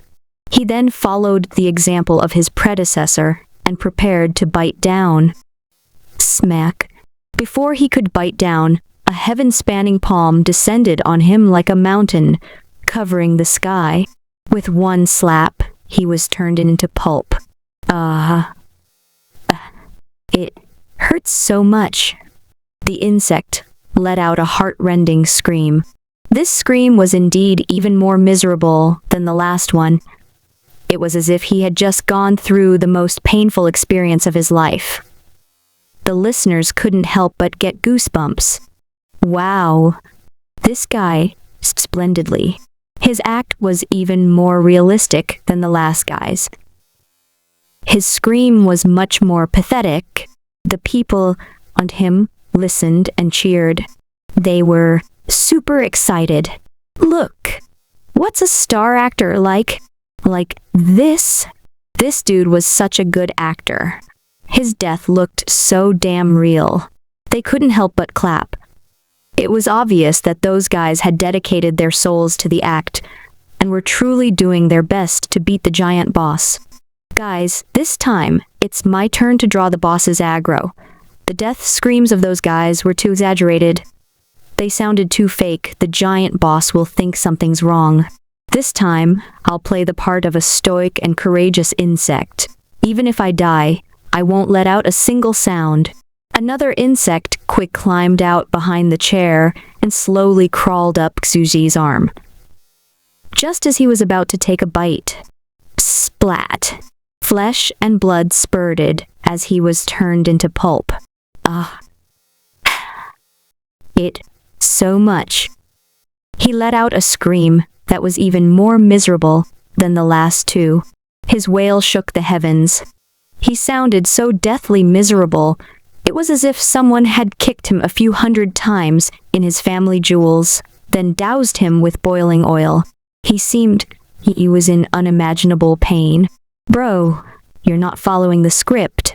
I thought we were going for the tough guy image. Why are you screaming so miserably? He must be an idiot. Or maybe he was trying to leave an impression through contrast? The spectators shook their heads when they saw this scene. They did not suspect anything and continued to hide in the dark corners of the chair as they drew up a strategy to beat the boss. Thanks to the 3 insects drawing aggro with their sacrifices, the stupid giant boss was only concerned with swatting insects and did not notice the pallbearer chicken that had taken this opportunity to crawl up his trouser legs and was about to reach the lunchbox. A player stepped forward. I'll be the next one to draw aggro. I'm not like that idiot. I'll show you what a real tough guy is like. I won't let out a sound at the moment of my death, even if I get turned into paste, even if I'm torn apart limb by limb. Slap. He one-shotted. It hurts so much." His heart-rending scream came an instant later. He sounded even more miserable than his predecessors. His hoarse scream carried far in the distance and was painful to listen to. Where's the hardened tough guy insect we were talking about? You're just like the others." But still, his acting was so realistic. It's like he was actually turned into paste and went through inhumane torture. We must praise him. Spot on. Spot on. The spectators raised a ruckus. At this time, another player stepped forward. He was the odd creature with 5 limbs. He had the nickname Future Sky Whale and was a well-known player. He calmly shook his head and spoke solemnly. "Comrades, my deformed little prince is not like them. Watch me. I'll show you a real tough guy." It was a truly reliable guy this time. Everyone settled down. After spending some time with this player, they all knew that he had a calm and steady personality and was different from those previous idiots. He was a very serious person and definitely wouldn't lie to everyone. Perhaps they'd really get to see a tough guy act this time around. Watch me. Though countless obstacles may stand in his path, a true hero. Splat. He was one-shotted. Wah! It hurts, it hurts, it hurts. He let out a loud and miserable scream. His monstrous species was turned into a bloody pulp. His 5 deformed limbs were mangled and leaked disgusting black juices like a crushed purple eggplant. Within the slimy puddle of blood, his head was indistinguishable from his limbs. It was a truly miserable-looking corpse. Listening to his heartbreaking scream, the players who were cowering in the corner felt their scalps go numb. "This tough guy, your scream was the worst of them all. Bossman, do you have some kind of misunderstanding about tough guys?" The players were startled and went silent for a dozen full seconds. Then they started cheerfully laughing again. "This guy is normally so serious. I didn't think he would also joke around like that. Why are these people playing games anyway? If they were to become actors, they'd probably get an Oscar. What a waste of their talents." Right. Their dying acts were so realistic. Everyone knelt down in admiration. These masters of faking death had put on such a realistic act. We all went through the same 9 years of compulsory education, so why were they so exceptional? They must have studied in secret. Meanwhile, a certain player had died and quit the game. After sweating profusely for a while, his convulsions eased up, and he tiredly dragged himself onto the forum. This may sound unbelievable, but I almost got killed by a game. This game is too realistic. I just died, and it felt like torture. I never want to go through that again. Are you a Nem? Why didn't you turn down the pain? I thought you could do that in this game. It must be a bug which needs to be fixed. I clearly turned it down before fighting the boss. This post started a heated discussion. This was the first bug report. Unexpectedly, in such a realistic game, an error has finally appeared. Soon, other players who logged out after dying also joined in and said that they went through a similar experience. They had made sure to turn down their sense of pain, but it did not work at all. What, you two? And me, I also went through the same thing. After discussing it for a while, they reached an unexpected conclusion. Since it was like this for everyone, it obviously wasn't a bug in the system. Does this mean that in this game, every time you get killed by a boss, your sense of pain is forcefully raised to 50%? When they reached this conclusion, they couldn't help but gulp. It's too hardcore. The game's developer is simply inhumane. The players hurriedly expressed their opinions. I guess it's an in-game setting to keep players from casually challenging the boss, a death penalty of sorts. The spectators all found this to be very interesting. This game was really realistic. Unlike the other MMOs, this game was a true virtual reality. Party wipes were common in other MMOs. No one really cared. But in this game, you'd actually experience the pain of death. This kind of death penalty was truly impressive. It was a second world. This game has too much freedom. We must discover everything on our own. Hurry up and inform the people inside. Death will hurt like hell. We can't reach them. You can't access the forum while in the game. What are we supposed to do now? We can only let them experience the pain we've endured. The people's expressions changed as they had a premonition. The first day of the second beta was not going to be a day of celebration after defeating the boss. It was going to be a day of collective tragedy. There'll be a party wipe, and all the players will be left twitching and convulsing from the pain of death. Both the older and newer players will have to start over again as spores. At that moment, Xuji, calmly sitting on his chair. He usually didn't care much about these players, but now he found that swatting insects while eating was an unexpectedly fun pastime. This feeling was similar to watching TV while eating a meal. Slap, slap, slap, slap. Players stepped up to the plate after another. Guys, I'll show you all a real tough guy. The sound of desperate, miserable screams continued on and on as Xuji casually swatted each and every one of them. For him, this was also a natural part of life in the countryside. After all, if ants crawl onto you while you're relaxing under the shade in your farmyard, you'd also swat them like that, right? At this time, while the other players were drawing Xuji's attention, the pallbearer chicken had quietly crawled into Xuji's lunchbox. Hey, I've finally reached this point. Watch me poison you to death. Akina's speedster laughed freely. He led a dozen or so of the creatures he had evolved to wander through the sea of white rice and bury themselves as deep down as possible. When they saw this, the players who were rushing to their deaths also stopped and no longer charged forward. After countless sacrifices, our conquest of the boss has finally reached this point. He has successfully entered the lunchbox. Countless players wept in happiness. Though the wails of those players who had led the charge had been fake, they were all star actors who put on a super realistic act. The others couldn't help but be moved by their miserable screams. It really couldn't be helped. They just sounded so miserable. Not even pigs led to the slaughter would scream so pathetically. So you've finally entered my lunchbox? You guys have sacrificed quite a lot.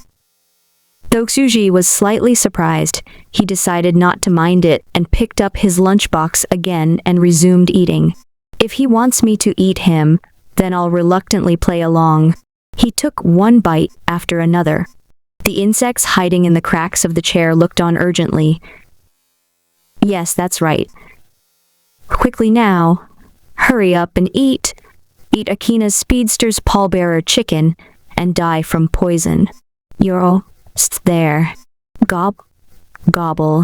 Xuji leisurely continued his meal. Almost there. The players, more and more excited. But in the next second, just as he was about to eat the pallbearer chicken, Xuji suddenly stopped moving and mumbled. I don't know why, but so many bugs have been biting me today.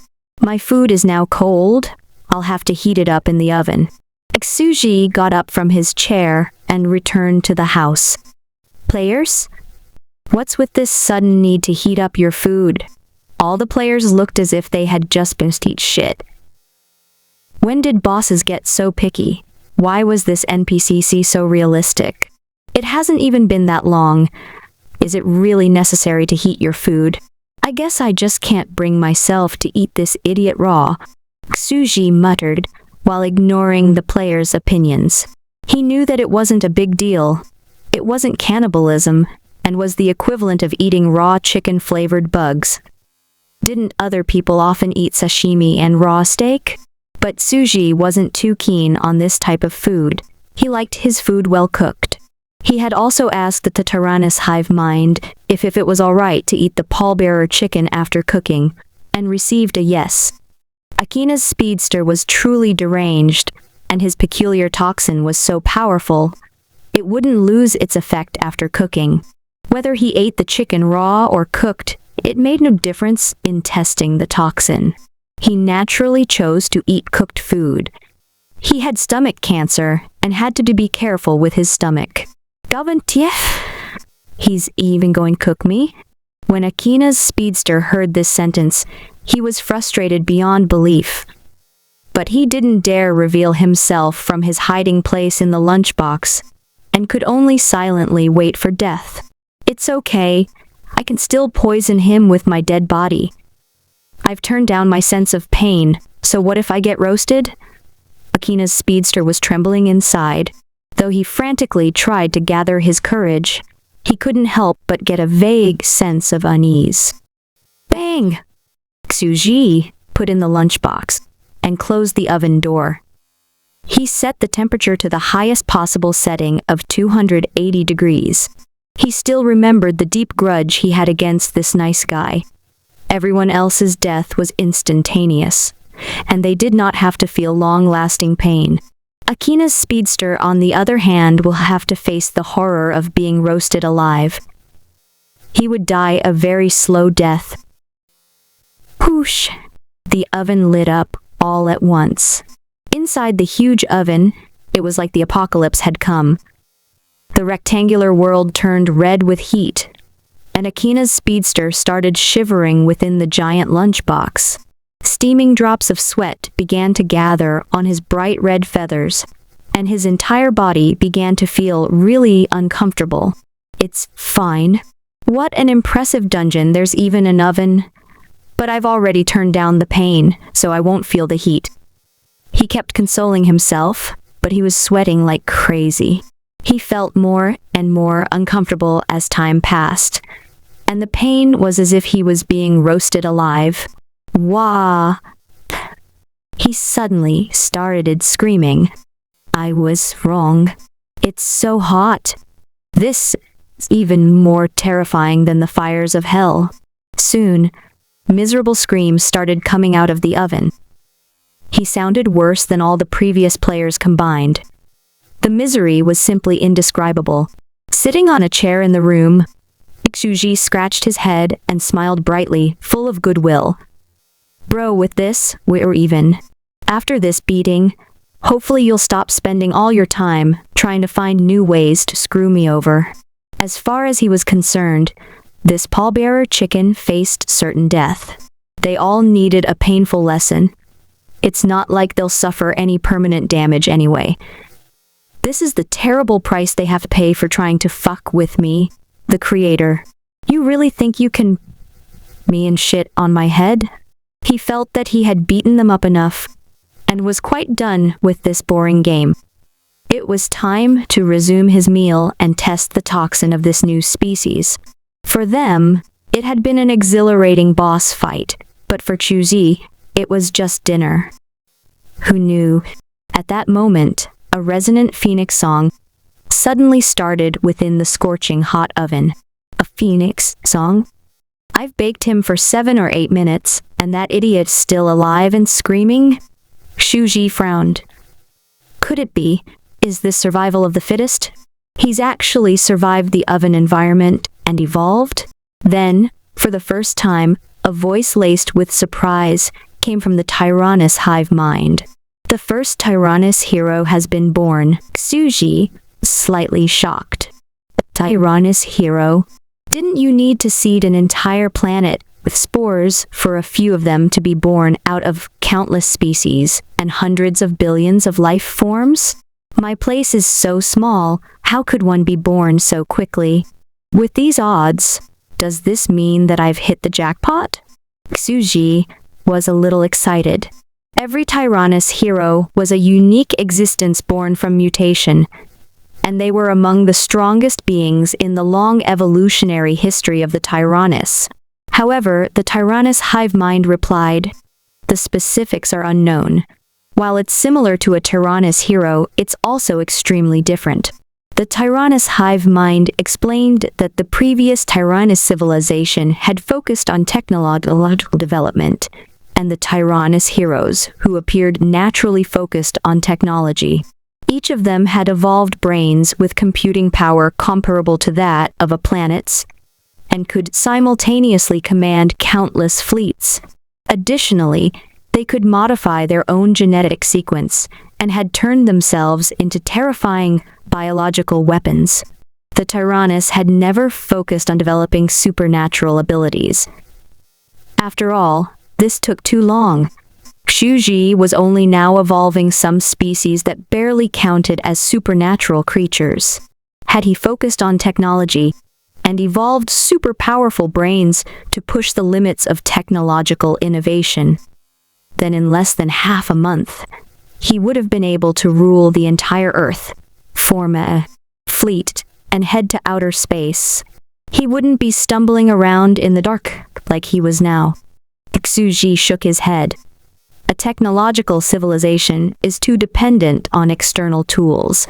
While the initial speed may be fast in the later stages, it obviously doesn't have potential as a system that focuses on developing superpowers. The previous Tyrannus Queen was also proof of this. She had failed and regretted it in the end, declaring that this evolutionary path was a mistake. Xuji was the next Tyrannus patriarch and naturally wanted to take the correct path. As the creator, he wanted to lead the Tyrannus to prosperity and build countless brilliant and shining civilizations. The Tyrannus hive mind continued. Under high temperatures where normal living creatures cannot survive, the life form in front of you has unlocked its potential on the verge of death and evolved to become the first supernatural species that can live in fire. This evolution has never appeared before in my database, but it's far weaker than the traditional Tyrannus hero and is unable to adjust its own genetic sequence. It can only be counted as pseudo-Tyrannus hero. Was shocked. Akina's speedster has really survived. To think that even this could not kill him. Xuji's eyes were full of emotion. The probability of getting a true Tyrannus hero was too low, so getting a pseudo-hero was already reason enough for celebration. Xuji felt that if he were to compare this to a gacha card game, then a Tyrannus hero, who could regulate its own genetic sequence and had unlimited potential, would be an SSS card, while a pseudo-Tyrannus hero could be considered an S-rank card. So what if it couldn't regulate its own genetic sequence? It was already a big leap forward when compared to the other garbage species. What a pleasant surprise. Xuji felt he had bullied the players enough, and was no longer in the mood to mess with them. After all, his large sandbox took priority, and he wanted to see what the new species was capable of. In the next second, a notice appeared before the players. This game is now under emergency maintenance and will go offline immediately after 3 seconds. In the oven, Akina's speedster was also surprised that he had survived the cruel furnace. He was about to study himself when the screen went black. He had been kicked offline and was back in reality, dripping with cold sweat. All of the other players in the sandbox had been kicked offline as well. Again? They were all pissed off and raised a ruckus. What kind of game had an emergency system maintenance of the first day of the second beta test? Xuji did not pay any attention to them. He frowned, silently put on heat-resistant gloves, and opened the oven. A bird enveloped in crimson flames, quietly lying in the center of the lunchbox. After a certain someone's consciousness had been kicked out, the creature left behind was now Xuji's property. He had shamelessly stolen the results of Akina's speedster's hard work. This appearance, is it the legendary phoenix? Xuji was startled, and hurriedly pulled up the genetic characteristics of this species from the Tyrannus hive mind's database. Characteristics: immortality, poisonous flames, immunity to fire, reborn in flames. Its genetic sequence cannot be adjusted. It's one of a kind. Xuji wasn't surprised that it did not have the infinite potential for growth that came with the ability to adjust its own genes. Something else did shock him, however. Even the Tyrannus Queen couldn't achieve immortality and live forever, yet this creature could. When he looked more closely, it turned out that it hadn't achieved immortality after all. It was only kind of immortal. This single creature was an entire species. Every time it was on the verge of death, it would turn back into an egg, and its descendant would inherit its body. It was not truly immortal, only its body was. Generation after generation, all sharing the same body. Xuji marveled at this wondrous life form. It's a pity that such a powerful and unique life form cannot reproduce. Every Tyrannus hero was a singular and unique existence. I can't believe that a phoenix appeared when I used the oven to heat up my lunchbox. Xuji laughed. Looks like the magic world is in for a treat. Xuji lifted up the beetle-sized phoenix with one hand. The more he looked at the beautiful crimson phoenix, the more he loved it. With its fiery red color, it was stunningly beautiful. Its beauty stirred his soul. This is the magical species that I've evolved using the high-temperature environment of an oven. Xuji studied the phoenix for 10 minutes before putting it down and looking at the phoenix's precursor species, the pallbearer chickens. The poisonous birds with fiery red feathers were all well roasted at this point, and there were a dozen or so of them in the lunchbox. Although a unique variant, the phoenix, has appeared, he still wanted to test the original species for toxicity as planned. He picked up a small rooster with his chopsticks and ate it. Delicious. An exquisitely fresh and tender taste exploded on his taste buds, and the meat was incredibly juicy. Akina's speedster has evolved to become incredibly delicious in order to make it easier to poison Xuji. He was like the puffer fish, and people would still want to eat him, even if they knew that he was extremely poisonous. Xuji couldn't help but devour his meal like a ravenous beast. This species has evolved to be so delicious.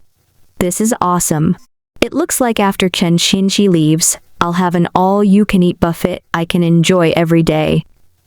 This is so awesome. By the way, hive mind, how's its toxicity? The Tyrannus hive mind replied, "It's extremely toxic. Even supernatural species will instantly die after eating it." "They will?" Xuji happily smiled. It had been a wonderful harvest, full of pleasant surprises. It was true that the most delicious ones were also the most poisonous. Right now, he had a new species of extraordinarily poisonous birds, and a pseudo-Tyrannus hero, the phoenix. He felt as if he had become wealthy overnight. This phoenix was the first truly high-class Tyrannus he had serving under him. Even though it was only a pseudo-Tyrannus hero, he was already satisfied. Gilgamesh and the three witches couldn't reach this level and could only die after reaching the end of their short lifespans. But this newly evolved species has transcended that limit. He had been afraid that his lie would be revealed one day. It would have been very embarrassing if the inhabitants of the large sandbox found out that the god of wisdom, Hermes, was the only god in the world. Now, he had a candidate for a second god ruling over flames. It's time to introduce the new species, the phoenix, and the flock of highly poisonous birds serving under it. Xuji thoughtfully walked to the edge of the large sandbox. Normally, it was quite difficult for him to introduce a new species. As a colossal giant, he would cause panic if he entered the sandbox. And he had taken advantage of the lack of life after the Great Flood to introduce the evil eye and modify the terrain, secretly creating a swamp without being seen by anyone. But in the current kingdom of Babylon, sneaking into the sandbox was almost impossible. However, this species can fly. I don't need to enter and can just throw them in. I won't have to worry about them falling to their deaths. When Xuji's thoughts reached this point, he grabbed the phoenix, as well as a few pallbearer chickens, and threw them deep into the large sandbox. Phoenix, as my first subordinate, hurry up. Gain sentience. You are destined for a glorious future. Swish. The birds flapped their wings as they fell from the sky. They glided swiftly and crashed down into a lush forest filled with giant trees. Chirp! A resonant phoenix song cut through the deep blue sky. After the phoenix descended, the heat of its breath scorched the surrounding forest. For Xuji, only a few seconds have passed, but several days have already gone by in the sandbox world. Millions of giant trees withered and died where the phoenix rested. The land slowly turned barren, and a giant desert eventually formed. Among the countless trees, one giant tree survived the mass extinction, passing nature's test. It became fire-resistant and could withstand scorching heat. The phoenix would turn this giant tree into its perch and water it with its own blood. In the future, this tree would come to be called the Fermiana tree. After Xuji had done all, he relaxed. He felt very happy at this moment. Those idiots who spent all their time plotting to overthrow him had been good for something after all. After finishing his meal, he went to the kitchen to wash the lunchbox. To think that even the creator has to wash dishes. Then, he went next door and returned the lunchbox to Mrs. Lee's. He didn't hurry home after that, and took a leisurely evening ride on his bike. He rode on the countryside road, surrounded by the sounds of birdsong and chirping insects. The night was very tranquil. He suddenly thought of something, and couldn't help but ask the Tyrannus hive mind. By the way, if I assimilate the phoenix's genes and can be reborn in fire, will I become an egg and come back to life after I kill myself? Will this get rid of my cancer? Yes, the hive mind replied. Xuji was ecstatic. He was finally saved, and no longer had to worry about his cancer. That idiot had really given him an awesome surprise gift. The Tyrannus hive mind continued. Because this gene is extremely powerful and unique, it will have to occupy 50% of your genetic sequence. Xuji frowned. There was a lot of space in a person's genetic sequence. After clearing out the useless trash, his original human gene only occupied 1/10 of the sequence. The evil eyes genes occupied another 1/10. In other words, 80% of his genetic sequence was still blank, but once he wasted 50%, he began to hesitate. The phoenix's genes were certainly powerful, but they took up too much space and weren't cost-effective. If he could incorporate 5 types of genes, similar to the evil eyes, while properly coordinating them, he'd probably get much better results than simply taking in the phoenix's genes. He asked another question. By the way, if I'm reborn after bathing in fire, will I still be me? The hive mind replied. Yes, Queen, if you do that, then you'd be dead, and your body would be inherited by your offspring. My offspring? Xuji was dumbfounded. So after I die, my son will take over my body and inherit everything I have. My property, my money, my sandbox. Even Chen Shi will become my son's girlfriend? What kind of NTR play was this? What a terrifying cuckold gene. Xuji continued to leisurely pedal on the small country road. He speechlessly shook his head. So I'm going to be cucked by my own descendants? I'd rather die than take in this gene. Renewed ASC. He immediately abandoned this line of thinking and turned his thoughts elsewhere. With the introduction of the new poisonous bird species, the large sandbox has become more diverse. The world now had 2 extraordinary species, along with 2 deities, the god of fire, the phoenix, and himself, the god of wisdom. The basics for a world of wizards has been formed. I hope the phoenix will be able to grow up quickly. It becomes stronger with each rebirth, and even now, when it's just been born, it's already at the level of the legendary 3 witches, and is as powerful as a level 6 magician. Now that the 3 witches have departed, it should be invincible in this era, and is a true god of fire. I'll just have to wait for it to gain sentience. Xui stopped his bike. A lush forest surrounded him, and there was a small river in the distance. It was a quiet and peaceful night in the countryside. Xuji was now at the level of an apprentice wizard, and had come to this place to practice magic. He couldn't do that in his yard after all. A random explosion could be a world-ending catastrophe for the tiny life forms in the sandbox. Heaven's hammer. Xuji raised his spirit. Formless spiritual pressure started gathering and condensing the surrounding air. Just as the mass of air was about to condense, it dissipated without a sound. Heaven's hammer. Xuji raised his hand and silently chanted an incantation. This time, the air quickly condensed. Invisible ripples silently converged, and a hammer of air was formed, smashing down into the small river before him. Boom. There. The small water spray. It only took me 2 tries. After the 3 mass extinctions, my spiritual strength has reached a truly terrifying level. Xuji took a deep breath. He felt ecstatic inside. What man didn't dream of having superpowers when he was a boy? It was very common for young children to have fantasies about becoming wizards, armored warriors, or magical girls, and have the ability to cast spells like Harry Potter. After trying several more times, Xuji gradually became used to using air magic.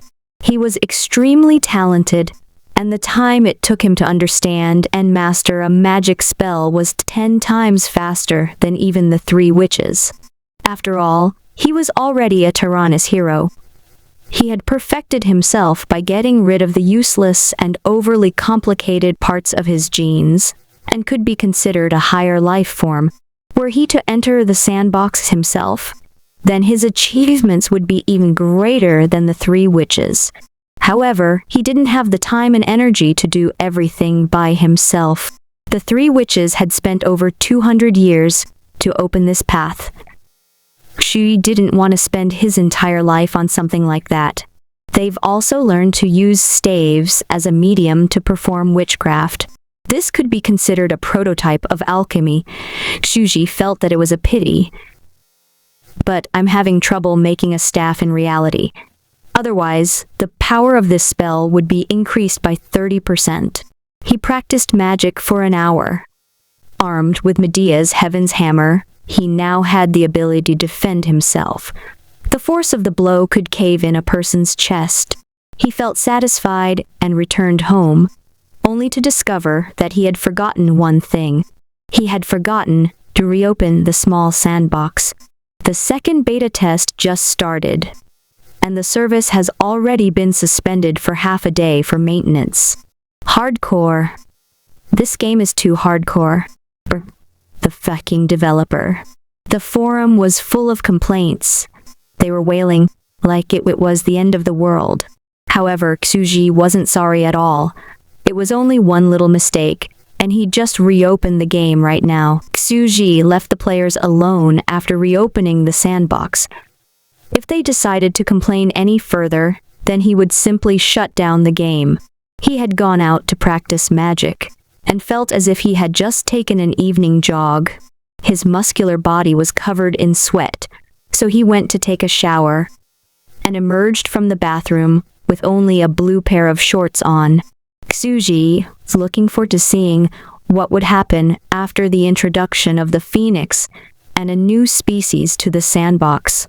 A few hours had passed, which meant that a few decades had gone by in the large sandbox. This was not long enough for anything major to happen, and so he had nothing else to do but silently browse the forum to see what was going on inside.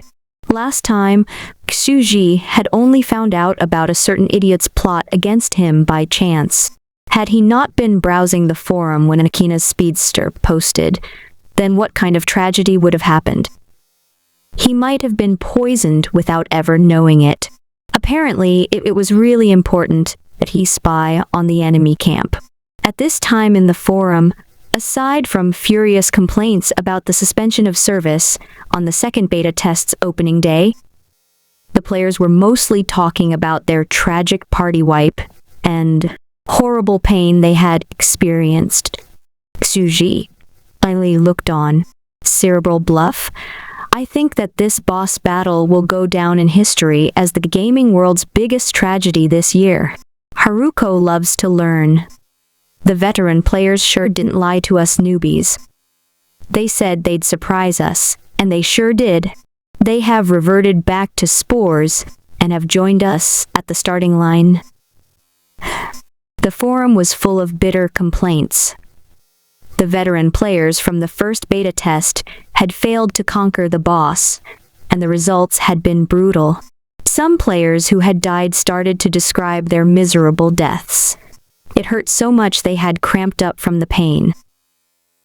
Their bodies convulsed, and they had been so scared that they peed themselves. One of them described his death in most graphic terms as he tearfully wept. Ah!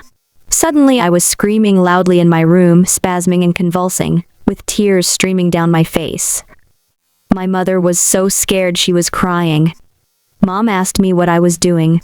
I was only playing a relaxing game that promoted learning, so how did I get so hot and sweaty? Why was I crying? Was the game really that moving? What was I supposed to say? I was really desperate too. I ended up saying that I had an epiphany while studying Darwin's evolutionary theories and was twitching and crying from happiness. Honestly, my mom is still very proud of me. She keeps bragging to the neighbors about how awesome her son was to be able to play such a phenomenal game. In order to get a beta tester's slot, tens of thousands of people wrote research papers, and my son's thesis was among the 50 that passed. He has gained $600,000 worth in learning materials. He is a credit to the Liu family. Even a lot of graduate students from professional colleges can't compare to my son. It used to be that getting addicted to games was frowned upon because it would cause children to neglect their studies. But this game has become a social phenomenon and is now a status symbol among parents. They see it as an indication of their son's hard work. How dare I tell the truth? Also, the boss hasn't died yet and is still sitting in the yard eating apples as usual. He has probably already warmed up his lunchbox and eaten the pallbearer chicken, but the poison had no effect at all. Ha! Seeing the thread owner's miserable state, as an onlooker I can't help but laugh. Ha ha ha ha! I share your pain and am crying along with you. It hurts so much I peed my pants. My wife asked me why I was in tears and all I could say was, I love this hardcore game so much. The internet was full of people sharing their painful experience. In what way did they look miserable?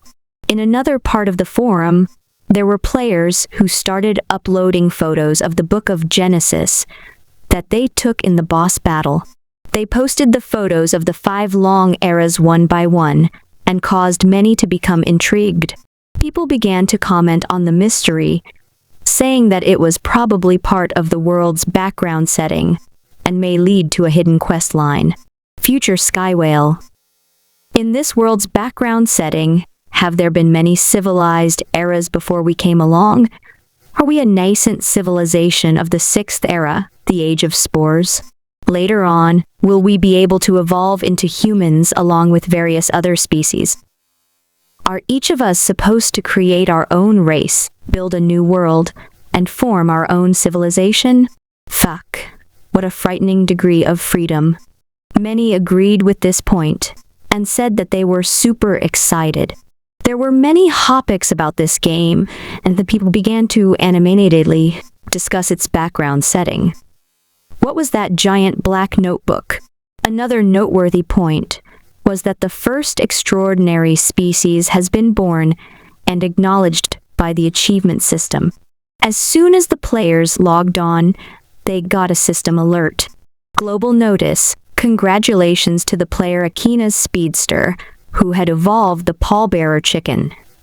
This species has great potential and you have been rewarded by the achievement system.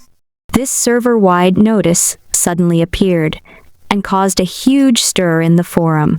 Bossman, take some pictures and show us the reward. Although your species couldn't poison the boss, it was clearly super strong, otherwise you wouldn't gotten this notice. Bossman, you're amazing. 3 cheers for the Bossman. Since the game developer is so generous, the reward must be amazing. Please tell us what it was, or I'll be so curious I can't sleep tonight. The comments piled on at a crazy speed. Akina's Speedster was also confused. I got a reward? I've been trying so hard and have even started to lose quite a bit of hair, but I've finally succeeded. He now felt that the pain of being cooked in the oven was worth it.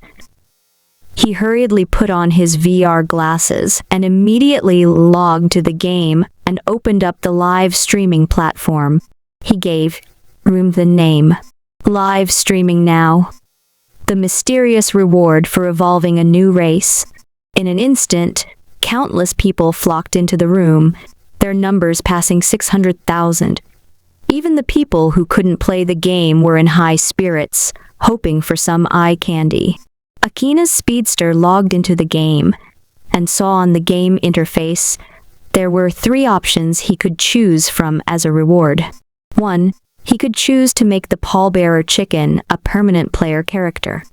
Each time he died, he could choose to be reborn either as a spore or a pallbearer chicken.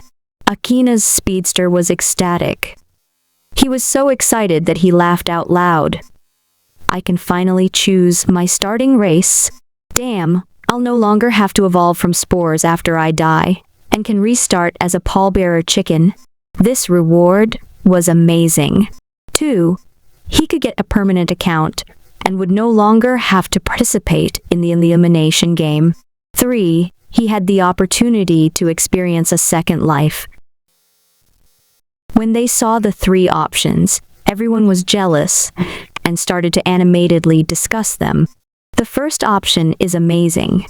It turns out that in this game, the reason most players can't select their initial starting race yet is because they'll have to evolve it themselves. Doesn't this mean that the initial race of every single person in the future will be different? To the above poster, you're thinking too much. The big-name players will certainly have a lot of species to choose from on their game interface in the future. But weaklings like us won't be able to evolve a powerful species and will have no choice but to start as spores. Too hardcore. Can't touch that, really. The second one's actually pretty cool too. A permanent game account is equivalent to just giving you $600,000 worth of computing resource. $600,000. That's so generous of them. I don't understand the third one. Same here. It's a mystery option. While the others were discussing the 3 options, Akina's Speedster was frowning. He was also trying to decide which one to choose. The first one, obviously very good. Not having to start over as a spore was great. Although starting as a pallbearer chicken would limit his possible evolutions, it could still evolve and level up as a species, becoming even more poisonous. The second option, which seemed the most tempting economically, was quickly crossed out by Akina's Speedster. He felt that would be equivalent to taking his pension and retiring to the countryside. With his skills, he was confident that he wouldn't be eliminated from the game. He hadn't gone bald for nothing. The third option, though, starting a second life? What does this mean? He frowned and decided that it was too risky. After hesitating for a moment, he decisively picked the first option. The game's start screen slowly changed, and 2 choices appeared. 1. Start life as a spore. 2. Select your race, a pallbearer chicken. Akina's speedster silently clicked on pallbearer chicken, and the screen scattered like snowflakes, turning into a beautifully designed blue screen with a large red rooster inside. You had the option to change the rooster's gender and appearance. The live feed instantly exploded. Wow! The Bossman is awesome.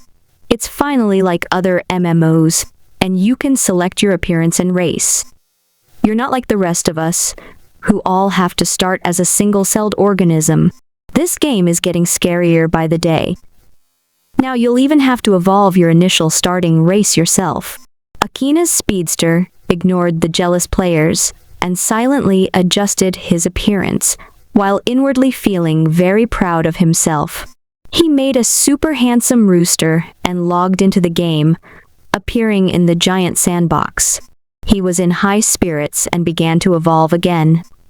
He was soon leading his own species and directing their evolution within the sandbox. Boom boom. At this time, the giant just happened to be passing by. The ground shook. He happened to see the flock of pallbearer chickens on the ground and exclaimed, "Hey, isn't this the food from last time? They taste delicious. I should grab a few and make soup for my midnight snack." Bent down. A giant hand descended from heaven. In one fell swoop, it abducted most of the pallbearer chickens. Akina's speedster? People, being the live streamer? Akina's speedster felt like he had been kicked in the balls and was full of resentment. This was very bad. Why did this boss's behavior pattern have to use miraculous technology? He can even interact with the players, and he's also holding a grudge. Does this mean that I'll be a part of his menu from now on, and he'll grab a few pallbearer chickens each time he passes by? He despaired. If I knew this would happen, I wouldn't have evolved to be so delicious. Not only did I fail to poison him, I've also become an item on his menu. At this moment, Akina's speedster was full of regrets. He shouldn't have chosen this option. Who knew that the option would turn out to be so deadly? The atmosphere was deathly silent. At first, everyone felt that this pallbearer chicken species was a great reward. But now that they've seen this scene with their own eyes, they couldn't help but shiver inside. What a tragedy. After the boss had a taste of you, not only did he not get poisoned, he actually remembered how delicious you were. Congratulations, bro. You've managed to obtain the initial starting race, the tasty spring chicken, and have class changed into food. It tastes like chicken, is extra crispy, and has 8 times the protein of beef. You've taken dozens of minutes customizing your character to look pretty, only to make yourself look even more delectable. Lol. Honestly, I was having a late snack and couldn't help but spit out my food when I saw that. Although I felt really sorry for him, I couldn't help but laugh like crazy. I'll speak honestly, bro. It looks like your first starting species, the pallbearer chicken, is now useless. When he saw the people laughing and joking around on the forum, Akina's speedster was lost for words. He looked at the flock of pallbearer chickens, had lost most of its members, and once again felt deep regret. Why did I have to feed him? Now he remembers my taste, and will seek out my species every day for his meal. This species is probably useless now. At that moment, he has fallen from the heights of happiness down into the pits. Meanwhile, the boss had caused a big stir among the players with his realistic behavior and ability to remember. They excitedly discussed among themselves how the first species to get an achievement had become an item on the boss's menu. They must take heed of this example. Food.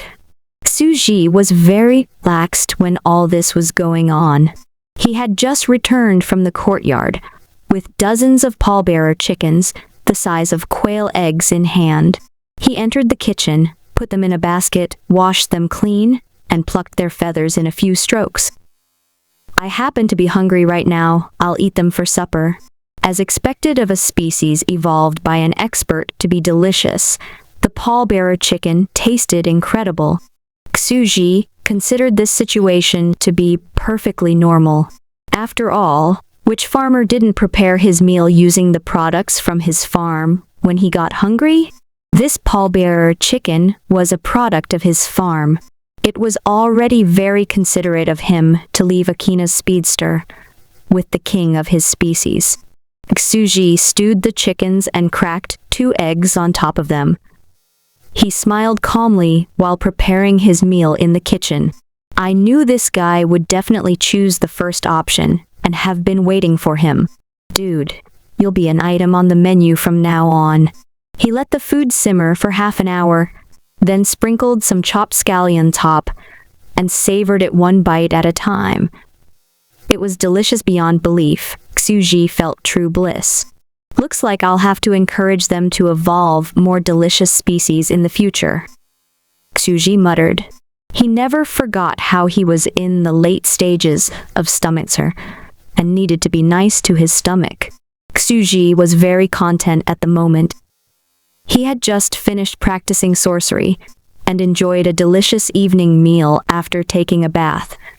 He loved his current idyllic lifestyle. An idea suddenly struck him. Right, I should make them evolve plants and grow some delicious fruits and vegetables. Honestly, Xuji truly loved to eat fruits while sitting in the yard observing his sandbox, and felt that it was a wonderful way to pass the time. Now, those players could create even more delicious fruits. It's doable. Xuji considered the problem. Currently, most players wouldn't choose to evolve into plants. After all, not being able to move would negatively affect the game experience too much. They all wanted to evolve eyes and limbs and be able to move around. Not one of them had considered becoming a stationary plant.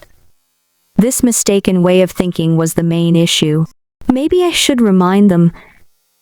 These people are even more persistent and hard-working than I thought. Even if they turn into photosynthesizing plants that cannot move, they should be able to tolerate the boredom. Xuji thought for a moment, and secretly logged into the account he had previously made in order to enter the sandbox. Vengeful Creator thus posted, I've been watching you guys play the game all this time. Why didn't anyone choose to evolve into a plant? After all, in this world, there are 2 main categories of life, plants and animals. So why didn't anyone take the evolutionary route of plants? These words startled everyone and began a heated debate amongst the players. Fuck, why didn't I think of that? Plants, we forgot about plants. Yes, this will be a brand new frontier. I've already died in the boss battle anyway and am starting over as a spore, so I might as well give it a try. Today, I will stay up all night studying the evolutionary structure of plants. Chlorophyll, photosynthesis, plasmolysis. I want to create the perfect plant. Starting tomorrow, I'll start life as a tree. I'll stand eternally in peaceful repose, half of me buried beneath the earth, the other half swaying in the wind. I'll become a proud and solemn existence, half covered in shade, half bathing in sunlight. Xuji was satisfied. There was already someone who seemed very interested in taking the plant route. It was time for him to quietly leave after accomplishing his goal. It really was important to keep track of what went on in the forum. This helped him know the enemy and guide public opinion in the desired direction.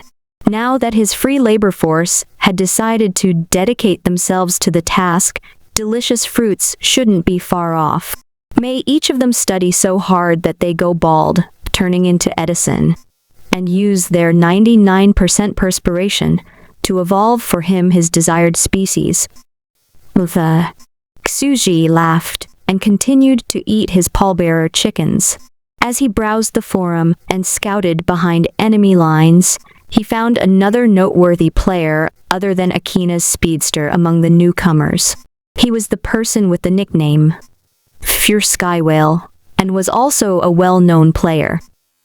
At the moment, he was messing around and didn't seem interested in evolving into a sky whale, He didn't seem interested in evolving at all. As a veteran of Minecraft, he was a true fan of relaxing games and loved farming and construction work. He had previously evolved 5 tentacles to be a better inventor and artisan.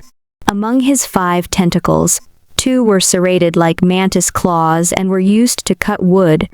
1 was shaped like a shovel and used to dig, and the 2 dexterous remaining tentacles were there to assist them. This creature was like a robot dedicated to making tools. He was making a chair at the moment. Whoosh. He chopped down a tree, sorted the parts, then assembled and fixed them in place in only a few minutes. The 5 tentacles worked together as each of them performed their separate tasks. They moved so fast they left behind after images and completed the work in an instant. When Shuji saw this scene, he was stunned. What the hell had he evolved? This was an assembly line. Those tentacles were like the mechanical arms found in factories. Shuji secretly observed him by reading his posts. This player basically didn't evolve new species and spent most of his game time creating tools and building houses. His current residence was a seaside mansion, complete with fences, a house, a garden, and a mining well. He lived in this happy little home like an isolated scientist. In the yard, there was a bicycle of the simplest kind. It had a wooden frame, and the bicycle chain was with tough and resilient hide. You could actually ride it, though it would make for a bumpy trip. What talent! Even a bike has been built. Shuji was surprised. Truly are many oddballs online. So after evolve your tentacled species, you have decided to settle down and climb the tech tree, huh? At this moment, after being killed by Shuji, this player has evolved a strange species with 6 arms and had just climbed ashore. He went back to his comfortable little home and continued farming, mining, and cutting down trees. It was a leisurely daily routine, similar to Shuji's. The others, talking though. The boss is so gifted. His new species is even more impressive than the last one. Look at this serrated arm. Look at this shovel-like limb. It's just like a multifunction mechanical arm and can chop down trees and dig up the ground so quickly. He's messing around too much. He is obviously very talented since it did not take him long to create this species. Had he been serious, he could have beaten Akina's speedster and become the first player to get an achievement. But he simply didn't care to compete, and now he has become addicted to farming. What a waste of talent. Many people felt that it was a pity. Future Skywhale did not pay any attention to them and continued to devote himself to mining. It looks like there really are no minerals underground. There probably aren't any minerals in the world of spore evolution. Developing a technological civilization is out. I guess we can only go the route of biological evolution. Numerous people scoffed. Obviously. Why are you trying to smelt iron in game about evolution? This only proves that this game has an amazing amount of freedom. It's like a real world with infinite possibilities. Yeah. While the others were talking, Future Skywhale was shaking his head. Forget it. If I can't dig up any minerals again tonight, I won't have iron ore. Which means no cars, mechanical engines, motorcycles, and airplanes. Furthermore, there's no gasoline to serve as a power source. In the future, I'll have to focus on evolving biotools. I'll develop technology and build equipment out of wood. My biggest goal right now is to build a wooden car. You still want to build a car, even with no metal and no gasoline? Everyone was shocked. Who was this person in the real world? Judging from his rhetoric, he seemed confident that he could make cars, build engines, and climb the tech tree starting from scratch. What a frightening person. Was he a professor from one of those research institutes? The kind of expert personnel who invented new aircraft engines and developed missile technology. But would such a big shot like that come here to play? And his actions had been so comical too. He had screamed so miserably when he died last time. One person couldn't help but ask, "You're gonna build a wooden car, boss? How? That's such delicate and precise work. It'll be very hard to assemble the gears and the frame, and even if you could do it, there's no engine." I've thought about that. I could make a biological engine and evolve a special creature with only a mouth to eat with and a powerful tentacle responsible for moving the turbine, providing power. Future Sky Whale continued. I asked my friend who's an internationally renowned expert in biology, and he said that due to survival of the fittest, this kind of creature could never naturally appear. It doesn't have what it takes to survive in nature. But we can artificially control evolution and create the conditions for it to evolve. Everyone gasped. Create a bioengine to replace gasoline and electricity? Theoretically, it could indeed be done. You're awesome. A true professional. Your level of technology and innovation is an entire generation beyond ours. If one of these creatures is born and becomes the engine of a wooden car, then taken as a whole, it could be considered a mechanical life form. This could be the second species to be awarded for having great potential. Everyone was super excited and raised a ruckus. This was an amazingly bold and innovative idea. In the primitive Paleozoic era, a certain big shot was already trying to evolve mechanical life. Do you need help? Do you already have an evolutionary blueprint, boss? I can evolve this bioengine for you. I'm super hardworking and can endure any hardship. It doesn't matter if you fail a dozen times. Please experiment on my body to your heart's content. Please play with my body. Future Sky Whale politely declined their enthusiastic offers, stating that he would do it himself. He had already contacted several of his friends who were professionals in the field to help him. Naturally, he wouldn't hand over the potential achievement reward to anyone else. He may have a sedate personality, but he wouldn't give up this opportunity.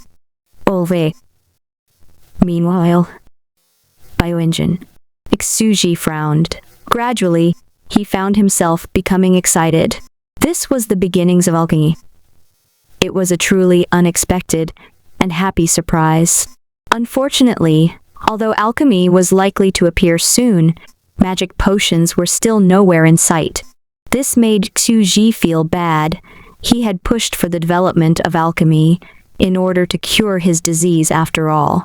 He's an actual boss. Tsuji silently called up this person's identity. He was over 40 years old and was the founder of a well-known tech company. It was a truly impressive background. If they met in reality, Tsuji wouldn't even be qualified to serve him. He had truly reeled in a big fish. He had been right to seek help online, where there were so many talented people. He would have never come up with something like this had he been left to his own devices. Tsuji went to bed after that, leaving the players to their exuberant discussion. Let them tackle the difficulties of evolving new species. He was happy to just reap the rewards. The next morning, after Tsuji got out of bed, Chen Shi brought him breakfast. He gave the smaller sandbox a quick glance. Apparently, after dying once, the players had settled down a lot, and it was developing properly. Meanwhile, a sudden change has occurred within the big sandbox, which had lost the 3 witches. Babylon, year 212. Medusa, Circe's direct disciple in the Thorned Rose sect, was an extremely intelligent and cautious individual. As Circe's successor, she was just as talented as Lilith, and had disguised herself as a good witch, and infiltrated the kingdom of Babylon to acquire the knowledge left behind by the 2 great witches.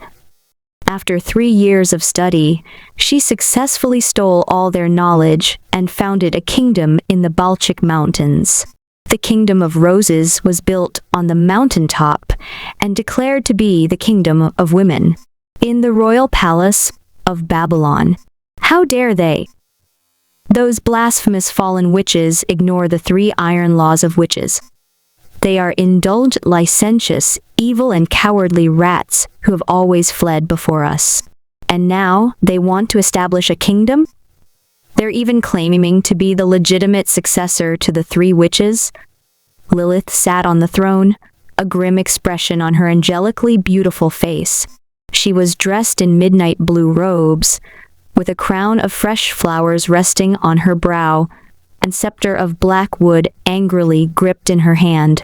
She radiated terrifying spiritual power, and all bowed down in supplication before her. In the royal palace, countless witches trembled, their faces turning pale from the terrifying spiritual pressure. "Your Majesty, how should we respond?" one of the witches asked. "War. There can only be war." Lilith shook her scepter, and transparent waves of light spread out like ripples. The Witch of Spring Cassandra's 4th-level magic spell, sound waves, spreaded her edict throughout the kingdom of Babylon. "War. There can only be war. War. Can only be war." Babylon, year 213. Lilith led hundreds of witches to the Balchik Mountains. Mountains crumbled, forests turned to ash, and the earth crimson with blood as countless mighty witches fell in battle. The feud between the 3 witches of the previous generation has been inherited by their disciples, Lilith and Medusa. The war lasted for a full 8 years. The evil witches had accumulated a truly terrifying force under Circe's leadership, and had more than 70 witches. Though they were few in number, due to their evil training methods, their progress was much faster, and they were generally stronger than the orthodox witches. Their battle power was no less than that of the Babylonian kingdom. Then one day Medusa, who had been saving up her strength for a long time, overcame her limits and reached the 5th level. The orthodox witch Lilith was instantly defeated and fled. The further you progressed, the greater the difference one level made. The difference their strength was like between heaven and earth, and they might as well have belonged to different species. After Medusa made her breakthrough, she watched Lilith flee and did not give chase. She silently familiarized herself with her new level, and 3 days later, a lone individual stepped foot into the kingdom of Babylon. The entire nation reeled in shock. "You orthodox witches' method of training is too slow. Lilith, I have reached a new level before you. My teacher Circe simply didn't want to fight her old friends to the death, or the kingdom of Babylon would have changed hands long ago. Affection had stayed my teacher's hands, and now it's up to me to settle the grudge from the previous generation. I've come today to clear my teacher's name. Who dares to challenge me?" Medusa had the appearance of an innocent young girl with a wooden staff in hand, her figure hazy due to the titanic spiritual energy fluctuating around her. A transparent blue haze shrouded her crimson robes, and her eyes burned like flames. She had slaughtered her way into Babylon and barged into the royal palace, single-handedly overcoming an entire nation.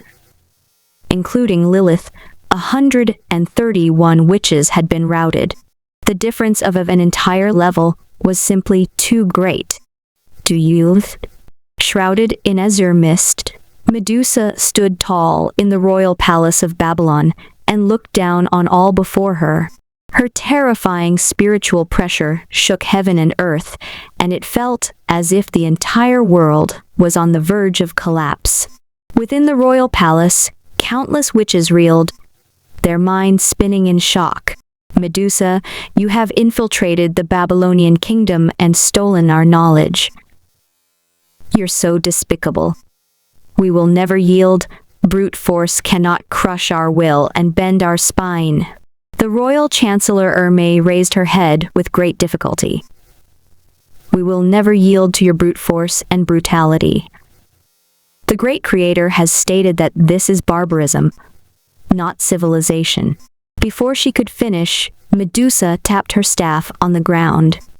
Terrifying spiritual pressure out, causing blood to burst out from all over her body. The mighty level 3 magician collapsed in a pool of blood. "Anyone else?" Medusa calmly inquired. "No matter how terrifying your power may be, you cannot." Boom. A witch began to growl. In an instant, her entire body exploded. It was an extremely bloody scene. Again, Medusa dispassionately gazed at the remaining witches in the royal palace. When her teacher Circe was still alive, she could not let go of the affection she had for her old friends. No matter how much she tried to persuade her, her teacher had never seriously fought against other two great witches. It might have been possible to suppress them all by herself with her level of strength. The orthodox method of magic training was simply too slow. She, on the other hand, had nothing to fear now that the era of the three great witches has ended. In her eyes, power was everything. What did it matter how it was obtained? These witches were too hidebound, that was why they lost. As long as you were strong, you would be able to get everything you wanted. This was the truth of the world. Everything is about to change. Medusa's gaze was calm as she looked at the witches before her. Submission or death? Never. Poof. Another person's blood dyed the ground. You are a disciple of Circe. Please show me some respect. Even if the kingdom of Babylon is bathed in blood, we will never submit. Finally, a trembling old man stood up. He was a well-respected old guard from the era of the three witches. A living legend who had accompanied the three great witches through their people's tragic early years. Snap.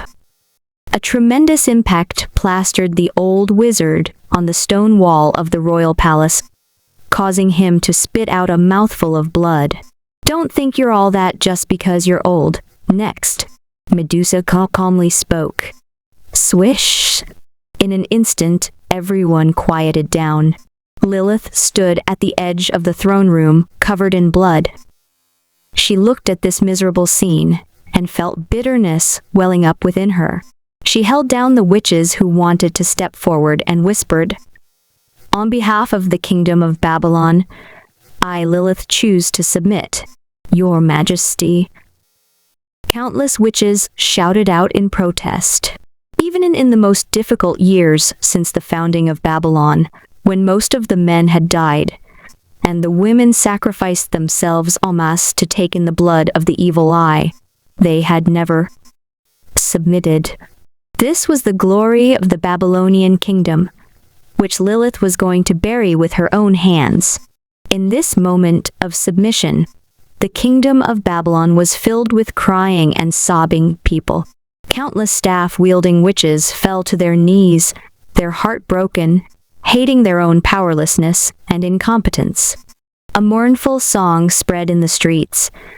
Before they even noticed it, countless people had begun to hum Beethoven's Symphony of Fate.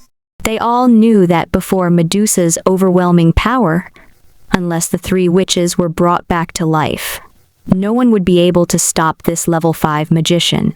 Ruin has come to the kingdom of Babylon. Medusa was satisfied. She calmly stepped over the severely injured Lilith and sat on the throne of Babylon, looking down.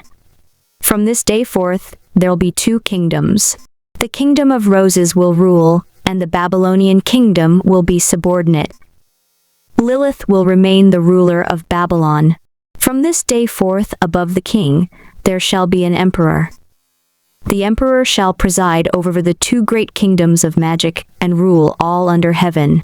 From this day forth, the kingdom of Babylon, whose duty henceforth shall be to breed males, will regularly sacrifice 100 men every month to its western neighbor, and the 16 male wizards, among the current 143 magicians, shall be taken away by me and become concubines in my harem. One by one, the unfair demands were handed down. resounding throughout the kingdom of Babylon through the fourth-level magic spell, sound waves. Countless people wailed and sobbed. They cried, they screamed, they despaired. They knew that the world was about to plunge to an age of darkness, and that they faced extinction.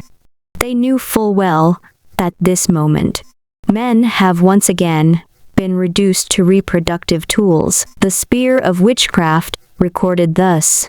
In the year 214 of Babylon, the kingdom of roses was at the height of its power, and the kingdom of Babylon was defeated. The line of orthodox witches was reduced to vassals, and Babylon officially entered the Dark Ages. I must go to the kingdom of roses up in the mountains to serve the wicked witches. About me. In the kingdom streets and alleys, husbands tearfully saying goodbye to their wives and daughters has become a common sight. Though they suffered and mourned, each of them chose to sacrifice themselves and resolutely walked into the jaws of death. They knew that with their weak spirits, they would certainly die once those wicked witches finished indulging themselves. Almost everywhere, you could see people saying their final goodbyes, and such days would continue. In the kingdom of Babylon, 100 men would be sacrificed every month. In the Babylonian kingdom, men no longer needed to work.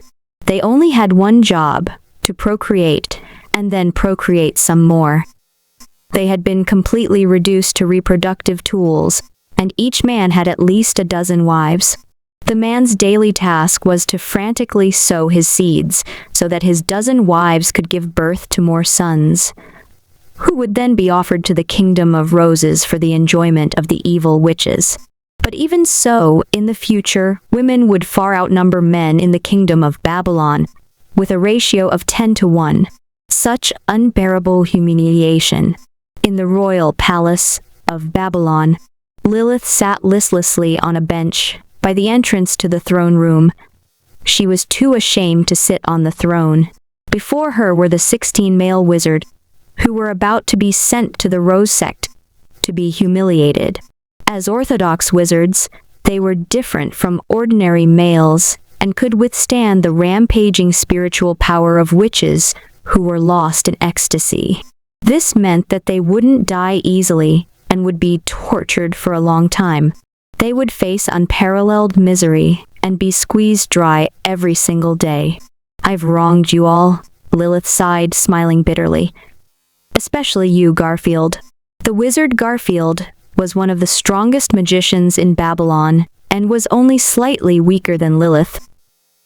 He was the most handsome man in all of Babylon and was gentle and kind. Countless women in the kingdom had fallen for him, and he had many secret admirers, but he strictly adhered to the 3 iron laws of magicians and stayed chaste. Garfield had a gentle expression on his face as he sighed and comforted Lilith. It's not your fault. The two of you are equivalent, but their wicked method of training is simply too fast. It's only natural that she would become a 5th-level witch before you. Lilith fell silent and whispered, I'll try my best to become a 5th-level witch and save you all. I'll repay her for this humiliation. Garfield shook his head and laughed bitterly. That's impossible. She let you remain on the throne instead of killing you, because she knows that it's impossible for you to surpass her. Her progress is much faster than ours. And now that she has 16 male wizards, I'm afraid that her progress will be 3 or 4 times faster. Garfield sighed. He and Lilith had been lovers since childhood. They were childhood sweethearts who deeply loved one another and underwent the ritual to become magicians together. They survived taking in the blood of the evil eye, and from then on had maintained a loving relationship without any real physical contact. Their love was beautiful and pure. This was a sacrifice that orthodox magicians had to make. The love between wizards and witches was a pure and chaste love. The guardian deities of Babylon had to sacrifice much in order to protect their kingdom. And now, Medusa wanted to steal her lover, Garfield, and turn him into her concubine, how could Lilith not be angry? Garfield sighed. It's all right. Leave the rest to me. I'll endure her ministrations and find a way to change everything. I'll defeat that unimaginable monster. Lilith, do nothing but weep. On this day, the entire nation was in mourning. By Garfield, 16 wizards and 100 ordinary men departed. Is this the will of heaven? Are we fated to die? In the Babylonian throne room, Lilith murmured blankly. The kingdom of Babylon. Year 265. More than 50 years have passed since they lost the war. After 50 years, thanks to the 16 male wizards, Medusa successfully broke through to the 6th level and reached the same terrifying height as the 3 witches of the past, living up to her title of Emperor of the Nation of Roses. The Witch of Death Medusa, known throughout the world as the Supreme Emperor who rules over death, was now absolutely invincible. After 60 years, Lilith fell further and further behind. Though she trained diligently, toiling for more than 10 hours a day and pushing herself to the edge of madness, she was still a 4th-level witch on the verge of breaking through to the 5th level. The Rose sect did whatever it pleased. More and more orthodox witches joined their evil sisters every day. The Rose sect is the rightful successor. No one dared to respond. The legendary witch Circe was scorned in life, but after her death, history has proven that it was the other 2 witches who were in the wrong. The traditional witches hid in remote corners of the world, and none dared to argue. Their time was over, and history was gradually leaving them behind. Xuji? Everything happened so quickly, he hadn't been able to react at all. Suddenly? It's only been a night or so. I only browsed the forums and matched wits with those guys, and suddenly, you're about to be done in by Circe's forces. Are you not ashamed to face the 2 witches who once fought evenly against Circe? The evil witches brought about a dark age. Their progress was certainly very fast thanks to their unorthodox techniques, but their tyranny stifled human potential, and the path of civilization has gone off the rails. Without orthodox witches to develop civilization, it would be very difficult for the alchemy that Suji desired to appear. If this goes on, my cancer cannot be cured. I must search for a genius who can turn the tide. Shuji felt a bit of a headache. There was so much that a creator needed to worry about. In the primordial era, Gilgamesh had appeared to lead his people out of their difficult situation. In the era of decline following the Great Flood, there were the 3 witches to lead the people out of their predicament. The current era, however, had no successor. No peerless genius had descended heaven to become the great hero who would define this era. After all, it was simply too difficult. The Witch of Death Medusa, the supreme emperor who rules over death, was a terrifyingly powerful 6th legendary witch. Who could challenge her? It was estimated that even the heights that Gilgamesh had once reached was only equivalent to a 7th level epic witch in the current system. I originally thought that Lilith would be able to recover. Her shame would only push her to become stronger than ever. Climbing to the top after having fallen to the bottom is a common plotline in novels these days. But even with her lover snatched away, she still hasn't made a move after 60 years of silence. Xuji laughed bitterly, but felt that this was only natural. After all, though Lilith was indeed a genius, she was not the kind of astonishing genius who only appeared once every thousands of years.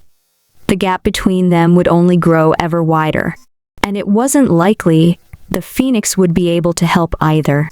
It still dwelled in the desert and was beginning to show a rudimentary measure of intellect. After taking over the world, the witch Emperor Medusa had visited the desert once and got injured by the phoenix as a result. She was horrified. How can there be such a terrifying creature in this world? It's clearly still an infant, but it's already at the same frightening height as a 7th-level witch. Could this be a newborn deity who came from heaven? Medusa was truly shocked. If the phoenix had meant to kill her, she would have died instantly. The difference of 1 level was huge. She silently returned to the royal palace and recuperated for several years. Xuji didn't know what to say. Medusa followed in Gilgamesh's footsteps and had begun to explore the world now that she was invincible under heaven. Is there no hero who can save this world? This is too unreasonable. Evil reigns and good is all but extinguished. Is there no justice in this world? Xuji had a terrible headache. My alchemical potions. Lilith has already waited for 60 years, and things looked completely hopeless for her. No peerless genius would appear to save the world, and it was now up to him to introduce a peerless genius. But how? Xuji frowned. I need someone like Gilgamesh or the 3 witches, a 1 in a million talent with peerless wisdom and ability. Only then can that person start his training from the ground up and still have hope of defeating a terrifying 6th-level existence. But where could he? Someone like that? After pondering the issue for a moment, Xuji calmly smiled. He had gotten an idea after peering into the smaller sandbox. Didn't he have a big boss right here? If one looked at his resume, then it almost seemed as if he had lived life aided by cheat codes. He was a genius with terrifying accomplishments at only 40 years old, and was a leader in the tech industry worth tens of billions of dollars. At this moment, this person was immersed in the game and was trying his best to climb the tech tree within the sandbox as a farmer and scientist. Good thing I have a backup plan. Bro, please help me take care of this little problem. I'll let you enter my sandbox world and climb the tech tree to your heart's content. Xuji, no choice. 60 years have gone by in the large sandbox. No hero had appeared to save the world, and the orthodox witches were about to go extinct. He felt that he couldn't wait any longer. Also, future Skywhale was exactly the kind of person that Xuji was looking for. With his calm personality and his love of research, he was the very image of the ideal orthodox wizard that Xuji wanted. As for a certain idiot, although he also had frightening talent, Xuji didn't even want to think about him. He was simply too erratic. Xuji murmured, "In this world, the era of the 3 witches is only the beginning, and the next era should be an era of alchemy. Only then can I call this a truly great magic civilization. Give me knowledge, and I can move the entire world." True mages should be truth seekers who are passionate about research and alchemy. If you only cast spells, then how are you different from a hedge wizard? This worldwide crisis was the perfect opportunity to open the passage between worlds and introduce a visitor from another world. Xuji lightly smiled. To think that the hero of the 3rd era would be an otherworld traveler. What kind of waves would a genius scientist from the 21st centuries in the magic world in his orchard? What kind of alchemical life forms would he develop? Or would he be killed the moment he entered the sandbox? Meanwhile, in a private villa, future Skywhale was still unaware that a certain shameless and deceitful creator was plotting against him behind his back. He said goodbye to the maid who brought him food and put on his VR glasses again. After logging into the game, his vision turned pitch black. Please, volve your eyes. This time, he had chosen to commit suicide and start over as a single-celled organism.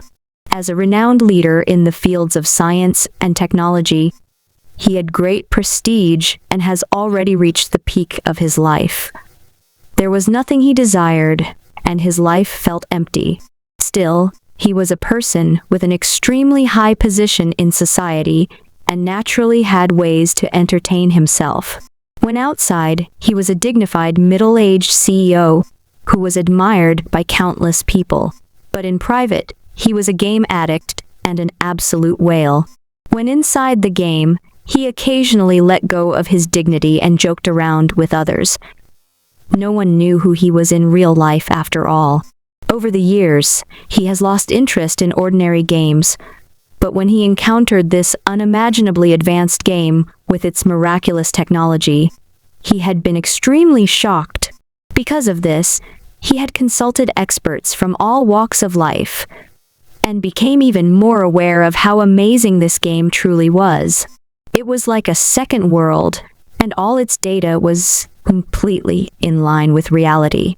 He knew top professors in multiple fields of science and had invested in countless research projects. No one would dare to offend him by turning him down if he asked for help. A team of scientists was quickly assembled and began modeling the evolution of species in real time. Soon, he had in his hands an evolutionary blueprint that was more than a dozen pages long, conjectures on biological engines, and an evolutionary roadmap. I'm going to evolve into an engine and get an achievement reward. It'll be quite interesting. Future Skywhale murmured. He was probably the only one in the world who would spend so much on an online game, even going so far as to hire a team of world-renowned professors to help him with his research. Next, he spent up to 10 hours evolving his species. Soon, green slime appeared. Its body was round, with no torso and no limbs. It only had a mouth, a pair of round eyes, and an ahoj on top of its head. The ahoj tentacle was extremely strong and rippled with muscles. He looked like a classic green slime and was very cute and adorable. The ladies would love to have such a pet. He was the ideal species designed by true professionals in the field and was both practical and good-looking. As a gamer, he was one of those people who paid a great deal of attention to appearances and spent a lot of money on skins. Bro, finally, can you take me back home? He had trouble moving around and could only ask Akina's speedster beside him to carry him back on his delicious pallbearer chicken. Akina's speedster laughed. What a cute creature. You're amazing. It's just like a slime you often find in starting areas in classic RPGs. So, I think you should call it a starting chicken. This idiot. Pallbearer chicken, starting chicken, are into weird names. Future Skywhale didn't even bother to pay attention to him. He shook his head and said, I'm not as amazing as you. You developed the pallbearer chicken all by yourself, while I hired more than a dozen experts in the field to help me with my research. Each person was talented in their own way. Obviously, Akina's speedster was a genius when it came to evolutionary theory. Among future Skywhale's friends, there were many professors who had been impressed when they learned of Akina's speedster's accomplishments and wanted him to become an assistant in their laboratory. Unfortunately, Akina's speedster was hopelessly addicted to this game and had turned down the opportunity to become a prestigious professor. As for future Skywhale, evolutionary theory was not his area of expertise, and he could only find others to help him. He was a genius in the field of mechanics, electronic chips, and machine design. That was how he had built a huge tech-based business empire. Bossman, do you want me to put you in the wooden car you built? Akina's speedster asked. Do it. Akina's speedster nodded. Many players had gathered around them to watch. Wow. Will this be the next creature to get an achievement? It's possible. It's so cute. The last one was delicious, while this one is so cute. They all have their own characteristics. This round and cute creature was placed in a ready-made wooden car. Where the engine should be, there was a crude turbine designed specifically to be operated by tentacles. Woo! The slime started spinning the turbine. Like the evil eye, it had a simple structure that was extremely specialized. It existed only to eat and spin the turbine. Boom. The wooden car gradually began to move. Sitting in the driver's seat, Kina's speedster became super excited and gripped the driving wheel.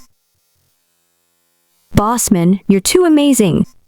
Spin it faster. I want to show off my driving skills.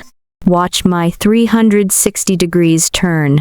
The slime took the place of an engine and was only responsible for providing power. Naturally, the car needed a driver. "Bossman, go to second gear." Future Sky Whale nodded and spun the turbine harder with his tentacle. The speed of the car instantly rose. Gear. The speed of the wooden car rose again. Whooping excitedly, Akina's speedster performed a beautiful drift. The surrounding players were stunned, and the number of posts on the forum went up like crazy. "Haruko loves to learn. Too hardcore. The car's speed is completely voice-controlled. Even modern cars can't do that yet. You've transcended modern technology. Hands off. This engine has amazing potential. While other engines run on gasoline, your engine runs on meat and vegetables. You no longer have to worry about the environmental pollution caused by gasoline. It's super eco-friendly. Your biocar is far ahead of the times." Cerebral bluff. The bossman is gradually losing sight of his original goal. Didn't he want to evolve into a sky whale? Look at him now. He is completely addicted to climbing the biotech tree and spends all his time researching cars. Cute girl who wants to evolve into a dragon. He's clearly got his priorities straight. Look at that muscular arm. That arm is 10 times stronger than any arm in history. It's enough to make any woman swoon. An animated discussion started. This was too amazing. There was now a bio car that surpassed modern technology. This game really had an amazing amount of freedom and infinite possibilities. No wonder it was so hardcore, and only those with specialized knowledge could play. At that moment, a notice appeared. Global notice. Congratulations to the player Future Sky Whale. His bioengine has great potential and has gained him an achievement reward. Everyone was excited. It really worked. Future Sky Whale stopped pulling on the turbine, and the car gradually stopped. The 3 options from before have also appeared before him. 1. Make the slime the initial starting race. 2. Get a permanent game account. 3. Start a second life. Everyone was excited about his decision. After a moment's hesitation, Future Sky Whale quickly made his choice. He had already made up his mind long ago. While the first option was indeed amazing and would save him a lot of work, he felt that it would be a waste to pick it. This game was super realistic, and if you change the terrain, then that change would be preserved by the system. Furthermore, after your king dies, the remaining members of your species would still remain in the sandbox as an untamed species. Though they would quickly go extinct with anyone to direct their evolution, he could still raise a bunch of engines in his yard even after death. Even if he would no longer be able to control their evolution, they should still be useful. Unlike the pallbearer chicken, this creature only has a single function. It would be completely pointless species that can't even move around my starting race. Future Sky Whale murmured. The second option might be the most attractive one for ordinary players, but it's redundant for me. With my abilities, I have no fear of being eliminated. His eyes gradually drifted down towards the mysterious third option. Start a second life. A second life, huh? Future Sky Whale took a deep breath. While the term second life may be meaningless to others, it touched something deep inside him. When he saw this option on Akina's Speedster's livestream, he had instantly made up his mind to get an achievement reward. I've already reached the peak in my current life, and everything's so boring. I hope you'll give me a pleasant surprise. He silently selected the third option. The moment he pressed the button, a dialog box popped up in front of his eyes. Please arrive at the location designated below to break through the world's barrier and travel between worlds. What is this? When he saw these words, Future Sky Whale was dumbfounded. The internet turned lively with discussion. Everyone had been curious about the third option and were very surprised by these words. Break through the world's barrier and travel between worlds? What's going on here? Does this mean that there's another world? The oddly shaped players raised a ruckus in the sandbox. They were super excited.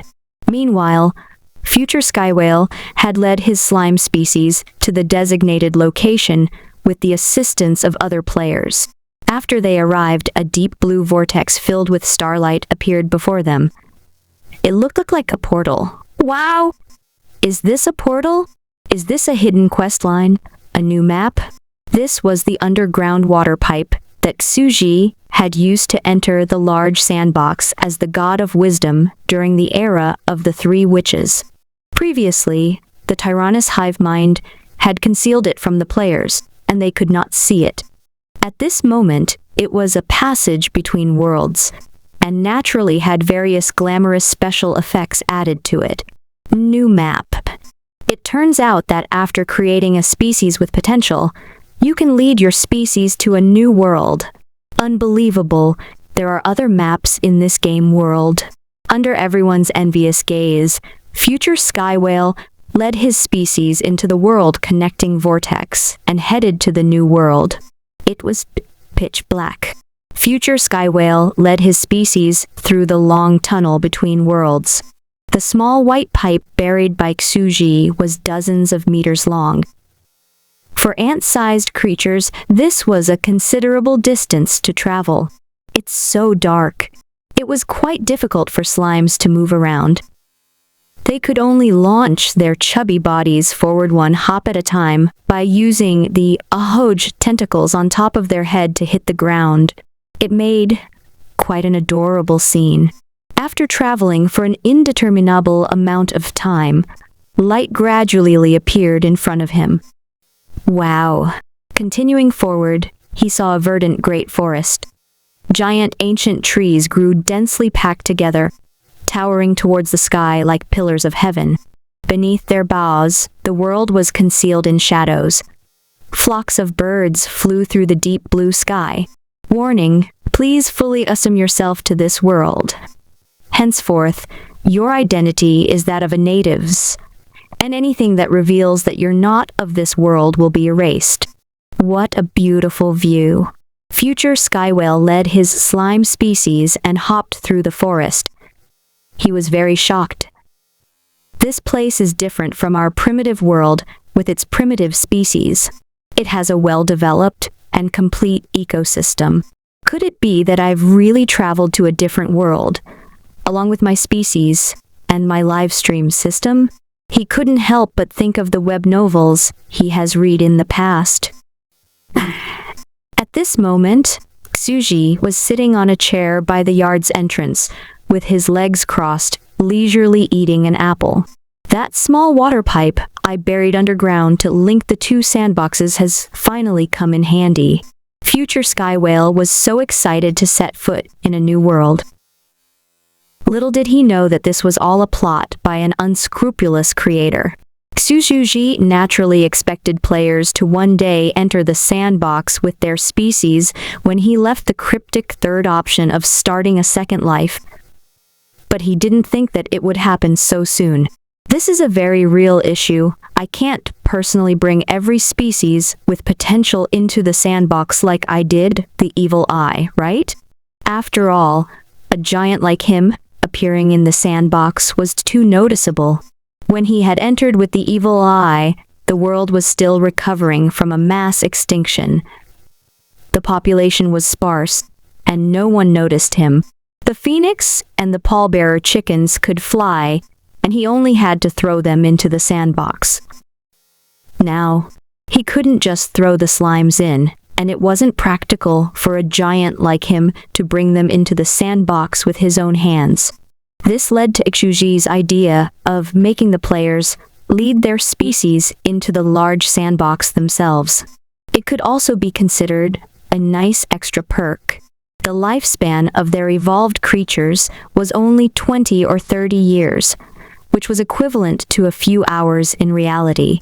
There was nothing wrong with letting them enjoy themselves for a few hours. Because of their short lifespan, they wouldn't be able to make any big waves in the large sandbox. And if they do happen to lead their species to the top and advance civilization, then Shuji would. Furthermore, after they died, the species they left behind would still be able to reproduce. In the large sandbox, a day is equivalent to 100 years, but the hive mind has assured me that accelerating the player avatar's bodies and brain cells wouldn't damage their souls. In other words, they would be able to experience 20 to 30 years in the sandbox, while only a few hours passed in reality. Xuji frowned slightly. But how do I get future Skywhale to side with the righteous orthodox witches instead of the evil witches? This was a difficult problem. As Xuji pondered, he saw a scene play out in the large sandbox and was utterly shocked.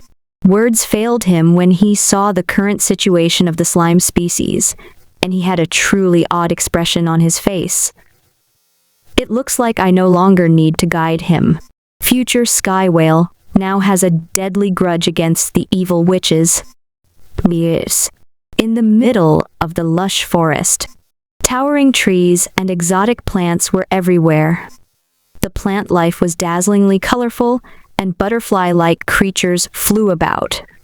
It was a dreamy and beautiful wonderland, a brand new alien world.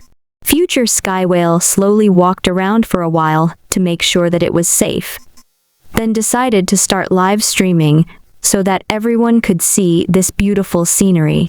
Due to the difference in the flow of time between the two worlds, you cannot live stream. A single day in heaven is 100 years on Earth. The passage time is different. A single day in heaven is 100 years on Earth. Does mean that 100 years in this game is only a single day outside? Future Skywhale got excited. Could this miraculous virtual reality effectively extend your life? Impossible. Future Skywhale trembled, his mind blank. He even exited the game and took off his VR glasses, and was stunned to discover that while several hours had passed in the game, in reality, he had just entered the tunnel between worlds less than 10 seconds ago, and everyone was still excitedly discussing it. Scary. It's like only just entered. Future Skywhale shuddered and hastily re-entered the game. A few minutes outside was several days inside the game. What if his species and his in-game body died during that time? How could he tarry outside for even a minute? This is truly a second life. My slime species has a lifespan of just over a decade, about the same lifespan as an engine, but even if I live out my entire life in the game, only a few hours would have passed outside, and everyone would still be discussing me. He kind of regretted evolving his species to have such a short lifespan. Still, gaining an extra decade or so of life is reason enough to celebrate. I'll enjoy life as a slime in another world. This game is too amazing. I can't praise it enough. Future Skywhale led his species and slowly explored the forest, while silently making plans in his mind. There should be civilized races in this world. My slime species is the weakest species in classic fantasy, but under my leadership, will inevitably become strong enough to stand at the top of this world. Perhaps I'll even find a way to extend my life in this world. He was confident and felt that his species had enough potential. His slimes may be unintelligent and low-leveled creatures, but everything would be fine as long as he could control them. What? These slimes. They were engines. With his knowledge, there were many machines that could be made as long as he had an engine. After half a day, under the leadership of future Sky Whale, they were gradually beginning to leave the giant forest when they suddenly heard the sound of people talking before them. It seemed to be a group of women. Someone's coming. Future was wary. He didn't know what the other world was like, whether they were friend or foe, and tried to avoid them. After all, he only had one life. But it was obviously too late. Those people were frighteningly sharp, and instantly noticed him. A group of beautiful women wearing rose-red mage robes and holding wooden staffs slowly came out of the woods. They saw the group of strange creatures before them and instantly became excited. Unfortunately, future Sky Whale could not understand their foreign language at all. Our languages are different. I can only pretend to be an unintelligent wild creature and wait and see what happens. He made his slime king blend into the group of innocently bouncing slimes. What kind of creature is this? We've never seen it before. The group of rose sect witches were shocked and pleasantly surprised. What an adorable, cute little creature. How about we make this creature our familiar? Indeed, look at this tentacle. It's very similar to our traditional familiar, the evil eye. Unlike orthodox witches in the Rose sect, the evil witches faction, every single witch would adopt a familiar. This familiar was naturally the evil eye and would help them with their training. This was their shortcut to becoming stronger. After all, ordinary men couldn't handle them, and only evil eyes which had the same mental strength as them could withstand their ecstatic outbursts and help them grow stronger through sexual release. I wish we had a male wizard who wouldn't die, will grow stronger that much faster. But there are so few of them, they're reserved for witches who are at least level 4 or 5. We low-leveled witches can only train with our familiars, the evil eyes. The offered by the Babylonian kingdom are not something we can hope to acquire. And now, these creatures may be able to replace those slimy and disgusting evil eyes. After all, they're so much cuter and look absolutely adorable. With their wooden canes in hand, the witches looked innocent and cute as they animatedly discussed right in front of future Sky Whale. Hiding among the slimes, he felt happy and surprised. They look friendly and seem to like my adorable slimes. I should be alright, right? However, what happened next completely overturned his worldview. The exuberant witches started experimenting on the spot and began to practice their meditation with the slimes, their rampaging spiritual power killing them one after another. After all, these slimes didn't have the unique spiritual quality of the evil eyes. They were the weakest of magical creatures and could only be used once like those pitiful men. Oh my God, these are witches. This is a world dominated by witches. Future Sky Whale, who was hiding among the slimes, trembled in fear. He dreaded being found by those witches. In the end, he cleverly took advantage of their lack of attention and played dead, hiding himself among the slimes that had been reped to death. Thanks to that, he could escape that kind of brutal torture. Had a witch treated him like that, there was no way his sense of dignity would have survived. If he had been a man, he might have been willing. But he was a slime now. The witches resumed their discussion. Yes, the cultivation speed is not bad. I feel like my bottleneck to becoming a third-level witch is loosening. Though each of them can only be used once, they're so much better than those slimy and disgusting evil eyes. We've killed enough of them. Let's bring them back and try to breed them. This is a great discovery. We've found a species that can replace the evil eye. The group of witches chattered on. They were very excited. Our mentor, the great level 5 witch Adeline, will reward our class. They chattered on as they walked away. Behind them, slime corpses littered the ground. It was an extremely miserable scene. Only future Sky Whale, who was playing dead, was spared. Those girls were wearing witch robes. Could it be that this is a witch's world? But those were definitely wicked witches. They were so slutty, dark, evil, and downright shameless. To do such an evil thing to a creature that cute, future Sky Whale was grief-stricken. He hadn't expected this. He had just arrived in this world with his species, but before he could lead them to dominate the world, they've all been captured, and he was now a king left with no subjects. He recalled the joking comment that a player had made earlier. He's clearly got his priorities straight. Look at that muscular arm. That arm is times stronger than any arm in history. It's enough to make any woman swoon. And crying. Those witches were swooning all right. Was this fate? I will never mention dark history to anyone ever. 1,000 years later, the Spear of Witchcraft recorded thus: the Kingdom of Babylon, year 1, the most mysterious existence among history's great mages, the enigmatic great Emperor Grantham, who ruled over alchemy and the Gate of Truth, appeared for the first time in the Bulkora Great Forest.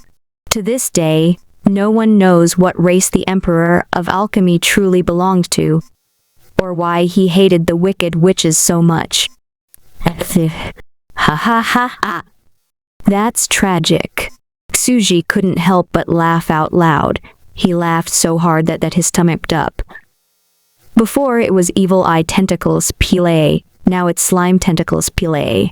Shortly after the evil witches were gone, a couple of women in gorgeous black witch robes came out of the lush woods. They're gone now. How could they harm such adorable creatures? Oh, still one lucky survivor. Another is coming. They noticed that I was playing dead. I'm done for. Future Sky Whale had given up, but these witches were different from the other ones and surreptitiously brought him home with them. They were obviously much poorer and were packed together in a small room as they discussed adopting him. In the end, he became their pet. During his time as a pet, he listened to the witches talking and secretly learned the language of this world. After all, he wasn't Tsuji. Without the Tyrannus hive mind to help him translate, he could only learn their language from scratch, and in doing so, he discovered that this world had a miraculous power called magic, and those women could use all kinds of magical spells. It was truly unbelievable. 3 years passed by, and he gradually learned that world's native language. But as a pet, he naturally had an extremely difficult time. This game is too hardcore. You have to eat, drink, sleep, and even learn the local language from scratch, just like you'd learn a foreign language on Earth. It's truly another world. And what's even more hardcore, your sense of pain, along with the 5 senses, are forcefully set to 100%. This is truly a second life. If I die here, the pain will be the same as in reality. And if I am tortured and skinned alive by the natives, then I will. This made him very cautious with his life, and he gradually came to understand the workings of this world. In this world, evil witches were in charge, and men had a tragically low status. The destitute witches before him were a group of orthodox good witches composed of only 7 girls, who called themselves members of Elizabeth's Coven. This was their secret hideout where they kept him as a pet. They formed their own coven, supported each other, and swore to fight against the tyranny of the Rose sect. But in future Sky Whale's eyes, their aspirations were only the laughable dreams of naive little girls. After all, he knew how weak these witches were. The strongest among them, Elizabeth, was only a level 2 witch. On this day, these 7 cute little witches had once again gathered in their coven to discuss matters. Melly, a cute little blonde witch with bright blue eyes, started. Elizabeth, have you heard? In the Rose Kingdom, the The slime has become the second creature after the evil eye to be officially recognized as a familiar, which can be used by those evil witches to cultivate their magic. Elizabeth, a tall and slim girl with black eyes and black hair, excitedly replied. Although slimes can only be used once, their cute appearance makes them super popular, and while they're extremely weak, they have amazing reproductive capabilities, and you can find them bouncing around everywhere in the wild. Unlike with men, you don't have to worry about them going extinct, and can buy them for 10 rose coins each. Isn't that super cheap? A lot of spell components are a dozen or so rose coins. My trainee wizard staff costs 300 rose coins and can buy 30 slimes. I heard that it was because of the slime's appearance that the demand for men from our kingdom of Babylon has eased up a lot. Lady Lilith said that the appearance of the slime has saved the kingdom of Babylon. That's right. The slime species is truly our savior. With their simple makeup, it's like they were born to help those evil witches cultivate their magic. The group of little girls chattered on merrily. Oh, my kin. We came to conquer this foreign world and found a new dynasty. But who knew? Listening to them, future Sky Whale, who was normally a calm and level-headed middle-aged uncle, was completely devastated. Haven't I already been shamed enough? As an exalted otherworld traveler, my species ended up like this. And now you're even calling me your goddamn savior. Thanking my species for suffering on your behalf and easing the pain and suffering of your men? I want to be the Messiah, but not like this. Future Sky Whale felt that it was finally time to speak up. Help me. I can lead you in the fight against the evil witches. Tether, we can save you orthodox witches, as well as my own slime species. This slime can talk? At that moment, all the witches gathered in the room were stunned. The strange green slime they picked up 3 years ago can talk? And it was even saying that it would save the orthodox witches, as well as its own slime species from the evil witches. The witches were stunned for several long seconds. Their surprised expressions were very cute. While these lovable young witches have secretly formed a coven to fight against the evil witches, and had the great ambition to rebel against tyranny, in reality, they were still quite inexperienced in the ways of the world. This was the first time they've ever encountered a sentient creature that was not human. Melly's mouth opened into a Q shape. She shouted out loud, "Wow, could it be?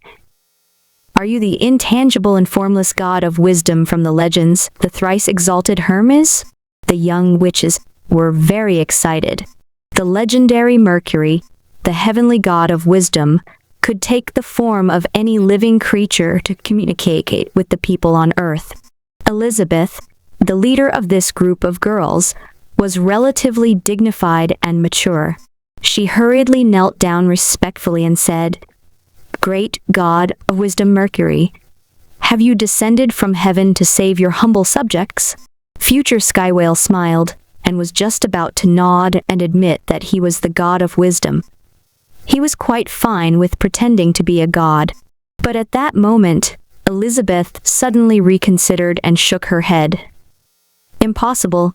How could the great god of wisdom almost be humiliated by those witches like that?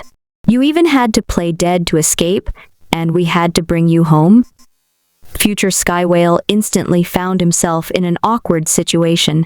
Whatever happened to the usual tropes? Everyone else gets to pretend to be a god when they travel to a different world.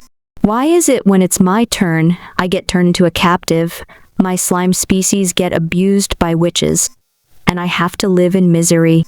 Even when I try to pretend to be a god, my lie gets instantly seen through. So unfair. He could only stiffly move his lips and speak the truth. I really can help you all. Elizabeth, however, shook her head and laughed bitterly. She tenderly picked him up and petted him. "Little slime, you have seen too little of the world. You simply do not know how terrifying Medusa can be. She's known as the absolute empress who reigns or death, and has surpassed even the three witches over the years. You really think you can defeat her? Yes, that's right. I will be the one to defeat the great Empress Medusa, future Sky Whale confidently replied. You don't know this yet, but we slimes have terrifying potential as a species. Under my leadership, we will break the chains of oppression imposed upon us by the Rose Kingdom of Witches. If such an adorable little cutie. His boastful appearance is also quite handsome. Look at that silly little feeler twitching.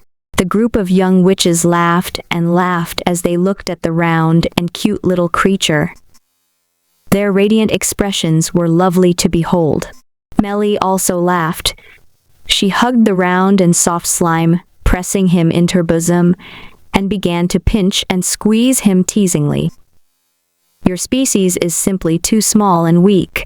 You can only hop around and are no match for even the weakest of creatures. Your only use is to help those witches with their training, and you say you guys have potential?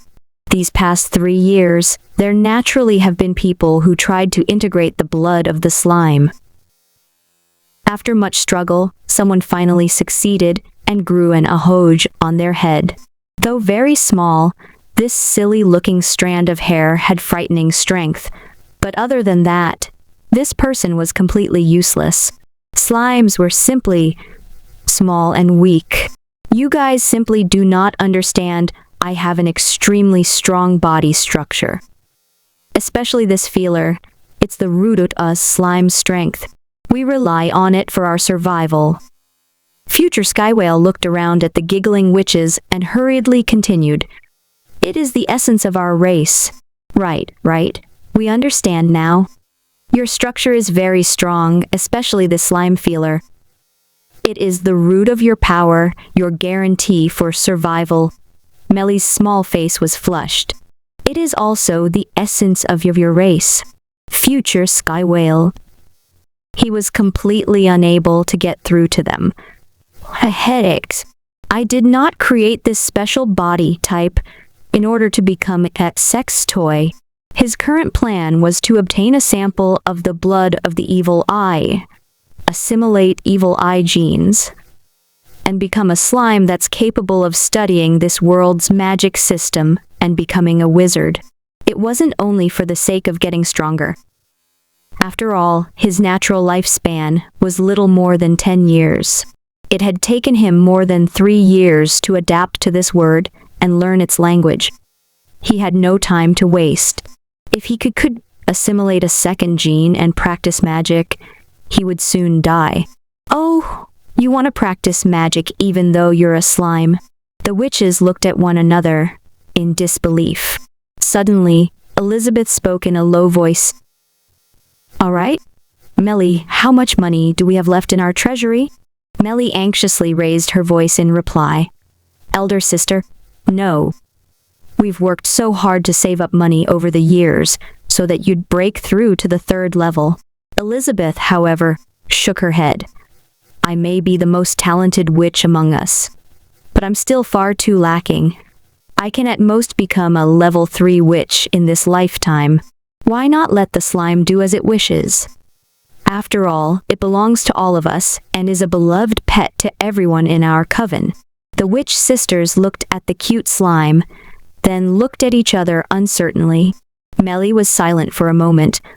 We still have 3,521 rose coins left. Elizabeth thought for a moment, then said, a sample of the blood of the evil eye costs 300 rose coins. 1 potion of magic compatibility costs 800 rose coins. 1 potion of blood compatibility costs 300 rose coins. And 1 potion of blood civilization costs 100 rose coins. We must find a way to collect more money. That's too much. We can't afford it. The room grew agitated. These potions were created during the era of the 3 witches and perfected by later generations to increase the success rate of assimilating the blood of the evil eye, ushering in the golden era. of witches. But when these girls became witches, they could not enjoy such luxury. They only had a potion of magic compatibility of the lowest grade and had to risk their life to pass the test. Elizabeth shook her head. If we're doing this, then we're doing it right. These potions are necessary to raise the success rate. The rate of mortality, simulating the blood of the evil eye, is simply too high. Us women have it relatively easy. It's 10 times higher for men.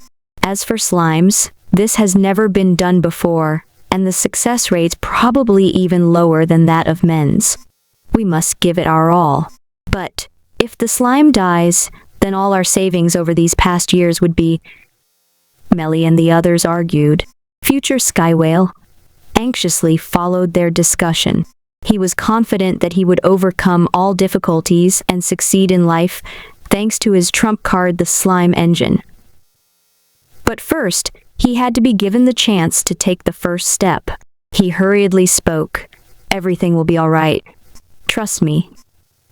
I am the king of the slimes who's destined to become the mightiest being in the world in the future. I am the sovereign mage emperor of the next generation. I believe you, king of the slimes. Elizabeth slowly picked him, smiling gently. In the future, when you've become the sovereign emperor of the entire wizarding world, what would be a good title for you? Let's see. Since you're so cute, how does adorable king sound? Future Sky Whale was silent for a moment. He could tell from their words that they still did not believe him. However, he would prove himself to them. After 3 years in this other world, he has thoroughly integrated himself into this new life. And even if he was only treated as a pet, he has formed an attachment to these kind and lovely young witches. 10 days later, after experiencing unprecedented pain, Future Sky Whale successfully survived taking in the blood of the evil eye, gaining the second gene that would allow him to practice magic. Just 1 month after that, he graduated from being a junior trainee wizard and became a level 1 wizard. A level 1 wizard? It's only been 1 month. Extraordinary. The wit were ecstatic. From then on, this coven of lovely and innocent young witches no longer treated their secret hideout as a place for idle chatter over a cup of tea. They remembered their original dream and devoted themselves to gathering resources for future Sky Whale. The 7 of them worked themselves to the bone, forming a team to fight the giant beasts in the great forest.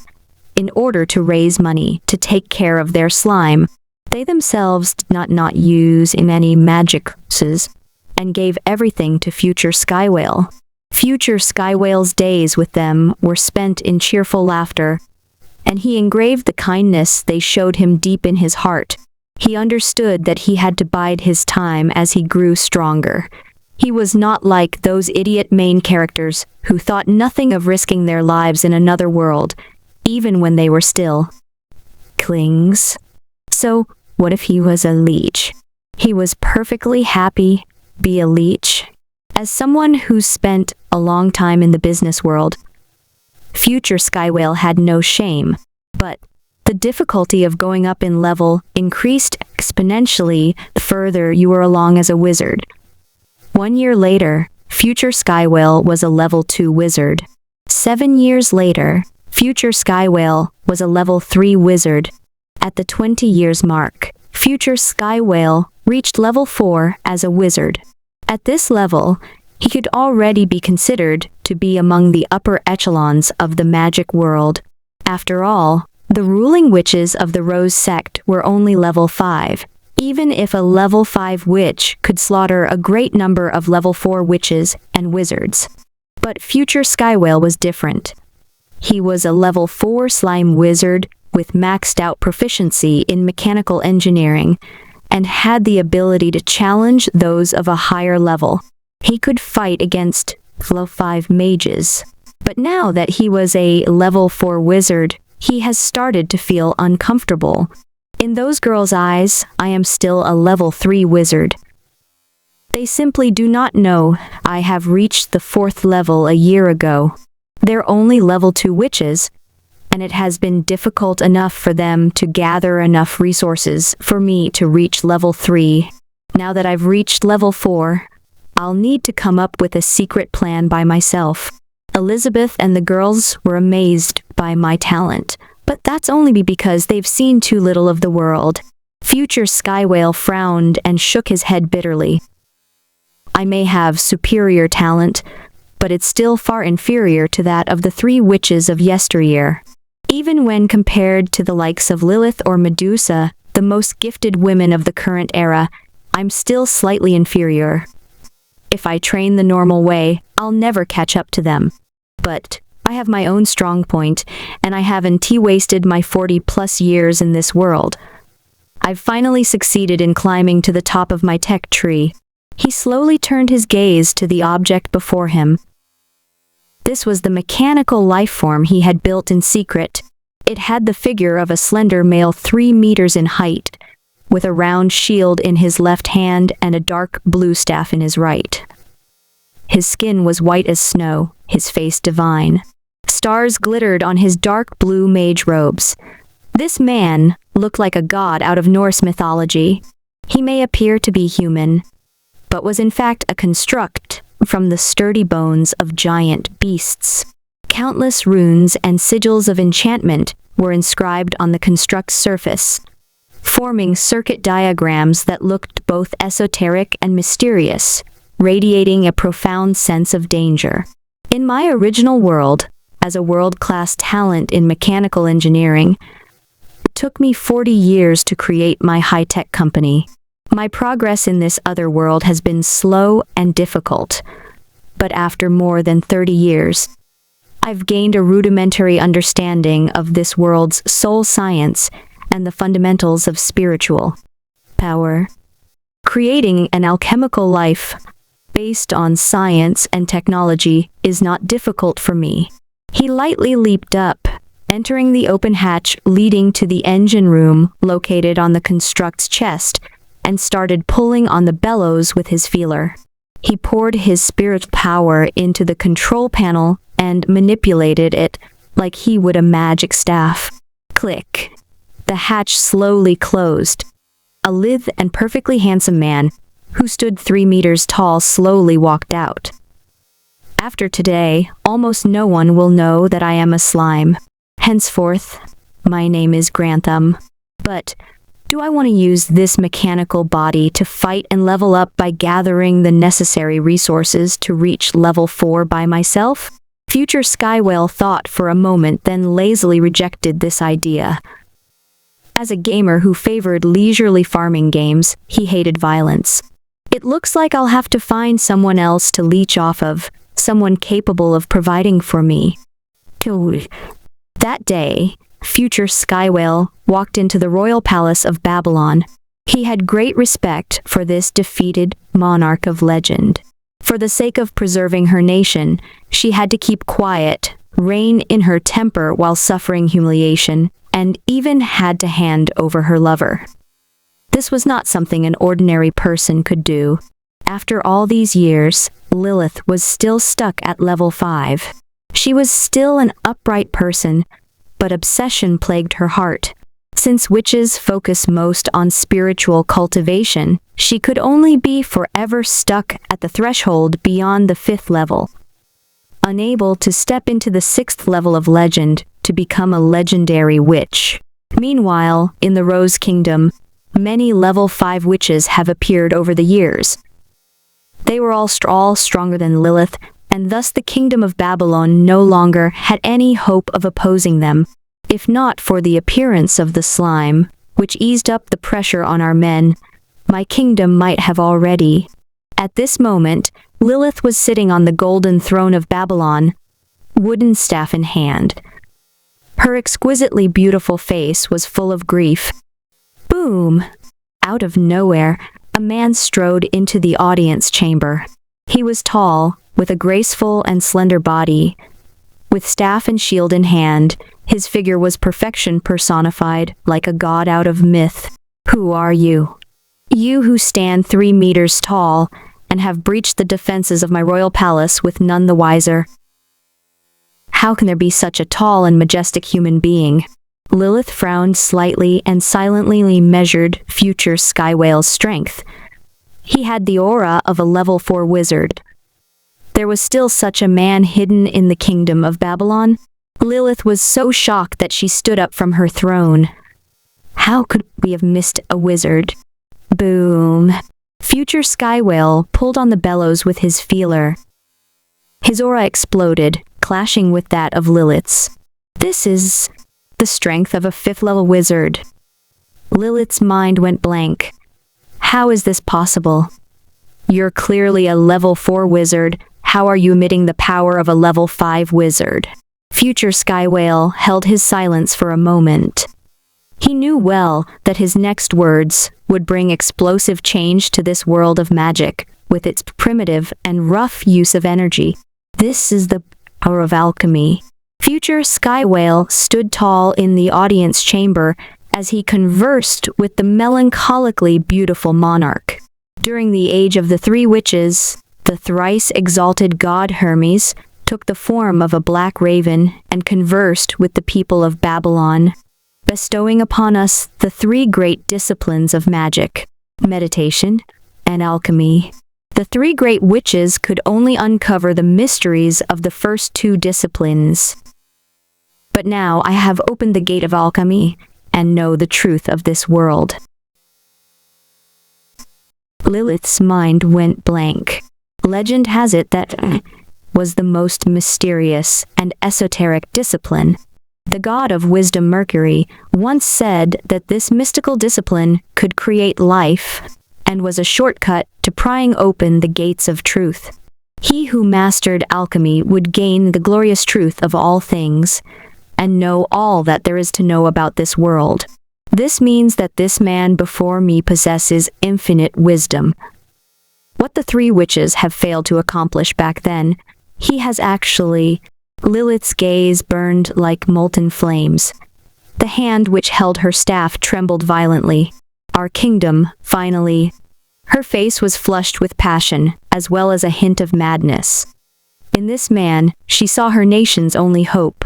The kingdom of Babylon's only hope. God has not abandoned us. It was at this moment that the genre suddenly changed. Future Sky Whale opened the hatch, and a cute green slime hopped down. The sight of its soft and cute feeler quivering passionately as it spoke was simply adorable. Come now, your majesty, grant me the power of the kingdom of Babylon, and in your nation's stead, I will help you all defy your sad fate. I will defeat that high and mighty Empress of Death, Medusa. Lilith? What was this thing that just jumped off this man's chest? Was this body slime?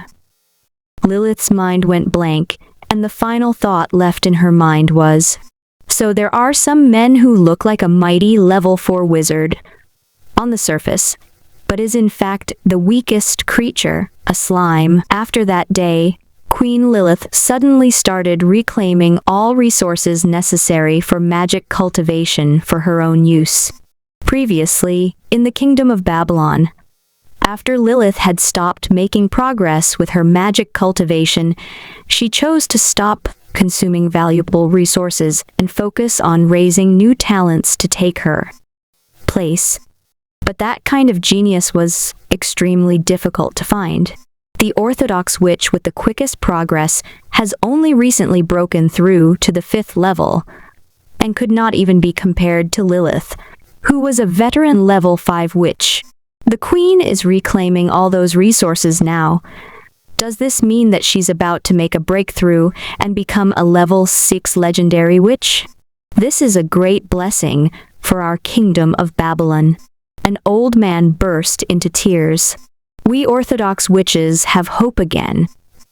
As long as we have a 6th level witch, it might not be impossible for us to oppose the Empress of Death, Medusa. After all, she hasn't reached the 7th level either. The epic 7th level only exists in theory. You think making such a breakthrough is easy? Back then, Even the three witches could not reach this level before they died. The Empress of Death is not the only genius in this world. How can it be that easy for her? Future Sky Whale's existence had been perfectly concealed. Everyone thought that it was Lilith who was going to make a breakthrough, and she was ruthlessly decisive in her actions. She exhausted the resources of the entire nation for future Sky Whale's sake, and allowed him to peruse the texts left behind by the three witches as he pleased. Whatever demand he had, she met them without fail. No one knew that everything she did was for the sake of this weakest of all monsters, a slime.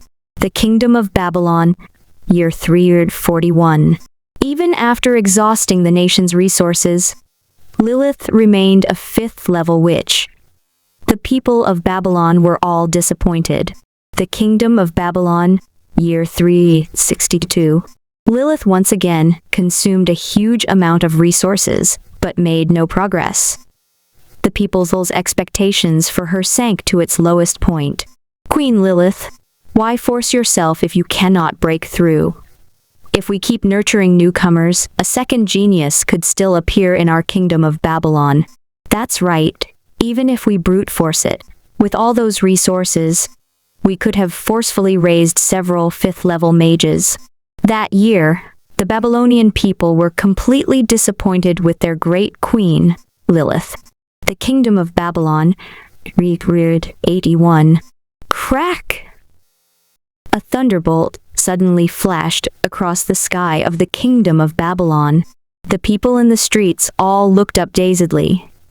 Wind clouds were swiftly gathering in the originally clear sky, forming a whirling vortex. What is that? Someone shouted out in a shocked voice. Everyone was stunned. The people still inside all ran out. Among them were even men holding children. More and more clouds gathered in the originally cloudless sky. Are these dark clouds? Is it going to rain? At this moment, Lilith was standing on the roof of the royal palace of Babylon, wooden staff in hand. Enduring the oppressive pressure, she gazed up into the sky with much difficulty. No, those are not wind clouds. Lilith suddenly shivered. Leaning on her staff, she muttered, That's actually... The mass of white clouds in the sky churned, turning inky black. A delicate black rose of immense size suddenly appeared, floating in the sky. Before this enormous rose that was formed from a vortex of converging wind clouds, a peerlessly beautiful woman in crimson witch robes stood.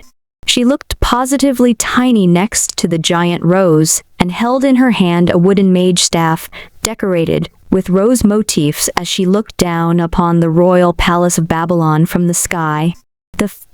Of death. The Empress of Death Medusa raised her staff of roses high, then pointed it down at the Kingdom of Babylon. The sky turned dark. Endlessly vast amounts of mana gathered, shaking the blue sky. The massive black rose was poised to fall on the capital city. Stood still. Violent winds howled, and a great force suddenly pressed down upon Lilith. She shuddered. Death had suddenly come without warning, but the pressure suddenly disappeared in the next second. With her crimson staff of roses in hand, Medusa was leisurely taking a stroll in the sky. After glancing at Lilith one last time, she finally left. Her retreating back was full of loneliness. What a pity. To think that my former rival has fallen so low. I heard that you were gathering all the resources in your nation and thought that you were going to reach the next level. Her voice sounded from further and further away, until it was finally gone. In the era of the three witches, the three of them validated one another, but I, the reigning Empress Medusa, am alone in this age. I've dominated this world for over 200 years, wishing in vain for a rival. There's no peer I turn to, and because of that, I've been unable to reach the epic 7th level. It is my great tragedy to be born in such mediocre age. The terrifying level of power she had just displayed was beyond that of even the three witches.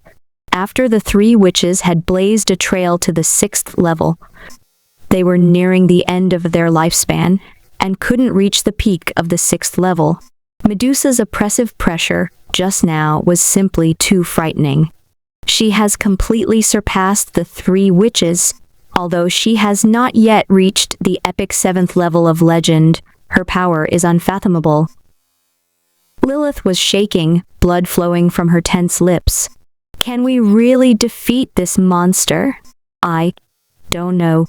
In a secret alchemy lab in the palace, a chubby and cute slime wiggled the hoj on top of his head and looked up hesitantly. I used to think that I was almost there. I'm already a 5th level wizard. If I put on Grantham and am sitting in my flying fortress of alchemy, I believe that I can give the three witches a good fight. But against her, give me another 10 years. 10 years? Lilith was silent, but the light of hope blazed bright in her eyes.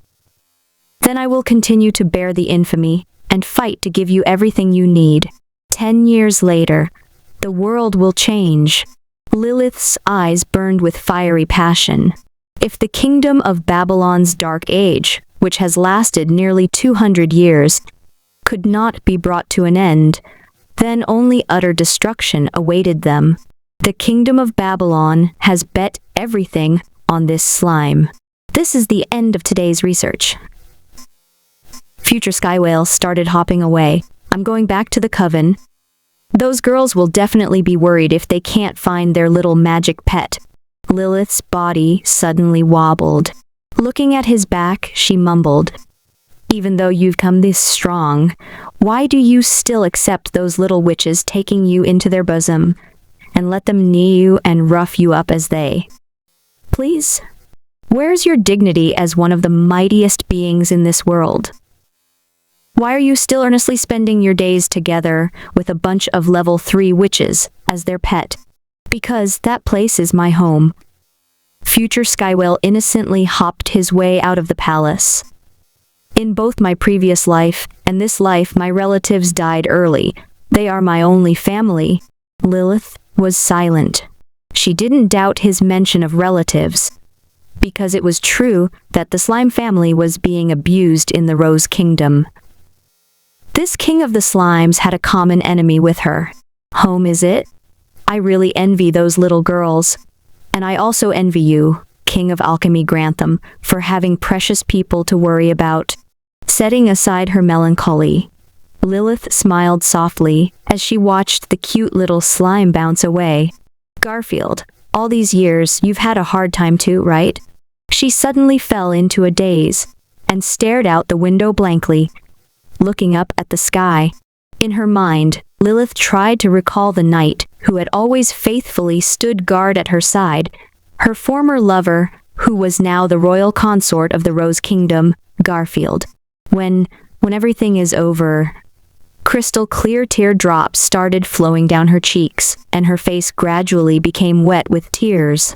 "Then I will step down from the throne of Babylon and quietly retreat into the mountains and forests with Garfield to live a secluded life." At this moment, a witch minister appeared behind her. "Do you still want the next batch of resources to be sent to the palace?" "Send them there." Lilith suddenly turned her head, revealing an expression that was as cold as ice. The ruler of Babylon was not allowed to weep. Meanwhile, in Elizabeth's coven, it was still the shabby little room from back then, and Elizabeth and the others were looking outside anxiously. Suddenly, a cutely bouncing creature appeared in the streets outside. "You are finally back. Why must you wander around outside all day? It's too dangerous." Yeah, you're only a level 3 wizard, and there are too many strong people." Wow. The great Empress of Death Medusa showed up at Babylon's royal palace. Her terrifying magic blotted out the sky, and she could have destroyed the entire royal capital in an instant. We were all so scared we almost burst into tears. We were so worried. You've run into some sort of trouble outside." The cute little witches worriedly hugged the adorable slime, taking him into their bosom and kneading him as they started to loudly argue. "I'm fine, it was just a stroll." Future Sky Whale smiled brightly, full of adorable charm. The ahoj on his head swayed cutely. No one, not even the little witches of this coven, knew how terrifyingly powerful their pet actually was. This cute little slime was the kingdom of Babylon's last hope, the kingdom of Babylon. Year 385. The kingdom of the Rose Witch launched an expedition into the Nephthys desert. They did not dare to offend the young deity of flame who dwelled there, and only stayed on the periphery of the desert, poaching the deity's subordinates, the poisonous magpies. This was an extremely terrifying desert species that had poison strong enough to easily kill a level 4 wizard. In the Rose Kingdom, the great Empress of Death ordered her subjects, assimilate the blood of the poisonous magpie. On this day, under the supervision of powerful 5th level and 4th level instructors, the nation's witch apprentices hurriedly set up alchemical laboratories and began experiments to create potions of compatibility of various types. It was a difficult and deadly endeavor, but they ultimately succeeded in assimilating the blood without dying. The witches discovered that the blood of the poisonous magpie was exceptionally malignant. Only women could survive taking it in, and furthermore, there were extremely noticeable side effects. The women turned into harpies. Their bodies became hunched. Their arms grew feathers, turning into dark red wings that granted them the ability to glide. Their claws turned sharp, their bodies secreted violent poison, and their temperament became extremely violent. The moment they turned, they possessed terrifying power comparable to a level 2 witch. On this day, Empress Medusa visited the magic laboratory. In the alchemy lab, there were numerous colorful alchemical bottles and bubbling cauldrons emitting blue vapor. She looked at the harpy in the cage and expressed her surprise. "So that's how it is. The blood of different creatures will bring about different changes to the body. The blood of the evil eye affects the psyche and the human brain. That's why our appearance does not change. But the blood of the slime and the blood of the poisonous magpie change external organs instead of the brain, causing the subjects to lose their humanity and transform into a completely new type of magical beast. These lowly creatures are deformed amalgamations, half beast and half man. Thus we shall call them beastmen."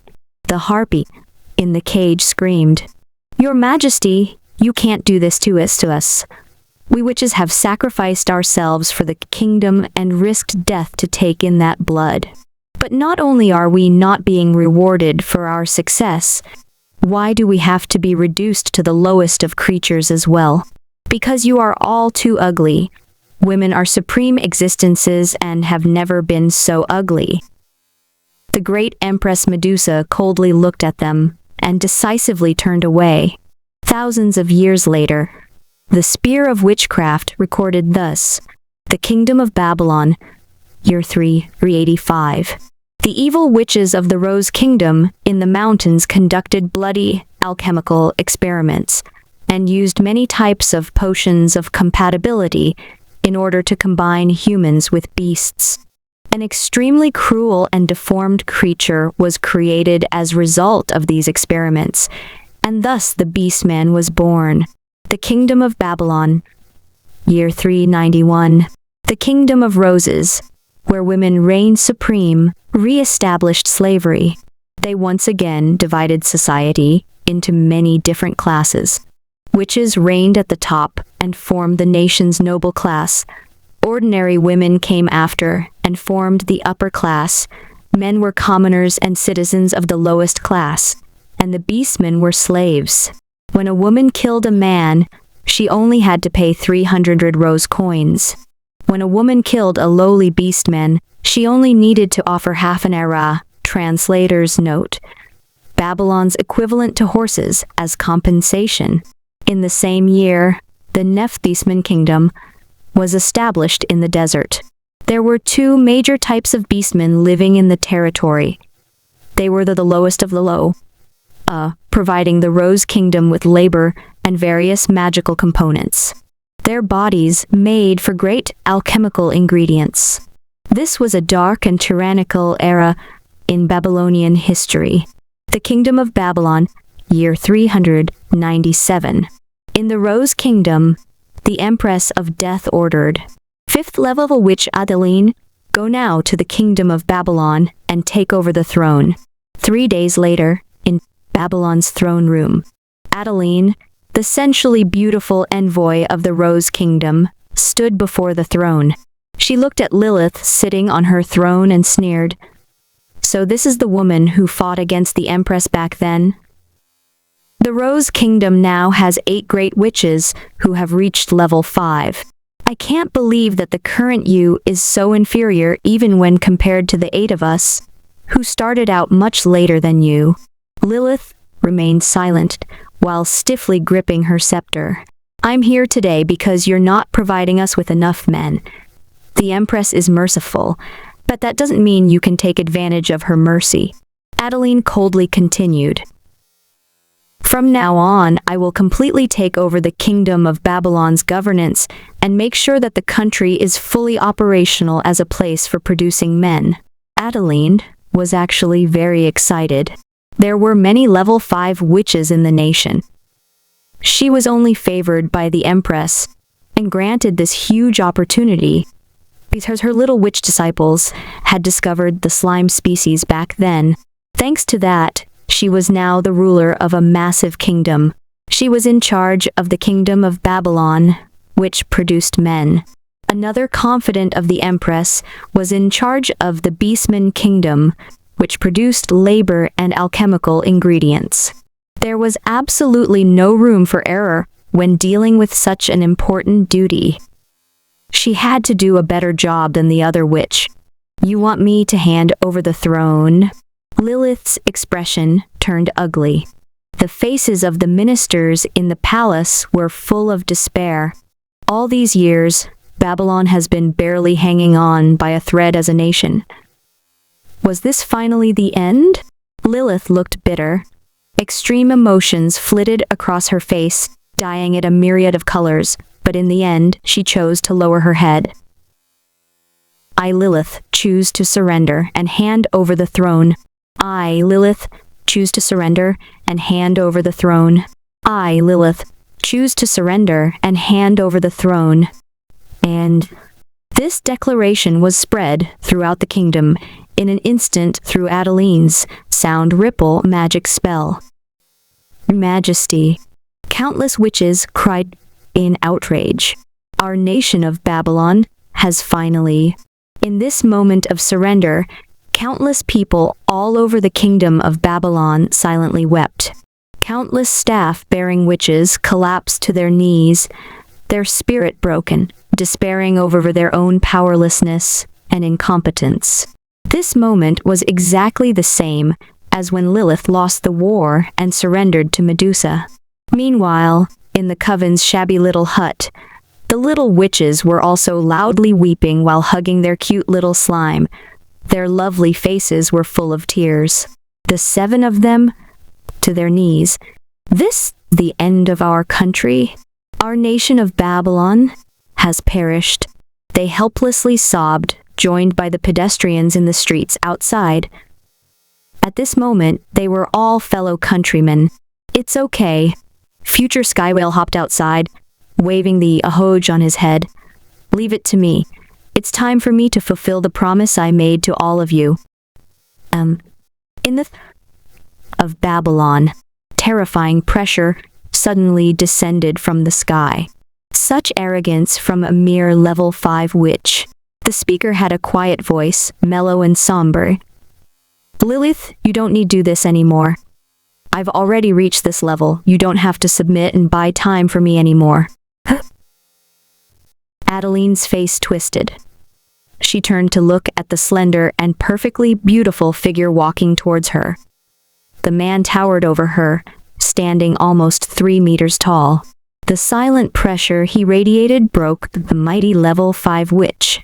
Adeline couldn't help but kneel down before him, a horrified expression on her face. "You're a 6th level wizard. I can't believe that there's still someone you hidden in the kingdom of Babylon." She wanted to escape, but it was too late.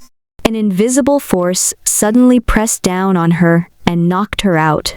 The power gap between each level was simply too great. Back then, when Medusa reached the 6th level, she defeated hundreds of Babylonian witches all herself, including the 5th level witch Lilith. "You're a 6th level wizard. I can't believe that there's still someone like you hidden in the kingdom of Babylon." At this moment, through the sound ripple spell, Adeline's words had already spread throughout the kingdom. Our kingdom of Babylon had a 6th level wizard? We still had a hidden powerhouse? It's Her Majesty Lilith. All these years, Her Majesty must have given all those resources to other people. In the streets, the people of Babylon wept with happiness, instantly going from despair to hope, from the depths of grief to the heights of joy. These past few moments had been too eventful. In Elizabeth's coven, the 7 witches were blankly staring out the window. Could it be? That's impossible. It's just a slime, just our little magic pet. It's okay. Future Sky Whale hopped out outside, waving the alhoj on his head. "Leave it to me. It's time for me to fulfill the promise I made to all of you." In the throne room, "You shouldn't hurry so." Looked worried. "You've endured for long enough. I've already reached level 6. Future Sky Whale sighed and stood up. "I will leave for the Rose Kingdom early tomorrow morning." The surrounding witch ministers looked at one another. They still could not believe what had just happened. "Your Majesty Lilith, we actually had a hidden legendary wizard? Our savior is a man? How can there be such a tall and perfect man? And he's even a legendary 6th level wizard. What should we do now?" The wizards and witches were full of excitement. After nearly 200 years, the Babylonian kingdom had a 6th level legendary wizard possessing invincible, world-suppressing might. This meant that they now had the power to fight back. What should we do now, you ask? War can only be war. Future Sky Whale stood tall, a shield in his left hand and a staff in his right. He swung his staff. Transparent circles of light rippled outwards. The magic spell Sound Ripple carried his declaration throughout the kingdom of Babylon. War. There can only be war. War. There can only be war. In the streets, countless people looked up. This moment was the same as when Lilith declared war back then. History was quickly repeating itself, but the protagonist has changed. In the living room of the empty Hall of Alchemy, countless slimes energetically lined up into orderly rows. 10th slimes will now board the war fortress. Ta-ta-ta. Each slime jumped into its assigned position. These slimes were mindless monsters of the lowest level. Naturally, there was no way for them to practice magic, but when treated as slime motors, they formed a giant and fearsome engine that was tens of thousands horsepower strong. Today, under my leadership, we will wash away the shame of our species. I have taken the blueprints of the J-31 fighter jet and modified it to create an alchemical airship. Future Sky Whale strode into the alchemical airship, and the huge mechanical construct took flight. On this day, countless Babylonians looked up and saw a massive beast flying in the sky. The entire kingdom was amazed. Rumble. A silver comet streaked through the sky, leaving behind the unique rumbling sound of machinery in its wake. The Balchik mountain peaks, the nation of roses. The royal palace lay hidden within the verdant rolling mountain range. Crimson carpets lined the palace floor, and stone pillars, carved with exquisite roses, supported the building's arched roof. At this moment, there were many people standing in the throne room, powerful and beautiful witches of all types, dressed in red robes. High up on the throne, a woman in gorgeous crimson robes suddenly stood up after looking into the distance. Interesting. With that, she suddenly vanished, reappearing in the sky. What is this? With a slight wave of her staff, an elaborate magic circle appeared in front of her, giving off a crimson glow. Hour of death. Boom! In an instant, countless swirling black clouds gathered in the sky, converging into a huge crimson rose. The sky turned dark. Day became indistinguishable from night. Gate. Light. On the magnificent alchemical airship, slimes frantically pulled on their bellows. Kinetic energy was transformed into latent spiritual energy, and countless small magic staves were extended from the vast hull of the ship. Rumble. Energy from tens of thousands of staves gathered. Dazzling holy light permeated heaven and earth, piercing the churning black clouds. It was as if heaven's gate had opened in the abyss. The two magic spells swiftly collided. The entire range trembled and swayed. The earth itself shook. The countless subjects of the Rose Kingdom walked outside into the streets and looked up at the incredible sight in the sky above. Level 6. Medusa suddenly turned her head. There was some surprise in her eyes, but no hint of tension, as she silently observed the man emerging from the strange mechanical construct before her. This man who had the beauty of an angel. I've finally lured you out. Tell me, are you the kingdom of Babylon's last hope? An interesting opponent has finally appeared before me. Floating in the dark sky above, the peerlessly beautiful Medusa waved her staff. Why haven't you developed your own custom spells when you're already at this level? Why are you still using spells from the era of the three witches? Behold, Lily Carnation.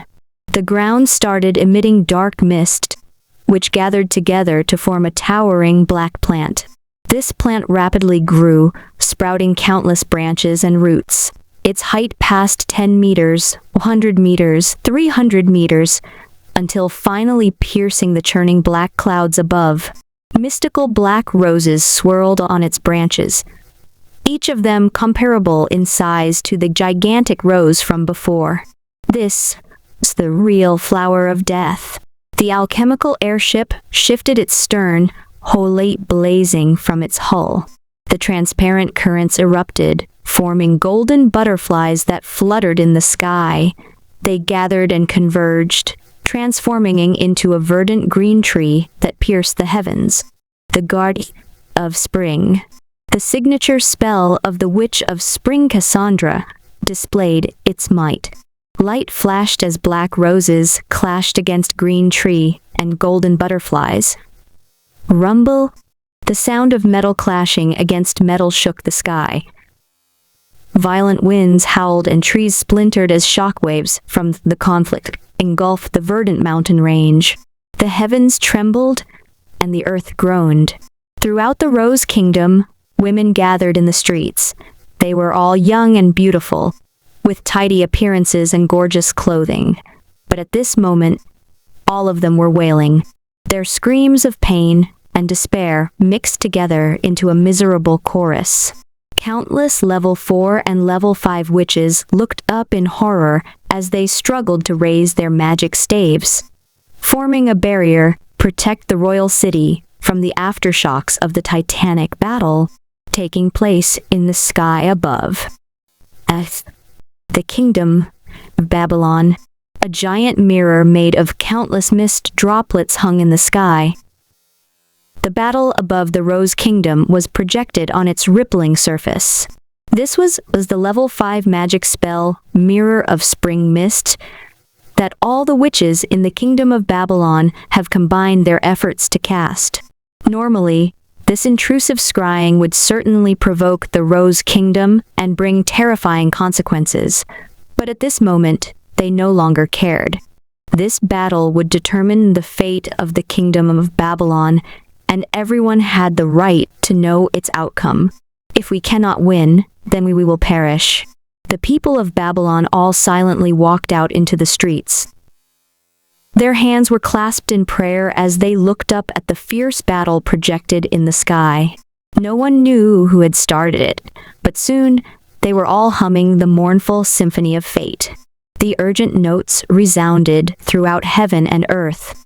It was like the roar of a storm.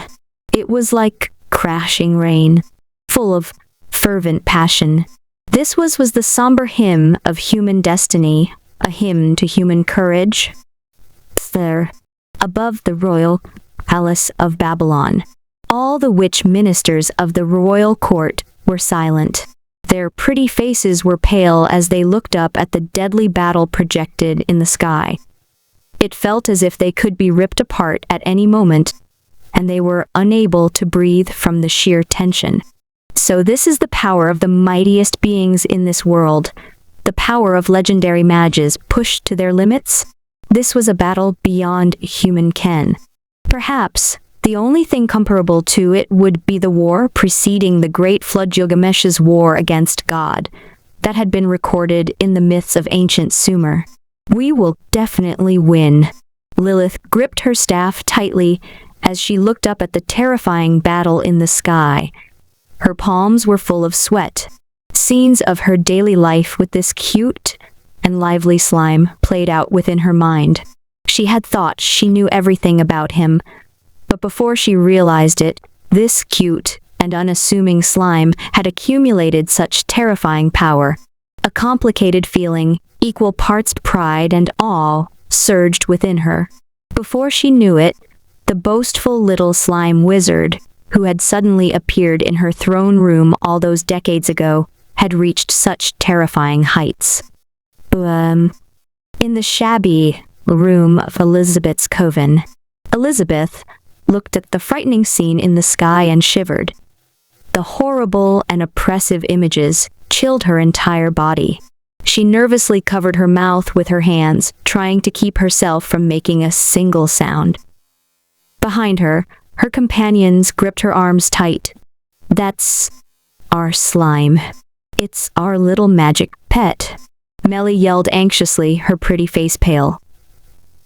"It's just a slime, only a slime, but it's now wearing its odd contraptions and fighting for our sake." When she had peeked on him in the past, he had always been doing the weirdest things. With wrench, screw, and gear in hand, he had spent all day in his room, enthusiastically working on that bizarre mechanical man of his. It looked very different now, but one could still vaguely see traces of the original prototype. If this thing has appeared, then there can be no mistake. Our slime is the mysterious 6th level wizard who had appeared in the royal palace. Elizabeth bit her lips. She could not believe it at first. Everyone had thought that the slime was merely a 3rd level wizard. All these years, the sisters had labored away, cheerfully working together in order to help it reach level 4. No one knew that their slime had already reached such terrifying heights behind their backs, enough to make the entire magic world tremble. At this moment, he was engaged in a pitched battle against the Empress of Death Medusa in the sky. But the little witches all wished he could have remained their little magic pet. They wished he was merely the level 3 wizard who once happily laughed at their side. This heavy responsibility was not something a little slime could bear. He had promised us that he would become the next magic emperor. To think that it would actually come true. They silently held hands as they looked up at the mirror of mist hanging in the sky above Babylon. Pride, along with a myriad of complicated emotions, filled their hearts. And amidst the churning black clouds, The witch Empress Medusa's mightiest level magic spells had all been blocked by this strange man's fearsome flying behemoth.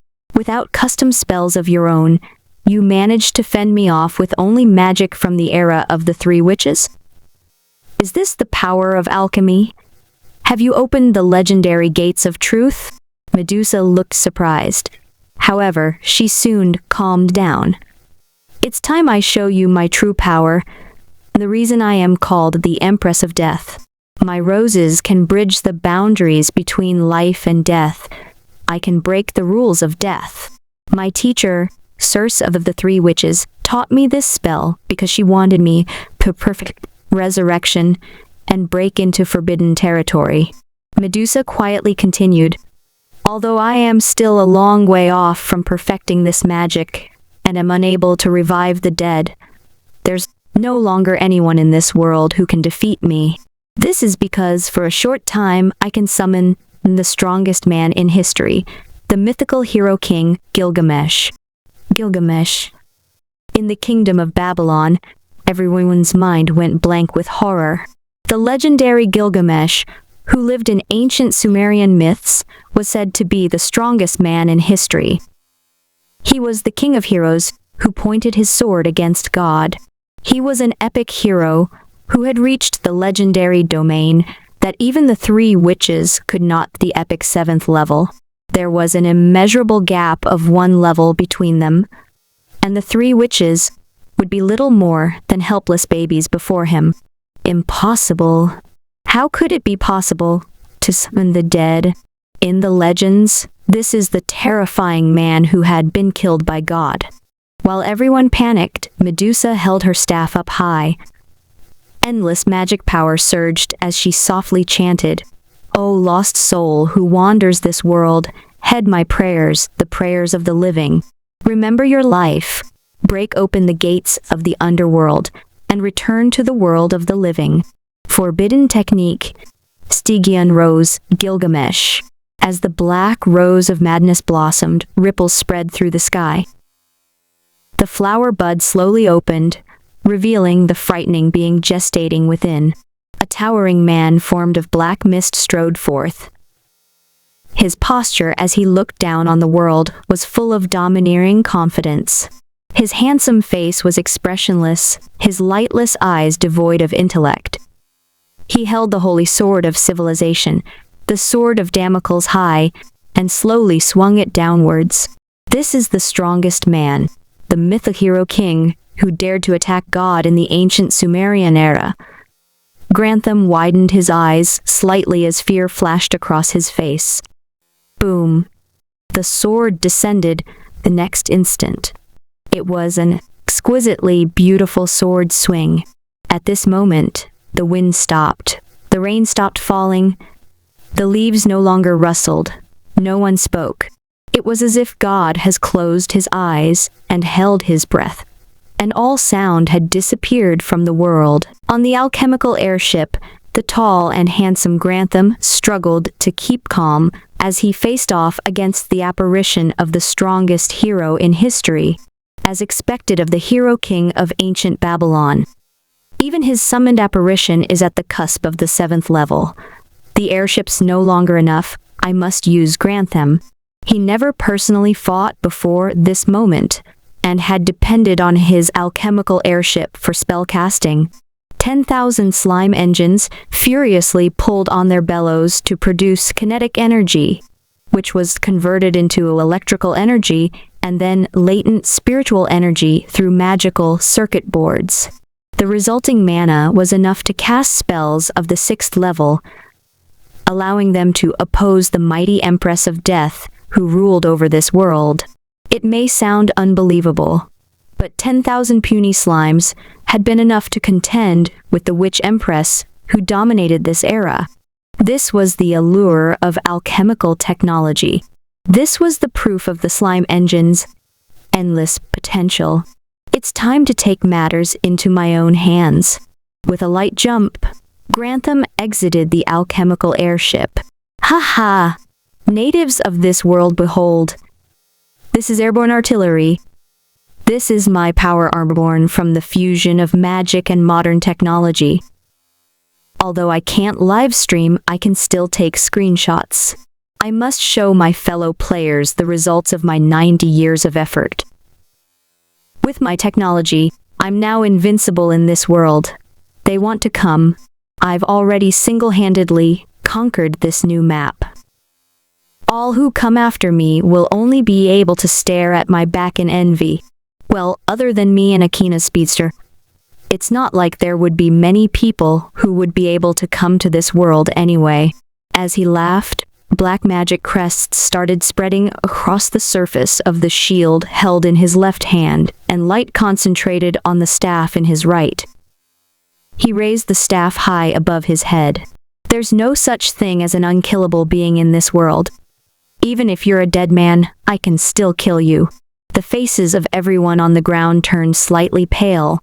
They all knew what was coming. This was the signature spell of Circe, known as the cruelest spell with the most terrifying killing power. The goal of all life is death, he roared. Behind him, a giant puddle of slime appeared, a repulsive demon mask surfacing from its depths. The surface of the mask furiously churned. Dark and eerie crimson vapor congealed, gaining substance. It roiled like blood. It bubbled like black lava. It violently collided with Gilgamesh's sword swing. The atmosphere itself twisted. A giant vortex formed, consuming all around it. Once the air settled, Gilgamesh's apparition was gone. The clear blue sky seemed to spread on forever.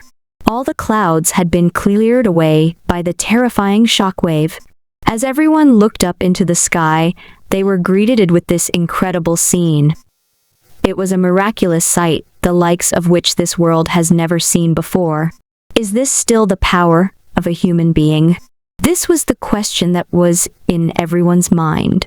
The legendary king of heroes, the strongest man who dared to defy God, had been so easily. That was already everything I had. Medusa's body weakly trembled. As she dazedly looked upon the scene before her, fear dominated her very being. This may only be 1/10 of the Hero King's full strength, but it's definitely not something I can defend against. And yet, he could beat me so easily with my teacher Circe's magic spell. How can I possibly win against such an enemy? Medusa shivered. Dread like she's never felt before spread throughout her entire body. Before she knew it, tears mixed with snot had stained her face. She was an extremely vain woman, with amazing talent and invincible power.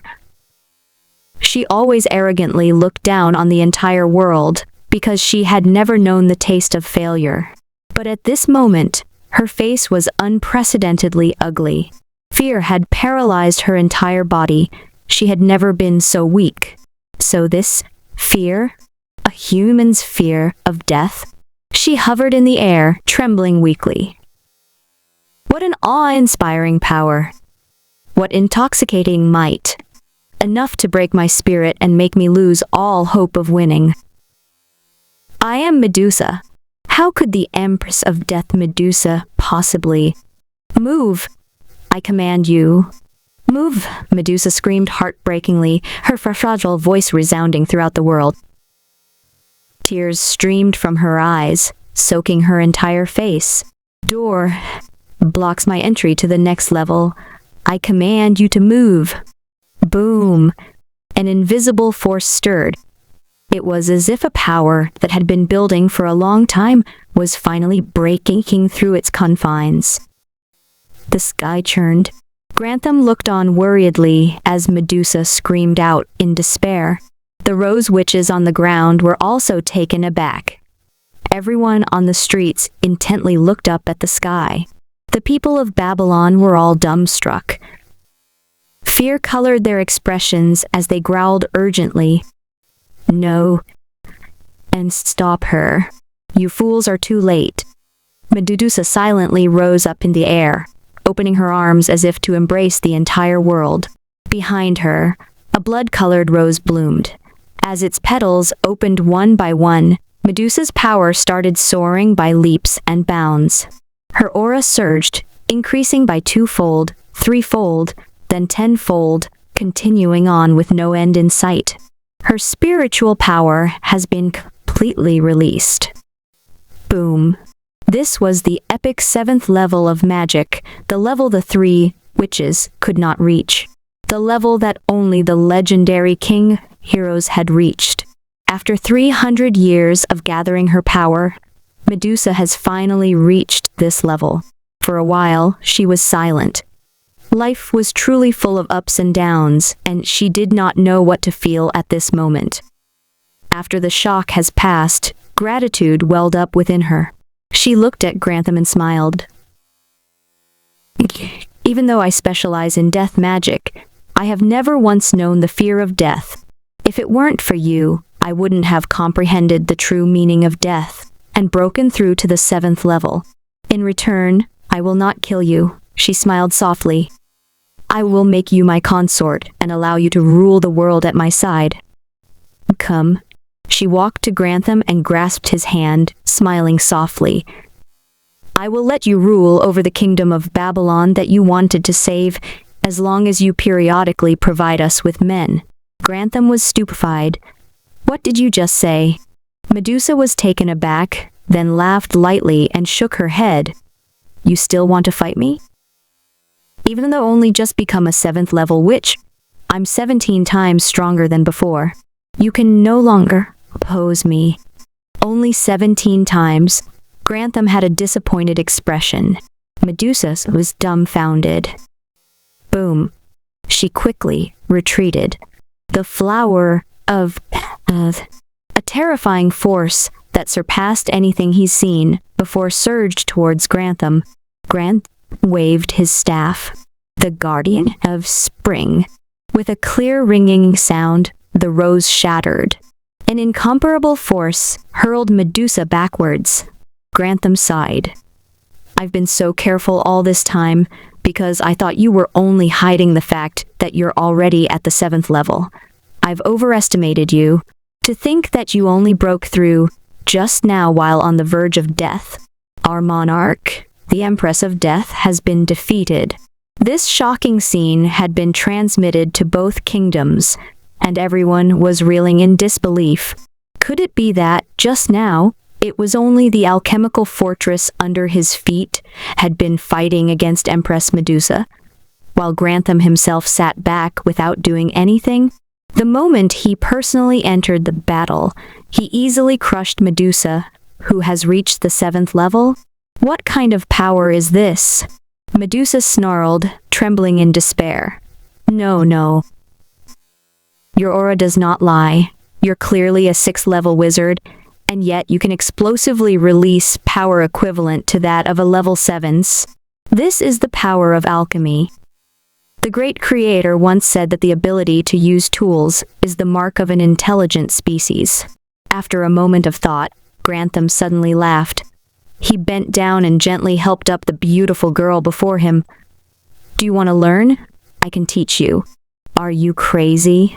Medusa jerked up her head, beyond words. A new entry has been entered into the Spear of Witchcraft, which recorded the magic world's long history. The Kingdom of Babylon, year 398. Grantham, the great emperor who rules over alchemy and the gates of truth, burst onto the world stage. He defeated Empress Medusa in one move, throwing the entire world into an uproar. In a certain orchard. Xuji was sitting on his chair as always. He looked at the sandbox in the distance and scratched his head. After nearly a full day, which translates to more than 90 years, this guy has finally taken care of my problem. But did he have to be such a coward? Leeching off of one woman after another, first the 7 little witches, then Lilith after that, and only coming out to show off once he no longer had any peer. This guy was truly shameless. Instead of level grinding like a proper main character, you leeched off of women from the beginning to end. A coward. Thanks to his technology, He could have beaten any level 6 mage once he had reached level 5, but he just had to reach level 6 first. And even then, armed with Grantham, and wielding the power of a level 7 wizard, he was still holding back the entire time in case Medusa was hiding her true level. Shameless bastard. Xuji bit down on his apple, utterly speechless. Although Xuji scornfully scoffed at future Skywhale, he was also smiling. There may have been some deviations, but things still progressed as planned. The magic world is now developing in the right direction. He understood that it was usually the cowards who have the last word, and only the most cautious and cunning individuals live the longest.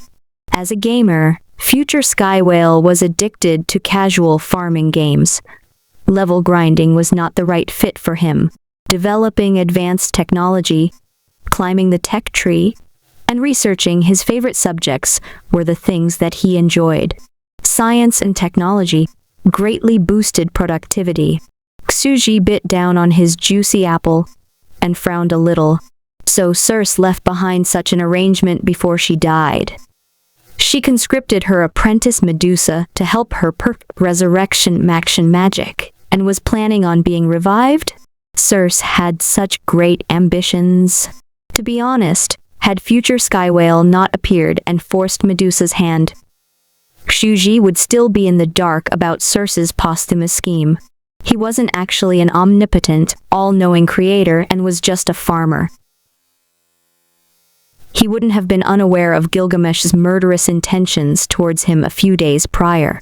One day in the sandbox was equivalent to 100 years. Even if he paid careful attention to the progress inside every day, he would still have a hard time. After all, the time dilation was too much. Everyone moved around so quickly. They were little more than afterimages, and he could not see what they were doing. His mighty powers were all a bluff.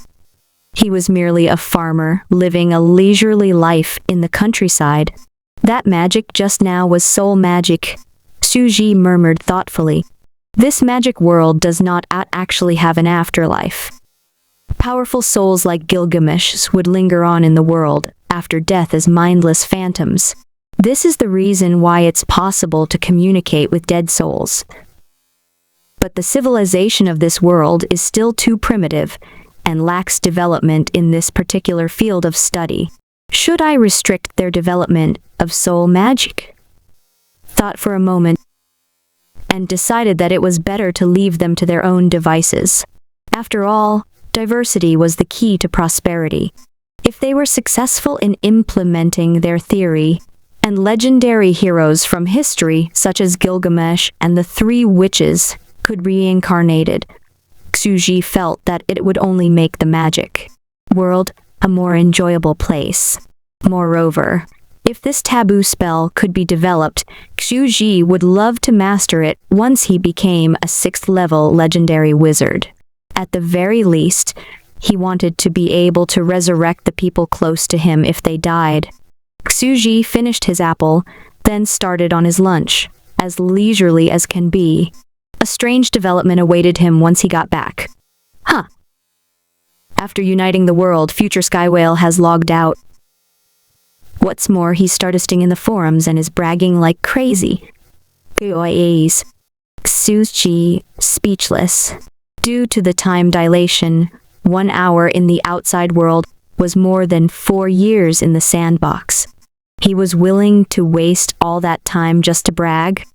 The Kingdom of Babylon, year 412. The Emperor, Alchemy Grantham, ruled the world. He abolished slavery, struck down tyrannical laws, and reigned over the 3 great kingdoms. The matriarchal Kingdom of Roses, located on the mountain peak, the magic Kingdom of Babylon in the plains, and the Beastman Kingdom of Nefertis in the desert. The knowledge of alchemy began to spread throughout the world. Magic patterns, alchemical formations, mechanical structures, gears, wrenches, artificial life forms. These terms began to appear frequently in the magic world. Previously, The progress of orthodox witches were much too slow compared to the evil witches, leaving them in a weak position. However, with the advent of alchemy, orthodox witches have regained their dominance. Because only an orthodox witch with stable and refined spiritual power could become an alchemist. The rose witches may progress extremely quickly thanks to their evil practices, but their violent spiritual power was only suitable for combat. They could not draw complex alchemical formations that required great precision. This was a bright new era for orthodox witches and alchemists. Along with magic staves, they created all sorts of magic tools, ushering in the golden age of alchemy. Magical technology advanced on a daily basis. Alchemical airships and alchemical boats became a common sight. Evil witches, who could not wield the power of alchemy, slowly vanished from the world stage. In the same year, the Emperor of Alchemy once again tried to persuade Medusa to give up her evil ways and join him in practicing alchemy. Medusa refused. Left with no choice, the Emperor of Alchemy sealed Medusa away in the dark land beyond the shores of Oceanus Gorgon Island. He spent over 3 years to set up a grand alchemical formation and populated the island with countless slimes. They acted as the formation's power source to seal away the mighty Empress of Death. I have no choice but to seal her away. Although I can defeat her with Grantham, I'm not a true level 7 and lack the power to kill her once and for all. Furthermore, she's also a master of soul magic and can manipulate death. In the Palace of Babylon, an adorable slime was bouncing up and down on the golden throne. A shining golden crown rested on his head as he spoke. In the end, she remains a potential source of danger. We can only seal her away until she dies of old age. At this moment, Lilith has already stepped down from her position and was silently standing beside the throne with her lover Garfield. After a brief silence, she spoke up. "Your Majesty, I want to retire along with Garfield. I am more than 200 years old. Even with the elixir of longevity Your Majesty has created, it's still almost time for me to die of old age." For a moment, Grantham said nothing. He felt quite sentimental as he looked at the former ruler of Babylon, who was now nearing the end of her life, and sighed deeply. "Go then. You have pushed yourself too hard all these years. The future is safe in my hands. I will safeguard the glory of the kingdom of Babylon." After Lilith's departure, Grantham held his silence as he sat on the throne. Then, he looked down at the courtiers below. "From today, I will be in isolated training for 4 years. I will leave behind my alchemical fortress. You can use the 4th level spell, Mental Domination, developed by Circe to control the 10,000 slimes within. This weapon will protect the kingdom of Babylon and help you rule in my absence." The beautiful witch ministers hurriedly replied, "Your Majesty, please focus on your training. We will defend the kingdom to our very last breath." Grantham nodded and bounced out of the royal palace. Behind him, the witches happily sighed. "Wow, His Majesty is too cute. He's so adorable. We are the only ones who know that the legendary Emperor of Alchemy, who dominates this era, is actually a super cute slime." As Grantham bounced along, the hoj on top of his head kept swaying. He returned to his secret alchemical laboratory and silently stared at the 7 little witches lying in their life capsules. Despite all my efforts, they could only reach level 3, while Elizabeth reached level 4. Even with the elixir of longevity I've created, after more than 120 years, they've reached the end of their lifespan and could only enter hibernation to extend their life. Grantham had a complicated expression on his face. The lifespan of a normal person was 30 to 40 years. The lifespan of a level 3 or level 4 was only triple of that. Even the three witches who were at the legendary 6th level couldn't live much longer than 250 years. It's not just them, I'm also past the halfway point of my lifespan. I'm already over 100 years old. Grantham was silent for a moment. He was not a true level 7. Although his power has reached level 7, he was still a level 6 wizard. His lifespan wouldn't be much longer than that of the three witches, and would end after about 250 years. My life has only just started in this other world. It can't end like this. Similar to previous monarchs, once he has united the world, Emperor Grantham began to long for immortality. I have to think of a way. After another moment of silence, future Skywhale logged out. He took off the VR glasses and immediately felt the urge to urinate. His stomach groaned. I've heard that some people can spend more than 20 hours in an internet cafe. I did not believe it back then, but I believe it now. I haven't eaten anything for over 20 hours. I'm so hungry. I'll also have to go to the toilet. He has not dared to eat and drink, or even go to the toilet more than once in the past 20 hours. After all, a few minutes outside was equivalent to a few weeks inside. How could he log out before taking care of the problem that could end his nation? A few weeks was more than enough time for something unexpected to happen. Now that he could finally rule unchallenged, he had enough peace of mind to log out. Such bliss! Being able to go to the toilet feels so good. Future Skywhale exited the toilet and called the maid, who quickly began preparing his meal. His secretary was waiting for him. Boss, Mr. Smith from the American Power Grid Company, wants to discuss a lucrative contract with us. Tomorrow night, our company has a meeting with the owner of Cheondu to discuss AI-driven cars. This will affect our expansion into new markets. Scram! Make the vice presidents go in my stead. I don't have time for that right now. After swearing loudly, future Skywhale was gone, leaving behind a stunned secretary. What happened to their company's calm and even-tempered CEO? The over 40 years old man has always been everyone's idol and a domineering titan in the world of science and technology. He's never acted like this before. Only a short day has passed. What could have possibly happened? Hey! Someone tell me. Future Skywhale returned to his room. He logged into the game forum while hurriedly eating his meal and started a thread. Guys, save me. It's urgent. Help me think of a solution.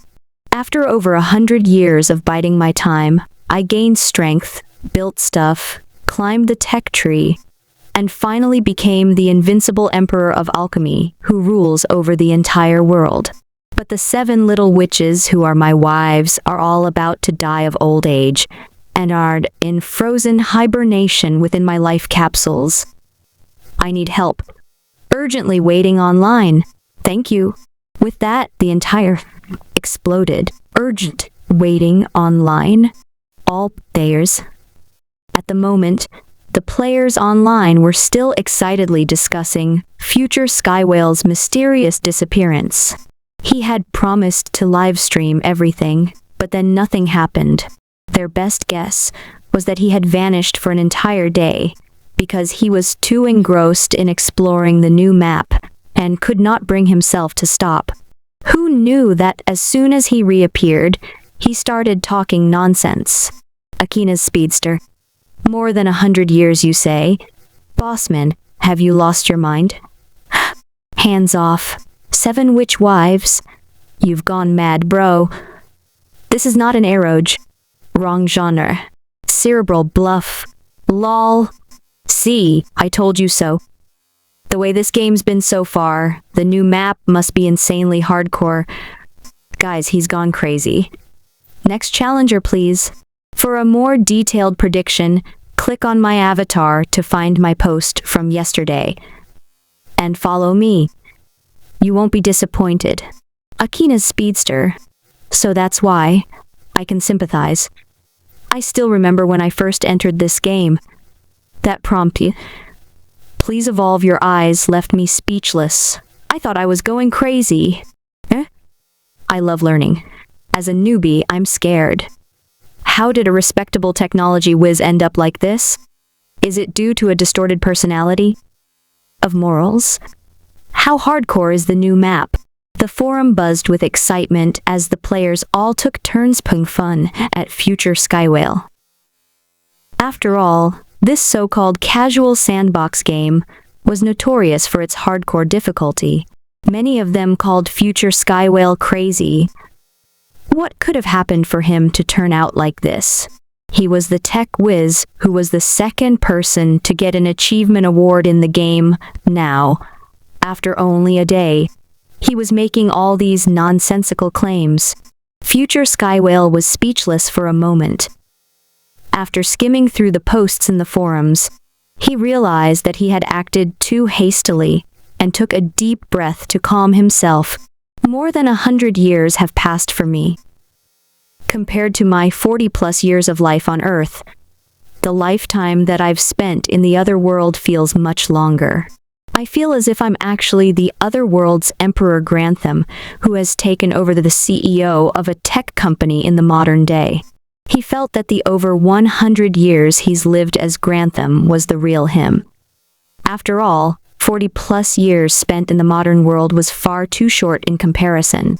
It was only natural that they wouldn't believe him. After all, little more than a day has passed. But I have proof. Grantham quickly posted a bunch of photos that he had taken. The first picture he posted from when he first set foot in the other world. In a lush forest filled with flowers, he was happily wandering around with his slime army. The forum exploded. Wow, so this is the new map? The bossman and his slime species are the first settlers? He's finally returned to normal. Grantham ignored them and wordlessly posted several pictures in quick succession. The second picture was in the streets before Elizabeth's Coven. There were countless beautiful witches with magic staves in their hands, merchants in gorgeous costumes, women holding children, lively fruit stalls, bustling shops, and even a rose witch riding an ara as it lumbered down the street. Oh? So this is a bustling street in the other world. It's so lively, everything looks so exotic. So realistic. That mount is so big. There are even NPCs? Whoa. Look at that pretty lady holding a staff. How can this be? There are people inhabiting the new map. Bossman, start talking. I'm drooling. Grant remained silent. Ha! Who's lost their mind now? His silence further stoked everyone's curiosity. He posted an expansive bird's-eye view of the Kingdom of Babylon. The picture showed magnificent cityscape with exquisitely beautiful architecture. Everyone was left gaping in awe when they opened the picture. The ancient city of magic was exotically beautiful, its sheer size and splendor overwhelming to the senses. The cityscape from Assassin's Creed was nothing compared to this. Now, it's time for the main dish. Enjoy! Grantham watched them drool and finally unleashed his killer move. He posted a picture of two little witches locked in battle. The sight of their flashy magic spells threw the entire forum into a frenzy. Fuck. Fuck. Beautiful young ladies in witch robes are casting spells. Bossman, we were wrong. Please say something. Don't just post pictures. I'm shivering. Mom is now asking me why I'm kowtowing while playing this game. I've become obsessed, haven't I? Who's laughing now? You're surprised with only this much. You haven't seen anything yet. Grantham smiled and released a truly mind-blowing picture. This was from the time when the Empress of Death Medusa visited the Kingdom of Babylon. In this dark scene, the flower of death hung in the sky, a gigantic rose the color of black blood. Lilith's strength was being tested, and it seemed as if the world was coming to an end. It was a stunning scene of the apocalypse. So scary. That young lady in the sky is so beautiful. Is she a goddess? Once that rose falls, won't the entire city be destroyed? Everyone turned into bootlickers. They desperately pleaded with Grantham, begging him to speak up. Don't just post pictures. Have mercy. Say something. Grantham still had some regrets. It was a pity that live streaming and recording videos wasn't possible, and he could only take screenshots. The visual effects of the videos would have been even more shocking. The woman in that scene is renowned as the absolute empress who reigns over Death Medusa. He did not plan to drag things out. He was in a hurry after all. After releasing these key pieces of evidence, he spoke up. I'm sure that you all know now that in the past day, I've led my slime species to another world. He has really led slime species to another world? A true other world? One that was massive in size. Everyone stunned. That's impossible. But these pictures? As countless people replied, the thread filled up with hundreds of comments in an instant. While the game did not have many players, it had countless followers who paid close attention to the forum. At this moment, they were all super excited. The next sentence was even more shocking, and everyone was thrown into a frenzy. I know what you're all curious about. It's only been one day, why did I take so many pictures? Probably think that I'm one of those screen archers, right? That I leisurely take pictures everywhere I go, and was simply taking in the exotic sights?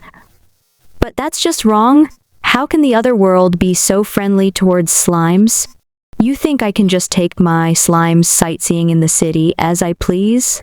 I will answer most of your questions with this one simple sentence. In your eyes, I may have been there for little more than a day, but in the other world, I have lived for over 100 years. 100 years is a truly long time, longer than any of you could ever hope to experience. The entire forum went crazy. People's hands trembled as they gripped their mice in front of their computers. Their lips quivered, and for several seconds their minds blanked out from the shock. Some of them even spilled water all over their desks. They started to frantically type away, posting their questions.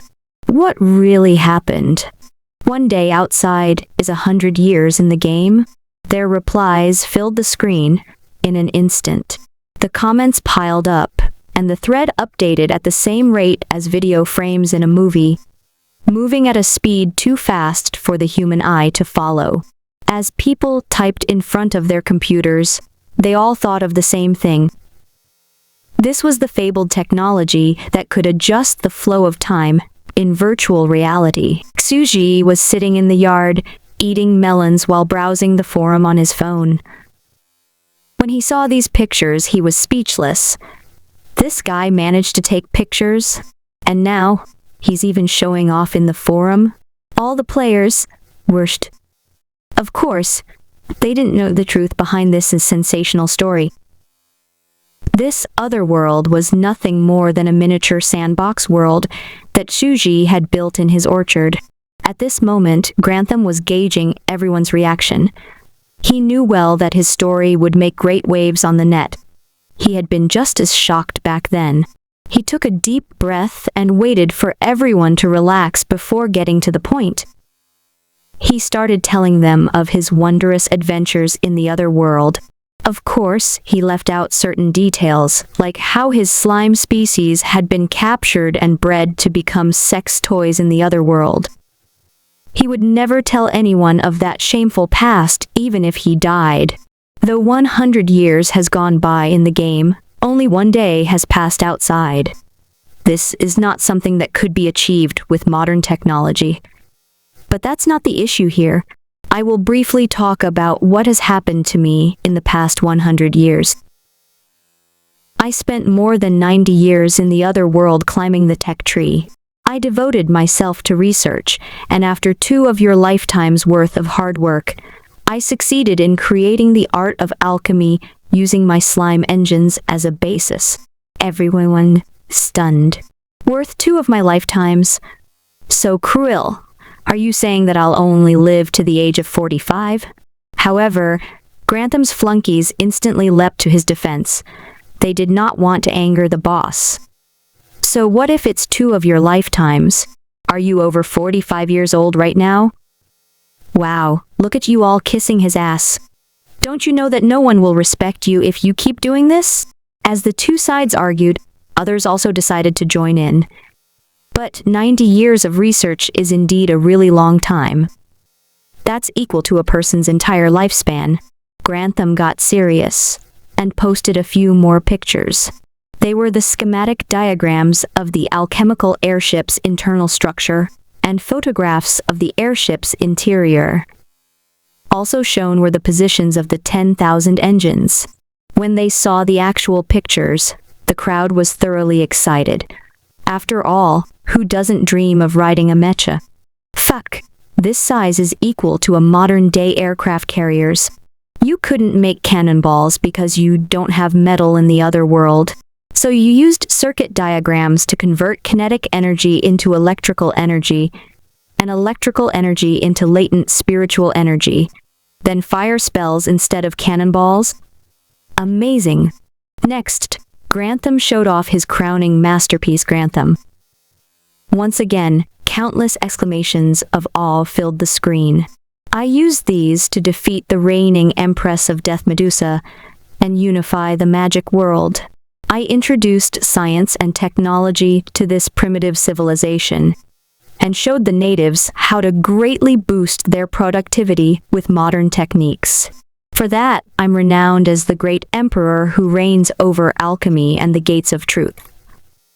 But my 7 little wives will die soon. Can anyone help me think of a solution? He finally revealed his true objective. He also posted pictures of the 7 beautiful little witches. The girls were youthful and lively. Some of them were romantic and silly, while others were cute and naughty. Each of them had their own unique charm. These were the 7 lovely little witches of Elizabeth's Coven. Over the years, these 7 cute little witches have become his closest family members. He loved them deeply and couldn't bear to part from them. Everyone was surprised to find out that he had been telling the truth the whole time. Hands off. Wow, to think that the dude's opened a harem in the other world. He's Emperor of Alchemy. Couldn't he do whatever he wanted to any of the witch ministers of the royal court? Or any woman in the world, for that matter? Cute girl who will evolve into a dragon. You're joking, right? Don't forget that the bossman is just a slime. He does not have the necessary equipment. Ha! Akina's speedster. Ha ha ha, that's true. And didn't he just say that orthodox witches must abide by the 3 iron laws of witches? They cannot do that anyway, and even if they fall in love, it'll only be a pure love. The bossman's relationship with the 7 little witches is definitely pure love. Well, it's not like he could do anything, even if he wanted to. Grantham felt vein pop in anger. These bastard netizens were always messing around like this. If only he wasn't so short on time. He knew a famous medical professor and wanted to get his help, but that could not be done in a single day. He could only live for another 100 years, which was 1 day in reality. He only had 24 hours to work with. In these 20-something hours, he had to mobilize the vast online community with its countless expert doctors and medical scientists. By gathering the wisdom of the masses and collecting their ideas, he will find a way. I love learning. Boys, you are all too much. They've lived together for more than 100 years and are a happy family. Don't worry, boss, you have my support. Is there a medical student who can help? But can anything even be done in 10 hours? It won't be a problem. Grantham immediately said, "As you all know, I am a builder."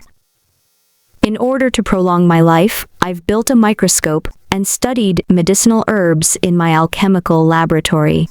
It took me a long time to develop an elixir of longevity, but I was too late. I found that modern medical principles such as cells, molecular structure, target cells, and receptor cells can also be applied in the other world. It's just Earth in a sense. I've taken photos of my notes on the traits, types, effects, medical properties, and molecular structure of the other world's medicinal herbs. Can someone who studies medicine help me find a way to process them? Everyone was stunned. This was awesome, as expected of the science and technology whiz. He has even made a compendium of herbal medicine in another world. All of them were excited now. Since they had the herbs' molecular diagrams and knew their medical properties, they might be able to... Medical student here, we can do it if we have the relevant information. This is equivalent to studying the pharmacological effects of a newly discovered plant. Ha ha ha! Let me join you. Before today, it's always been those shitheads majoring in biology who get to show off and evolve all sorts of crap in spore evolution thanks to their knowledge of evolutionary theory. But now, this hardcore game has finally given us medical students a chance to show our worth. Medical students are the strongest. It's time for another all-nighter. Who's joining me? We'll gather together thousands of medical students and form a research group. Within 10 hours, we will complete the prototype medicine. We must prove ourselves. I'm joining too. Who said that we game nerds do not understand familial affection? When my grandma passed away, I cried for a long time. After living together for more than 100 years, their future Skywell's closest family. I can understand his urgency. We medical students all understand the pain of having to part from your loved ones. Otherwise, we wouldn't be in this sacred profession. Brothers in the medical field, let's show them our worth. Everyone shout with me. Fight on, medical students. Fight on, medical students. Fight on, medical students. All of them were full of enthusiasm. Aren't you guys embarrassed? You medical students are too much. Why are you so proud of yourselves? Many people couldn't help but groan. Ha ha ha! You guys are just jealous. I predict that in the third open beta, people will write a medical paper instead of a paper on evolutionary theory. It's time for us to shine. In just 1 hour, countless medical students mobilized with a never-seen-before passion. They poured into their college libraries and started looking up the traits and medical properties of plants while discussing things with one another. Suddenly, the college libraries and public libraries were crowded with students. This sudden activity attracted the attention of the media. On certain TV channels, experts were trying to explain this phenomenon, solemnly saying, as people's quality of life increases, many will begin to seek spiritual satisfaction by pursuing knowledge. This is a positive development following the recent learning craze brought on by the game Spore Evolution. As for why they are only borrowing the most difficult medical texts, the answer's obvious. Besides the study of evolutionary theory, the study of advanced medicine is the most challenging subject. This was a familiar scene. The host was smarter this time. He hurriedly interrupted the professor and offered his own hypothesis. Professor Yuan, is it possible that this has also been caused by spore evolution? That's impossible, Professor, and smiled complacently. This time, he has done his homework and had a comprehensive understanding of this game. He confidently said, as we all know, that game is a casual sandbox game for learning about evolution. Its focus is the evolution of species. While this is very interesting, it has very little to do with medical studies. Naturally, that's impossible. But very soon, he had to eat his words again. Because in the TV program, on-site reporters had begun to interview certain college students who were sitting in their chairs and diligently studying. One of the hot-blooded students had a red bandana with the word fight tied on his head and spoke with an eager expression. "This is the red bandana I wore when studying for my postgraduate entrance exams. Since then, I've become absorbed in games and have failed many subjects. But unexpectedly, I've put on my battle scarf again and have returned to the time when I struggled with all my might and passionately studied. May I ask why you've decided to once again? Of course, it's because of spore evolution. It's made me love learning again." Reporter. Next, she interviewed another student from a well-known medical college. This medical student was very haughty. He gave her a cursory glance, then continued reading his book. He carelessly said, "Fight on, medical students. Please don't waste my time. When it comes to playing games, I'm dead serious." What? Everyone who was in front of their TV was stunned. Countless experts. Wasn't this game all about evolution? Why was everyone suddenly studying medicine now? Has the game expanded into a new field? This phenomenal game has rekindled people's love of learning. Everyone had been busy learning evolutionary theory, but now they suddenly turned around and were all learning medicine. It's a good game. If I'm not wrong, in this game in the future, you will have to learn all subjects one by one, starting from evolutionary theory, then moving on to modern medicine, and then chemistry and physics. After that, this game is amazing! As expected of the game that allocates 600,000 yuans worth of learning resources to each player. This game is the hope of children everywhere. Why is my son such a deadbeat that he can't play this game? Parents everywhere approved of this game.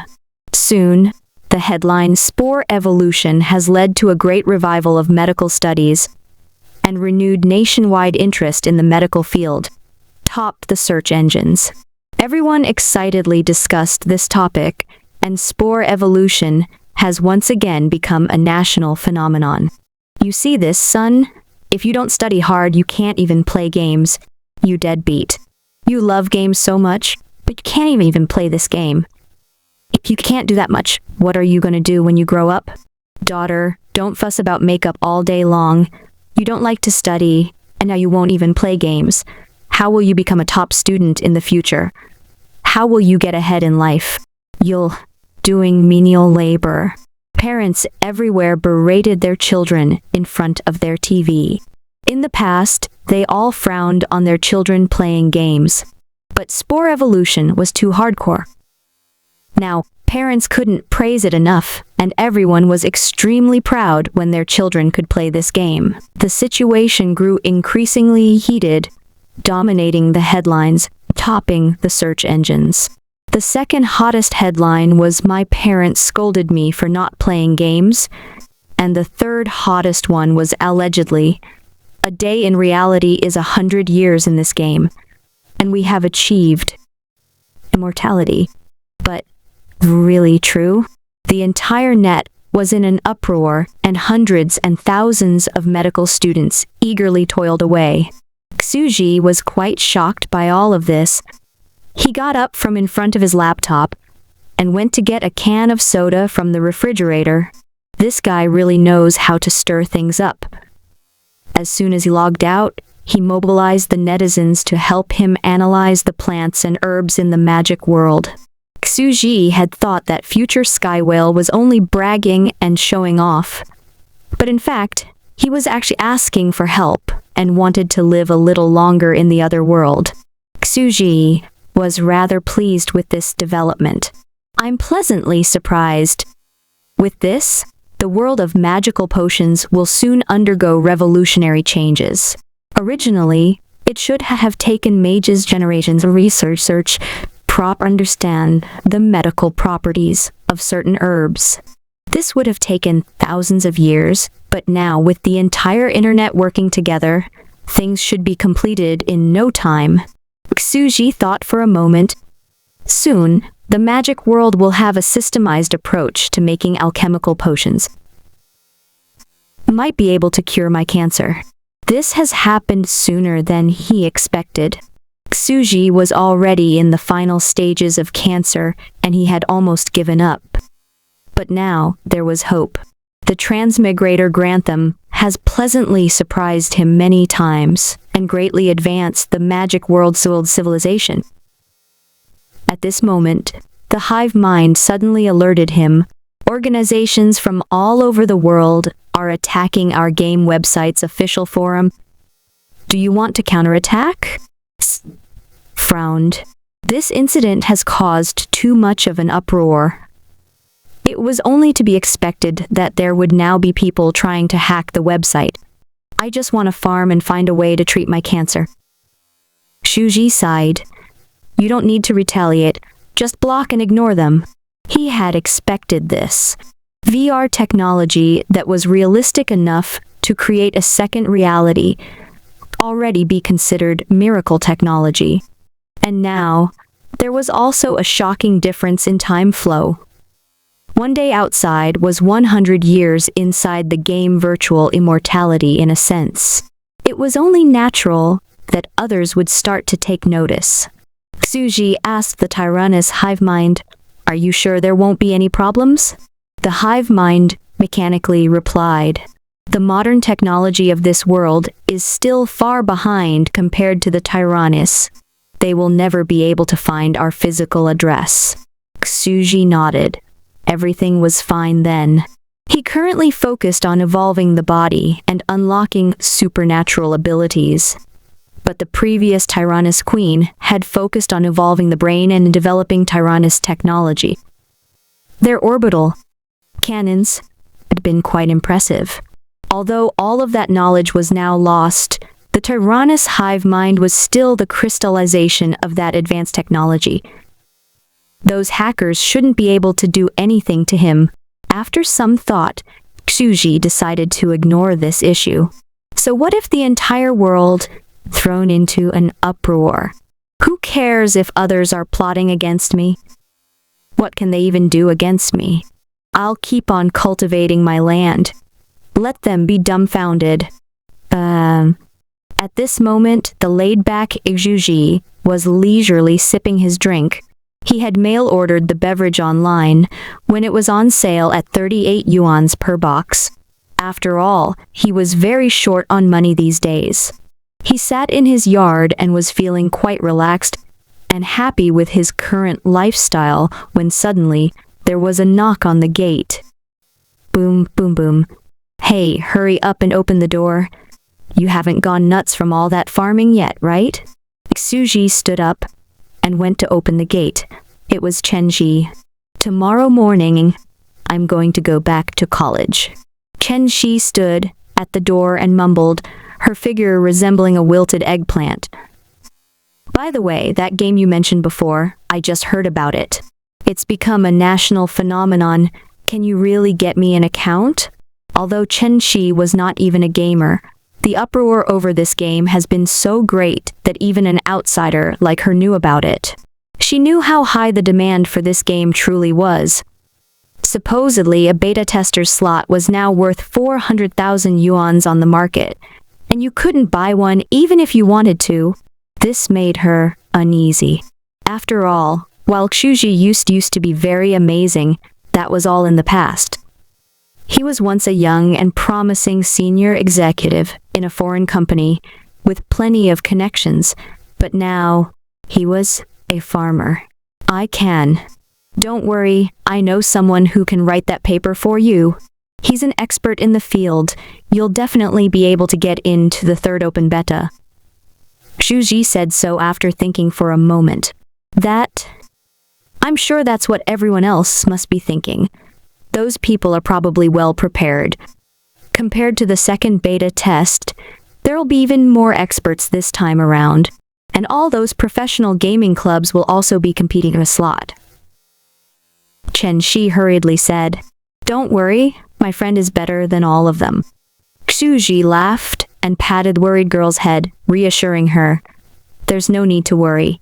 You only have to buy a computer when you get back and... Wait. I'll take care of the rest. Oh, Chen Shi decided to stop questioning him. She jumped up and gave Suji a kiss on the cheek, then blushed and skipped away. Dear, I'm going back to college. Let us meet later in the game. Suji touched his face and laughed.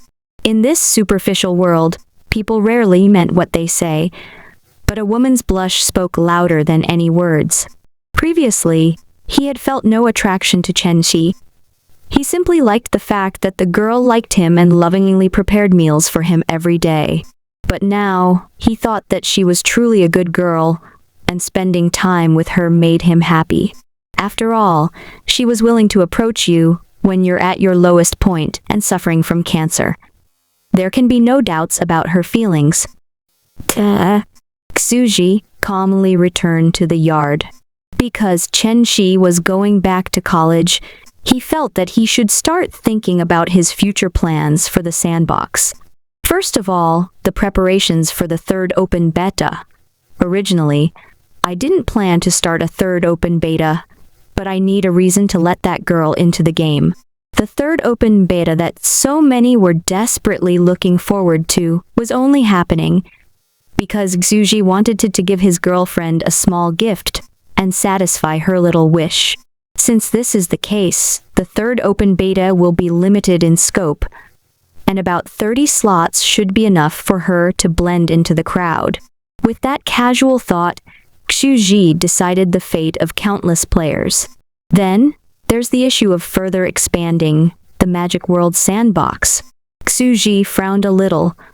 He sat on his chair, ate his apple, and looked at the larger sandbox. Although its inhabitants' usual range of activity was only 30 square meters out of 100, and most areas were deserted, this was still something he needed to seriously consider. After all, while the magic world used to have a very primitive civilization, there were now alchemical airships that could quickly travel a great distance. Powerful mages have also begun to appear in great numbers. Level 6 and Level 7 witches like Medusa could easily shatter a small mountain and destroy entire cities. People with that kind of power were often callous. If there was not enough space, a single battle between them could destroy the world. Should I expand it? Xuji thought for a while, then shook his head. That can be a problem for later. After all, in Xuji's eyes, their prided alchemical airships were little more than buzzing flies. A mighty wizard who could shatter a small mountain was nothing more than a little breaking apart, a thumb-sized pile of dirt. Now, unless there's someone who can easily destroy an entire mountain range, the equivalent of an ant destroying a huge plot of land the size of a cell phone, there is no need to expand. I still have time. Xu Zi's thoughts were suddenly interrupted when he took another look at the large sandbox. There has been a new development. His eyebrows finally twitched. Motherfucker. As soon as Grantham got back, he started causing problems. Like past monarchs, he has begun to explore the world's borders. What's more, by utilizing the power of the entire nation, he wants to reach the 9 heavens and find the legendary island in the sky, the land of the gods, Achilles. He wants to beg the great gods of heaven to grant him immortality. Xi was stunned. There were no gods in heaven. His bluff was going to be revealed. I wanted you to lead the world into the age of alchemy. But I definitely did not want you to screw me over like this. He immediately turned around, went to the storage shed, and started rummaging. You're getting too full of yourself, little bro. You want to reach heaven, huh? Then let's see how you deal with heaven's wind. Time to bring out my high-powered electric fan. Previously, Grantham had logged out, took off his VR glasses, ate and rested, then posted on the forum. Now, after an hour of heated discussion, he logged back into the game. I have already told them that each hour which is 4 years in game time.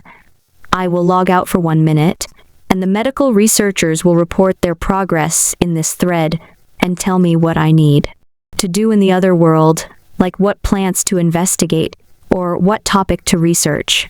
We'll communicate every 4 years. I really hope that mobilizing the entire internet will help me find a way. Grantham stopped thinking and silently put on his VR glasses. When he next opened his eyes, he was in a magnificent chamber in the royal palace. For Grantham, his 40-something years of life on Earth had been far too short, and he felt that the illustrious Emperor of Alchemy, who reigned over a wondrous world of magic, was the real him. Since I now rule this world unchallenged, I should boldly do the things that I like. What did he like? Of course, it was building things. The Kingdom of Babylon, year 415. Grantham, the Emperor of Alchemy, began to devote himself to the development of alchemical technology. He ruled with an even hand and was the most inspiring emperor in mankind's history. He was flawless monarch. He was heroic and full of charisma. He pioneered the construction of alchemical machinery, promoted the development of alchemical pharmacology, and established the Babylonian Magic Academy, the Beastman Magic Academy, and the Royal Rose Academy. He set up the Department of Alchemy, the Department of Pharmacology, and the Department of Magic in the academies, founding the 3 fundamental magic disciplines. Every 3 years, instructors would lead their students to a neighboring kingdom to exchange knowledge and participate in a competition to allocate academic resources. In almost every graduating class, a genius witch would appear to lead the next generation. She would then enter the royal palace to become a minister and serve at the feet of the great Emperor of Alchemy while listening to his teachings. Grantham also abolished slavery and advocated the equality of all living beings. He made laws to protect the giant beast species and decreed that witches should refrain from overhunting them in order to protect the ecosystem and keep them from going extinct. He was the invincible emperor who ruled over this era, and there were countless women who considered him the lover of their dreams. Countless brilliant and beautiful witches who had graduated from the academies pined after him in secret and longed to become his lover. But Grantham was loyal and loving husband. The Emperor of Alchemy silently watched over the 7 little witches as they slept and toiled away to develop an alchemical potion that would extend their lifespan. Glorious, heroic, enigmatic, invincible, and devoted, the Emperor of Alchemy's achievements were too numerous to count. His name would be immortalized in history as countless bards wrote hymns singing his praise. The Kingdom of Babylon, year 422. The development of alchemical patterns and crest formations was finally completed, and the age of alchemy has truly begun. From the academies, genius graduates started appearing one after another, lighting up the world with their brilliance like countless stars in the sky. In the same year, the magic text, The Gates of Truth, was published. The great creator once said that mankind is considered an intelligent species because we have the ability to use tools. Mages are scholars and seekers of truth. With enough knowledge, we can move the entire world. These sentences were the opening lines of the alchemical text, The Gates of Truth, written by the Emperor of Alchemy Grantham. They would set the tone for the magic world's civilization in the future. The Kingdom of Babylon, year 423. With the help of genius alchemists from the magic academies, the Emperor of Alchemy created the miraculous construct Adolphus. This immense alchemical construct was a giant the size of a mountain. With 30,000 slimes acting as its power source, the giant Adolphus held an immense shovel, and spent every waking moment digging down into the depths of the earth, search for its lower limits. The construct looked almost alive, a majestic giant who towered over the rest of the world like a great mountain. And every day, witches would deliver cartloads of food and meat to power this alchemical giant. Years later, a yawning chasm, 100 meters in radius, has appeared in the Charsi Grand Canyon. A constant tremor could be felt in the depths of this endless pit, and people in nearby towns fearfully called it the alchemical pit of Tartarus. In their native tongue, this name symbolized devouring darkness and fear of the unknown. That terrifying giant keeps on digging day and night, making this horrible pit in the ground. The great emperor of alchemy has reached an unprecedented level of skill in recent years. That giant keeps on eating and digging, never stopping. Its persistence is almost godlike. If not for the witches periodically replacing its worn-out parts, we'd think that giant was alive. For the people of Babylon, Adolphus was a miraculous and awe-inspiring existence. When he saw this, Xuji was speechless. Previously, when this guy was still in the smaller sandbox, he had evolved a bunch of tentacles and spent all his time digging, saying that he was mining, but to think that he would go back to his old hobby, and was furiously digging up the ground once again. You really can't change human nature. This is in the majestic throne room of Babylon. The oval hall was lined with columns carved with delicate magical crests, and a faint ray of light was shining down from the snow-white dome above.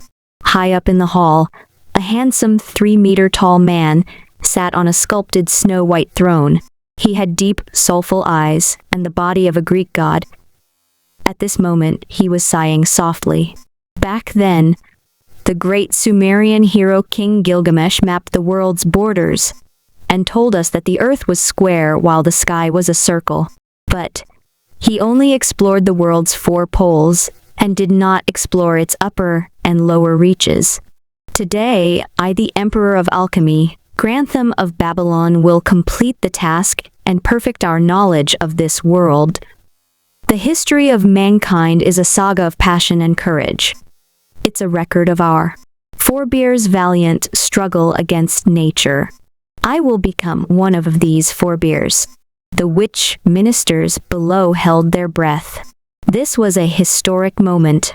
No praise was too great to describe this great being. The kingdom of Babylon has reached never-seen-before heights. It was more prosperous than any civilization recorded in history, surpassing even the fleeting glory of ancient Sumer. Their majestic king was in no way inferior to Gilgamesh. After a while, a stunningly beautiful witch walked in from the entrance of the throne room. She knelt down with a grave expression and ardently raised her Our great king Babylon, Emperor of Alchemy, master of the magic world, Adolphus has reached the lowest depths of the earth as you commanded. This land is 30,000 meters deep. Thereafter is the end of the underground, and no further excavation is possible. Xuji had naturally set limits on this sandbox world. It was not possible to go past these limits in any direction, and digging downwards was no exception to this rule. 30,000 meters? In the royal palace, Grantham sighed deeply. He quietly spoke. If the earth has limits, then what about the sky? He looked up from his throne, his eyes intense as they gazed into the distance. It was as if he could see past the veil of the endless blue sky beyond the palace walls. The sky is uncharted territory. It's where the gods live.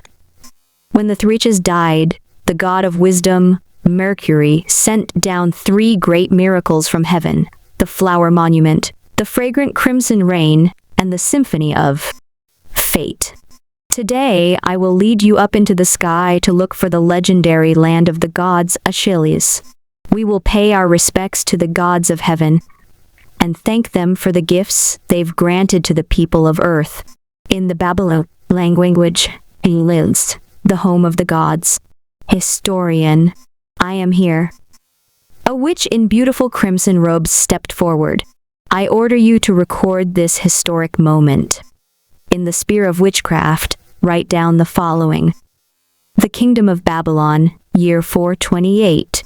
The Emperor of Alchemy, Grantham, used the power of his kingdom to build the Hanging Gardens of Babylon in order to reach the 9 heavens above and have an audience with the gods. He quietly dictated, then waved his staff. Boom! Ripples spread on the ground.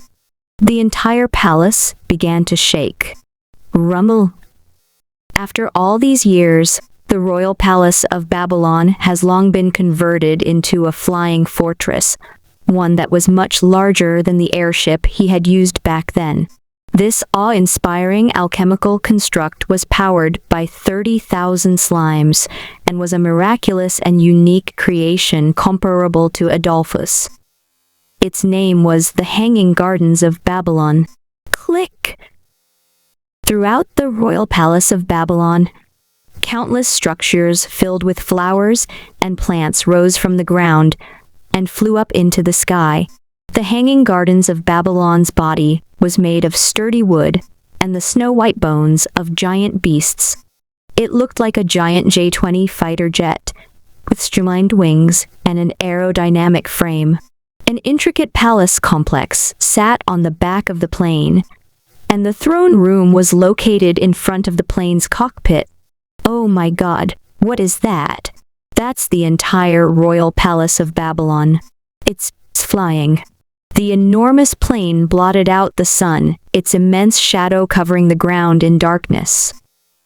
Countless people came out into the streets and looked up. In the huge cockpit. Now let me see what kind of world awaits me above the clouds. Will the gods of this world be surprised when they see my airplane? Who knows, they might even recognize my intellect. I'll ascend the divine throne, light my divine flame, and become the god of alchemy Grantham. Grantham was regally sitting on his throne, staff in hand, looking down on his beautiful witch ministers. These orthodox witches were the greatest geniuses of this era. They wore the crimson robes of the royal court, proudly displaying the mystic crest of Babylon on their chest. Their pale, shapely legs were half exposed, inflaming the passion of any man who would gaze upon them.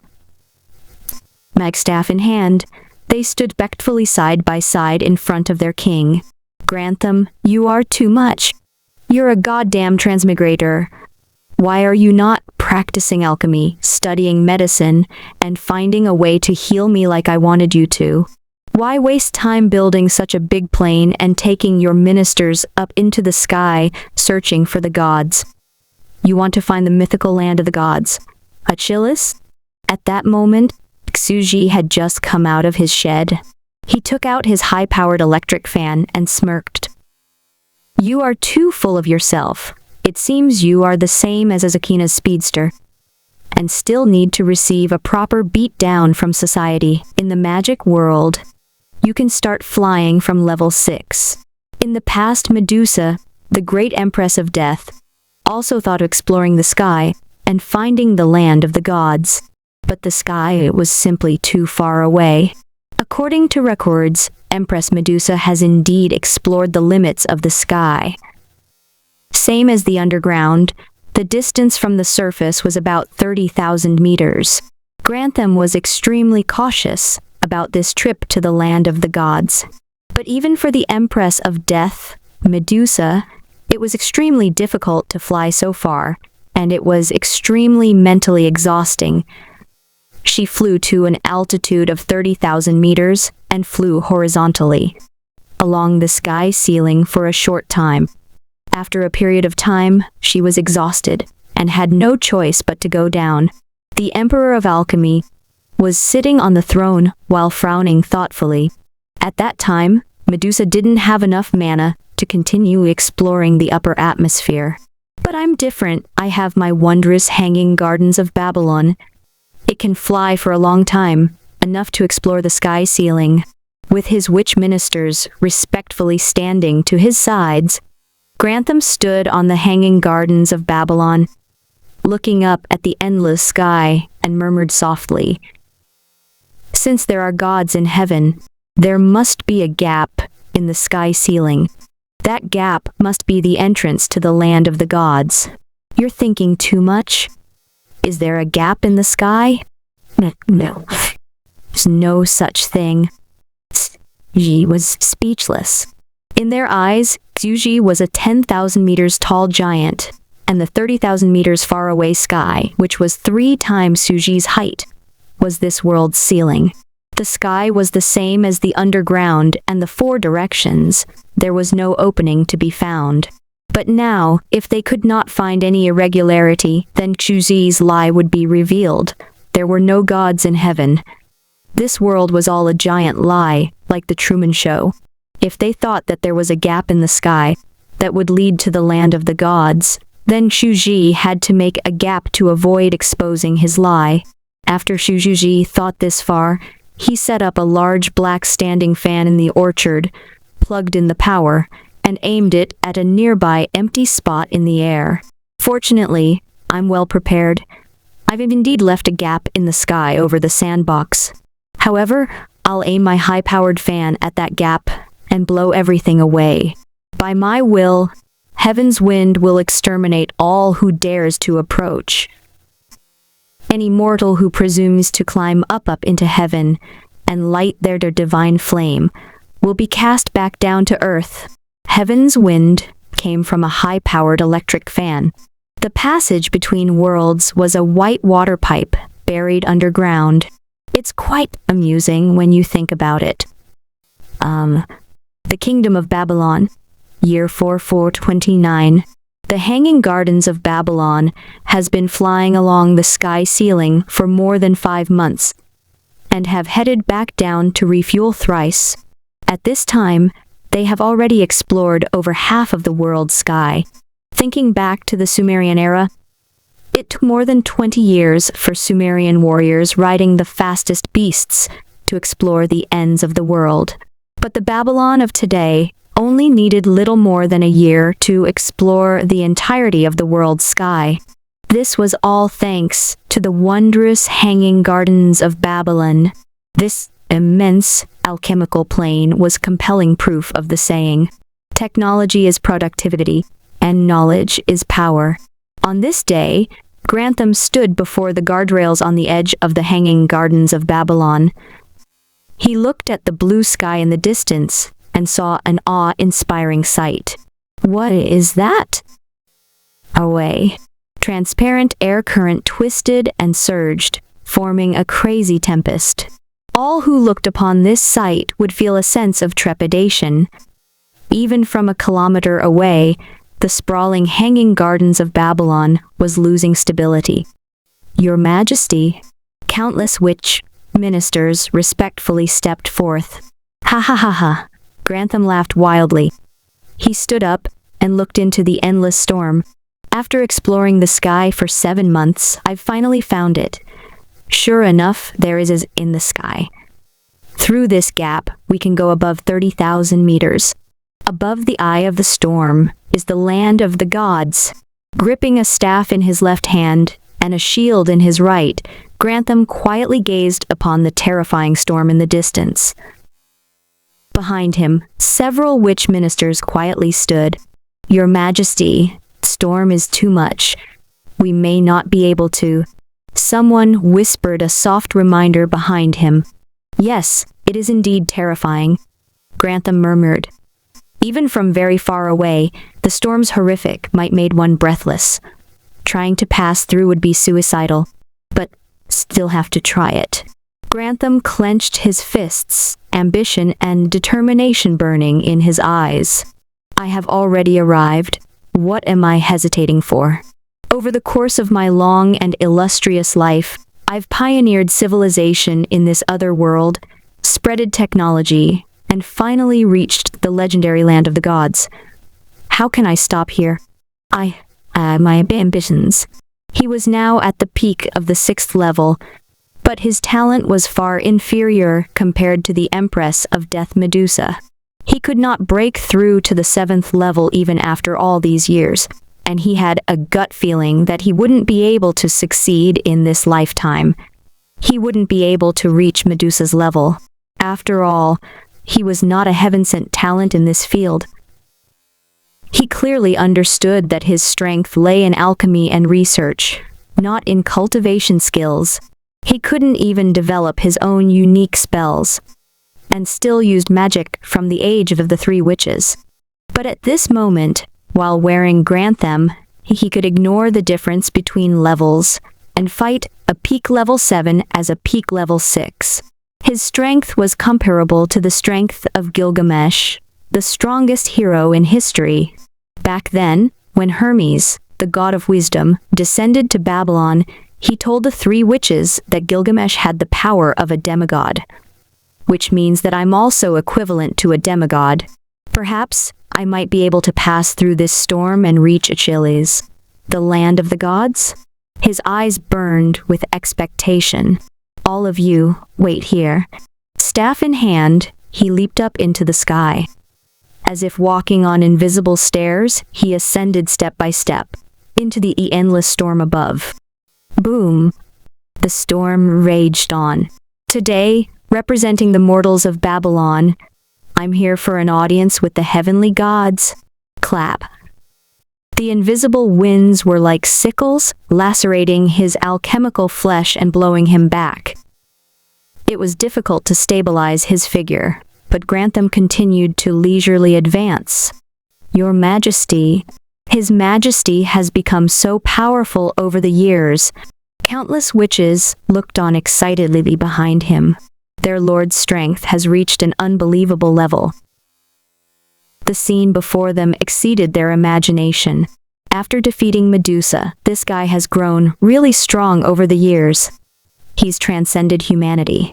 Suji, slightly, when he saw this scene, and felt a little frightened. This electric fan is not for ordinary household use. It is for industrial use.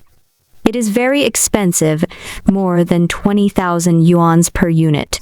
After the Great Flood, I was planning on using an apocalyptic storm the next time I needed to purge the sandbox. To think that I would end up using it here? This wind is strong enough to flip the pages of a dictionary and even blow it away altogether. Even a dictionary could be blown away. It was really hard to believe that at this moment, a little ant was resisting it. Your courage is commendable, but I cannot let you go up. Xuji regained his calm bearing. Before this, he has had no chance to personally test the strength of the mages. This was a good opportunity to do that, just like when he had tested Gilgamesh's strength back then. Second gear. Xuji sat on his chair and pressed the remote control. The wind accelerated to an extremely terrifying degree. It was now impossible to breathe while standing in front of this wind. If he had placed the fan somewhere else, even cardboard boxes would be blown away, and trees would be stripped of their leaves. But tread Grantham, a single step. I am Grantham. I have transmigrated to a different world and become the Emperor for alchemy. I have never lost in my entire life. A mere path to heaven is nothing to me. What can mere gods of another world? Grantham's face was resolute, standing tall like a great god of heaven. He moved forward in the air, step by step, full of determination. The strength of the wind has more than doubled, and he had a very hard time. The yin spring, wind barrier, invisible aura, death barrier. He cast one mighty spell after another, their glow dyeing the surroundings in a myriad of colors. Grantham gritted his teeth and gripped his cane. Somehow, he has managed to withstand the terrible hurricane. Tread. He took another step forward. In this world, no one can stop me, not even the gods in heaven. Gear. Xuzi pressed the remote control again. going from second gear to max power in an instant. Boom! The air currents erupted, roaring an invincible behemoth. Roar! The explosive wind force generated by this industrial electric fan was now comparable to a typhoon of level 10 and above, enough to blow away benches and uproot trees. Grantham was only a little ant, and could no longer withstand this. He was utterly helpless as the raging currents of air swept him away. Bang! Grantham was knocked down and seriously injured. In the hanging gardens of Babylon, countless witches looked terrified as they hurriedly cast spells to catch the falling emperor of alchemy. Throughout my life in this other world, I haven't lost. To think that I would fall here today. Grantham had a miserable expression as he looked up at the eternal storm in the sky.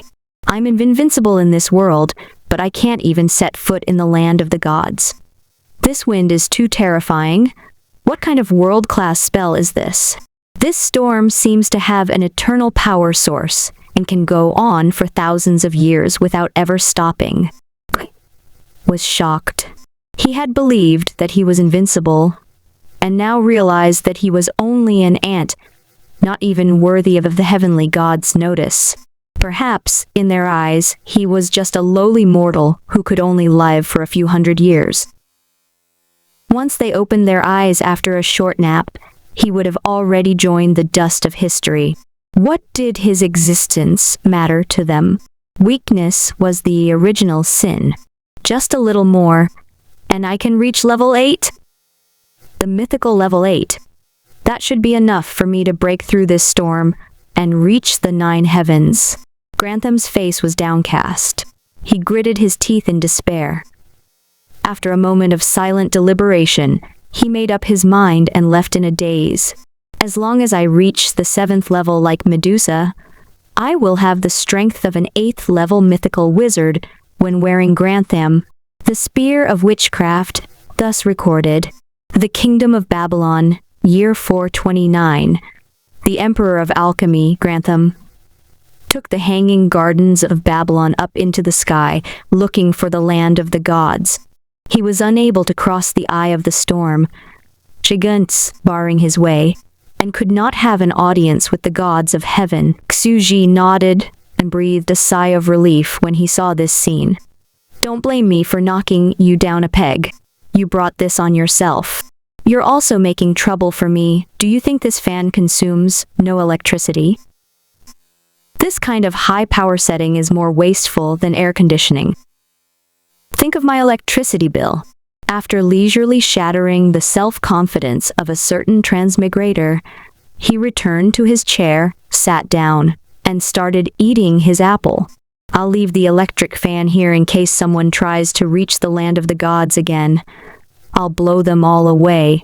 Xuji breathed a sigh of relief, but he remained vigilant.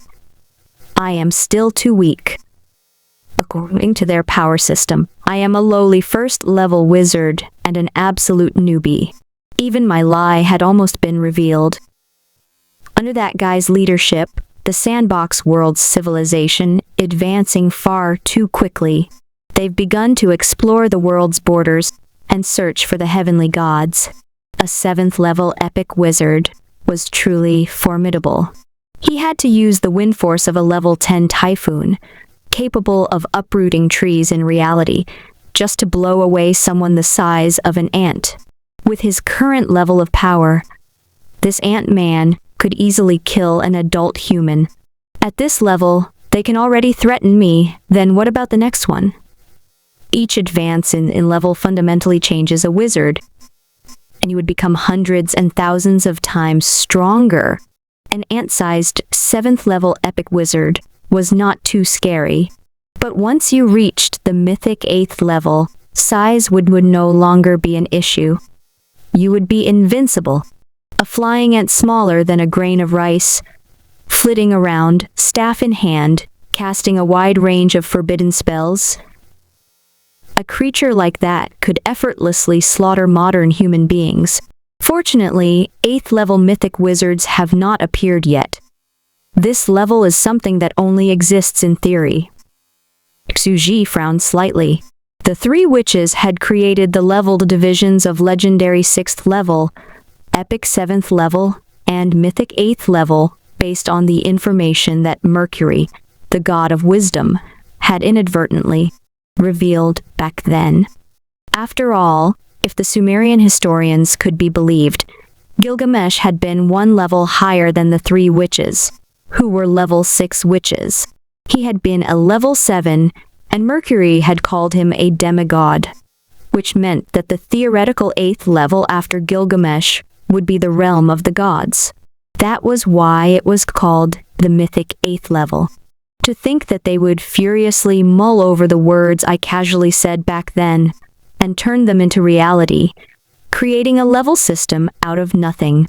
Epic level 7s have already appeared, with mythic level 8s soon to follow. I must come up with a plan to protect myself. The mythic level 8 was the realm of the gods. Although a god of the magic world, only the size of an ant.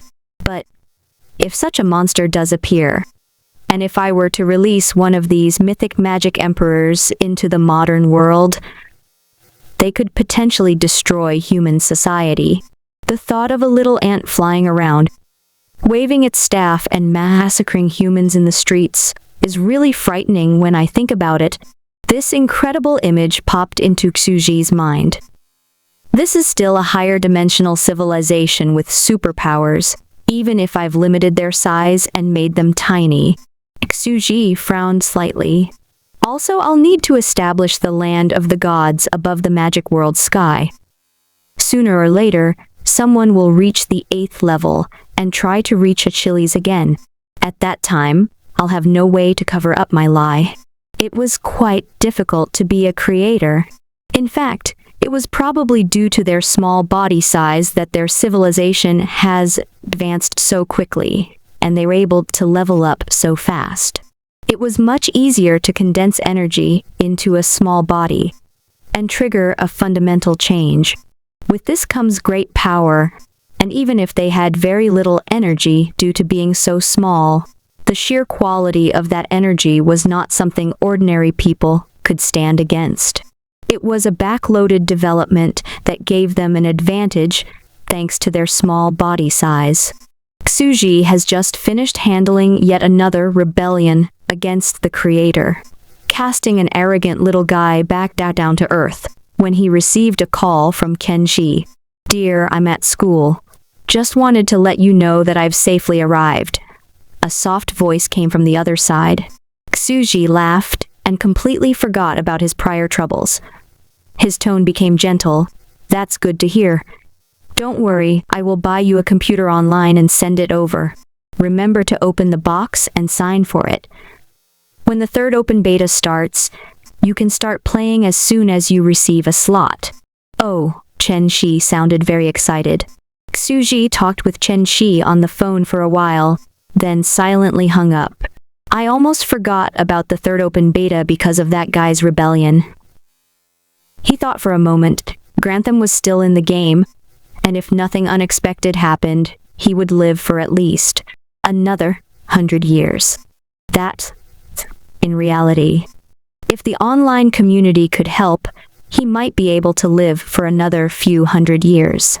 That was only a few days in reality. And Xuji couldn't be bothered to pay attention to him. He should take advantage of these few days and ready the evolutionary sandbox for the third open beta. After all, it was the crucial resource that produced his supernatural species. He also needed to Chen Shi in. "I need to evolve more species," Xuji thought. "The island in the sky, the land of the gods, is giving me a headache. How am I supposed to create something like that?" He was no longer the guy who enthusiastically researched and developed species on his own. He no longer wanted to spend time perfecting his world and has become a hands-off manager. He had a free labor force now. It was so much easier to let them take care of everything. But now, when it came to designing the land of the gods, he was on his own once again. and Xuji had no idea what he should do next. Forget it, let's first get the third open beta out of the way.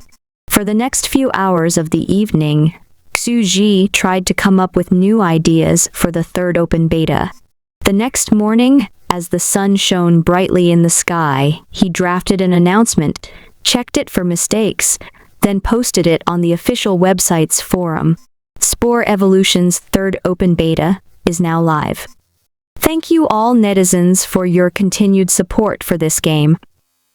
Many of you have been eagerly looking forward to participating in the third open beta.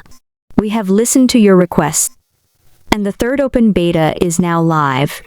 There are 30 beta testers slots. You're all welcome to sign up. As always, as soon as the news came out, the entire forum was thrown into an uproar.